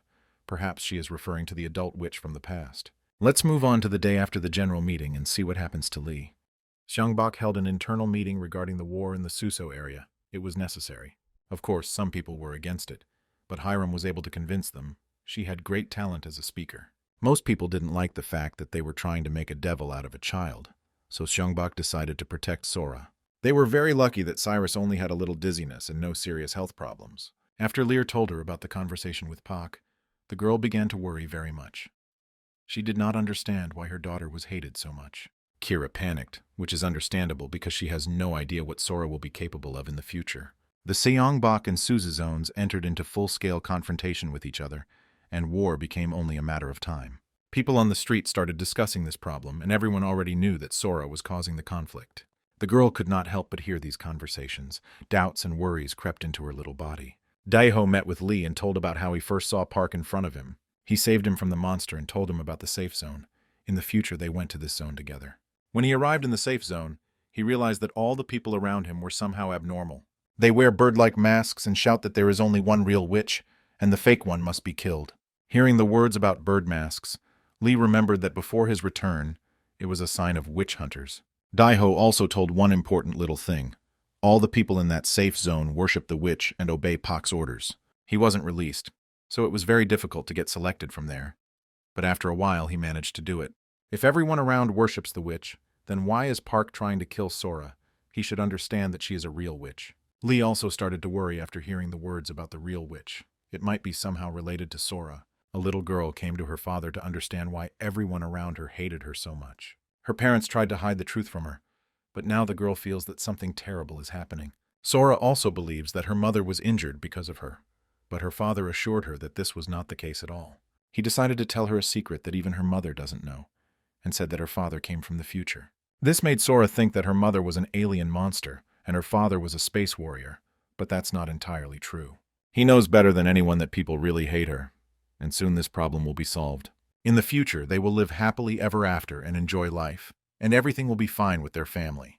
Even if the situation was different before the regression, this time he will do everything possible to prevent that horror from happening again. Lee will definitely make all his words come true and save his daughter from a terrible future. He will have to try very hard because there are a large number of people who want to prevent his plans from coming true. They prepared to enter the middle of the portal in order to see another rift there. Pak has the skills of a provocateur and knows how to make people do what he needs. He easily made others trust him and the witch and granted them salvation from all suffering.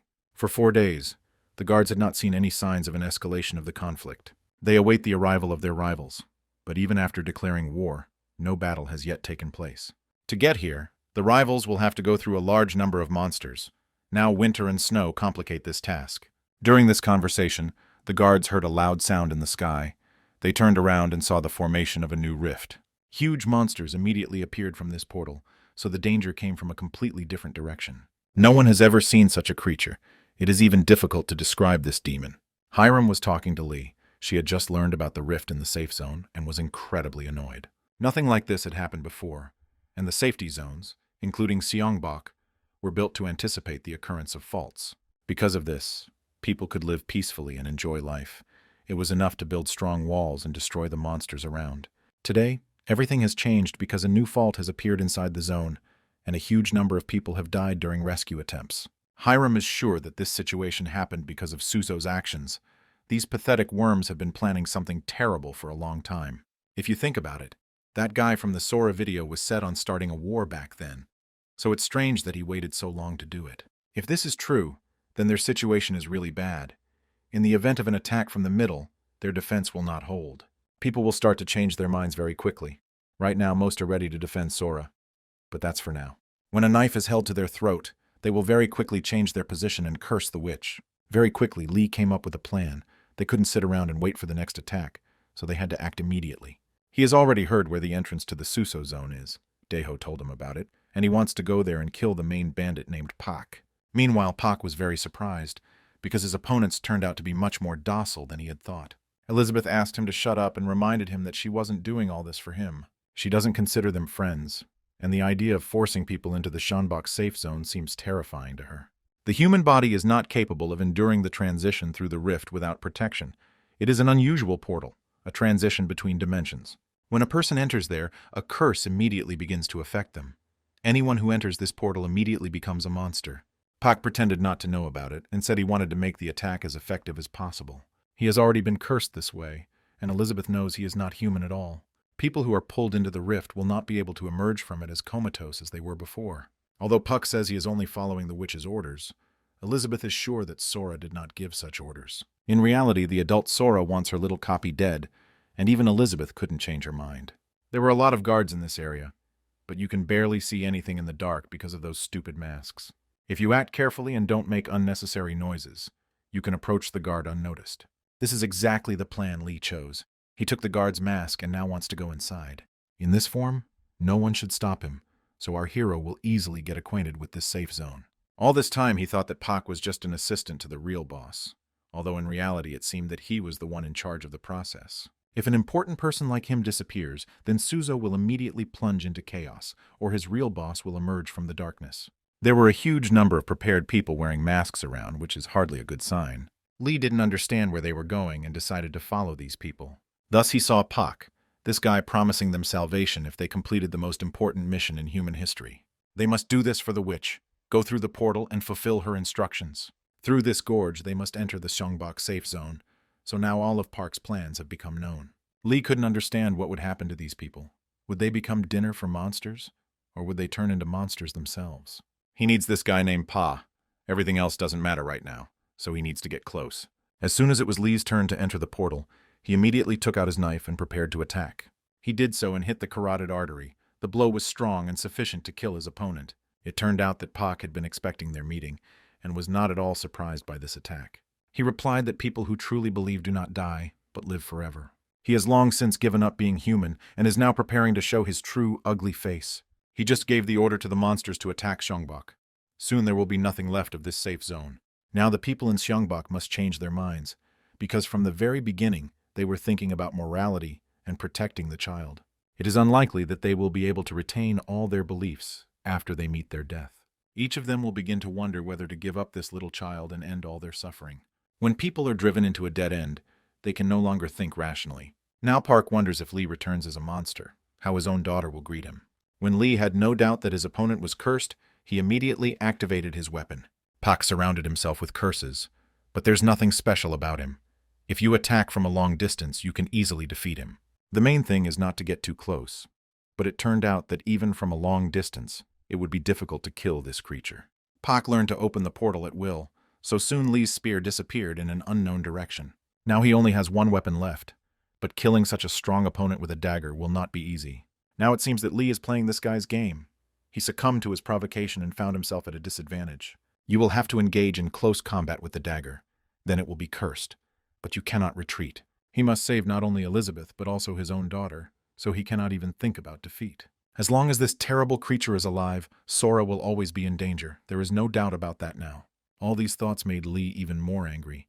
He decided to kill Park while there was still a chance, even if he became a cursed monster. Park was surprised when Lee approached him. He was sure the boy was afraid of the curse. It turned out that Lee was even willing to go to hell just to protect his daughter from death and a terrible fate. He doesn't care if he becomes a monster. The main thing is that he kills Puck, because that's the most important thing. Apart from cursing, Puck is incapable of anything. All his tricks seem cheap. He can only scare children with them. If he's a monster, then he must have a core. Lee has already hit the neck, heart, and leg. There's only one area left that he hasn't attacked. At this moment, Puck covered his face and began to scream loudly. Strangely enough, he was asking for rescue. He said that it was too early for him to die, and he had not yet finished his mission as a righteous man.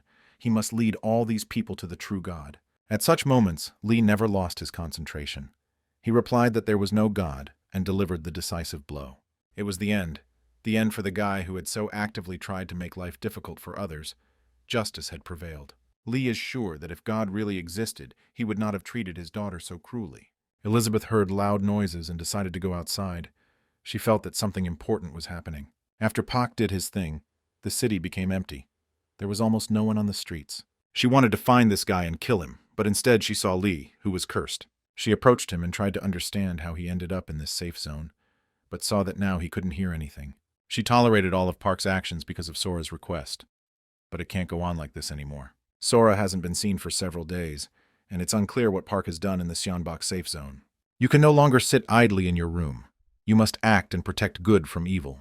Park must have forgotten that Suzo has a witch teacher who can change the course of history. Elizabeth decided to help Lee and go with him to the city of Sionbok, which is where Kira is now. She looked out the window and saw an unknown woman, and upon closer inspection she thought it was Sora. It's strange because her child is now nearby, and she is much smaller than the woman on the street. At that moment, a portal in this house was opened, and Elizabeth and Lee appeared from it. Only now did Lee learn that there was a curse on him, but now Elizabeth has cured him of the dark energy. Remembering what had happened during the recent events, Lee regained full control of his mind. Now they need to prepare, because Suzo will soon begin his attack. This time they will send all their forces here. If everyone he saw there comes to this safe zone, then Siongbok will have no chance and will turn into ruins. In order to reduce the threat, Lee will have to ask for his daughter's help.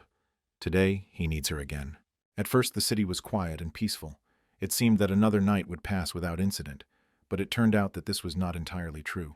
Very quickly, cracks appeared in the sky around this city, and a huge number of monsters were ready to attack the helpless people. As soon as the city's residents learned about this, the evacuation of people immediately began. Hiram led the process. She ordered all the soldiers to prepare for battle. It seemed that the next attack would not be similar to the first battle, but this time there is no doubt that the opponents are set for a full-scale offensive. A little later, when the army was ready for battle, everyone noticed an interesting fact. All the monsters were moving in the same direction. Looking closer, you could see that they were trying to catch up with a young father with a little girl on his back. These horrible creatures are trying to kill Sora. They came here precisely for her, and she is their main target. While Lee was under the curse, he had only one goal in mind, to kill Sora, just like the other monsters. Now he needs to go with his daughter and lure the monsters out of the safe zone, thus saving a huge number of people. He ordered the guards to open the gate immediately. If they didn't do it in time, he would be trapped. At first, it was unclear whether Lee was able to get outside the city, but in any case, the monsters failed. Hiram continued to give orders, her first order being to attack the monsters that remained in the middle of the city. Most of these demons are leaving the city, so those who remain must die their own deaths and never bother humanity again. After that, Hiram wants to go to help his friend. The main thing is that it's not too late. Lee tried to stay calm and think rationally. He understood that there were a large number of enemies behind him, but this was no reason to panic. With his strategy, he divided the monsters, and now the people in the safe zone will be able to stop this attack. The curse was lifted very recently, and now his body is weaker than usual. He feels tired and loses strength too quickly. At this difficult moment, Sora offered help. She said that if her father was having a hard time, she could destroy the monsters. Let's return for a while to the church where Park, who caused too many problems for Lee, died not so long ago. It seemed that we would never hear from him again, but a monster appeared next to him and decided to use his body as a vessel. Meanwhile, Lee learned that Kira is not afraid of anything at all, because together with her father they are a great duo. He couldn't even imagine that they would be pursued by a pack of monsters, but the main thing was that everything was fine with Sora. She felt her own strength and significance long before her father did, although she is still very young, but she is already quite smart. Up until this point, Lee had tried not to use his daughter. He wanted her to grow up in peace and believed that she would always need his protection. This idea was hardly possible. One day children leave their parents' house and become independent, and this also applies to his special daughter. He won't be able to be there and protect her all the time. Sooner or later he'll have to give Sora the opportunity to show his talents. And I'm sure it's too dangerous to use attacking magic, but Sora can still defend himself from bad demons. He wants to make her understand that if she is careful with her powers, there is nothing wrong with using magic. We must learn to use our power correctly, and then Sora will be able to become the savior of humanity. He gave Sora the opportunity to show her talent and completely trusted her. Very quickly, the girl showed why she was considered a true genius. With the help of her ice magic, she stopped a large group of monsters. Now you can feel a little calmer. This young lady could organize ice sculpture exhibitions every day and become very wealthy because of it. Her parents should think about it. Soon, Levi heard the presence of another person. He turned around and saw a familiar face in front of him. She had been watching him and Sora for a long time, and guessed that on that very day she had indeed seen the future that Park had spoken of. After these words, Darren immediately took out her sword and began attacking her friend. It seemed like she had completely lost her mind. Lee managed to defend himself and immediately started talking to Darren. He wanted her to calm down and tell him what the problem was. The girl explained that she came here to meet Sora and check something. There is no doubt that Darren is now in a state of madness. She can no longer be trusted. It seems she realized that in the future Sora could kill her parents, as well as all the guild members. When Darren saw this imaginary future, her feelings were so real that she can't forget them now. Lee is sure that all this was just an illusion. Now everything is fine with her parents and there is no need to worry. Words are too few to stop such a mad woman.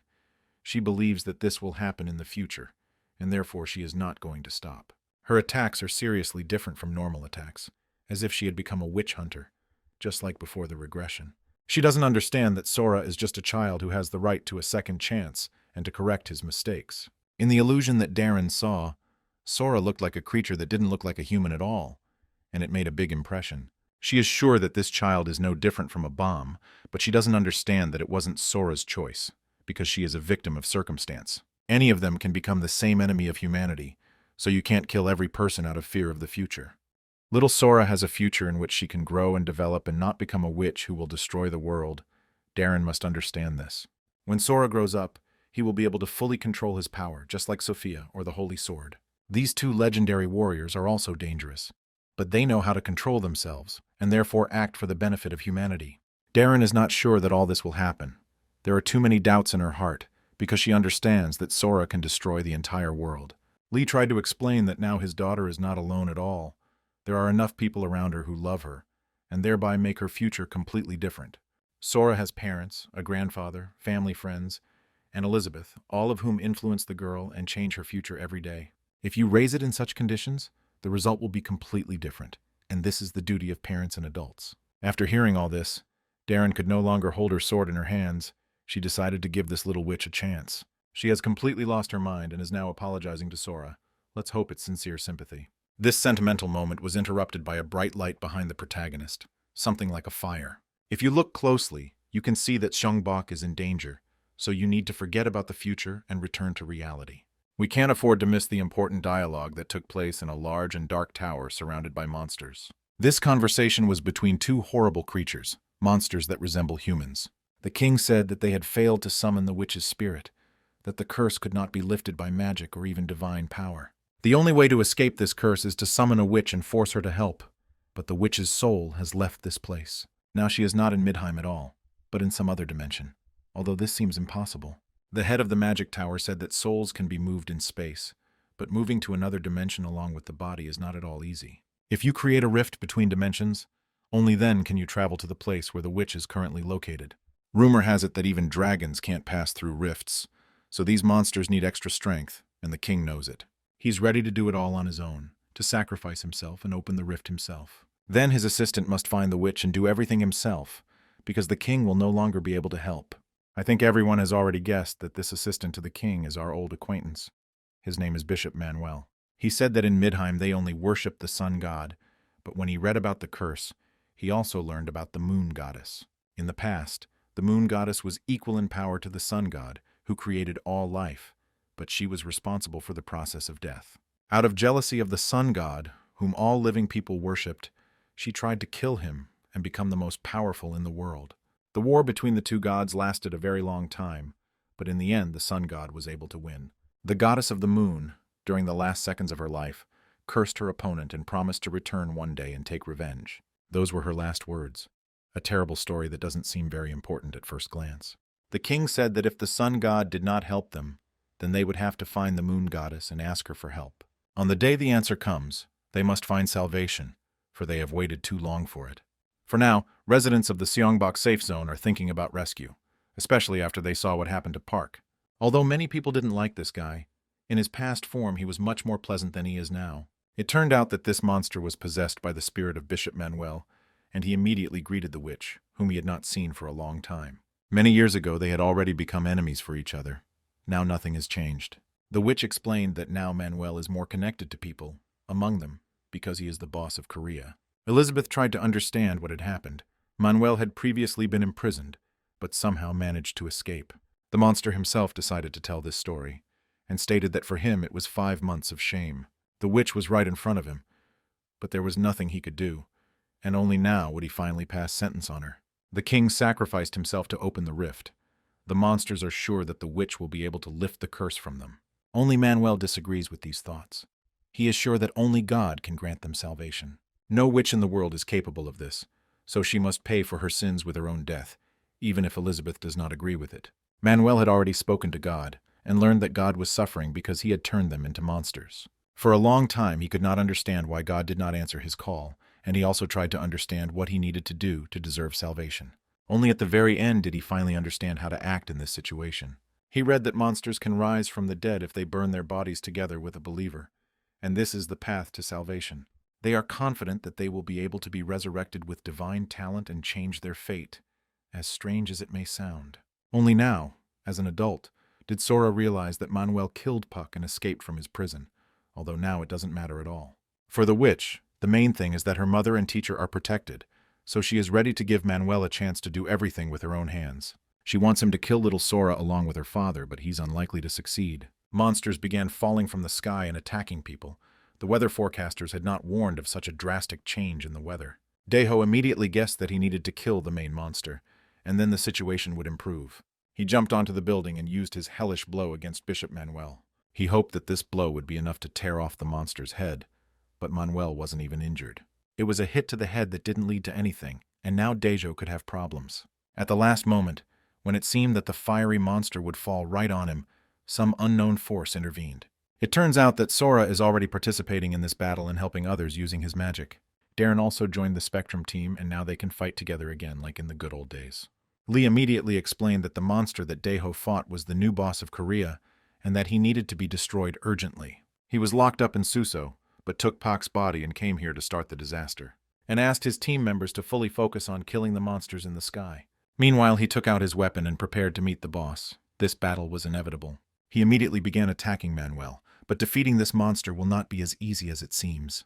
Although he does not have the huge size and other qualities of a boss, Manuel is considered one of the strongest opponents. All his wounds heal instantly. His regeneration is at the highest level, and therefore defeating this demon will be very difficult. Elizabeth called Kira. She said that she urgently needed help because Lee was unlikely to be able to win. Although he wants to personally bring humanity victory in this battle, his opponent is too powerful. Lee was always considered a hardy warrior, but his energy may have nearly run out, his strength drained by the constant fighting. Manuel was an archbishop. He can use holy power and constantly regenerate, so that's his main power. Lee will be the first to tire and be defeated, which is why Kira must intervene in the battle and pierce Manuel's heart. Divine power is concentrated precisely in the heart. In fact, this is its core, which must be destroyed. Of course, Elizabeth understands that it is difficult to attack and not hit Lee, but it is possible if you are focused and attentive. Elizabeth is sure that everything will work out for Kira. She is Sora's mother, which means she is a special person. The archer decided to trust the witch and try to destroy the boss, even considering the threat to Lee. She completely concentrated on her strength and tried to forget about everything happening around her. Looking closely, she felt the energy of Manuel's heart. Now all that remained was to shoot accurately. A lot will depend on this attack.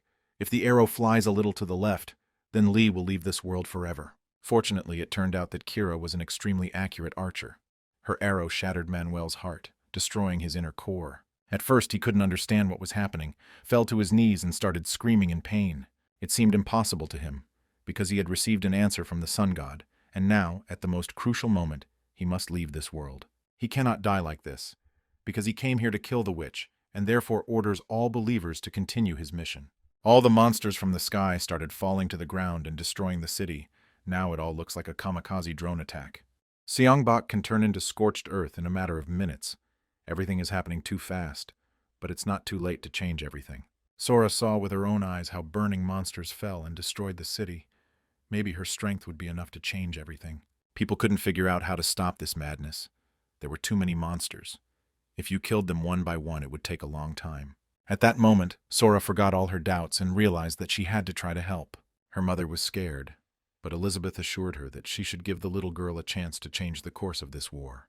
No matter how young she is, now only she can stop this apocalypse and restore normal life. And the inner energy finally manifested itself to its full extent.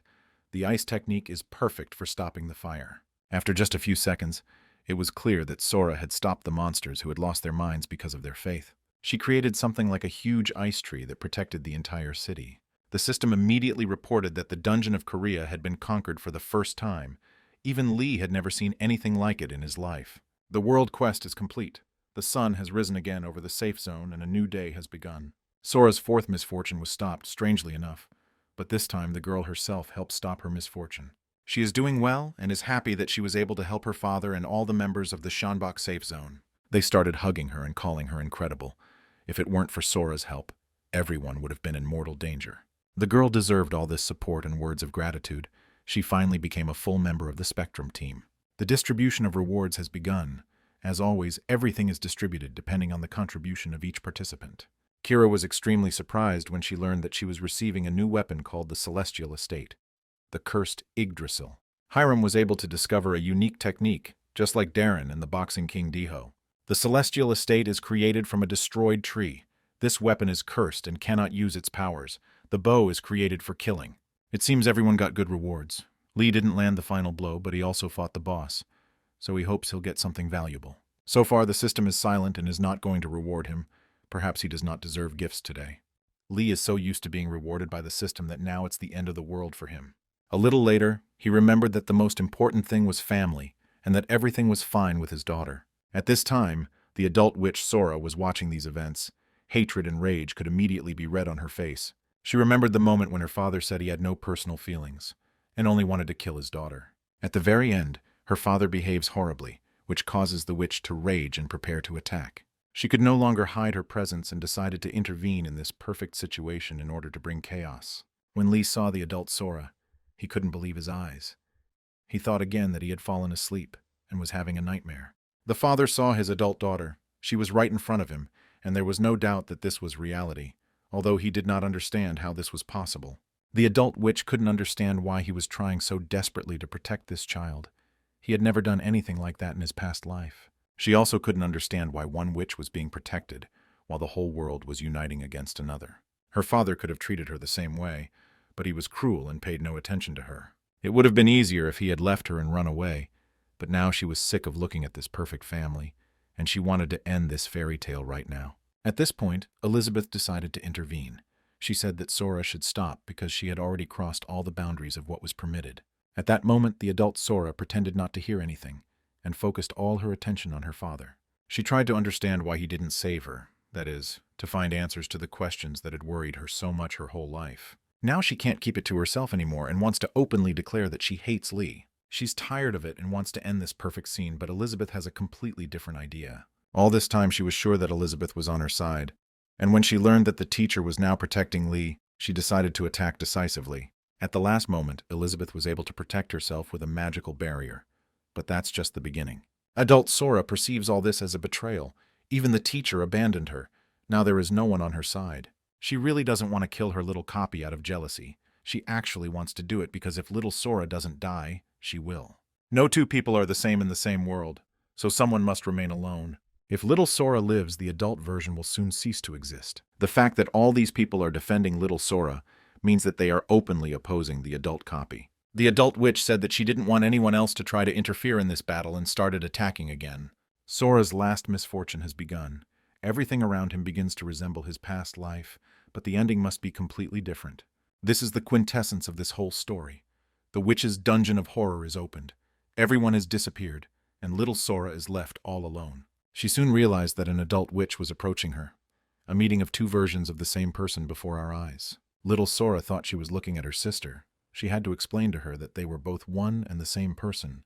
The father always taught his daughter that you shouldn't kill people, especially if they are close to each other. The adult Sora replied that Lee could not be called a father. He was a terrible person without feelings. I had to remind this little witch that they couldn't exist in the same world together. Plus, she doesn't like watching her younger self defend Lee because this man doesn't deserve any support. Although little Sora hasn't learned magic 100%, she has some advantages over her adult version. She lived in love and support, which completely changes a person's potential and provides significant benefits. Perhaps the girl has not yet mastered some knowledge, but her heart is much more whole than the heart of her adult counterpart. At a crucial moment, this can play an important role and change the course of history. The problem is that the adult version of Sora is much more experienced and knows a greater number of powerful spells. With her experience, she will be able to repel any attacks and hunt down her prey like an experienced hunter. Meanwhile, the entire Spectrum squad was in another location and trying to find Sora. It seems they are inside the memories that Park showed them, the place where the last battle between the witch hunters and Sora took place, a destroyed soul.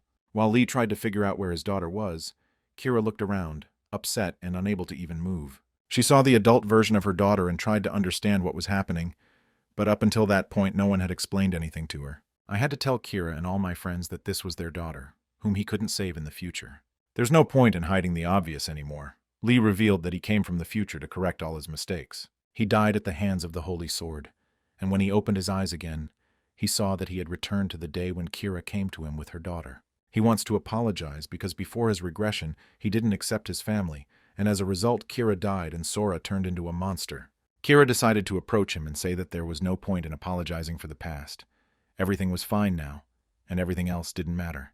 His reaction to the unexpected visit of a girl with a child was obvious in a past life, so she is not going to be offended by it. Kira could not have become part of the Knights because of whom she died, so it was her choice, and Lee is not to blame for anything. Kira is sure that if you look at this situation objectively, then she herself is to blame for what happened. She should honestly tell about Sora's birth and not join the Knights Guild. Then the future would be completely different. They are both to blame for what happened, meaning Kira doesn't blame Lee for all of his problems, so he shouldn't even think about it. She is sure that in a past life she did not blame her husband either. When she died, she was sure that she was also to blame for all these problems. It was incredibly important for Lee to hear these words. He felt his soul become much lighter. Then Elizabeth decided to tell more about all this. She explained that with the help of magic, Sora from the future traveled through space and time. Because of all this, a failure appeared in the system.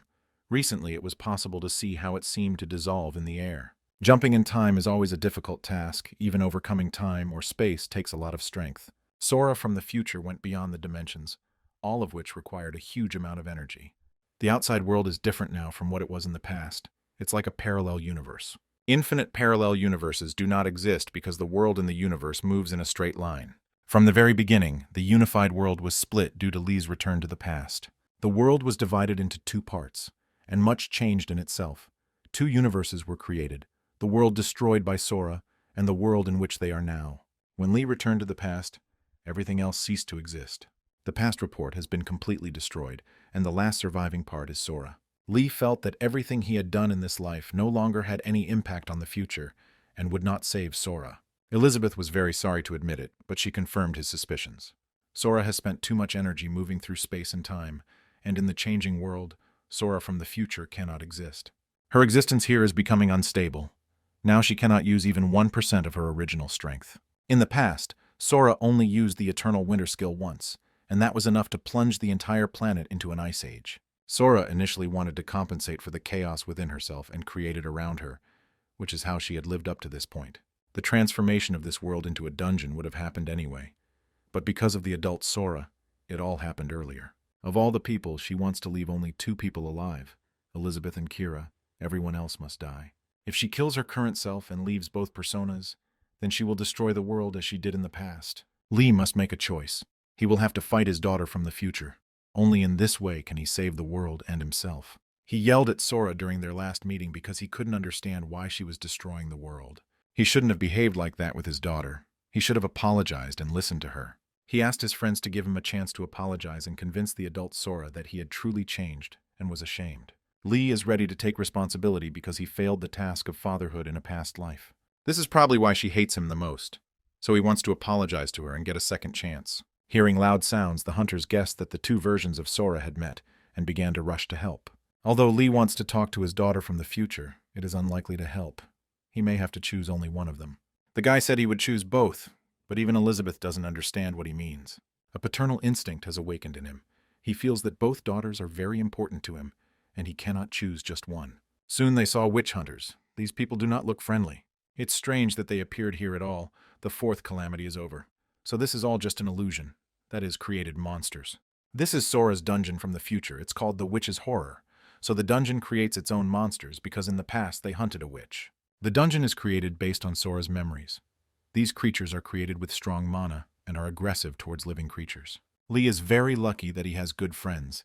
They are ready to stop the monsters so that he can talk to his daughter. In addition, Hiram has gained a unique skill in weapon control and can now perform miracles. She has long wanted to experience how this skill works, and now she has the perfect opportunity to do so. It's time to get these pathetic worms out of the way. Let's see how they can stop thousands of bullets fired simultaneously. Dejo is also not going to stand aside. He has prepared his fists and started to help. His unique skill is the final round. It's unclear what that means, but he looks very confident. Here is the true power of 2 people who, before Regression, were called the King of Fistfighting and the Queen of War. The unique final round skill allows the boxer to use all of his strength in the last round. Hiram's skill is limited to telekinesis, but she uses it, creating an incredibly powerful attack. The 2 of them will be able to stop these dungeon monsters, so everyone else can continue their search. Elizabeth announced that in order to stop Sora, they would have to use Darren's unique skill. Back to the battle between different versions of the same witch. So far, both versions of Sora are alive. If help doesn't arrive in time, little Sora could die. Her opponent is too experienced and strong. They fight like true titans of magic. Even despite the age difference, little Sora tries to attack and go ahead. Some spells are unknown to her, but intuition helps her make the right decisions in a critical situation. She demonstrated her full potential and did everything possible to stop her opponent. After a huge explosion, it turned out that even this was not enough. The adult Sora is much stronger. It seemed that nothing would stop the adult Sora from achieving her goal. She prepared to kill her little copy and finally remain the only Ice Queen in this world. In such a situation, only some unique skill can help. Little Sora is lucky because Darren recently received a new technique from the system. At the most crucial moment, she came to save the child and try to defeat the monster from the future. These iron chains make you feel like your heart is being torn apart. This technique is called the Sword Vow. The moment Darren encircles his target with chains, the opponent can only attack her, so it's a special technique. Now Darren must divert all the witch's attention to herself and give her friends the opportunity to take advantage of this opportunity. Kira is trying to be inconspicuous. Maybe she has some kind of plan, as well as a mission that she must fulfill. Elizabeth also doesn't stand aside. She helps Darren stay unharmed and fight Sora. At critical moments, it is enough to turn on the teleportation technique to escape from the ice swords. Adult Sora is completely unhappy that her teacher is fighting on the other side. For her, it is a betrayal. Elizabeth, on the other hand, looks at this situation completely differently. She asks Sora from the future to stop and understand that all this is madness. She always said she was on her side, but she can't support Sora after he wants to kill all living things. Sora from the future not only has magic, but he has a power that doesn't require a high mana reserve to use. This is a special witch power that only Elizabeth knows about, because she was the one who taught it to Sora. Elizabeth tried to calm her student, and asked her not to jump to conclusions, because there was always a way for both of them to survive in versions of the same creature. Surely, If Sora from the future had counted on this, she wouldn't have gone this far, so it's too late to try to stop her. Her mind was completely clouded by dark energy. Even her teacher didn't think it would go too far. While Elizabeth was trying to help little Sora, something strange happened. Lee looked closely at Kira and asked her who she was, as if he were a completely different person. He felt that her body had been taken over by another person, as all of her unique skills and specialization were now hidden. Kira replied that she wasn't going to meet him. She asked for help from Kira from the past, and got the chance to use her body. She is not going to offend anyone or do anything bad. Kira has handed over control of her body to her and is now resting. Lee got angry very quickly. He wants to make sure that everything is fine with his beloved woman and talk to her in person.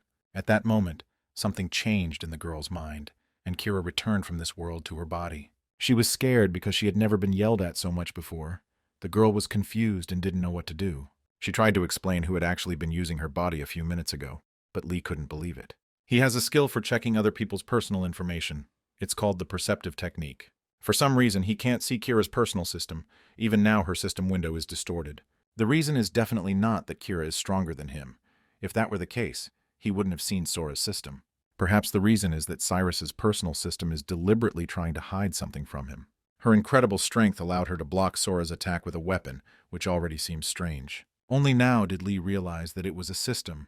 After the faults appeared, all the hunters heard the same message in a female voice. It turns out that Kira is a system, but this is absurd, although it is difficult to find another explanation for this phenomenon.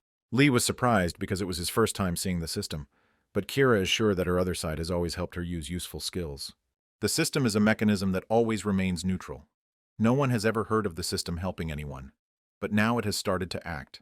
Her motives are hard to understand.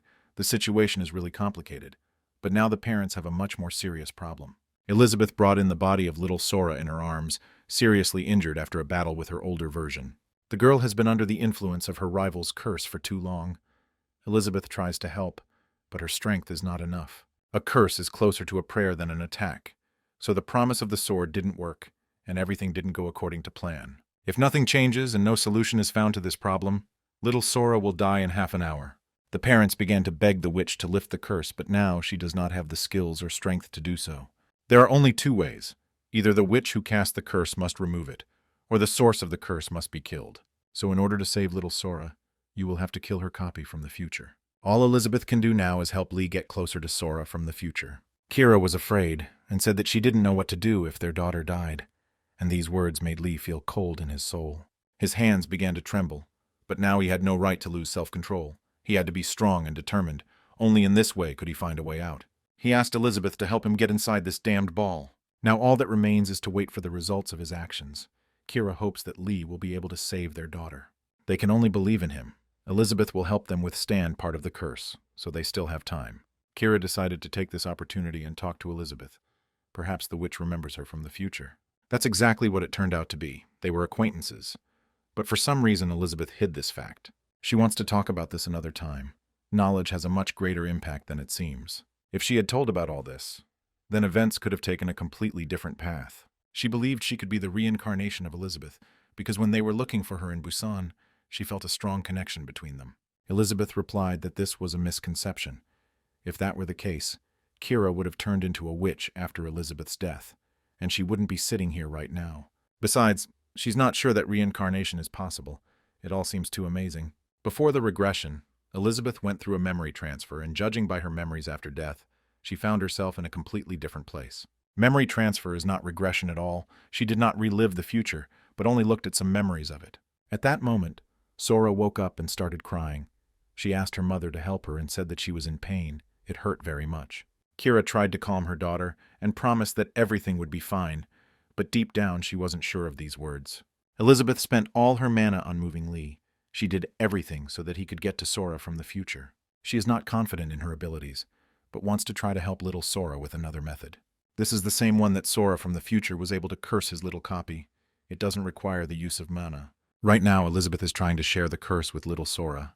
It was a very difficult way to help the girl, but it seemed to work. Kira couldn't understand what happened, but Elizabeth fell to the ground and lost consciousness. So she succeeded. I immediately remember the very moment when, a second before her death, she called the king and all his subordinates monsters. After these words, Elizabeth literally lost her head, but as it turned out later, she got a chance at a new life. At first she was in a lot of pain and was sure she was dead, but then her witch soul woke up. She was summoned to him by a large man she had never seen before. She thought that right now she was meeting God, because everyone in the world was constantly talking about the presence of God. The woman was angry because he was the one who came up with this whole prophecy that led to her being beheaded. She expected it to look better, but there's nothing special about it, not a single drop of grandeur. He asked her to calm down because he understood her anger, but he couldn't help her in any way. It was hard for him to interfere in such a small world. It doesn't matter at all because while she was dead, the king of Midheim opened a passage between dimensions. He did this to find Elizabeth, creating rifts in the city called Planet Earth. Very soon the monsters of Midheim will come there, but Elizabeth pretends as if she is not interested, that it does not concern her. It was at this moment that God called Lee's name. She immediately began to listen to him, and realized that this hunter was on planet Earth. God even showed her what this guy was doing now. She had been trying to find him her whole life, but only now did she get the opportunity. They still haven't met. He's incredibly young now, because on planet Earth time follows completely different rules. If everything is left as it is, he will soon be killed by a monster from Midheim, and the story of Hunter Lee will end. Planet Earth has good technology, but there is no mana, so monsters will take over the world very quickly. This divine being decided to tell this whole story because only Elizabeth, with the help of her power, will be able to save Lee. And she will have to make a choice. And if she really wants to thank this guy, she must decide on the ground. We must not forget that Lee became her only ray of light at a time when it seemed that darkness had completely surrounded the witch from all sides. He could die because of the curse it has placed on a completely different world, and Elizabeth cannot let that happen. She asked God for advice. Everything that happened next is history. Now Lee finds himself in a city where almost nothing can be seen, but he must find the right path. In front of him he saw a fragment of horror, a death squad created based on the witch's memories. These creatures were created using strong mana and are very hostile to all living things. Lee must pass through them.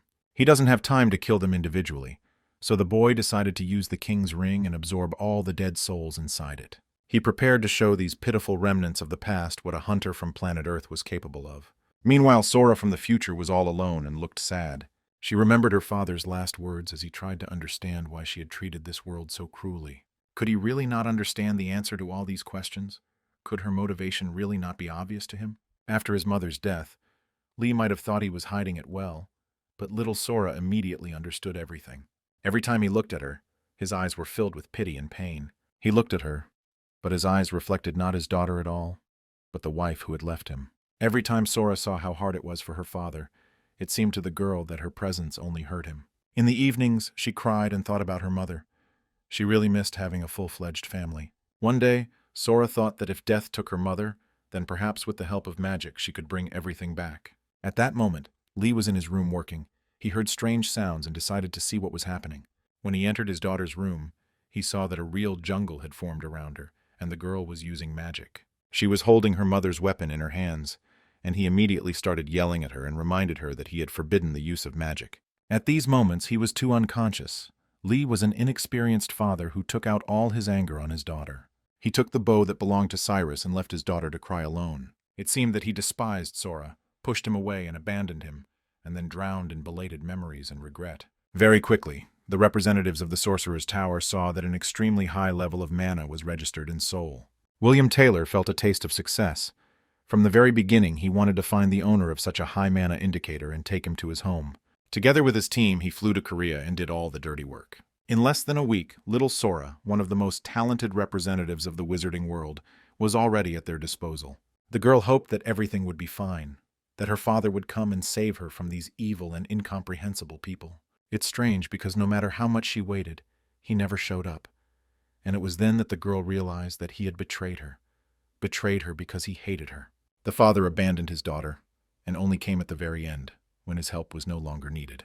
He sided with her during the final battle, but by then Sora's heart had already changed color and turned black. Then nothing could be fixed. Sora didn't understand her father, even if she really wanted to. She didn't understand his return to her side at the last moment, nor did she understand his return to his past and happy life with her copy. It all seems a little strange. Even now she feels that it is also her fault. Sora feels like a thief. She would like everything around her to disappear. When he died, she was overcome by incredible anger. Now it's more like despair. Her thoughts were interrupted by Lee's approach. He was able to get past all those dungeon monsters and finally reached his destination. He came to talk, although Lee holds a weapon in his hands, but hopes that he will not need it.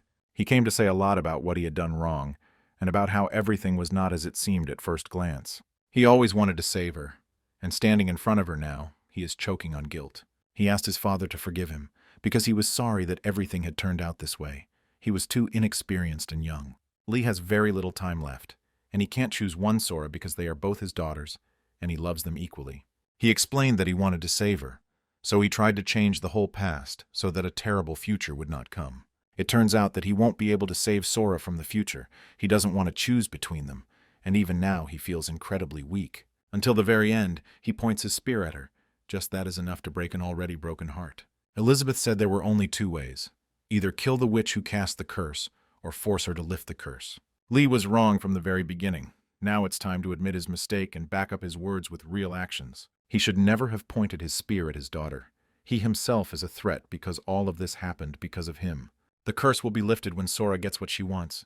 Now she is trying to kill her copy, but in reality she came because of her father's regression.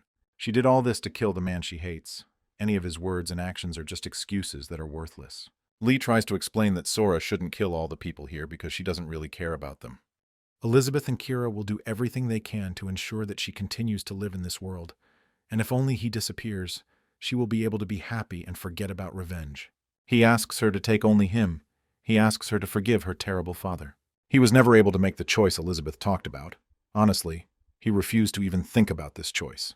The moment Lee prepared for death, his spear was stopped by icy energy. Of course Sora did it. Tears appeared in her eyes, and she said that she hated her father. It's terribly unpleasant for her to realize that he is constantly making mistakes and then asking for forgiveness. It's hard for her that he goes back in time and pretends to be a good father, as if nothing happened. The fact that she and her mother are now in a wonderful relationship. The fact that little Sora is constantly with her parents. All this hurts her. Elizabeth also helps them. Many friends have gathered around this family, and they are all happy. Sora is sure that her father should not be happy.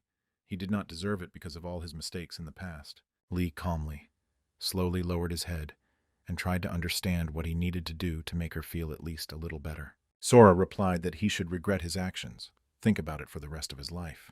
This should become a curse for him, because only in this way will he at least somewhat atone for his guilt. At that moment, the curse around him began to dissipate, as if Sora had cancelled his own intentions. As we remember, Elizabeth was cursed.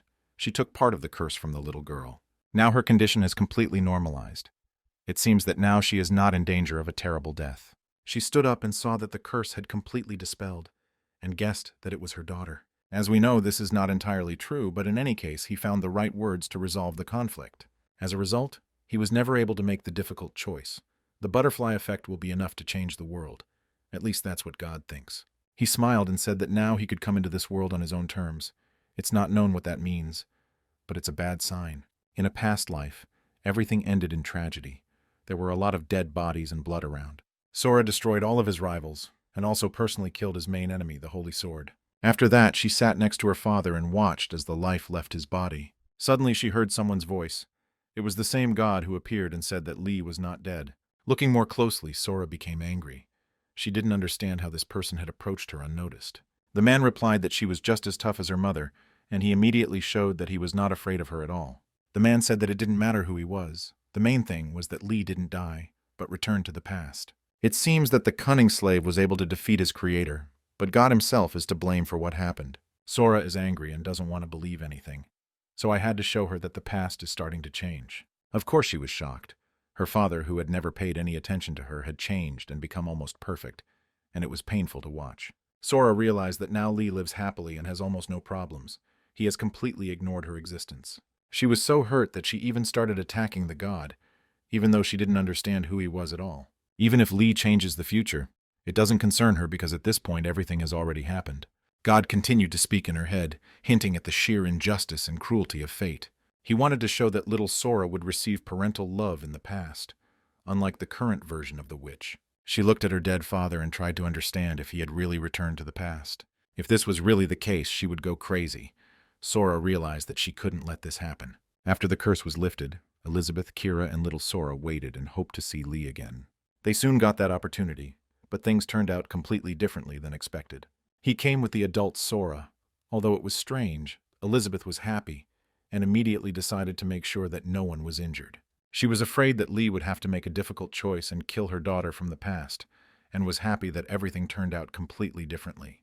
Only Kira remained calm and even upset. Lee looked at her carefully and tried to understand what was going on in her head. It was at this very second that Kira had her internal dialogue with her copy again, the same table and the same space. She looked at her copy and tried to understand whether the system was really sitting in front of her. It turned out that this was true, but it was unclear why she had hidden it for so long and not told the truth. The system turned out to be the cause of Lee's regression, because it was she who sent him into the past to change the future. The system is not a god or a deity, but it is part of this world, so it can intervene in the fate of people to a limited extent. Kira can't understand the system and knows much more about the past than anyone else, but she hides it. Perhaps the real reason for all these mysteries is the butterfly effect, which can be too dangerous. Information has a huge impact, and the fate of humanity has changed dramatically after recent events. This could lead to divine intervention, and upon realizing this, the system ordered her to immediately be granted the right to use Cyrus's body. It turned out that it was too late to intervene in the situation, because in those few minutes, everything in the real world had turned upside down. God still intervened. He took out his sword and did what no one expected of him. He killed Elizabeth. Her body was pierced through and through by a fiery sword, and the witch immediately began to spit blood and lose her vitality. Divine intervention is sometimes not quite what people imagine it to be, and today we have a good example of such a situation. This man, who calls himself God, believes that the world cannot be ruled the way he wants, which is why Elizabeth must die. She was a good witch, but sometimes the time comes to pay for all her mistakes. Kira looked at all this with hatred. Perhaps it was in these seconds that she handed her body over to the system's control. The hunters from the Spectrum Guild had completed their tasks and were now waiting to meet their friends. So far, they don't know what happened to Lee and the other team members. Everything is too unpredictable, so the outcome could be anything. Suddenly, Darren stopped. Her friends tried to understand what had happened, and she replied that her sword vow had changed. She can't change this skill at will, which is strange, so maybe something happened in the system or the dungeon. Meanwhile, Daeho looked at the sky and noticed that the sun had become much closer to the earth, which was hardly a coincidence. Meanwhile, God thought that Elizabeth's soul had moved into Cyrus's body, and he began to talk to her. God smiled because he was not at all surprised that a witch could share her soul. She changed fate so much that the butterfly effect went beyond all possible limits. Of course, the butterfly effect couldn't have had such an impact that even a god appeared on Earth, so there were other nuances here. Seeing what had happened, Lee didn't think or speak. He immediately prepared his spear and took action. The hunter attacked the enemy and tried to kill him, but it turned out that this man was much stronger than all the dungeon bosses combined. God doesn't understand how an ordinary person can interfere in a deity's conversation, which is why he wants to punish Lee. At this point, Kira began to scream loudly and ordered everyone to stop immediately, because she was surrendering. Elizabeth is already dead, so if she comes back, there shouldn't be any problems. But the problem is that this sun god is never going to listen. He hit Lee so hard that the guy almost broke all his ribs when he hit the wall. Now God is ready to talk. He said that a new contract needs to be concluded so that she cannot do whatever she wants on Earth. All this is strange. The god looked at Sora and said that he did not expect to see her child here. The system tried to calm the man down. She said that she shouldn't touch Sora, even though she has power. It's not the power of a deity. He started laughing and said that this witch was being protected too much. Maybe they should make her suffer in order to show her strength. After these words, Sora couldn't hold it in. Too many events had happened in the past few minutes, and her emotions were out of control. She decided to activate all her powers and show why she was considered the main catastrophe of humanity. The sun god smiled. He finally met the moonchild, and he likes this cold. Although the system wanted to calm the situation, it had to shut her mouth so that she wouldn't get in the way. The sun god wants to do everything so that she no longer has a reason to come down to Earth. He wants to show why he is considered the main one. Sora finally got a worthy opponent. He is more powerful and experienced, but this is no guarantee of victory. The system was not going to sit back and watch. It also knows what to do. Lee realized that things were happening that he could not control, so he grabbed his daughter and tried to protect her from danger. At this moment, there was a huge flash of light that ended in an explosion. It was pure energy capable of destroying a star. What happened next could be considered history. These two extremely powerful beings fighting each other not for life, but for death. The system reported that no ordinary person could survive the battle between these two beings, so they had to be separated into another space. The system apologized for having to cancel the sword promise that was placed on Sora from the future, so she did it herself. Lee tried to understand what was happening. It was the first time he had seen this man, and he didn't understand who he was or what his motives were. He also doesn't understand why this sun god named the system Elizabeth. It's all too confusing. So it's time to hear the answers to the questions. She said that up until this point, she had been hiding herself to prevent the sun god from interfering in the affairs of planet Earth. But now there was no need for that. The explanation will be quite long, but it is necessary now. You just need to understand the most important thing. The being who fights Sora from the future is called the sun god. Previously, the system had the same divinity as him. She was called the goddess of the moon. We already remember how Bishop Manuel told about the battle of these two gods. This war lasted for many years until it ended with the victory of the sun god. Many people make the mistake of believing that all deities are omnipotent, but they also have a beginning and an end, and they also cannot escape death. The sun god thought many times that he too could be killed, but he was sure that only the moon goddess could do it. He is the god of life and the sun, and she is the goddess of death and the moon, so he has always feared only her. That's why he decided to kill her before she did, and he's sure she had similar thoughts and plans. The goddess of death will soon die.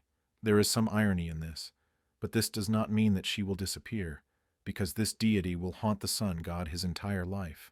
This pursuit will end in revenge, but for now it must be acknowledged that he has won this battle. She spoiled his mood before she died, but her soul is immortal. After this entire legendary and rather long war ended, the sun god thought for a long time about her last words. He kept remembering how the goddess admitted her defeat, but said she would not disappear. She said that she would haunt him for the rest of her life, and as a result, she would definitely kill him and take revenge. He couldn't calm down and was in a difficult psychological state all the time, unable to sleep, eat, or think about anything else. He tried to find answers to the questions, because he always believed that as soon as he killed the moon goddess, he would immediately rid himself of the anxious feeling. It seemed impossible to him that she would actually come for him, because he had killed the goddess with his own hands and her body had turned to ash. He tried to assure himself that she would never come back, that it was all just a death throes. As it turned out, the moon goddess found a way to return, even though it seemed impossible. Soon the sun god learned about all this. His intuition did not lie, so she really did not die and found a way to be reborn. The sun god is sure that no one who can kill her should exist, so he must finish his work. We need to do everything completely differently, so that the moon goddess no longer has the opportunity to be reborn again. This time he found her very quickly. He was lucky, but next time she might be reborn in another world where he won't find her. If that happens, he will only see her when she comes for him, and that cannot be allowed. He ordered all these tales to be told about how the witch Elizabeth could destroy the world, and that's why she's so dangerous. He did everything possible to put her fate in his hands, and everything went exactly according to his insidious plan. That's why, when she took on a new form and was killed on the planet Midheim, he greeted Elizabeth and said that she should become part of planet Earth. He smiled and said he was ready to share his strength with her in order to help. She is dead and cannot influence the physical world, but becoming a part of it will change everything for her. She must share her power, but one person is not enough. The world does not recognize such a perforation. Her friend Lee's body cannot withstand such an incredible source, so Elizabeth must share her power with all the people on Earth. Those who accept her mana will be able to fight the monsters of Midheim, and she will guide and aid them. In this way, Elizabeth will be able to stop planet Earth from total destruction and save her friend Lee. Elizabeth immediately guessed that the sun god had his own conditions. It was unlikely that he was helping her on his own initiative. It turned out that as a reward, he wanted to receive her feelings, because if she became part of the world, she wouldn't need feelings. He believes that there is nothing good in them, so Elizabeth should not be afraid of losing them. The girl immediately remembered that she had always felt hurt and sad. The feelings seemed absurd to her and made no sense. That was until she met Lee, then her life changed and she felt warmth in her heart. The sun god knew how to manipulate consciousness. He constantly reminded Lee that death was imminent, and if Elizabeth did not agree, she would not be able to protect her friend. It was unpleasant for her to hear his words, as if he knew everything that would happen in the future, but she had to agree to these conditions. At that very moment, Elizabeth got a chance to become part of the world. Now it will be called the system. He wished the system good luck, and of course didn't tell anyone that it was all just his cunning plan. After the contract was signed, it was time to laugh at Elizabeth, because now she had to find out the truth. He no longer calls her the moon goddess because now she is a system, and everything is completely different. Elizabeth was left without feelings, or she agreed to the contract only because of one person. Now she is forever connected to him, and has no right to even think about any revenge, because they are together forever. The sun god ordered them to return to work and complete all their tasks. Although he spoke as if he knew everything about her, this man nevertheless turned out to be not very intelligent. Perhaps the reason lies in his prediction. Before her death, Elizabeth repeatedly found herself embroiled in endless conspiracies and betrayals. That's why she learned to always have a backup plan with her to have a way out of any situation. She divided her soul, and now there are two of them, but they are both real. The moon goddess asked Elizabeth to help Lee instead of her. She is already bound to the sun god and cannot act freely. They are part of the same being, so even without additional words they understand each other. Elizabeth agreed to come down to Earth and help, which is how she was able to deceive the sun god. Although the witch is dead, she can be brought back to life because she has the seal of the moon's curse on her. She is dead, but at the same time alive. You don't have to worry about her because the main problem now is Sora from the future. It may seem that they are equally strong, but this is not entirely true. If this battle continues, then at the moment of instability, the balance will be upset. Lee is sure that he must help his daughter from the future because that is what he came here for. He looked at this whole battle of the gods and tried to understand how exactly he could help, what exactly he could influence. It is unclear how to fight such a great force. If it weren't for the system, it would have been reduced to ashes long ago. The system decided to remind him that he had not yet completed his special quest, and he should not forget the reasons for returning to the past. His daughter's 4 misfortunes have been stopped, but now the 5th misfortune is underway. He must save Sora from an evil fate. Meanwhile, his daughter from the future continued to fight the sun god, although he did not strain himself at all. She was angry and sure that she could destroy him with her strength, but this guy was also powerful, no less than her. He admitted that her strength was immense. Even his fire attacks were not helping. Sora was born with incredible strength, but is in a weak body, and this is her problem. Her life was turbulent, and she had to think about various issues sooner or later. Any ability has its own purpose and reason. For some reason it was born special, and there must be a meaning to it as well. Without this power, she could have been an ordinary person and lived a happy life like everyone else. But that didn't happen. He can tell you all these reasons. It's no secret because it's all her mother's fault. These words were enough to make Sora lose focus and forget about everything else going on in the world. At that moment, the sun god attacked her with a powerful blow and hit her exactly on target. Then he told her that her mother was a witch, and the child had no choice, because a child always inherits cursed blood and fate. Sora refused to believe it and called these words delusional. Only she and her teacher have the witch specialization. She doesn't want to believe that her mother could be a witch, and considers the sun god a liar. Now her power is so powerful that it can change space. Sora was able to reach a new level. It seems like she doesn't understand what's happening at all, which is why the sun god thinks it would be better if she died. He attacks her without warning and does it with lightning speed. This man is not used to playing with fire. Her crystal spear was broken. Her primary weapon could no longer help in this battle. Perhaps in moments when Sora is in danger, the father should step in and save his daughter. He failed his mission in a past life. Lee was a terrible father, but this time it's time to change everything. In response, the sun god only laughed, probably because Lee had forgotten that he was still an ordinary person. His skills are not enough to defeat such a powerful enemy. If Lee was able to defeat huge monsters, it doesn't mean he can defeat a deity. The guy understood all this very quickly, but even now he's not going to back down. His wound healed immediately with the help of crystal ice. It's always nice to watch a family come together and fight on the same side. We've never seen anything like this before. Without the protection of the crystalline ice, he would have died instantly. Sora saved him, but that's not the end. Although Lee is an ordinary person, the sun god hates him because he was the one who ruined all the cards he drew. He is ready to tell the hunter something interesting, because his appearance here depended entirely on Lee. The sun god is grateful to the boy for not giving up and trying to save his 2 children. The problem is that the future had to be changed carefully, because even the system couldn't handle the butterfly effect.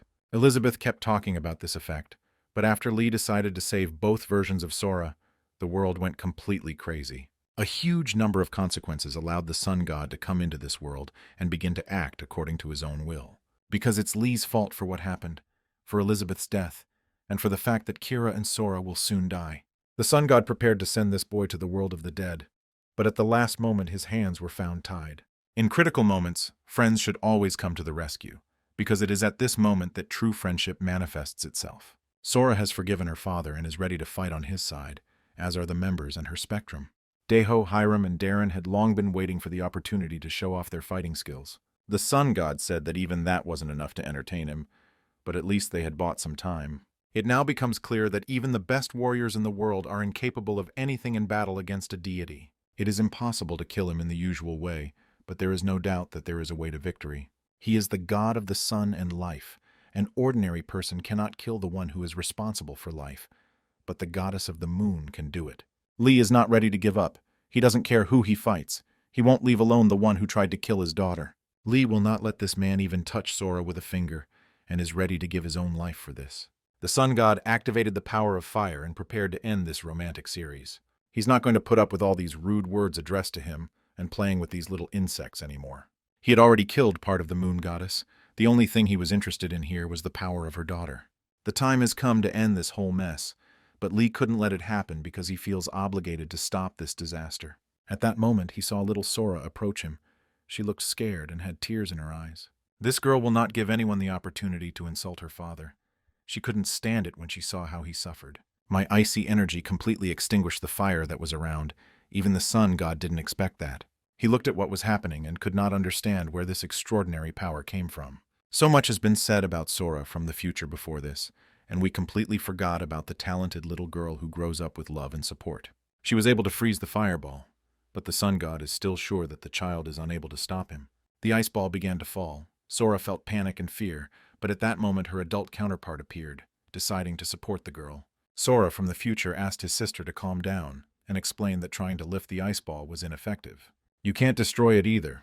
The fragments are too big, so they will definitely kill someone if they fall. We need to move this ice ball into space correctly, but little Sora doesn't know how to use movement magic. Her older sister told her that it was possible. She would help control this process. The main thing is to think only about mana. Together, they were able to do the impossible and transport it into space in this huge ball. The sun god watched all this with a surprised expression on his face. It was clear that he had not expected such power from the witches. This blow was intended to destroy everyone, and after Sora was able to defend herself, there is no doubt that she has divine power. The sun god looks at these two sorcerers and realizes that they are incredibly dangerous. If left unattended, one day they will kill him. This means that now he must kill them first, just like the moon goddess, because his life depends on it. The system is not ready to accept its defeat. On the contrary, it feels that it can find a chance for victory. 10 minutes ago, Kira's mind continued to talk to the system. The system has asked Kira for cooperation. She is willing to tell the truth, but in return, it is important to help Lee and Sora. To begin with, she will show their past, that is, the erased memories that are important in this story. After it became a system, monsters from Midheim came to Earth and began to attack humanity and pose a threat. The system understood that all this would cause people to panic, but with its help, and another Elizabeth, the world would quickly return to normal. In this way, they managed to stop the destruction of the land, but she does not feel the satisfaction of having paid back her debt. After she becomes a system, Elizabeth feels nothing at all. She just does her job, feeling neither joy nor sadness. She lives without emotions and only watches the hunter for whom she does this. Lee lives a quiet life. All his most dangerous adventures lie ahead. Seeing that he survived, Elizabeth was pleased. At that moment, she felt her heart begin to beat faster. This is strange, because before she was sure that she had lost absolutely all her emotions. Maybe this is just an echo of old feelings. She decided to check all this in real life, and therefore came to Earth in a different form. Elizabeth wants to meet Lee in person, and to do this, use Cyrus's body and understand what it feels like. That's when they first met. Lee was late for class and asked to sit next to Kira. He said he was incredibly tired and hadn't slept at all that night, so he asked the girl to wake him up when the teacher came. At that time, rumors about a new student had already begun to circulate among university students. They said that this girl was incredibly beautiful, but she was strange because her face looked like a mask. She doesn't smile at all and doesn't show aggression, which is why it's even scary to approach her, as if she were a robot. Only Lee was the only student who saw her smile, or at least try to smile. Elizabeth was sure it was impossible, but this guy really made her heart beat faster. He thanked her for her help during the lesson and bought her a sweet drink, and that's how their story began. After that, she asked another Elizabeth to replace her, and remained in the image of Cyrus for some time. She went to classes with Lee and just had fun, while her feelings grew stronger every day. This went on until she realized that it was love, but it didn't last long. Her world became much brighter when she was next to him. At that moment, nothing else mattered. This could not continue for long because the system began to have problems. The sun god sensed danger. He could no longer delay and had to return. The system couldn't believe it would have to return and be left without Lee. She didn't want to do this. She didn't want to leave and disappear, because she always thought only about staying close to her loved ones. Even if only half, she wants to be with him because that is her goal. The system decided to divide its soul once again and erase all memories that seemed unimportant so that the sun god wouldn't notice anything. Only the moon goddess can kill the sun god, but she is currently under his control and cannot attack. Elizabeth, with whom she shared her soul, is dead, so if this continues, Lee will have no chance of winning. There is one person left who can stop the sun god, and now that person is in front of the system. The soul of the moon is divided into 3 parts, not 2, and the sun god doesn't even know about all this. That's why he didn't suspect anything. But it was time to decide, because only a third of the moon's soul could kill this scoundrel. The third part of the soul is Kira. She has prepared her weapons, her heavenly estate, and it seems that she has already made a choice. This weapon is created from a destroyed tree. The bow cannot use its powers due to a curse. The system always said that this weapon was designed to kill, but it was never clear who exactly the arrow fired from this bow was supposed to kill. It turned out that this target would be the sun god, because this arrow can pierce the sky. The effect cannot be blocked. God is a being who stands above the elements of the world, so the hunter's attacks or their skills cannot harm him at all. The new weapon is made from wood, which is the cause and effect of the world, so this effect will affect even a god. Kira is not the goddess of the moon. She is only a part of it, so she does not have enough power, but she can create the necessary conditions for the death of the sun god. At this point, Kira is trying to figure out who she really is, an extension of Elizabeth, or just part of the moon goddess. Once she was Elizabeth, then she became the system. But now Kira is herself. She has found her story and felt a calling in her soul. She felt calm. She finally answered all her inner questions and felt relieved. Now there is no feeling of anxiety. She breathes evenly and has no doubts at all about the correctness of her actions. Soon an arrow was fired from the legendary cursed weapon. Now this arrow must find its target, for that is why the curse was placed on this weapon. On the afternoon when Kira was attacked by witch hunters, the system informed her of a unique skill. This skill is called intervention, the ability to enter another person's personal system and control their will. When an arrow hits the sun god, one must interfere with his personal system. Even small changes are enough to destroy his divinity. These changes may seem insignificant, but they will be the beginning of his death and the end of his story. After being hit by an arrow, the sun god received his personal system. Now he obeys the laws of this world, and the last quest has begun. The last quest is quite simple. You need to defeat the sun god and finally end human suffering. The sun god said that this was all just a delusion. He couldn't be the final boss and didn't believe in these tales. Quests are created to clear the territory.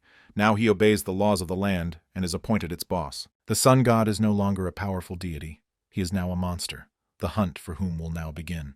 While he was asking Cyrus to shut up and stop talking all this nonsense, Lee prepared his spear and began to act. It turned out that even the god was bleeding, and it seemed that he was in a lot of pain from this blow.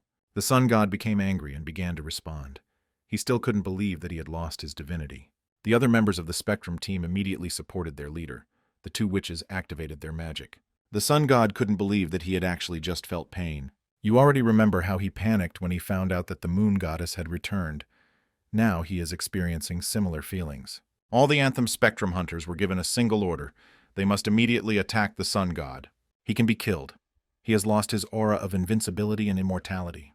This made him even more furious, but at some points, aggression can only do harm. Even after he began to obey earthly laws, he is still dangerous and ready to fight to the last drop of blood. It was for this reason that this creature called upon the Avengers in white suits to help him. Hiram has been waiting for a moment to use her special technique for a long time, and finally she has such a chance. Darren doesn't like it when her friend takes on all the dirty work. She also wants to work with a sword. Deho activated the final round skill, approached the sun god, and delivered a powerful blow.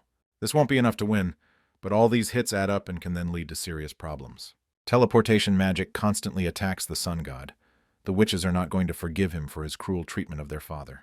Now all his rivals have united, but he is ready to destroy the most dangerous of them, and only then kill all the others. Sora and her older version have joined forces and are not afraid of any monster on this planet. No matter what happens, their magic is ready to withstand any attack, even an attack from the sun god. Meanwhile, Lee felt that his body had reached its limit. Darkness before his eyes, his legs completely refusing to obey his commands. Even the power of the king's ring is unlikely to help. So if all this continues, he will lose himself. He had to use a special skill and deceive the limits of his body using the liar's technique. Now he will be able to continue. Sora from the future used her body to protect your little copy. Just yesterday she tried to kill her younger sister, and today she is ready to give her life for her. Even now she doesn't understand why her motivation has changed so much. Has she really forgotten that little Sora must die for her to stay alive? Maybe there's no need for the killing, but in any case it doesn't matter now because the sun god wants to kill the fragments of the moon goddess. He wants them to disappear forever, but at the last moment a large spear attacks his right hand. It was Lee. He found the strength and intervened to protect his children. Until the very end, he tries to hinder this terrible deity, and he succeeds. At this moment, the sun god decided to give Lee something special, to show what his behavior had led to. As the glow began to fade, Lee opened his eyes and saw something terrifying. He found it hard to believe that this was really happening, because his children had died after the sun god's attack. The older Sora began to disappear from this world, and the younger version of her lay in her own blood. To the sun god, they are all just helpless creatures, their bodies no different from ordinary jelly. The sun god has already said that all these deaths happened because of Lee, and now he repeats his words again. It's hard to accept, and after seeing this with my own eyes, it's even hard to stay sane. It feels like everything around us is about to explode. It feels like this is the end of our story. In fact, the technique that is currently happening is the Light of Despair. This skill lures the opponent into a terrifying illusion. If Lee stays there, his soul will break very quickly and he will turn into a vegetable. On the other hand, one should not underestimate Lee. He has already managed to injure the sun god twice, although he should have died long ago. For him, his daughter is an incredibly important person, so Lee becomes much more dangerous to the sun god than anyone else. At the moment when the sun god prepared to deliver the final blow, it turned out that the sword's vow skill was activated. Darren lacks the strength to use this power, but she still needs to stop the enemy. Sensing that things were not going according to plan, Kira used her interference skill to interfere with the sword vow technique. Thus, the sword's vow was forcibly activated, as the sun could temporarily not attack anyone except Darren. Sensing the perfect moment to attack, Hiram readied her weapon at full readiness. Darren won't be able to use her technique for long. Her powers are leaving her body and her heart is about to burst. The sun god sensed his opponent's weakness and began to look at her like a predator at its prey. Daejo will not allow anyone to insult the girls he calls friends. He has been preparing his attack for a long time, but he waited for the perfect moment. When the effect of the final round wears off, he will also fall to the ground feeling incredibly tired, so you need to have time to do everything. In theory, the sun god can attack someone alone while activating the sword vow skill. He decided to circumvent these rules and make all his opponents die at the same time. Now the faces of the members of the spectrum show real fear of death, something they definitely did not expect. The sun god is a real psycho. He was going to make a thermonuclear bomb with his bare hands. This explosion would be enough to blow up the entire country.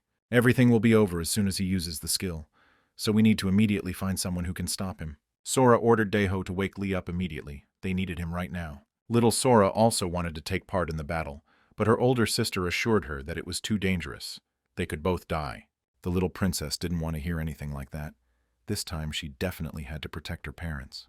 Now both sisters must do everything they can to stop this terrible creature. Their unique skill is Eternal Winter, and by combining their efforts they can double the power of this technique. Meanwhile, Lee found himself in an unknown space and felt quite healthy. He saw all his close relatives and friends and realized that none of them had died. The sun god and everything else was just an illusion. Little Sora appeared next to him and asked him not to go anywhere else. He promised his daughter that he would never leave her, and now they would always be together. At that moment he heard strange sounds. A dirty and injured Daeho appeared and said that he needed to wake up immediately because they needed him. Lee's mind deceives itself through the skill of mental despair. All of this is done through the technique of a liar. Daeho didn't stop and tried to explain to his friend that this was all just an illusion, and he had to return to the real world. He reminded him that there were many people he had to protect, and if he stayed here, all of those people would die. All of Daeho's words began to affect the reality surrounding our main character. He had heard similar words in the past, which was why it all affected him so much. Then he asked his friends to talk to his daughter one last time and try to give her an ultimatum. No one believed that a cruel monster named Sora would listen to his father. This suicide squad no longer believes in fairy tales. Even the Holy Sword believes that Sora is no longer human, so it's over for her. At that moment, the king of fist fighting, a legendary hunter named Daeho, intervened in the conversation. He reminded everyone else that Lee and Sora are father and daughter, so there's no point in stopping Lee because he's doing a good deed anyway. Perhaps there was something human left in the witch. After hearing these words, the Holy Sword allowed Lee to talk to his daughter. If he fails to convince Sora, they will immediately engage in battle and kill her. It turned out that Daeho decided to help because he understood Lee's feelings. He understood that the guy was trying to protect his daughter. He gave him the opportunity to do whatever he wanted. It may seem like a small thing, but for Lee it cost him his whole life. Now he remembered all those moments. Remembered what happened after that conversation. Remembered what happened in his new life. This imaginary space shattered into millions of pieces. This entire illusion disappeared. He has something to protect. He has no right to waste a single second, and must immediately go into battle for his friends and humanity. An incredible battle was taking place in the real world. A battle of good against evil. A battle of fire against cold. When two elements meet, there is no doubt that everything around will suffer terrible destruction. and that is exactly what happened. The two sources of mana mix and disappear. This happens because both witches are trying to repel the monster's attack. It is almost impossible to completely repel this attack. The forces are completely unequal, so Kira realized that she must also intervene. With the help of the system's skills, it can change the surrounding reality, although this is only a limited impact, but it may be enough. There was a huge explosion and a flash of red flame. With the help of Cyrus's intervention, none of the Spectrum team were harmed. The Sun God can't kill the witches because the Sword Vow skill is still active, so he can't attack anyone but Darren. He tries to kill his enemies, but the system constantly informs him of an error, probably because he forgot that he now obeys the laws of this world. It seemed that this skill might be enough to hold back the Sun God for a long time, but it turned out that the hunters had problems. Due to the use of heavy equipment, Darren's strength and mana reserves have been completely depleted. She can no longer continue. At this difficult moment, and finally opening his eyes and returning to reality, he must now save the world. Sword Vow is a powerful skill that binds opponents, preventing them from attacking anyone other than each other. This is a great power, but also a great risk, because the skill cannot be cancelled until one of the opponents dies. Sora was only able to pull off this technique recently because the system intervened. If the technique is cancelled now, both witches will be in mortal danger because the Sun God is constantly attacking. At this moment, the spirit of Elizabeth appeared. This girl said that the technique should be cancelled, and she would take care of everything else. The three parts of the Moon Goddess's soul have united, all working for a common goal: victory over evil. Soon the Sword Vow technique was cancelled. Now both Sora are in mortal danger. It seemed that nothing could help them anymore, because they were faced with a too powerful and strong opponent. Lee's body felt like it was falling apart, and due to constant dizziness, he couldn't even think or analyze the situation. Even if his body can't stand it, he will lose his mind. For the sake of the daughter he couldn't save, and for the sake of the child he must save, Lee must make it. The system has calculated compensation for all past trials. Now Lee's lunge technique will receive maximum power. All of his skills have now been doubled due to a personal system upgrade. He even received a new spear. This weapon is called the Spear of Longinus. Approaching the boss of Korea, he saw the Soul Core. As we know, every monster has this core. Lee crossed the boundaries of time and space and changed the future. He rewrote the fate that was written for this world. That is, he did the impossible several times. Now after all this, the system has given him a special ability. Now he can kill a god. All this time, the Sun God constantly mocked ordinary people. They seemed like small insects to him. Today everything will change. Today he will understand that these small insects are capable of changing the world. But for him, it will be too late. Lee's daughters watched their father's actions with tears in their eyes, worried and believing that he would be able to protect them. He came here for exactly this purpose, to do what he must, to fulfill his parental duty. Putting all his strength into this blow, Hunter Lee pierced through the Sun God and his inner core. The cursed spear of the last minute of the month has fulfilled its role. Now the spear will take the form of a changer. When the flash of blue light dissipated, it turned out that Lee still couldn't stop. He wanted to pierce the Sun God's head through. Seeing this, Kira intervened and stopped him. Lee can calm down because he did it. Everything is fine. His children are fine, and nothing is threatening them anymore. His friends are also safe, although they are all seriously injured, especially Darren. But they will be fine. They did it, despite the fact that it seemed impossible. Despite all the laws of the universe, good triumphed. It turned out that the Sun God was still breathing. He said that he always thought he would die at the hands of the Moon Goddess. But everything always went wrong. Even if the witch who changed fate gets a new life, he will still kill her. After these words, the Sun God disappeared. The last boss of planet Earth died, and the witch's dungeon of horror was traversed for the first time. The last quest is complete. It seems like everything ended happily, but maybe it's not the end yet. There is one last task left. Little Sora is feeling very bad. If she is not helped, she may die. The system reported that Sora must be saved from her bad fate. This is the 5th misfortune of this witch. It seemed that this curse should disappear, but it did not. This probably refers to the influence of the Sun God, because there is no one equal to this deity. Twisted fate cannot disappear. Lee did everything he had to. He did everything to save his daughter. The guy doesn't understand why the result is still unsatisfactory. He doesn't want to watch his little daughter die in his arms. If this is the end that awaits him, then it is unclear why the Sun God had to be killed. The system is sure that it is impossible to lift the curse, but if Lee asks to give him a reward, then it is ready to listen to him. After these words, he asked the system to give him a reward for completing the last and most important quest. Everything around has lost its colors. It seems as if something big is going to happen soon. It is impossible to ask to lift the curse from the daughter, because the system cannot provide a reward equivalent to the death of a god. It seems that saving Sora is possible, but the system cannot directly tell you about it. The price for saving his daughter is enormous. Lee soon learned that changing her specialization wouldn't help either. The world had already recognized her as a witch who had escaped her fate. Every witch must destroy the world in which she was born. This is the result of the sun god's intervention in the arrangement of the world. That's why you can't remove a witch that the world has already recognized. Sora escaped her fate, so she must continue to exist. The witch who escaped her fate is Little Sora from the current time. It was previously known that the year also changed fate. The system reported that he had the strength to do it again. She can't do it on her own, which makes the guy angry because he can't think of any other alternatives. He has the power to change fate, but he cannot use it. It would be better if he died, not his daughter. At that moment, he realized something. The system cannot change fate, but he can. Every witch must destroy the world in which she was born. A witch must exist, because the world has already recognized the existence of a witch who escaped her fate. It turns out that it's not Sora at all. This witch might not be her. It doesn't matter, because even another person can become a witch. The recipe for saving the little witch is quite simple. You need to transfer her specialization to another person. The system said it was difficult to do, but possible, and began the process of exchanging specializations. For Lee, this is the best reward. He will take on his daughter's curse and save her life. Kira watched all this with tears in her eyes. She wanted her daughter to be saved, but not at such a price. The system began the update process, and soon the reward was received. The hunter Lee's specialization changed. Now he became a witch. Because of this, he received the final curse of the sun god, his future in great question. Meanwhile, little Sora has woken up. The curse no longer bothers her, and she is fine. She looked at everyone else and couldn't figure out where her dad had gone. The special quest was successfully completed. All 5 of Sora's misfortunes were stopped, and the father saved his daughter.